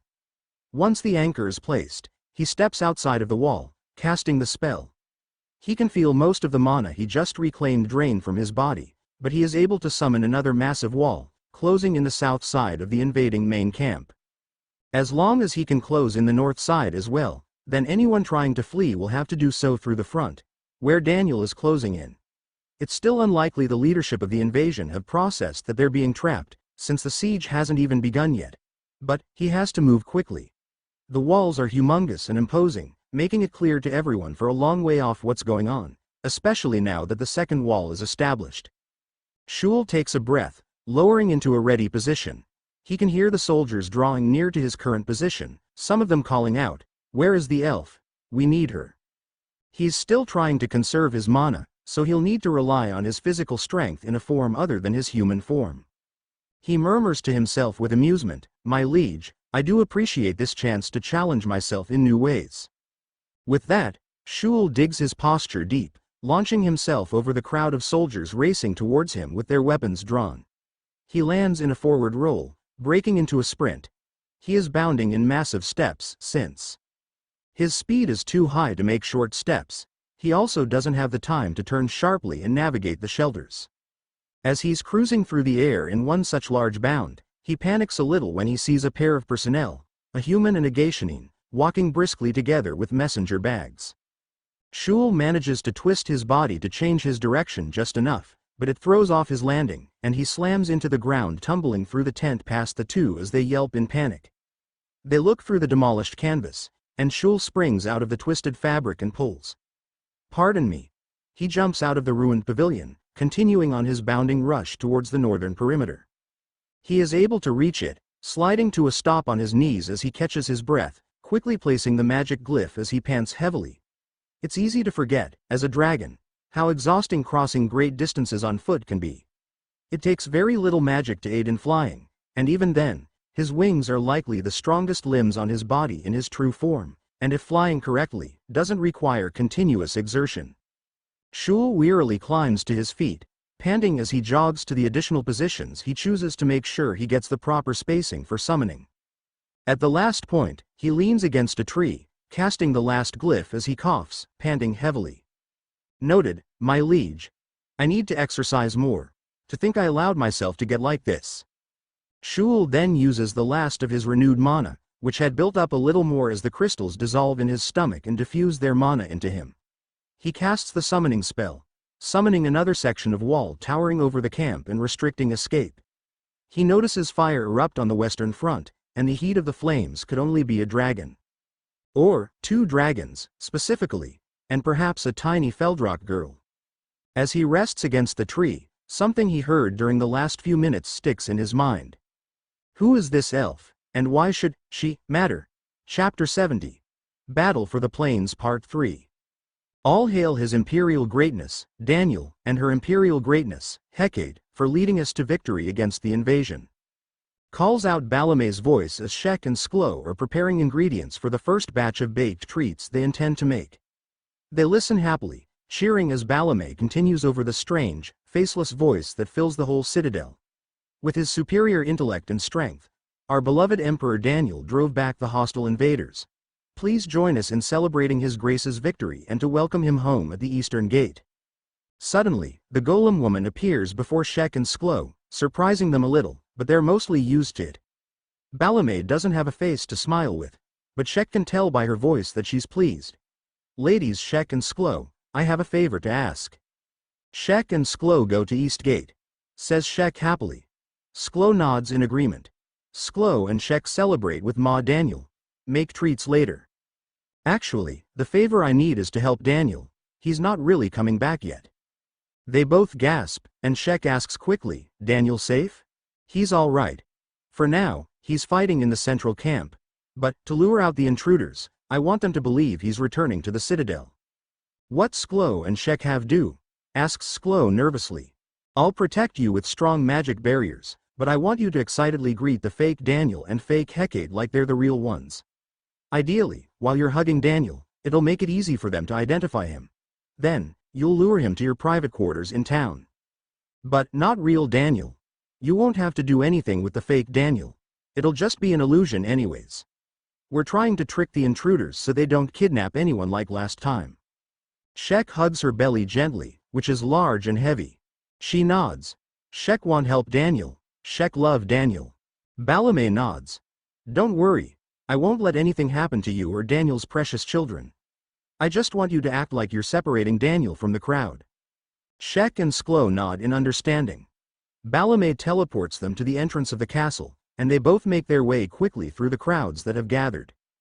The golems keep the path to the castle clear, so Shek and Sklo are able to walk down the middle. Ahead, entering through the citadel's perimeter wall, is what appears to be Daniel and Hecate, but Shek feels strange. She doesn't feel her usual happiness at seeing Daniel. She feels nothing gazing upon his look-alike, even though it looks exactly like him with his helmet off as he walks in, waving to the many people gathered to see him. Shek glances at Sklo, who is unsure as well. Regardless, they agreed to do this to help Daniel, even if it isn't really Daniel. They both nod confidently, and they fall into character. "Daniel! Daniel!" They both cheer his name as they jog towards him, and he spots them, hopping down from a buckrock. "Shek! Sklo! Did you miss me?" The Look-alike is convincing, but he isn't quite the same. Shek still feels nothing for him, but she continues her role.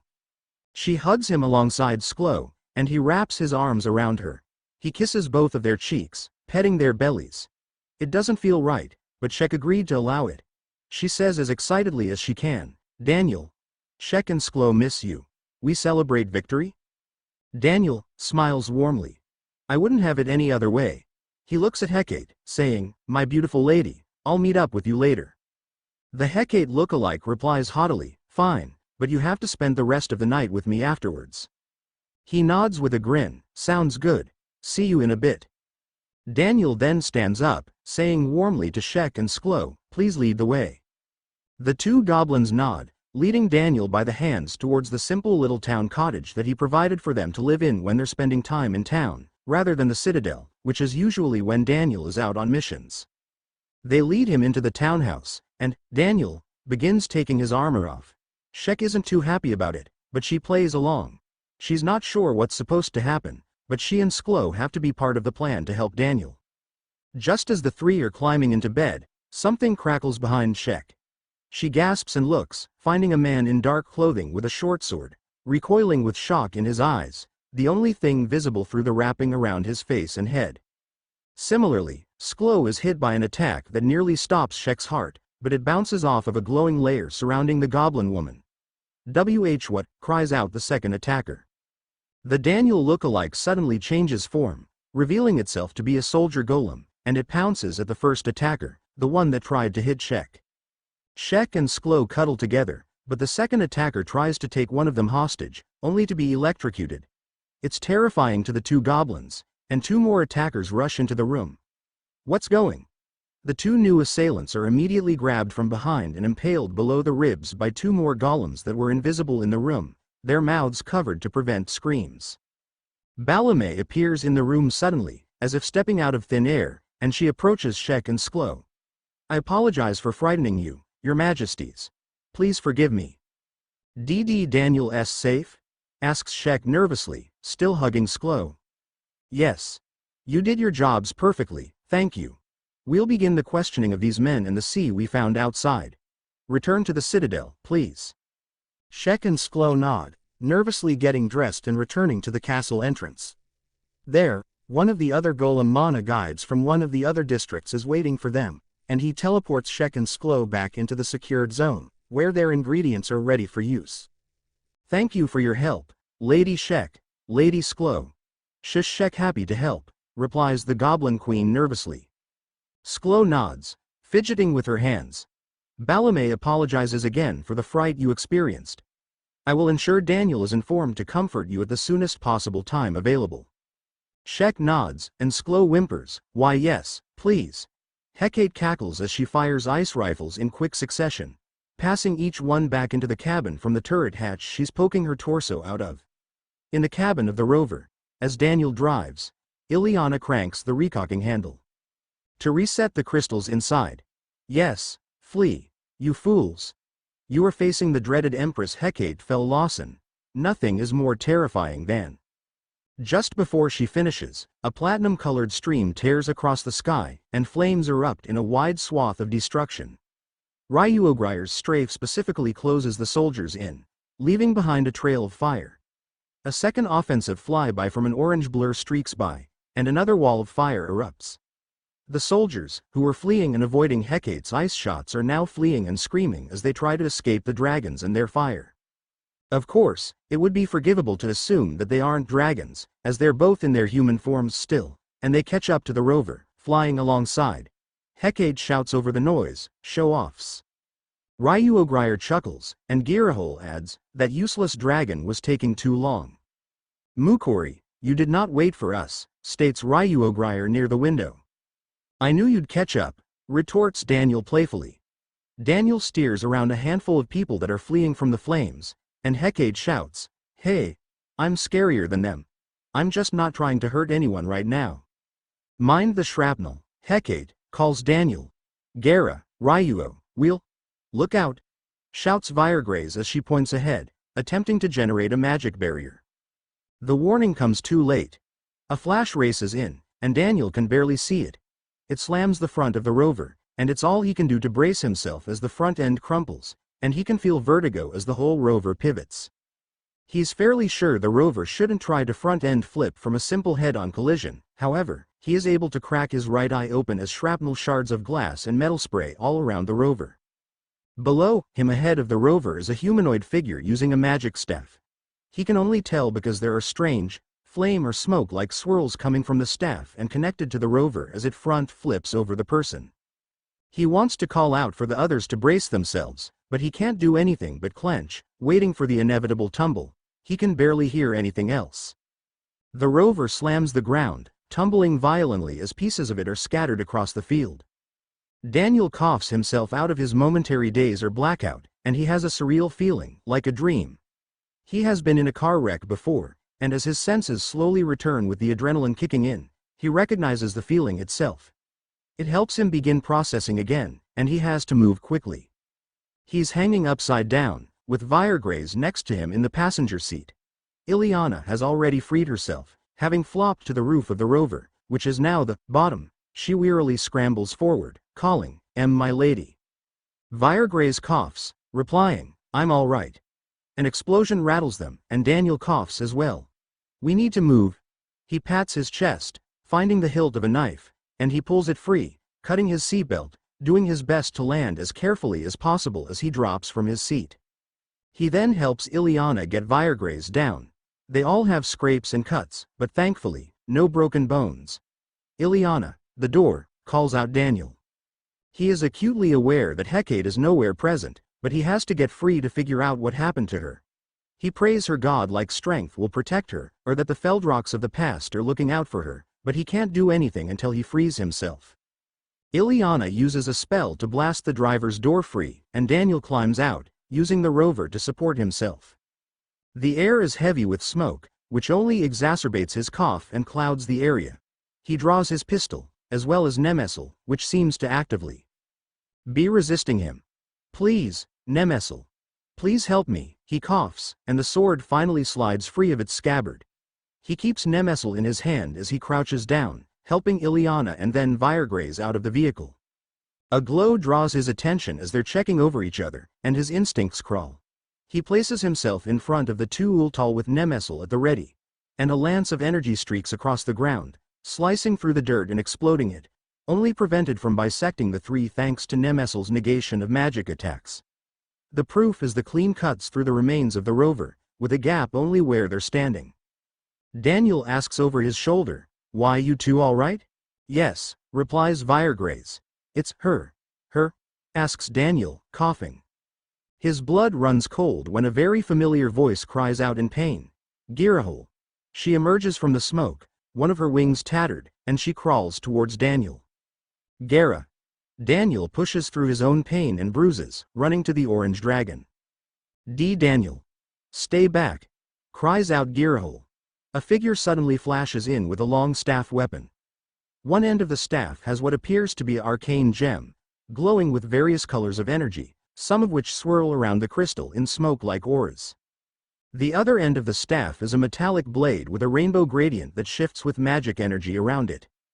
Daniel snaps his arm up as he comes to a stop, pulling the trigger as fast as he can cycle his finger.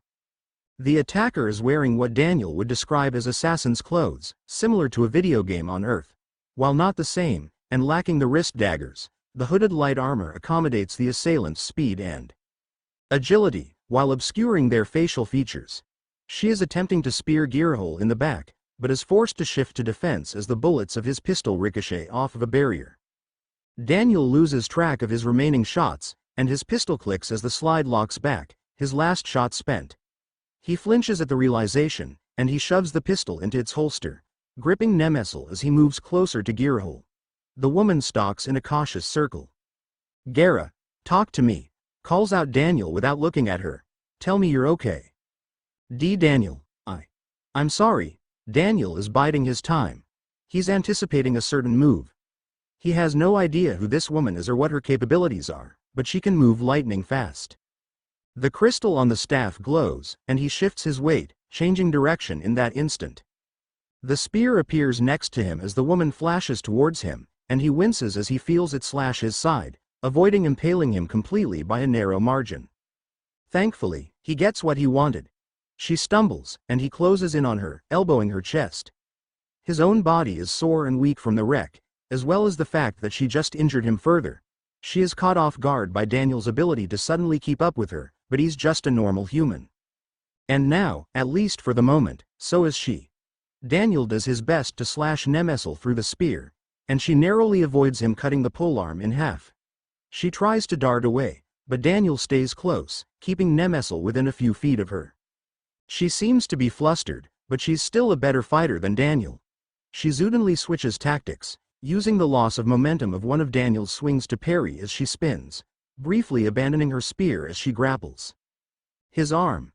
She loops her own legs up and across his chest as she all but wraps herself around his right arm, yanking him down like a martial arts master. This places her in an armbar with Daniel, and he cries out. Just as quickly, she is forced to roll free as Viregraze and Ileana launch magical attacks, only hindered by their attempts to avoid hitting Daniel. The assassin rolls up to her feet, reclaiming her spear.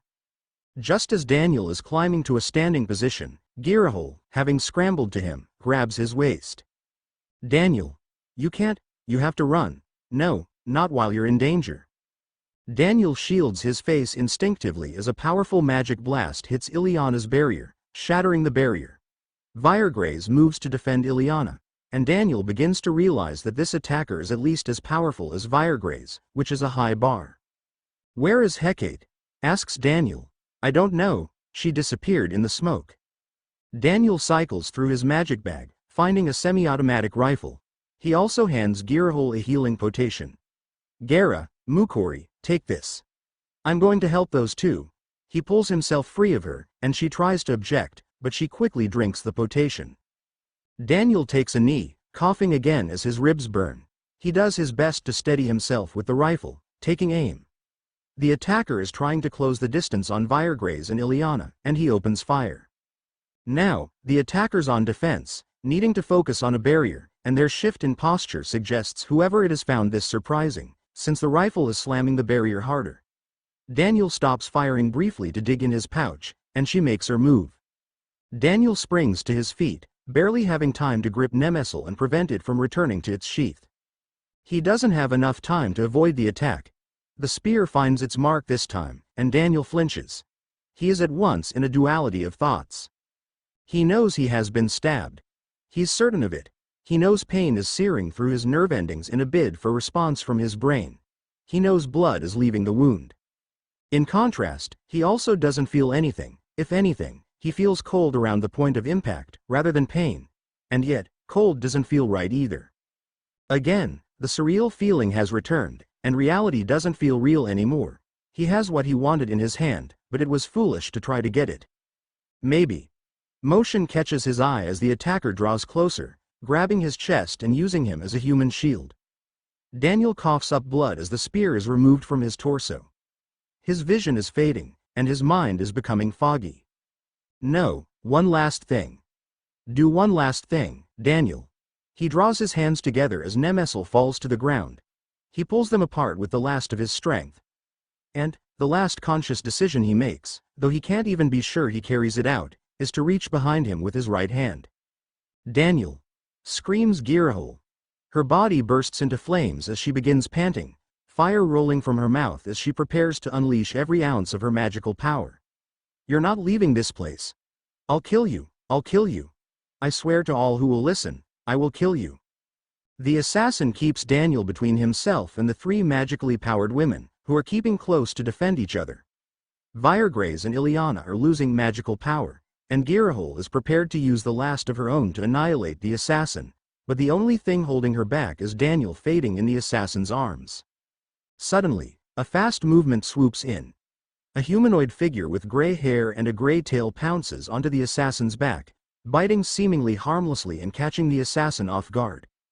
The assassin screams, a confirmed female voice, and just as quickly, the newcomer kicks in a forward flip, reaching his hand out to touch Daniel's shoulder as he flips over the assassin's head. With this touch, a swift magic spell takes place, swirling smoke around Daniel and the newcomer, none other than Shul. Suddenly, Daniel falls lifelessly out of the air, While Shul is in the grasp of the assassin, Daniel tumbles on the damaged field, free of the assassin, but still bleeding profusely from his newest wound and not making a sound. Shul uses his toe to kick Nemesel up into the air, and surprisingly, it moves, flipping up into perfect reach. For the assassin, Girahol watches in disgust and horror, until the assassin tries to snatch the sword before Shul does, only for the sword to suddenly drop and yank the assassin to the ground, screaming as the sword begins electrocuting her. Additionally, an explosion erupts from the assassin's hip, mostly consisting of smoke and shrapnel as the assassin cries out, knocked free of the sword electrocuting her. Girahol recognizes the explosion as one of Daniel's creations. He must have slipped it onto the assassin in his last conscious moments. There's a crackling explosion behind Girahol that startles her, and she glances, only to find Ryuogrier snap a person's neck, with Hecate wiping her face. The other person is similarly dressed to the assassin that just took down Daniel, and this one is weakened by Nemesel, Daniel's sword that Girahol was certain only he could wield. Shul lunges to the side quickly, and a blast hits him in the chest, knocking him in a tumble towards Girahol. She is stunned for the last moment. The gray dragon calls out, "Quickly, I can't finish him." Girahol needs no further words. She inhales deeply, but instead of breathing fire or creating a fire lance, which the wounded assassin braces for, she spits, pouncing to Daniel to cover him with her body. The assassin was able to block the spit shot, clinging to consciousness from the wound on her side from the grenade explosion, but it's not a normal flame. It's a trick she decided to try after Daniel explained the elemental magic guns he made. What she spit is a concentrated pocket of magic, as well as Ignatiel, the highly volatile flammable biofluid that serves as the core fuel to her fire breath, and a reactive mix of her venom, all pressurized by her spitting action. A second after she covers Daniel, and the assassin tries to move, a violent, colorful, and fiery explosion blasts the area, shaking Girahol as she clings to Daniel, trying to protect him. She can feel her dress tearing and burning away, but her body will remain. The spear clatters to the dirt and gravel, its blade pinging against Nemesel, which is the moment when Nemesel vanishes, reappearing in the scabbard on Daniel's hip. A charred body stumbles back, all but hissing as the last sound that can leave its lungs and cross its lips, or what remains of its flesh around its teeth. The arms dissolve into ash in an instant, and one of the legs does the same, causing the body to fall with a hapless flop to the ground. The assassin is dead, finally. However, Daniel, screams Girahol as she sits up. Her clothes are in tatters, but she doesn't care. She only wears clothes because it's proper in her human form. And she wears the dresses she wears because she likes how they look, and to her secret delight, Daniel likes them, too. But now is no time for delight. She shakes Daniel's shoulders, crying, "Daniel." Tears are pouring down her cheeks, and she does her best to try to stop the bleeding, but he hasn't moved or shown any signs of life for a long time. Hecate crashes into their personal space as she drops next to Daniel on his other side, crying out, "Daniel! Don't you dare! Wake up! Daniel! You don't have my permission to go." Both of them are already sobbing, and Ryuogrier stumbles towards them, unable to form thoughts. Viregraze and Ileana remain at a distance. Shul coughs as he sits up, watching them. "What are you doing? Heal him." Girahol shrieks at him, "Shut up! You didn't protect him. How could you protect him? You have no right to speak." Still, Shul insists, "I don't get it, he doesn't have time. Heal him." "It won't work," snaps Hecate. "Daniel doesn't have mana, so he can't. She begins sobbing, hugging Daniel as his blood stains her lightly armored combat dress. Girahol hugs Daniel's hand, kissing it and trying to awaken him, too. Without magic, his only chance is natural healing. They don't have any time to move him. Hecate. "We need to teleport." "I can't," cries Hecate. "That person did something to me." Viregraze replies quietly, "Magic nullification. The spear's blade has it as well." Again, Shul insists, "What do you have to lose? Someone heal him, please, I beg of you." Ryuogrier's face twists in anger as Hecate and Girahol glare at the gray dragon. The platinum dragon walks over to Daniel, standing over Hecate. And Girahol. She begins casting healing magic on him, chanting as calmly as she can, though she's barely holding it together herself. She doesn't even know why she's trying. Daniel coughs, startling all three of them, Hecate cries, Daniel, Daniel, we're here. Keep going, insists Shul. Please. The area around them is still obscured by smoke, but he, Virgraze, and Ileana are alert for anyone closing in on them. Ryuogrier continues using healing magic on Daniel, now using both hands and channeling as much of her energy as she can muster, creating an eerie, ethereal and swirling mist of golden-green magic. Daniel seems to be breathing, if slowly, but it's more obvious than a moment ago, and as Hecate and Girahol watch, urging him to return to them, they both gasp. Ryuogrier opens her eyes, and they all watch as one of the more obvious cuts on his cheek closes before their eyes. It's working, cries out Hecate. It's really working, she laughs in relief, though she's still sobbing as well. Girahol cries, throwing her weight onto his chest. Shul sighs in relief. I kept wondering why you all said that. Everyone looks at him, not understanding what he means. Shul replies gently with caution, I obviously don't know him too well yet, and it's very faint, but I detected mana in him the day we met. This shocks the 5 women, who, to their knowledge, have always known Daniel to lack all magic entirely. When Liana even confirmed that they were able to quantitatively define it with the artifact under the castle of the capital of Morniste. In spite of that, even the grievous stab wound is closing, including the internal organs.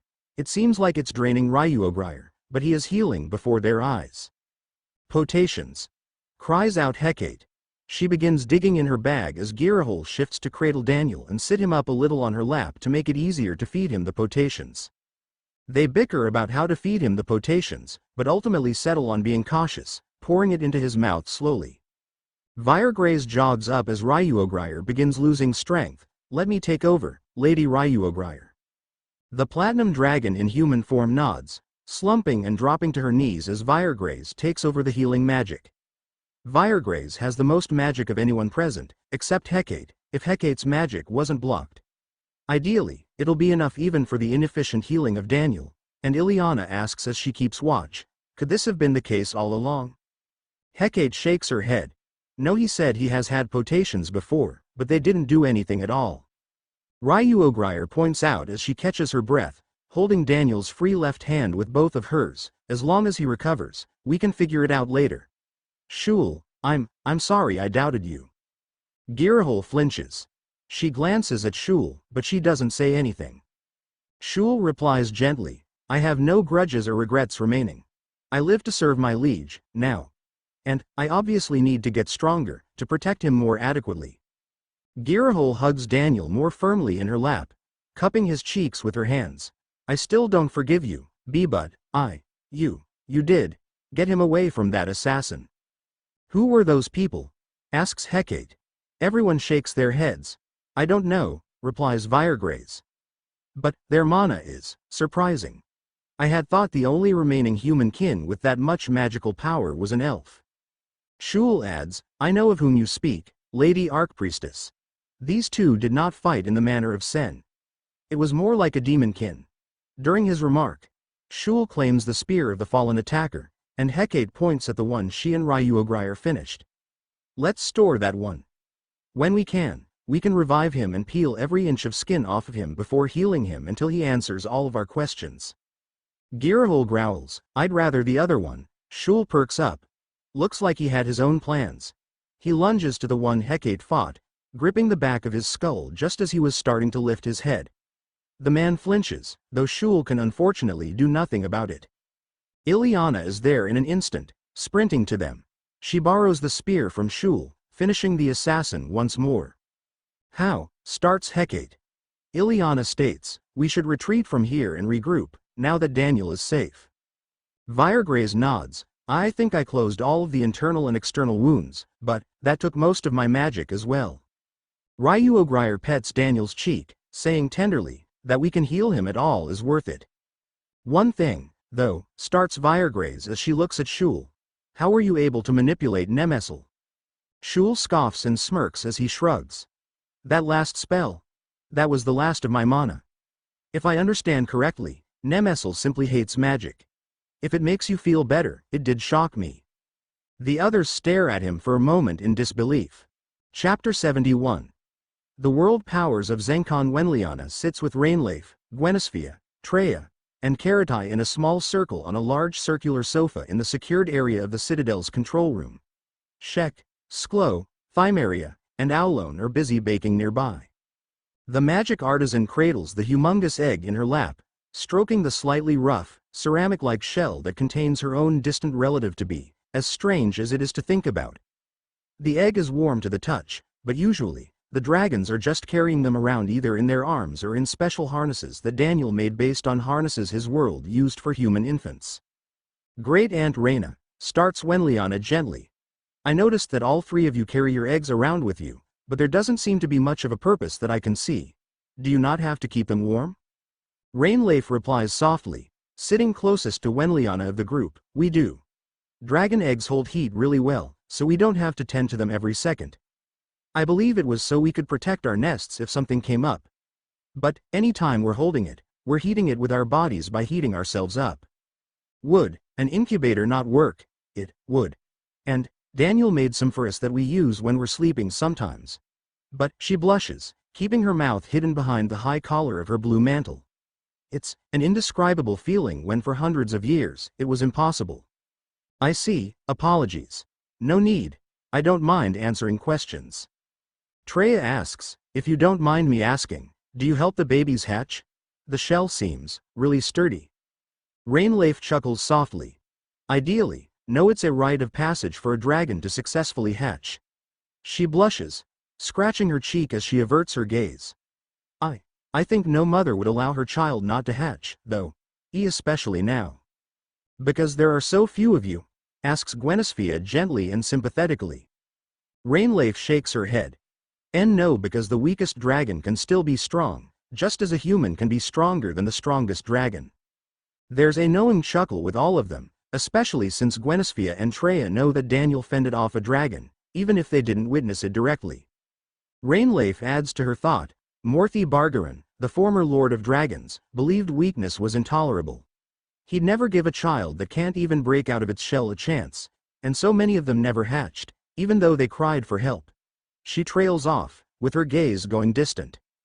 Wenliana says warmly to try to shift the tone as she pets the shell of the egg, I don't mean to brag too much, but I get looked down on because I'm not very tall, in addition to being a woman magic artisan.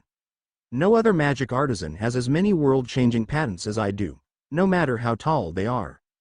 Again, everyone chuckles together. Shek approaches, offering the taste testing of her freshly baked bread. Shek shortest one here, and Shek Goblin Queen. Shek no need tall. They all smile, agreeing warmly with the goblin, and then thanking her for the wonderful smelling bread. However, the improving mood darkens quickly when a large and battered group appears in a teleport with Zyriko and a handful of other intelligent golems, including Balame and Yukahote. Stay calm, snaps Zyriko. He'll recover. They all notice what she's talking about immediately. Shul, who looks like he's been tumbled through a rockslide, is carrying Daniel on his shoulders. He follows Zyriko to a bed that she summons with a teleport, laying Daniel down as everyone crowds around. What happened? Screams Treya. Ryuogrier answers, assassins. We defeated them, but they were ready for us. We've identified them as Archineldwin. Confused, Treya still glances at everyone, looking for answers. Viregraze adds, they're demon kin, though I knew nothing of survivors of even halflings of the Archineldwin. Who are the Archineldwin? Asks Gwenisphia urgently as Rainleif and Wenliana crowd in. Daniel's armor is battered, damaged, and covered in blood, and there's at least 2 major punctures in the undersuit he attaches the armor pieces to. They're an ancient race believed to have descended and evolved from early dragons and demons, explains Viregraze. There's very little historical information. That said, they proved to be highly dangerous. Zyriko adds, Shek and Sklo helped us capture some demonkin infiltrators this time. The questioning is still in progress. Demonkin? Asks Treya in surprise. Aulon cautions, mind you, they were fighting human kin outside minutes ago. I'll kill them all, growls Girahol coldly, clinging to Daniel's arm now that he's on the bed. Shul points out as calmly as he can, I think it goes without saying, we need to identify the source of these 2 assassins. They were able to intercept and incapacitate our strongest fighters, including her grace, Hecate. Hecate snaps, I was distracted, he only caught me off guard. Ryuogrier places a hand on Hecate's shoulder, not to stop her, but to show solidarity. The dragon in human form growls distantly, "They caught us all off guard." And, their power was abnormal. Viregraze and Ileana nod in agreement. In general, Viregraze is considered one of the strongest mages in the world, well before Hecate became one of them. Hecate's weakness mainly consists of inexperience. Ryukana, who seems to appear from nowhere as she approaches, says apologetically, "I'm sorry, I can't do more. I've been reminded not to interfere." Girahold glares at her, but Hecate points out, "Then, why did you give Daniel magic?" For those who weren't present when Ryuogrier and Viregraze successfully if inefficiently healed Daniel with magic, this is a shocking revelation. That includes even Ryukana. Pardon? She asks. Hecate cocks her head in disbelief. "What? It had to be you, didn't it? Vivi and Ryuo were able to heal him with magic. It's why he's alive." It wasn't me. Zyriko adds, "Daniel mentioned recently that Nemesel began resisting him. But, he was still able to use it." "I don't know the cutoff," chimes in Shul. "But, I believe the primary rule for using Nemesel is simply having no mana. I was briefly able to manipulate Nemesel with my foot after expending the last of my mana. Even minutes afterwards, I already can no longer draw it from my mana recovering." Thymeria offers a suggestion. Could that be it? There is a cutoff. Daniel's armor contains magic, but he was still able to wield Nemesel. In fact, he always wears gloves so he can use magic bags, correct? When Liana speaks up this time, the mana remaining in leather is minuscule, but is obviously enough to manipulate magic-activated devices, as long as they don't require mana for power. The metals that can hold mana are the same way, unless even more empowered by power runes, which is an art form I'm unfamiliar with. "So," begins Hecate, "Daniel is getting magic from somewhere." She looks around at everyone else, who ponders it. "Regardless, Your Grace, my ladies," interrupts Shul politely. "Our mission is incomplete. With permission, I shall take what I can of mana restoratives and resume the assault." There's a cold quiet. Shul is right, they still have a mission to complete. To attempt to capture the general. Regardless, it is less important to them now that Daniel is incapacitated for the time being, and they intend to march on Fort Twilight themselves. Even if the invading eastern forces don't retreat, they'll undoubtedly move their encampment to avoid being boxed in. But, Shul did wipe out most, if not all, of their supplies. It'll be tough for them to continue their invasion just to avoid the cost of admitting defeat after the first day. Zyriko points out, "We have over 200,000 Iron Soldier golems ready to march." Ranged analysis indicates many of the enemy soldiers marching to establish a siege front have been injured or exhausted by attempting to traverse the confrontation area, and they've lost over half of their equipment. We'll dig out usable materials later. Hecate looks around, realizing quickly everyone is waiting for her response. Normally, Daniel makes a quick decision, but now they're looking to her, since she's officially the ruler of the Citadel. She swallows hard and asks, what should we do?" She looks up at Ryuogrier, specifically, who is still standing directly behind her. Ryuogrier looks at the others, and then at Daniel briefly. She says calmly, "We still have a mission to accomplish. We need to send a message. I shall assist Shul." "Me too," declares Viregraze. "I know I'm not the best one to talk, but invasions absolutely deserve to be countered, and this is our home. I wish to defend it." "Is there anything we can do to help?" asks Treya urgently. "I can't sit here and do nothing again." "Not after." She glances at Daniel, looking away just as quickly, "after this."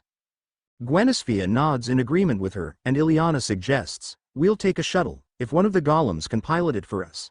From the air, we can search while launching attacks." "I assume the two of you are familiar with Daniel's elemental weapons?"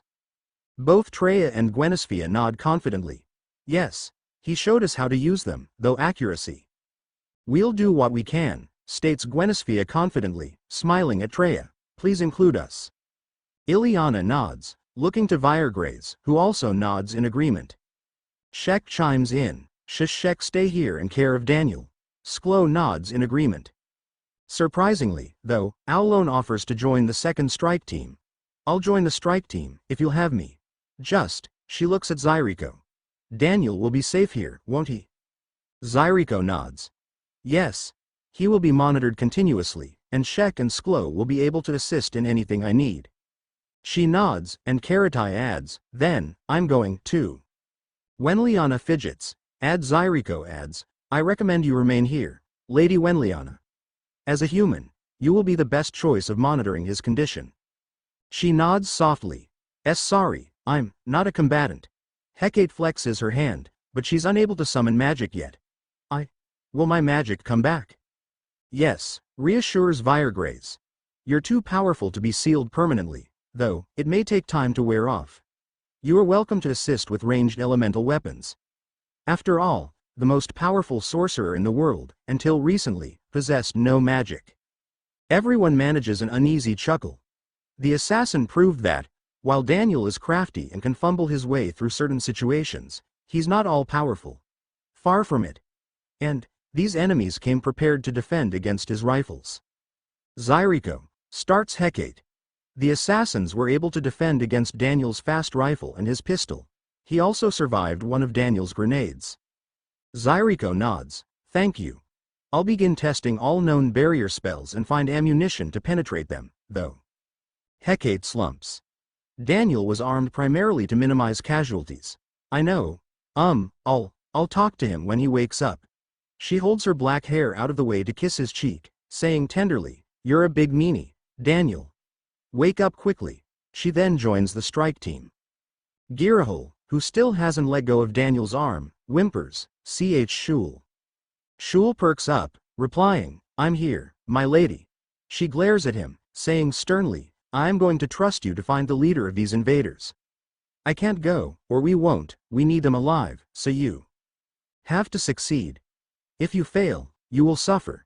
Shul bows politely, saying confidently and gently, I will not return until our enemy is my prisoner, your grace. Please look after my liege. He then says to the strike team, do what you will, and worry not about catching me in collateral. I can withstand the elemental weapons.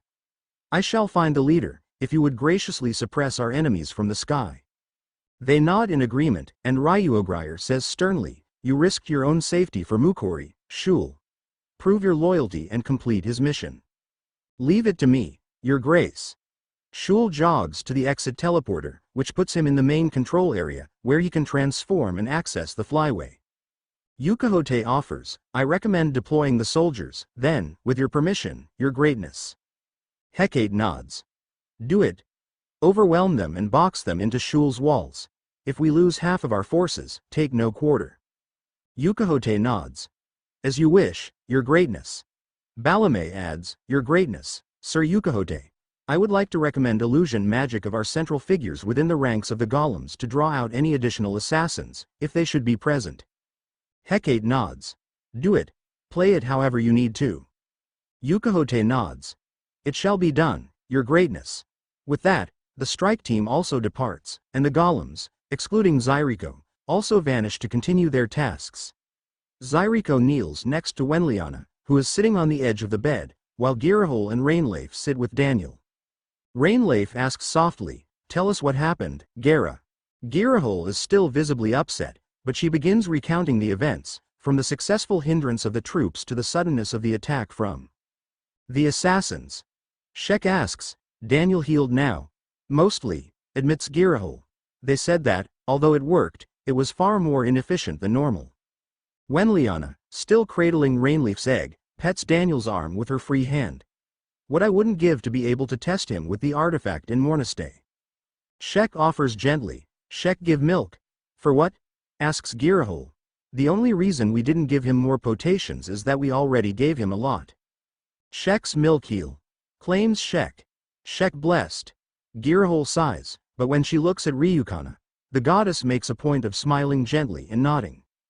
Girahol cocks her head, and the others notice, looking at Ryukana next, who appears to be simply sitting in a chair, watching over them. Shek exclaims, Shek no lie. Shek pray to Yava, and Shek blessed, Daniel no. What does that mean? Asks Girahol, now just trying to understand. Shek walks briskly with her own heavy belly to her own magic bag, which Daniel gave her. She withdraws one of the 6-slot bottle carriers containing milk. Ever since they learned how productive they are, Shek and Sklo have been collecting and selling their milk to anyone who wants it. For the present situation, Shek brings the bottles over, saying, Shek milk blessed, Yava say heal wounds. Girahole looks at Ryukana for guidance, but Shek insists, not Ryukana. Yava. Goblin spiritive, good things. Ryukana gives nothing, other than to suggest, it could be worth a try. It hasn't hurt him yet. But, if it's just milk, murmurs Girahole, gingerly touching her own chest. No. Shek's milk blessed. Better now. Sklo nods. Sklo milk no heal. Sklo not blessed. Sklo no be sad. Sklo Shek's best friend, and Sklo still Goblin Queen. They hug each other, and Rainleif studies one of the bottles of milk. Wenliana, who is able to detect magic to a degree on her own, murmurs, there do appear to be some magical properties to it, though, I can't measure the effects. Zyriko nods, there are healing properties, and, as Ryukana said, it can't hurt to try, since we all believed healing magic would not work on him. Girahole reluctantly nods, and she uncorks one of the bottles. She quickly asks, Shek, may I? Shek nods happily. Shek no lose if help Daniel, Shek happy to help. Girahole nods, saying gratefully, thank you, Shek. She and Rainleif work together to carefully feed the milk to Daniel, ensuring he swallows instinctively before feeding him too much. Regardless, it'll likely be a matter of time before he actually wakes up. Rikuto and his escort cautiously walk up the rocky cape overlooking a beautiful scenic shoreline at the far east. He had to ask permission to travel through Imperial territory, as well as make courtesy visits to the Allied realm he had to pass through as well. It's tedious, but everyone he could gather to speak with directed him to one name. The cottage on the cape is rather quaint, surrounded by flowering trees and obscured from obvious view. A small path leads the way up the cape, and the royal guardsmen stay close to Rikuto as he cautiously approaches. From what he has heard, this person isn't hostile, but they are a very powerful magic user. It may be the only chance they have to crack through the defenses around Daniel and find the disgusting superweapon he brought to this world. Making a rifle was one thing, since it could easily shift the balance of power of this world, especially since current intel says that Daniel was in fact able to slay a dragon with it. But an atomic bomb is one of the worst things humanity has ever developed, and the scars still mark Earth nearly a century later. Rikuto approaches the door of the cottage, hesitating only a moment before knocking on the door. He calls out gently, excuse me, I'm hoping you can help me. I already know why you're here. The voice that replied comes from his right, startling Rikuto nearly out of his boots. Even at a glance, the person could pass for a divine being. Though he appears to be a man, his features are indescribably beautiful, with hair that reflects the sunlight, and skin that seems to lack all texture or imperfections, like a perfectly clear sky with a creamy fair coloring. His eyes are piercing, though, much like a hawk, and they study him with a calm intensity, but also with an air of already knowing all. His ears are fairly long, tapering to a soft point like a leaf. You need someone strong enough to deal with your enemies in the West. Rikuto smiles politely, replying, I feel like that much will be rather obvious, given the state of current affairs. But one of them is capable of negating magic all over the world, am I right? That's correct, though I'm afraid you don't understand. But first, am I correct in asking if you're Sen? The man smirks cryptically, and Rikuto replies, I am King Rikuto of the realm of Morniste. Well, King Rikuto of the realm of Morniste, I am indeed Sen. And, knowing that you came looking for me, you undoubtedly know I am neutral in all conflicts in this world. I served my time before these kingdoms were even founded, and I owe no debts. This isn't about kings or kingdoms. It's about a weapon. A weapon from my world that could destroy this one. Sen cocks his head curiously. I'm surprised you so brazenly advertise that you're an otherworlder. I've heard tales that you've helped otherworlders like me in the past to protect this world. That is true, but you weren't there. If you believe modern times compared to those times, you are sorely mistaken. I'm not trying to compare. I just need your help. Not as a king, but as a new denizen of this world. This weapon, it defies understanding. Sen sighs, leaning back in his chair as he relaxes his seemingly impeccable posture. Perhaps. But, I do fail to see how your world could be destroyed if you were sent here. Rikuto rocks his head from side to side in understanding. It's complicated. The possibility is there. Our world just learned how to handle them responsibly. And this world cannot. I don't believe for a second that the gods would send someone capable of this weapon without a purpose. This time, Rikuto is confused. He looks at Sen skeptically. Daniel's summoning alongside my own was an accident. There are no accidents in the realm of the gods. With respect, I know there is. I spoke to the goddess that summoned us. She didn't intend for Daniel to arrive. Sen sighs, plucking a leaf from one of the trees next to him. There are only two gods. I won't bore you with their names in the Elduin language, but they are light and dark. And nothing happens that they are not aware of. Rikuto is quiet. He heard through the grapevine that Daniel's summoning was an accident, though he didn't hear it from Ryukana himself. She did seem to be flustered that day she was looking for him, and then went to Fort Peony to do the same, which is where she revealed that his summoning was unintentional. Either way, he'll get nowhere battling the semantics of faith with the Elven man. He needs to recruit the elf's help, since he's supposedly the only one powerful enough in magic to stand against the demon tyrant. Regardless, there was a dawn-seeing vision, and the vision depicted the use of these weapons. I don't believe that Daniel can be trusted. He comes from a country in our world where they allow violent weapons into the hands of everyday citizens. Sen scoffs. Not so different from here, then, it seems. Rikuto sighs, trying not to be too exasperated, but he's struggling. I understand your skepticism. But, if you've seen what I have seen, you might be more willing to help.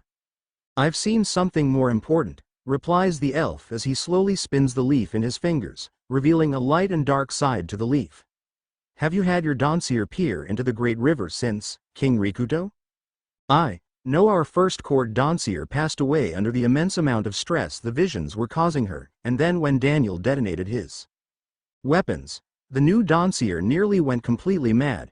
I've forbidden dawn seeing in the realm of Mornistay since. Sen sighs. You come to our world, yet you don't understand how it works. Forgive me, I know it wasn't entirely your choice. The elf seems to release the leaf, but it begins to float on a light current of wind created by magic, hovering over his hand. All things have risks associated with them, like a leaf caught in the wind. It has no way of knowing where it will land, how high it will go, or when it will burst into flames. To illustrate his point, he simply flexes his hand, and the leaf ignites, burning away in seconds. All of these are possibilities, and one must accept risks in order to accomplish what it is they are meant to do. And for some, they are meant to simply fall from the branch to the ground, never taking risks on the wind. He gestures at the leaves on the ground from the very same tree he plucked the leaf from. Rikuto tries to remain patient. He knows the elf is getting to the point. Suddenly, Sen stands up, stretching. I could tell you, but just as you wish I could understand what you know, I shall show you what telling you would not fully convey. The man walks to the door, opening it and welcoming Rikuto and the guards inside. The guards enter behind Rikuto, who briefly studies the Spartan room containing a few tomes, simple furniture, and a couple of magic apparatuses that Rikuto can't identify, showing different designs than the ones used regularly and serviced by magic artisans and artificers. Sen pulls one such device out of its storage location on a shelf, setting it up on a rather ornate-looking stone table. He unfolds some fin-like arrays on the side, exposing a diamond-like crystal in the center. He explains, this device will briefly connect our consciousnesses while I perform the dawn seeing. There will be very minimal burden on your mind, and I have already witnessed all I need to see. First, I will look into the past to observe what your Dawnseer saw before the event. Then, I will show you the current visions. Rikuto hesitates for a moment. He forbade dawn seeing in Mornistay to protect the Dawnseers themselves. However, Sen is more in tune with magic than they are, and Rikuto has no jurisdiction over him. He nods in agreement, and Sen provides him a seat. The burden will be minimal, but it will still be intense. Do try to relax. I'll do my best. Sen places his hand on one of the fins, and he instructs Rikuto to do the same. Rikuto obeys, and Sen says gently, I'll begin. Rikuto makes sure he's as relaxed as possible, keeping his eyes closed. He can feel magical energy swirling around, which he recognizes thanks to practicing his own spells. And, then, like suddenly finding himself in a dream, he can see activity all around. At first, it's disorienting, and his instincts try to look. People of all races, including races Rikuto doesn't recognize, are fleeing. A black mass seems to obscure everything. Then, There's a sudden, cataclysmic clap of thunder. Or at least, Rikuto can understand that being what this world hears. He's never shot a firearm himself, but he has watched plenty of movies and played plenty of video games, so he easily recognizes the sound of a rifle, followed by the cry of a legion of souls to Rikuto's ears as they pass on. A bright point of light, cool and gentle, but very distinct, fades like a candle finishing the last of its wick as the scream fades.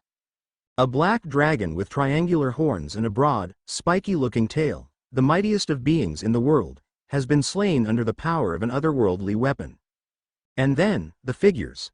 One is very much a human man, and though he can make out the hair color and physique, the haircut specifically, which is kept short, and the silhouette of his clothes could only be two people, easily narrowed down to one given the staff of all four worldly elements he wields. Very obviously an extremely large rifle to someone who has seen a rifle in movies and shows. And, standing with the figure who Rikuto is almost certain is Daniel is a dark presence, but rather youthful in appearance. The person oozes magical aura from her body, and she appears to be fairly short, though her presence feels much heavier than Daniel's. She has what looks like kimono-mimi features, possessing mostly human traits, but with animal ears on her head and a big puffy tail, much like some kind of fox girl. Heck and see, at certain angles, how the ears could look like horns, but they're very clearly large fox-like ears. She begins cackling before a flash washes out everything, producing a very distinctive mushroom-shaped cloud that Rikuto recognizes all too well. For the briefest moment, a terrifyingly large figure, much like a colossal mold with grasping tendrils, is illuminated by the blast, and soon everything that Rikuto can process is completely dark. He gasps as he opens his eyes, his mind panicking as he looks around. He's back in Sen's cottage, completely safe and calm, in spite of how real the vision felt. Even knowing it was a vision, Rikuto's heart began racing, and now he's trying his best to catch his breath. That is the vision your Dawnseers saw right up until the passing of the darkness. The brief moment when all of the world was without magic. Thus, the vision ended. That was it, pants Rikuto. The weapon, that cloud. It's unmistakable, he really did it. Let us view the current horizon of the river, or the next dawn to be seen. Rikuto takes a few deep breaths, nodding. Please, show me. Rikuto braces himself for the next submersion into the strange sensation. It's much like a dream, but almost more real feeling than reality. Rikuto finds himself in the vision state once more, but it's vastly different. The contrast is almost stunning. He finds himself in a broad field spanning as far as the eye can see until reaching mountains. A river flows gently in the distance. Birds are singing peacefully. Flowers are in bloom, some of which are in neat rows in the field and representing the blossoms of plants that will produce edible or usable vegetables. Rikuto can see people working to weed the fields, as well as talking calmly. He can't tell their race, but it definitely seems to be just a spread of people. He looks around, but the vision doesn't change, and it's peaceful. And then, he spots Daniel. He's walking with a crowd of people, including what appears to be the same kimono-mimi girl, who very distinctly looks like a human princess, but with natural black fox ears and a big fluffy black tail. She grins and plays with children that are around them, and several other women are carrying infants. They wave at some of the workers in the field, who wave back. Rikuto murmurs, I don't get it, what am I seeing? Sen's voice finds him in the vision. We are seeing the near future, located at the same location of the last vision. What? You seem to have realized what I had come to suspect. The two figures from the first are the man and the fox-eared girl. Yes. Look at the horizon at the end of the river. Rikuto follows the river further away from him than where it disappears into a stand of sapling trees. There in the distance, he can see what looks like the sun-faded surface of something that was pitch black at one point, almost like a gigantic mold, staining the ground. The damage from the atom bomb? No, the thing they killed with it. Rikuto is silent, and the vision changes. It shows armies fighting each other, still using swords and spears. Rikuto starts to say, what was the point of showing the peace of conquerors when, he trails off when he sees who is fighting. The people fighting each other are humans, Geishanines, dwarves, Boruans, and all of the other races of the various kingdoms of the Imperial Alliance, on both sides. Which is better? Starts Sen. A conqueror who brings peace, or a liberator who brings war? Rikuto is completely without anything to say. It's not that simple, but it's also not as simple as he tried to make it either. Chapter 72. Searching for officers. Hecate calls out as the shuttle is approaching the battle zone. Listen, you know the stakes. They hurt Daniel, they're attacking our home, and they won't give up until we send a message. We've held back for their sake, and I'm tired of it. But I don't want Daniel to be sad. So, we're going to do everything in our power to scare these guys back over the mountains. Don't let up until the last soldier has turned and run away. Or, if Shul captures the general, then we'll try to get him to order a retreat. Failing that, back to plan A. Questions? Everyone shakes their heads, and Shul's voice speaks to her telepathically. I shall not fail, Your Greatness. If I have to pursue him to the ends of the earth or capture the general who replaces him, I will bring someone of command. We're counting on you, Shul, but don't get caught off guard by those assassins like we did. They hit fast and hard. Agreed. I suspect they located your group via magic, as they ignored me during my time in the camp. Good to know, but we've got plenty of magic users. Here's hoping they can't fly. Should you need me, I will be listening, Your Greatness.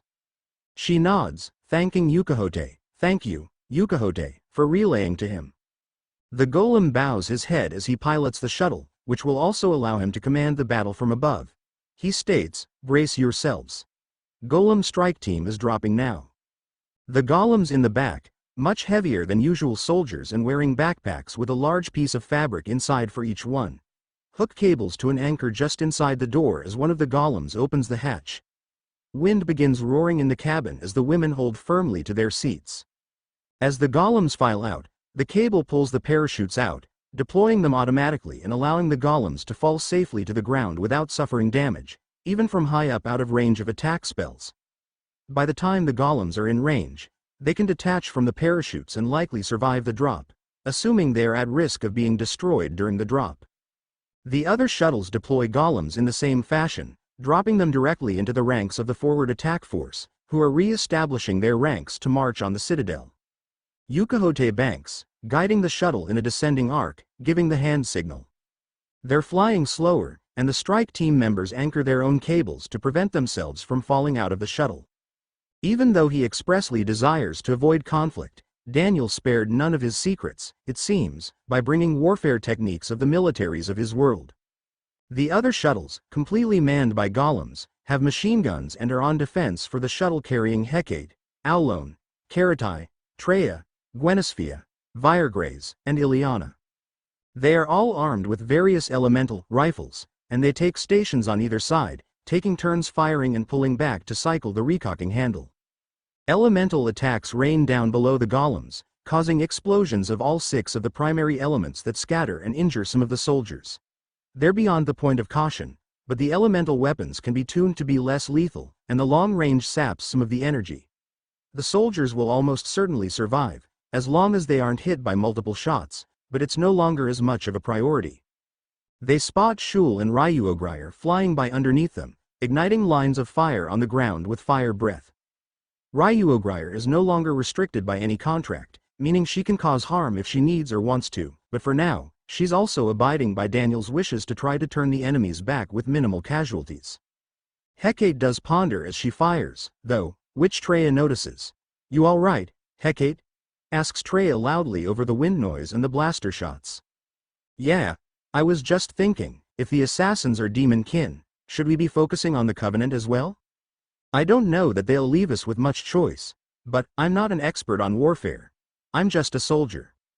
Gwenisphia adds as she takes her turn firing, I think they won't give us much choice.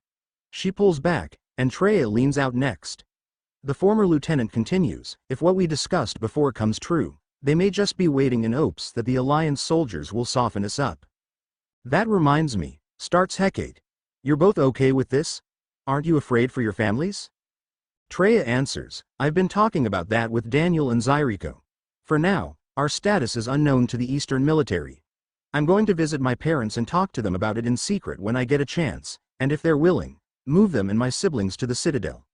With your permission as well, of course. Hecate grins deviously, and Treya looks a little nervous, buying herself a moment of reprieve by taking her next shot.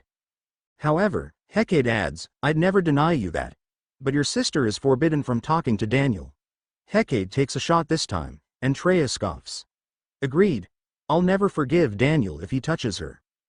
Gwenisphia adds, my family will likely disown me, unless we can forge a proper treaty before it's learned that I'm what would I be? Concubine. She blushes, asking, I'd like to be considered a wife, if possible. Hecate sighs. You crafty, devious women, you. Hecate shouts out of the open door, it's all your fault, Ryuo. The others chuckle, and Gwenisphia takes a shot before adding, in any case, I am number 7 in my family line, and my father is a baron. Unless their youngest daughter is an allied emperor's lover with the status that comes with it, I'm more valuable either serving the military or dead. So. My family are commoners, so they don't have the luxury of simply disowning me, adds Treya. I see, replies Hecate thoughtfully, don't you feel like traitors? The two Geishanine women glance at each other. They shrug as they come to the same conclusion. We likely would, answers Gwenisphia. If we didn't see how obviously Daniel and you try to remain out of it, and then get attacked by the East unprovoked.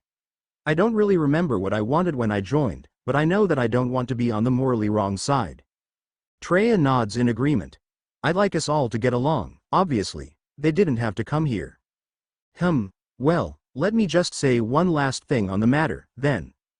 Hecate fires another shot, continuing, if you want to be Daniel's wives, I'll allow it on the condition that your loyalty will belong to me and Daniel until we all leave this world. They both very obviously look like they're about to answer, and Hecate adds, I don't need an answer yet. Take your time to think about it. I know what's on the line. Her big ears lay down on the sides. I would be devastated if I had a family to lose and something happened. So, I don't want to be the cause of destroying the families of people I care about. No one, ideally, but definitely not yours. She accepts the sentiment, perking back up to continue firing down into the army below. Treya and Gwenisphia are left with something to think about, even if they think they know the answer. Viregraze does add pointedly as Ileana leans way out to make sure no one is casting spells towards them. If it makes you feel better, you can do everything right and still be considered a traitor and nearly purged. The others chuckle, continuing their airborne one-sided assault. The core of the mission will fall to Shul and Ryuogrier to find the general. But, they can also watch for anything that stands out and prevent the siege from properly being established. And, it'll be a couple of hours of marching before the golems reach them. Ryuogrier flies a little higher than Shul, remaining in her human form to keep a smaller profile.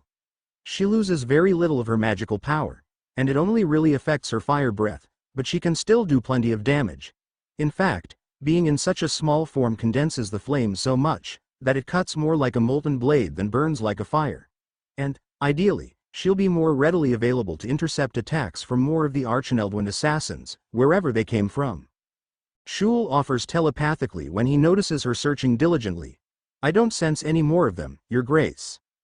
I never sensed them to begin with, they were right in front of us, and they diffused their presence, but they couldn't hide it, Your Grace. I learned of this technique in my travels. With your permission, I will teach you. She grits her teeth, but she knows he's just trying to help. Her anger still comes from his surprise attack on Daniel, but she recalls him being a quick-acting and intelligent dragon, but also one who is honorable and honest. He believed Daniel was either an ally of Morthy Bargaran, or a threat to Shul otherwise, and tried to end him quickly when he realized he may be the apostle of despair or the harbinger of calamity, who is widely known to have killed 2 dragons. She replies quietly, I would appreciate that, Shul. My pleasure, Your Grace. They both scan the forces, and after a moment, she asks, You're sure there are no more? What if? I have no incentive to lie to you. If I wrong you here and now, it is you who will suffer. Even if I wanted to betray my liege, there is no point if a female dragon is slain in the process. That much magical power cannot be hidden, not once you know how to search. I suspect Viregraze noticed, did she not? Now that she thinks about it, Viregraze was the one to call out right before it all happened. Ryuogrier was barely able to catch Hecate when she was launched from her turret position, and Girahol was the first to face one of the assassins, nearly killed in the process. I cannot guarantee safety, but I assure you, I am searching diligently. The strongest person here, now, is a Shenwolf magic archer. Mind the southeast for arrows. Ryuogrier looks in that direction, and she can sense the magic presence he's talking about. She feels a little more at ease, but she wishes she could verify Shul's words herself. Part of it is that she still doesn't like him, which is biasing her ability to trust him, but also just the absolute reliance on him for her safety. Thankfully, they're moving at a high rate of speed. The dragons that have been slain, ironically including the ones that Daniel killed before the Citadel, were defeated while on the ground. It can be tiring to continue flying and breathing fire or casting magic, but it makes them vulnerable to melee and ranged attacks from human kin. Ryuogryr is currently still tougher than a human in spite of her form, but she's more vulnerable than if her dragon scales were armoring and protecting her, and Shul is wearing additional armor around his true form, though his helmet is missing. As they fly, though, Ryuogryr realizes that she has no idea what they're looking for. "What are we looking for?" she asks, still scanning the ground. And occasionally spraying fire at an open area or a tent that she can tell is abandoned. "See the large tent with banners on it that look like a polypus?" Ryuogryr scans the particularly large tents, finding one that meets the description, and is easily the largest of the tents. The sigil is a sea creature with many arms, reaching around a round image of Zenkon. "I see it. What is it?" "That is the sigil of the Grand Zenkon Empire. The Strelak. I know not why, of course. That tent is the command center, but it's surrounded by special forces. They know dragons are in play, and we need the general alive. If they're smart, he'll stay in there indefinitely." "You want me to burn the guards?" "No, that would be easier, but against our ideal mission parameters. Behind the tent, they're trying to tunnel through the wall. They might succeed. But the general may also not even be there. How do we find him, then? And how do we catch him?" "Good question." Shul banks hard suddenly, corkscrewing over Ryuogryr, and he grabs her quickly, carrying her relatively tiny form as he accelerates. She can hear explosions and crackles of lightning as Shul braces himself. He straightens out, climbing powerfully into the air with Ryuogryr still in his massive claws. Once they're out of range, he relaxes his grip on her, with her now sitting on his palm. "Apologies, Your Grace. They were hidden in one of the tents." She nods. Thanks. As for your question, I was thinking we could attempt to trap the whole group where they are and let the golems work their way into the camp, watching from the skies." "You intend to summon more walls?" "Yes. I can't use any paralytic or hypnosis spells on them as I am now. But placing the glyphs takes time, and I'll need to place 4. "How long?" asks Ryuogryr, studying the area where the command tent is over the side of Shul's palm.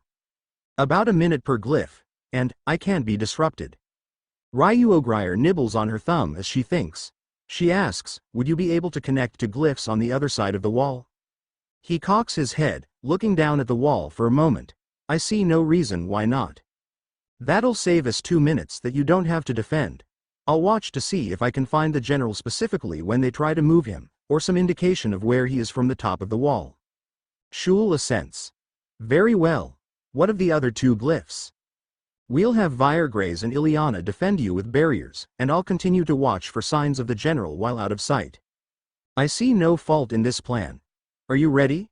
She nods, and Shul flies down to the wall. Ryuogryr is still perfectly capable of flight, but she can appreciate that he didn't just drop her into the air. He sets her down on the wall, and then steps and dives off of the outside of the wall that he created, diving towards the ground to begin placing the next 2 glyphs. Ryuogryr walks briskly to the inner edge, cautiously lowering herself to her belly and peering over the edge while exposing as little of herself as possible, in hopes of not being noticed. She can see the shuttles still strafing the forward attack force, though their ranks are scattered and some of the soldiers are falling back into the camp. Below the White Dragon herself, the human kin have a handful of soldiers, mostly humans, digging against the wall with pickaxes and shovels. They're making some progress, but it'll take time to get through the wall. Ryuogryr speaks to Hecate via telepathy. "Hecate, at the eastern part of the wall, there are people digging through. Can you interrupt them?" There's a pause, and Yukahote replies. Her Greatness agrees. "We're on our way." Ryuogryr smiles. She can picture Hecate cackling, since Ryuogryr asked her for a favor. When they first reunited under Daniel's companionship, Ryuogryr was afraid the little girl who became known as Hecate would never forgive her for being a dragon. Instead, they are extremely close.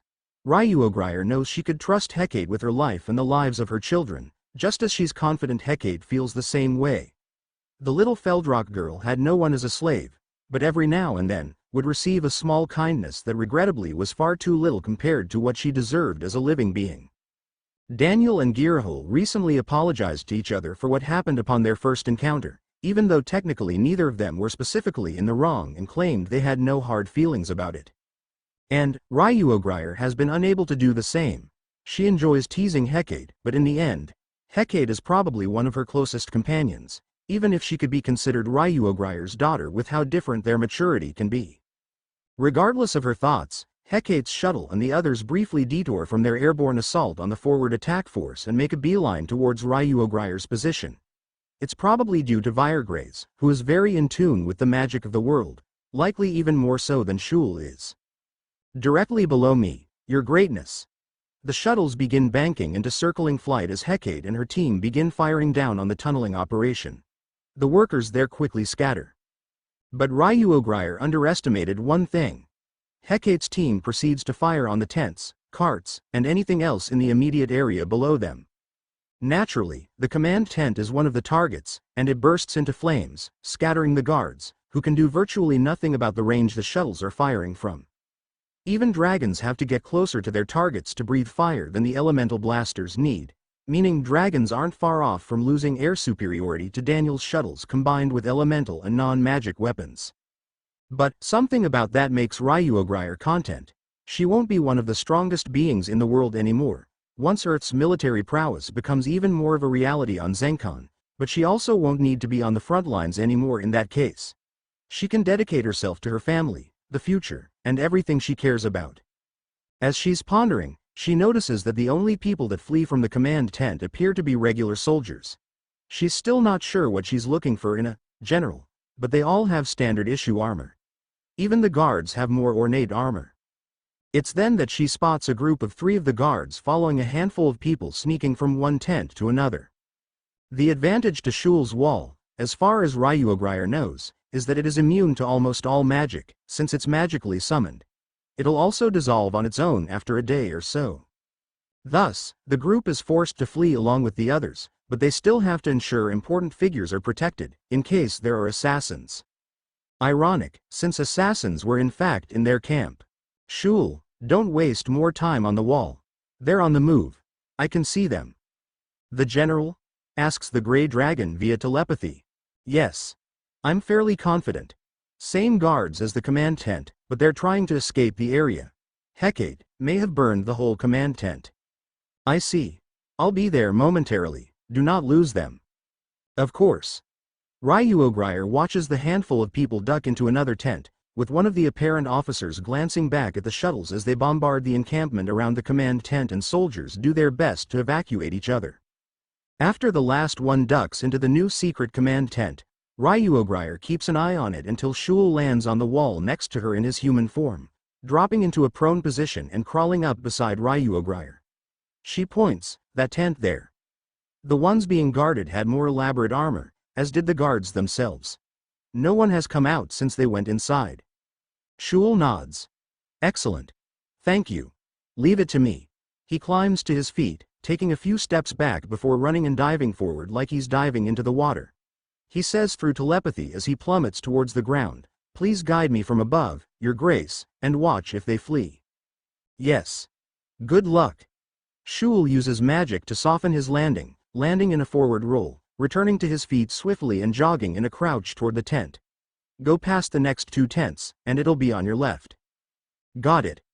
Shul follows the instructions, passing 2 tents closest to where he landed, and then looking left. He starts towards it, this one, right? Yes. Still no one has come out. Shul dashes into the tent, staying low to begin his assault. From where she is, Ryuogrier can't see anything inside the tent, and she's not as in tune with mana as Virgraze or Shul to be able to determine where the sources of mana around her are actually coming from. After a moment, Shul states, "They aren't here." "What?" snaps Ryuogrier. "What do you mean?" "That's the tent they went into." "I believe you. But they're nowhere to be found." Ryuogrier immediately becomes suspicious, and she jumps from the wall as well, flying straight for the tent. She doesn't even try to hide. She simply swoops down into the tent, sliding to a stop near Shul. He is standing still, unsurprised by her arrival, but also completely alone in the tent. How can this be? Snaps the Platinum Dragon. Where are they? Where did you hide them? Shul is understandably disappointed, but he replies as calmly as he can. I had nothing to do with this. I'm not detecting enough mana trace for it to be teleportation. The tent has a handful of crates, a workbench, some tools, and a pile of extra beds, with one of the mattresses laying flat on the ground where it likely fell after all of the blasts and quakes from the attack. Ryuogrier knows that the general is key to a major part of their plan in repelling invasions for the future. And he was right here. Unless Shul betrayed her, there's no way for them to have escaped so easily. She becomes enraged, huffing as she takes several deep breaths. Shul winces, shielding his face as flames erupt from Ryuogrier's mouth. She spins in a circle, burning everything around them as she roars. Everything around them bursts into flames. The metals that don't burn from the intense heat melt into slag, and the fabrics, wood, and anything else burn quickly to ash. As she pants, glaring at Shul, who is virtually immune to fire, the ground shifts nearby, drawing their attention. The ground and ashes of several mattresses still burning away sinks into the ground, suddenly falling and causing a puff of ash. Shul and Ryuogrier glance at each other, and Shul immediately runs towards the hole. He says, return to the top of the wall and search for them exiting the ground. She nods in agreement. I will. Tell me which way they're going. I will. I'm going. He jumps into the hole, which has enough room for a human kin to drop down with ease, with a tunnel about 15 feet below the ground. There's a ladder that was placed into the hole, but not anchored, indicating this tunnel was dug in a hurry, and the ladder added afterwards. Meanwhile, Ryuogrier races back up into the air toward the top of the wall. Your Grace, the tunnel is heading northeast, following the softest parts of the ground. There may be a more arid area, fewer trees and the like. Understood. I'm almost to the top. Ryuogrier quickly lands on the wall and jogs to the other side to look out over the outside of the wall. She watches diligently for any motion. She spots several buckrocs, the beasts of burden of human kin, mostly. They seem to just be standing in the shade of a stand of trees, but they're unattended. And they're wearing multi-person saddles. The Platinum Dragon in human form is just about to jump from the wall to fly to the buckrocs. However, a pang of uncertainty hits her. She reaches out to Hecate once more. Hecate, I need your help. Follow me over the wall. We are on our way, replies Yukahote's voice. It's not that Ryuogrier is too good to speak to Yukahote, and in fact, she does include him in the telepathic connection to Hecate, as well as Viregraze and Ileana. She just respects that Hecate is the chosen empress of the Fevigal, and just as she defers to Hecate, Hecate defers to her in choices that affect everyone. The shuttle approaches, and Ryuogrier instructs, we're capturing the general and officers. I don't want a chance going alone. Hecate shouts agreeably, you chose well, let's go. Ryuogrier steps off of the wall into flight, and the shuttle follows her, along with the others. The Platinum Dragon flies quickly to the buckrocs, swooping down into a jog on the ground, and the buckrocs snort and bellow in surprise. Sure enough, they're tied off to the trees, able to eat grass and shrubs nearby, but ready for whoever is to use them to escape. Hecate drops to the ground nearby, jogging up beside Ryuogrier. So, what's the plan? Set them free. No, these are nice specimens. The Feldrock girl's fox-like ears fold back as she frowns. You want to eat them? What? No, we have human kin and human-sized demon kin. Buckrocs would be useful, and these are particularly well cared for buckrocs. Oh, see, can you ride a buckroc? No, admits Ryuogrier. Me neither. Hey, V. Can you ride a buckroc? Viregraze replies. Treya and Gwenisphia say they are experienced riders. Ah. That makes sense. Yukahote, bring them down, quickly. We don't know how close they are. The shuttle lowers and Treya and Gwenisphia hop down as well, jogging over. Hecate says, do you object to stealing these? No, where should we take them? All the way back to the Citadel, ideally. Yukahote, send 2 of the shuttles to escort them. It shall be done, your greatness. Hecate nods. Yukahote will send 2 of the golem shuttles to escort you. Be careful. Treya and Gwenisphia confirm their orders, and they untie all of them and mount 2 of the buckrocs. You two be careful, too, replies Gwenisphia. Ha! I won't be so easily caught off guard, but, thank you. The 2 Geishanine women bob their heads to confirm, and they click their tongues, spurring the buckrocs forward as the others are guided by the ropes Gwenisphia and Treya are holding. The beasts snort, but they begin jogging forward towards the wall. Hecate pats Ryuogryar's arm. Hey, let's go over there and wait on them. I want to see how surprised they're when they see their mounts are gone. Hey hey hey. Ryuogryar smiles and nods, and they jog to a small shrub nearby, crouching out of sight to observe the area. Sure enough, the ground shifts nearby, like a giant mole shoving the dirt up and out of the way and exposing a tunnel to the surface. The people emerging from the tunnel are in a panic, and muffled shouts are coming from further in. It's likely that Shul is harassing them, but he can't do anything to actually stop them.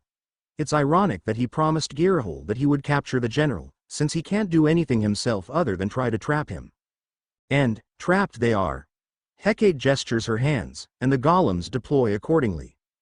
The men scramble out of the hole, with one of them wearing armor that seems familiar to Hecate. It's not the same guy, but his outfit is just as specific and unique compared to the armor suits around him, as well as the crest on his helmet. She grins deviously, pointing at him as she looks at Ryuogryar. Ryuogryar nods as they continue to observe. The general comes to a surprised stop, stumbling in a circle as he searches all around. One of the other officers jogs up, noticing what the general just noticed. The buckrocs they were supposed to escape on are already gone.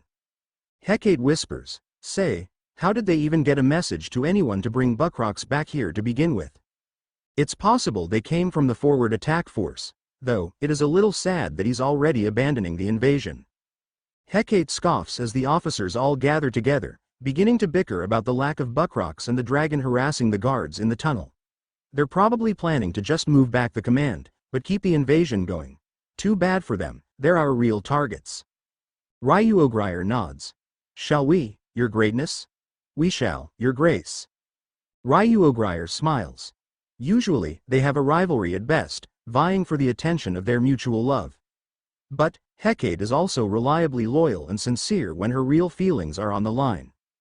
The two emerge from their hiding place, startling the officers, who immediately draw their weapons as Hecate claps sarcastically. "This has to be the most stunning invasion I have ever seen in my life." She comes to a stop, putting her hands on her hips. At least the 20,000 guys fought for a couple days, and they didn't even give up, captured to the last man.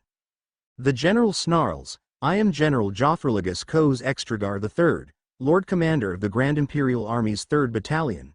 According to the Imperial Code of Military Conduct, the mere act of threatening me is punishable by death." Hecate smirks. "I'll see you your general and raise you Empress Hecate Fel Lawson." As she's speaking, the officers, including General Jothriligus, turn pale in horror. "Ruler of the Citadel and Fevigal. And, this is my very close companion, Empress Ryuogryar Gur Lawson, ruler of dragons and second only to me." Ryuogryar's smile isn't forced in any capacity. It feels profoundly nice hearing those words from Hecate. She definitely owes Hecate a sincere apology for not treating her better as a child.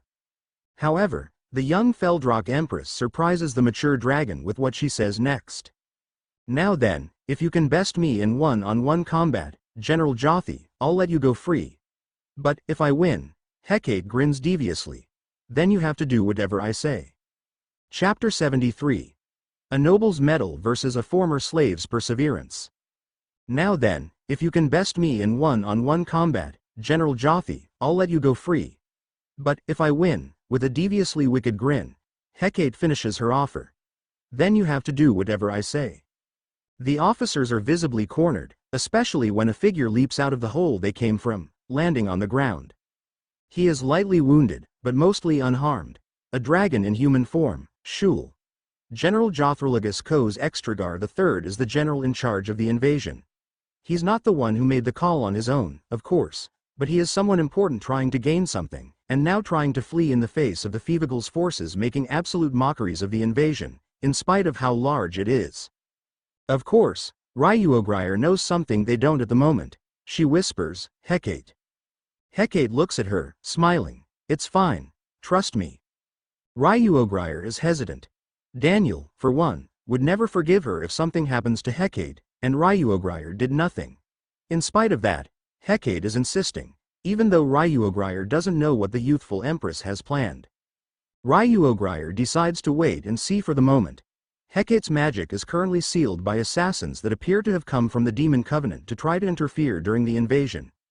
In a great blessing, she met Daniel while trying to conquer the Citadel under the former Dragon Lord's order, and she was fighting primarily with a broken buckler and a worn-down sword, having managed to kill several goblins before Daniel appeared. Now, she's in a far healthier physical condition, practices with Daniel when he's doing his own physical training, and has been on several missions with him. She likely can hold her own in a fight, but without her magic, she's a fraction of the size and weight of the general she intends to duel. General Jothriligus retorts after the initial shock wears off, I am an officer and a gentleman of the Grand Zenkan Empire.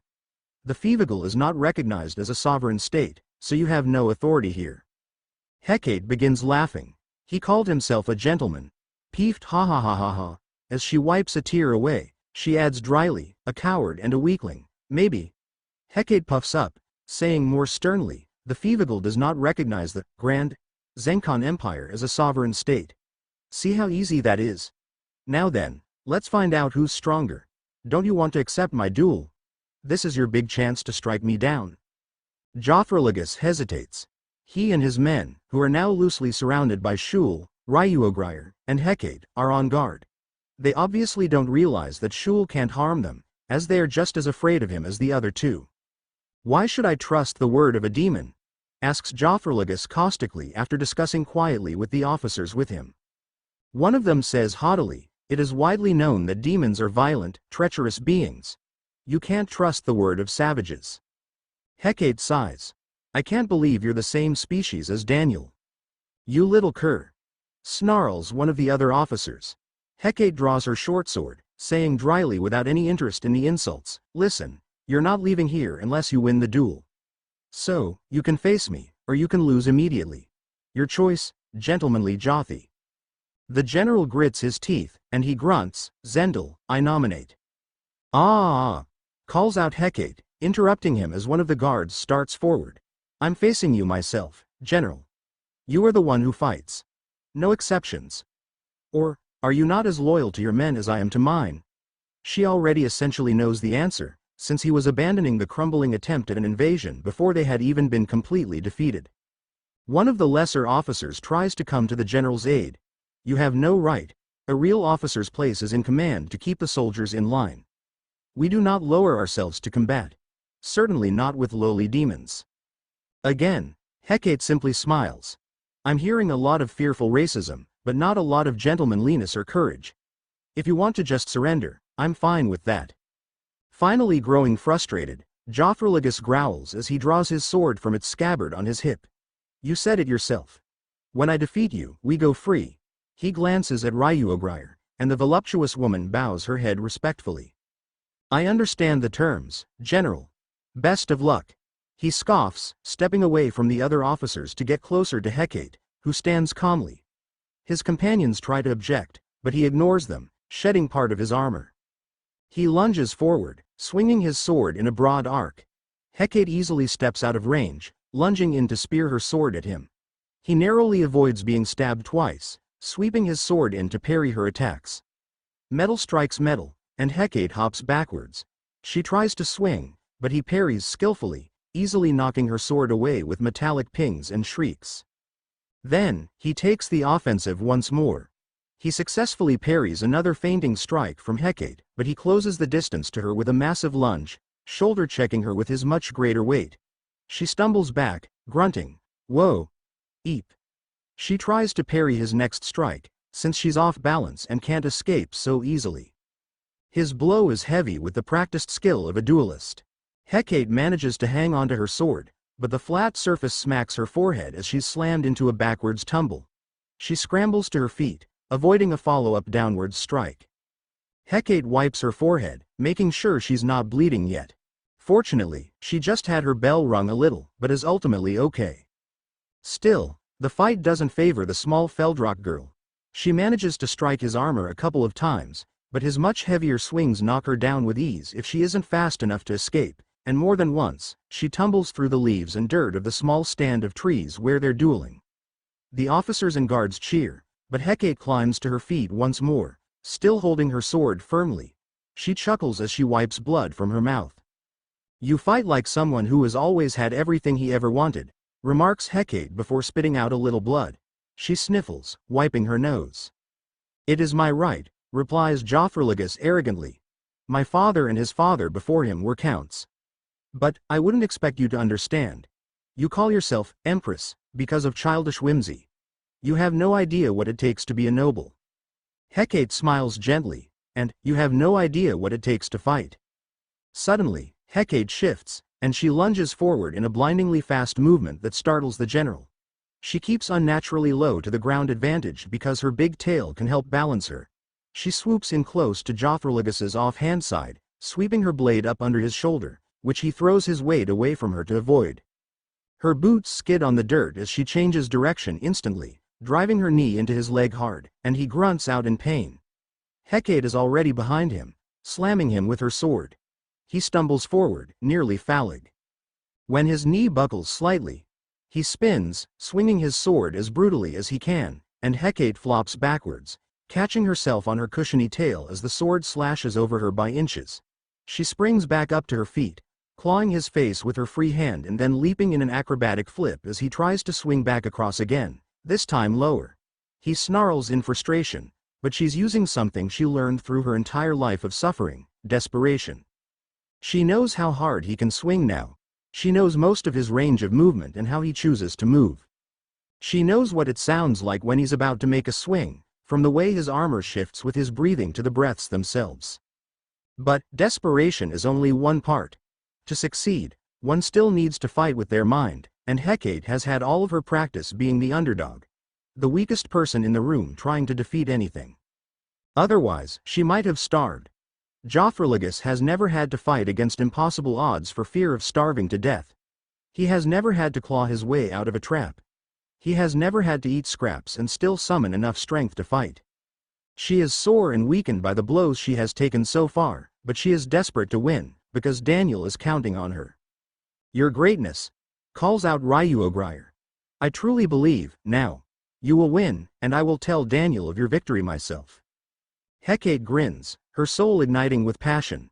She stays close to him, since his sword is longer and he makes broad swings for power. His skill in close is good, but when he tries to grab her, she bites his hand. When he tries to swing at her next, she screams passionately as she swings as hard as she can, raw. Then, a general screams as he stumbles back, his sword hitting the ground as he drags it with him, his wrist wounded and slashed. He switches hands. Just as Hecate is about to capitalize, however, she is halted by something holding her tail, throwing off her movements. She glances back, and one of the officers is diving away from her. She gasps, bringing her sword up in the nick of time to block, but once more, she's slammed across the ground. She coughs, and Jothrilligus clutches his wrist as he tries to take his mind off of the pain. He taunts her coldly, "For all your talk, you're nothing more than a rat. A pathetic street urchin who gained a little power. You are weak." Hecate coughs, holding her forearm over her abdomen with her hand near her holster. "You're wrong." She coughs again, adding coldly, "I was a slave. I was less than a rat." He chuckles, shaking his head and walking away. "You haven't defeated me." "Yes, I have. We're leaving. Finish her." The officer that interfered with her is the one who walks towards her, drawing his own sword. Ryuogrier starts to step forward, but Hecate remarks calmly, "I said you haven't defeated me, General." He turns to look at her, and as the officer raises his sword, Hecate draws and fires her pistol, wincing under the painfully loud report. She fires into the officer's legs, causing him to cry out and topple like a tree. The others cry out, and Hecate climbs to her feet once more. "A gentleman, are you?" She walks past the wounded officer straight towards Jothrilligus. The guards try to place themselves between her and him, but she fires into their legs as well, wasting shots with misses, but easily hitting them one by one, toppling them with pained cries. She reloads, still stalking towards the remaining 3 officers and the general. "I gave you a chance to be a man of honor, Jothi. If you wanted to finish me, you should have attempted to do so yourself. One of the officers tries to flee, but Shul appears in his path, startling him, and Hecate fires, dropping him as well. Jophroligus tries to convince the other officers to protect him, but they all are frozen in terror, trying to push each other forward while working their way backwards. Hecate aims the pistol at the group, growling, "Drop your weapons and fall to your knees before Empress Hecate fell Lawson." Jophroligus shoves one of the officers hard, attempting to make a break for it away from Shul. The officer tries to swing his sword in an instinctive and panicked motion, and Hecate parries it aside, since it was a sloppy vertical strike. Ryuogrier hits the officer with a punch in the abdomen, hard enough to dent his metal armor and topple him with a single strike. She walks 3 steps behind Hecate as Hecate stalks after Jophroligus. The other 2 officers who are unharmed toss their weapons to the side and sink to a kneel with their hands up. Hecate takes aim with her pistol, asking, "Ryuo, I really wanted to prove myself. I would have had him." "I know, Hecate. I was sincerely excited by the fight. You were doing well. Maybe I am nothing more than a savage former slave who gained too much power. I'll never be a noble girl like Eremiah." She fires once, and Jophroligus cries out as his knee blows out. He topples, crying out in agony. "But, if that's a gentleman, who runs away when he's losing, unlike me, then I would rather be a savage." She calls out, "Yukahote? Would you do the honors?" "It'll be my sincere pleasure," replies the golem as he appears from the shadows of the trees. His golems also appear, having departed from their shuttles for the time being. They round up the captured soldiers, dragging them to the shuttles to be taken to the Citadel. Hecate stretches, trying to loosen her aching muscles. Ryuogrier suddenly dabs Hecate's cheek with a piece of cloth, and she spits and squirms. Hey, what do you think you're doing?" Ryuogrier doesn't relent, though, holding Hecate gently as she continues dabbing blood and dirt away. "You have blood and dirt all over your face, your greatness. Let me clean up at least your adorable face." Hecate glares up at her, but stops squirming so much, allowing Ryuogrier to continue. The Platinum Dragon softens her expression, replying softly, "Hecate, I'm sorry." This causes the girl to rooster her head in confusion, flopping her ears to the side. "Huh? I'm truly sorry for not being more kind to you when you were a slave. I'm sorry for not treating you like the child you were, like the child I would kill to have had.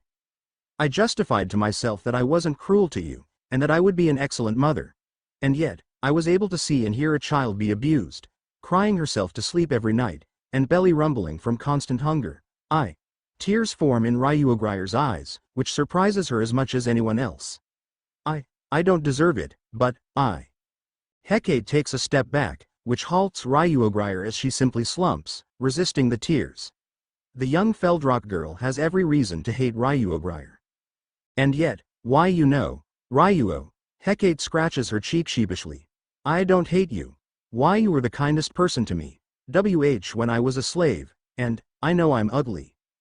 "That's not true. It was a cruel thing to say to a child, and I regret not having the strength to put a stop to it." Hecate smiles softly.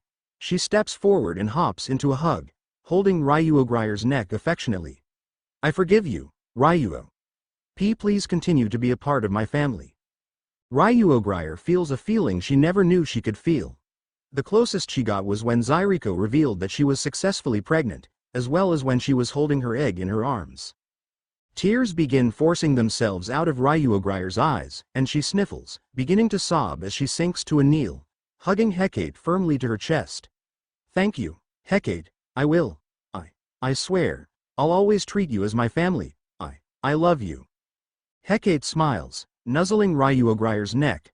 "I love you, too." They share a tender moment for a long time, and Shul stands by at a distance to give them some peace, while also watching over them in case any hostiles appear. Hecate adds softly after they've both calmed down, "Don't think I'll just hand Daniel over to you like you're my mother and he's my father. He's still going to be my husband before anyone else." Ryuogrier chuckles. "I won't give up so easily on becoming number one." She teases with a honey-sweet tone in Hecate's ear. "Imagine how much easier it would be if you just became our daughter. I would spoil you if you do." "Ha!"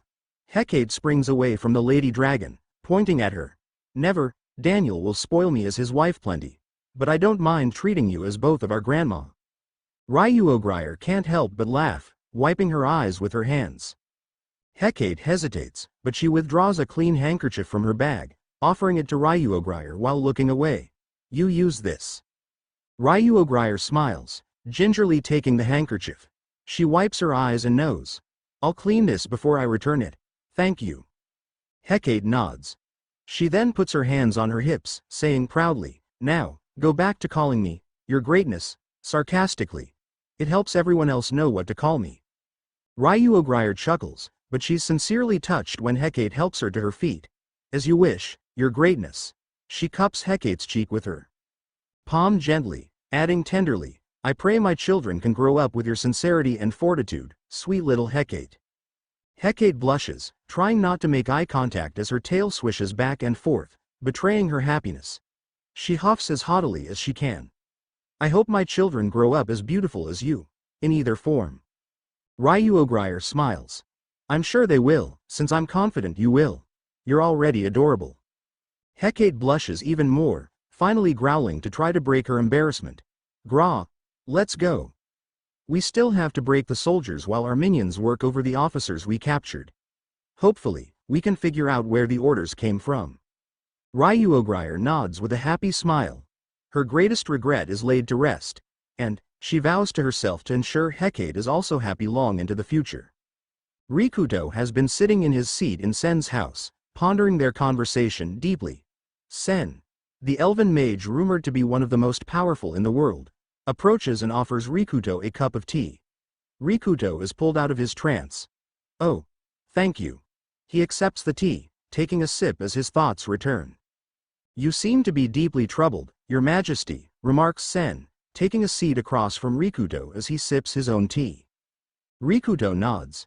In my world, the major countries of the world existed by basically perpetually holding guns to the heads of all the others. It created unreasonable drama, and the sheer number of people who are in danger.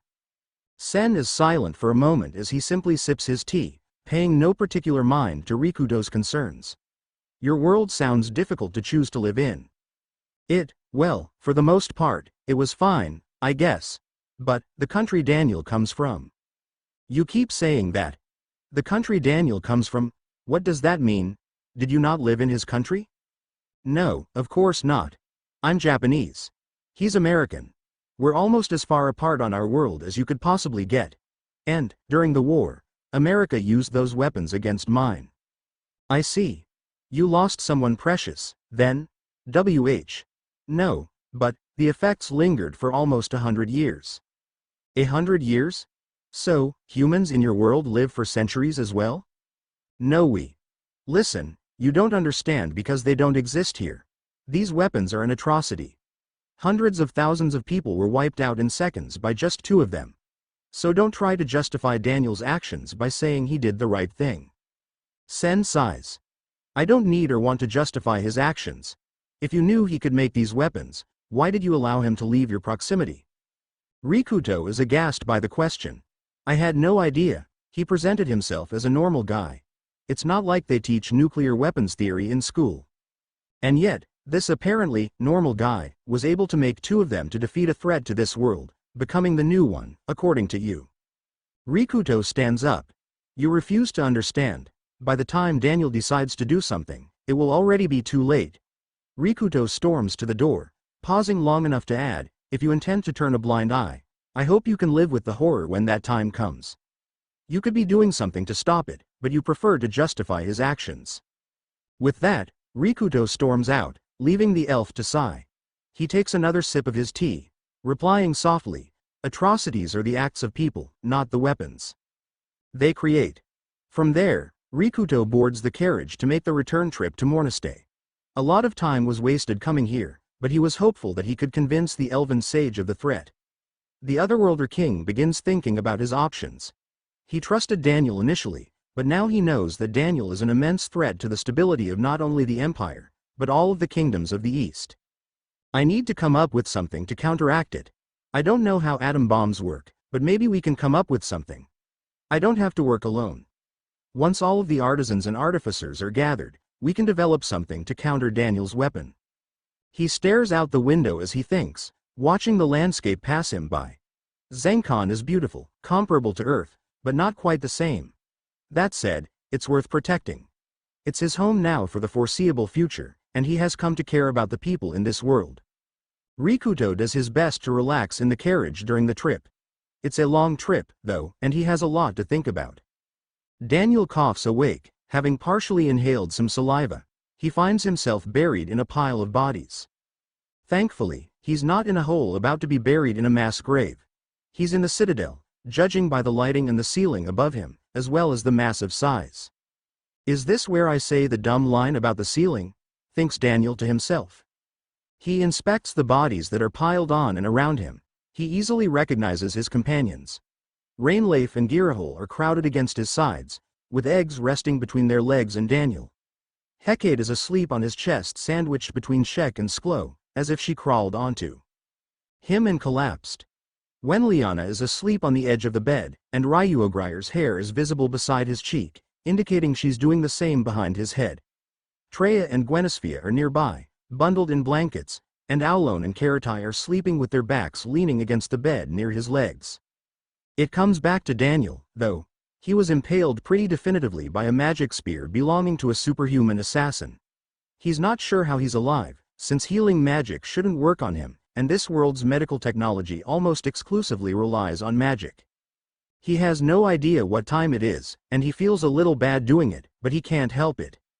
Brian's, groans Daniel. This is sufficient to start a chain reaction of movement. Shek and Wenliana stir first, but Shek is in a position to make eye contact the most quickly. And, though her movements disturb those who touch her, everyone is quickly awakened by her crying out, "Daniel! Daniel, awake!" "Give me Brian's," jokes Daniel, emulating a B-movie zombie. Everyone cries out his name multiple times as they crowd in, taking turns hugging and kissing him as he chuckles, doing his best to return hugs and reassure everyone. When he is finally able to calm everyone down and sit up, he sits cross-legged on the bed to figure out what he missed. "How long was I out?" "About a day," replies Viergraze seriously. She was also in the room, though speaking quietly with Zyriko, Shul, Yukahote, and Ileana for planning purposes. Hecate nods vigorously in agreement. "We were all so worried." Girahol shakes him via his right arm, whining, "You promised you would stop doing duh." It was agonizing. I wanted to destroy everything. I thought," she begins sniffling, "I thought you were really gone." Daniel smiles softly, hugging her gently. "Shush, I'm all right now. Though, admittedly, I'm, Wenliana takes charge of the explanation. "It appears you're no longer devoid of magic, Daniel. We can't confirm it compared to what I saw with the artifact unless we can use it again, but Sir Shul and Zyriko have both confirmed that you have a minuscule, but detectable amount of mana. I'm certain the artifact showed none, and, well, now that you have magic, healing magic was able to work on you. It's inefficient, but worth it," replies Ryuogryer as she leans on his shoulder affectionately. She kisses his neck, murmuring tenderly, "Don't do it again, though." He scoffs. "I didn't choose to get stabbed, for the record." Everyone glares at him, and he sighs. "So, I have magic, now, huh? Where did it come from? Ryukana?" "No," replies Ryukana from nearby. "I still haven't figured out the source. I asked Lady Chaos, but she denied involvement and said it must be something in this world." Daniel nods. "Well, I'm glad I got to cling to life. Thank you all. How did the battle go?" Hecate grins, saying proudly, "We found and caught him. He retreated the first day of the battle. Shul, Ryuo, Yukahote, and I were able to trap him, and we captured some of his officers as well." "The general?" asks Daniel, since she didn't explicitly say it. "Oh, yes. We also have the assassins in storage, though they're both currently dead. We weren't sure if we should revive them and question them, or if we even could."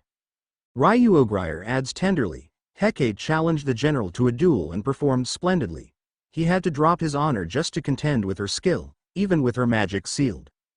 Daniel looks from his shoulder, where Ryuogryer was speaking, to Hecate, who blushes and chuckles sheepishly. "Good work, Hecate. I'm proud of you."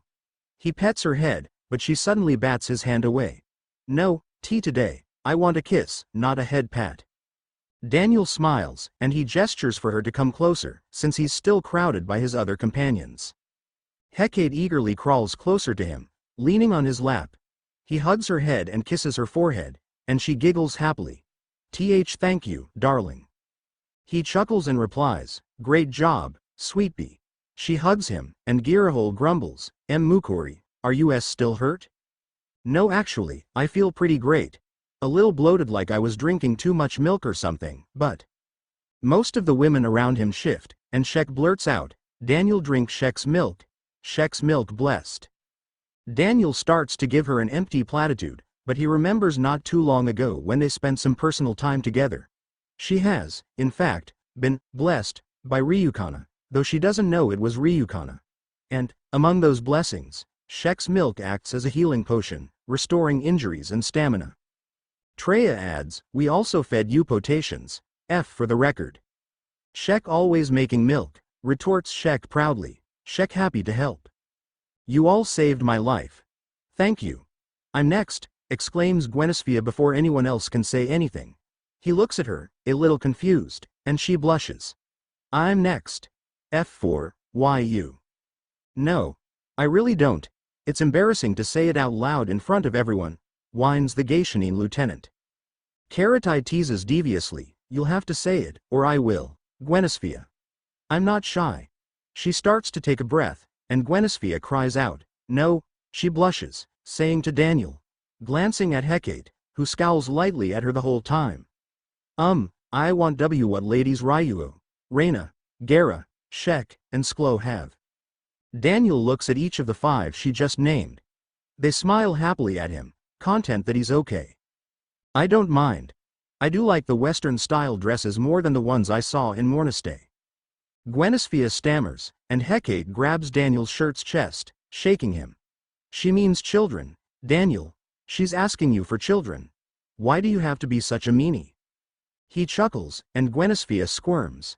He asks playfully, was there a drawing or something? Yes, states Girahole bluntly. Ryuogrier pouts on his shoulder, can you believe they excluded us, Mukuri? Shek and Sklo nod in agreement. Sklo and Shek want try, too, complains Sklo. You know why, retorts Aulon. Give the rest of us a chance. Ryuogrier hugs Daniel now, stroking his chest from behind as she holds him. You need to be more aggressive to get what you want. She hums as she presses her cheek to Daniel's, asking, right, Mukuri? If you don't share your feelings, he'll brazenly assume you don't want what you want. Daniel sighs. You're never going to let me live that down, are you? Never, replies Ryuogrier playfully. She kisses his cheek. I'm glad you're all right. Speaking of, starts Wenliana. Gwenisphia complains, don't you dare, Lady Wenliana. I won fair and square. Wenliana blushes, quickly replying, and no, not that. I was going to ask, Daniel, what did you say when you woke up? Oh. Brian's. It's a quote from a movie, from Earth. When zombies, the undead attack, looking to eat brains. A few of the women make disgusted faces and grumble, while Hecate and Treya scoff in amusement. Rainleif asks, what's a movie? Movie. Short for our words for motion picture, modified. It's like the hologram in your memory crystal, Treya, but with motion that looks realistic. Or, when Zyriko is sharing her golem's vision with us via the magic panels. Something like that. Though, some of the more enjoyable ones, in my opinion, are works of fiction. The others try to picture it, and when Liana asks, could we make one? Daniel scoffs. At the moment, it would be tricky, since we don't have suitable equipment. But, yeah, that can be something we work on. They all smile together. Then, let's. Cheers Hecate. Everyone cheers in agreement, and one more arduous day comes to an end.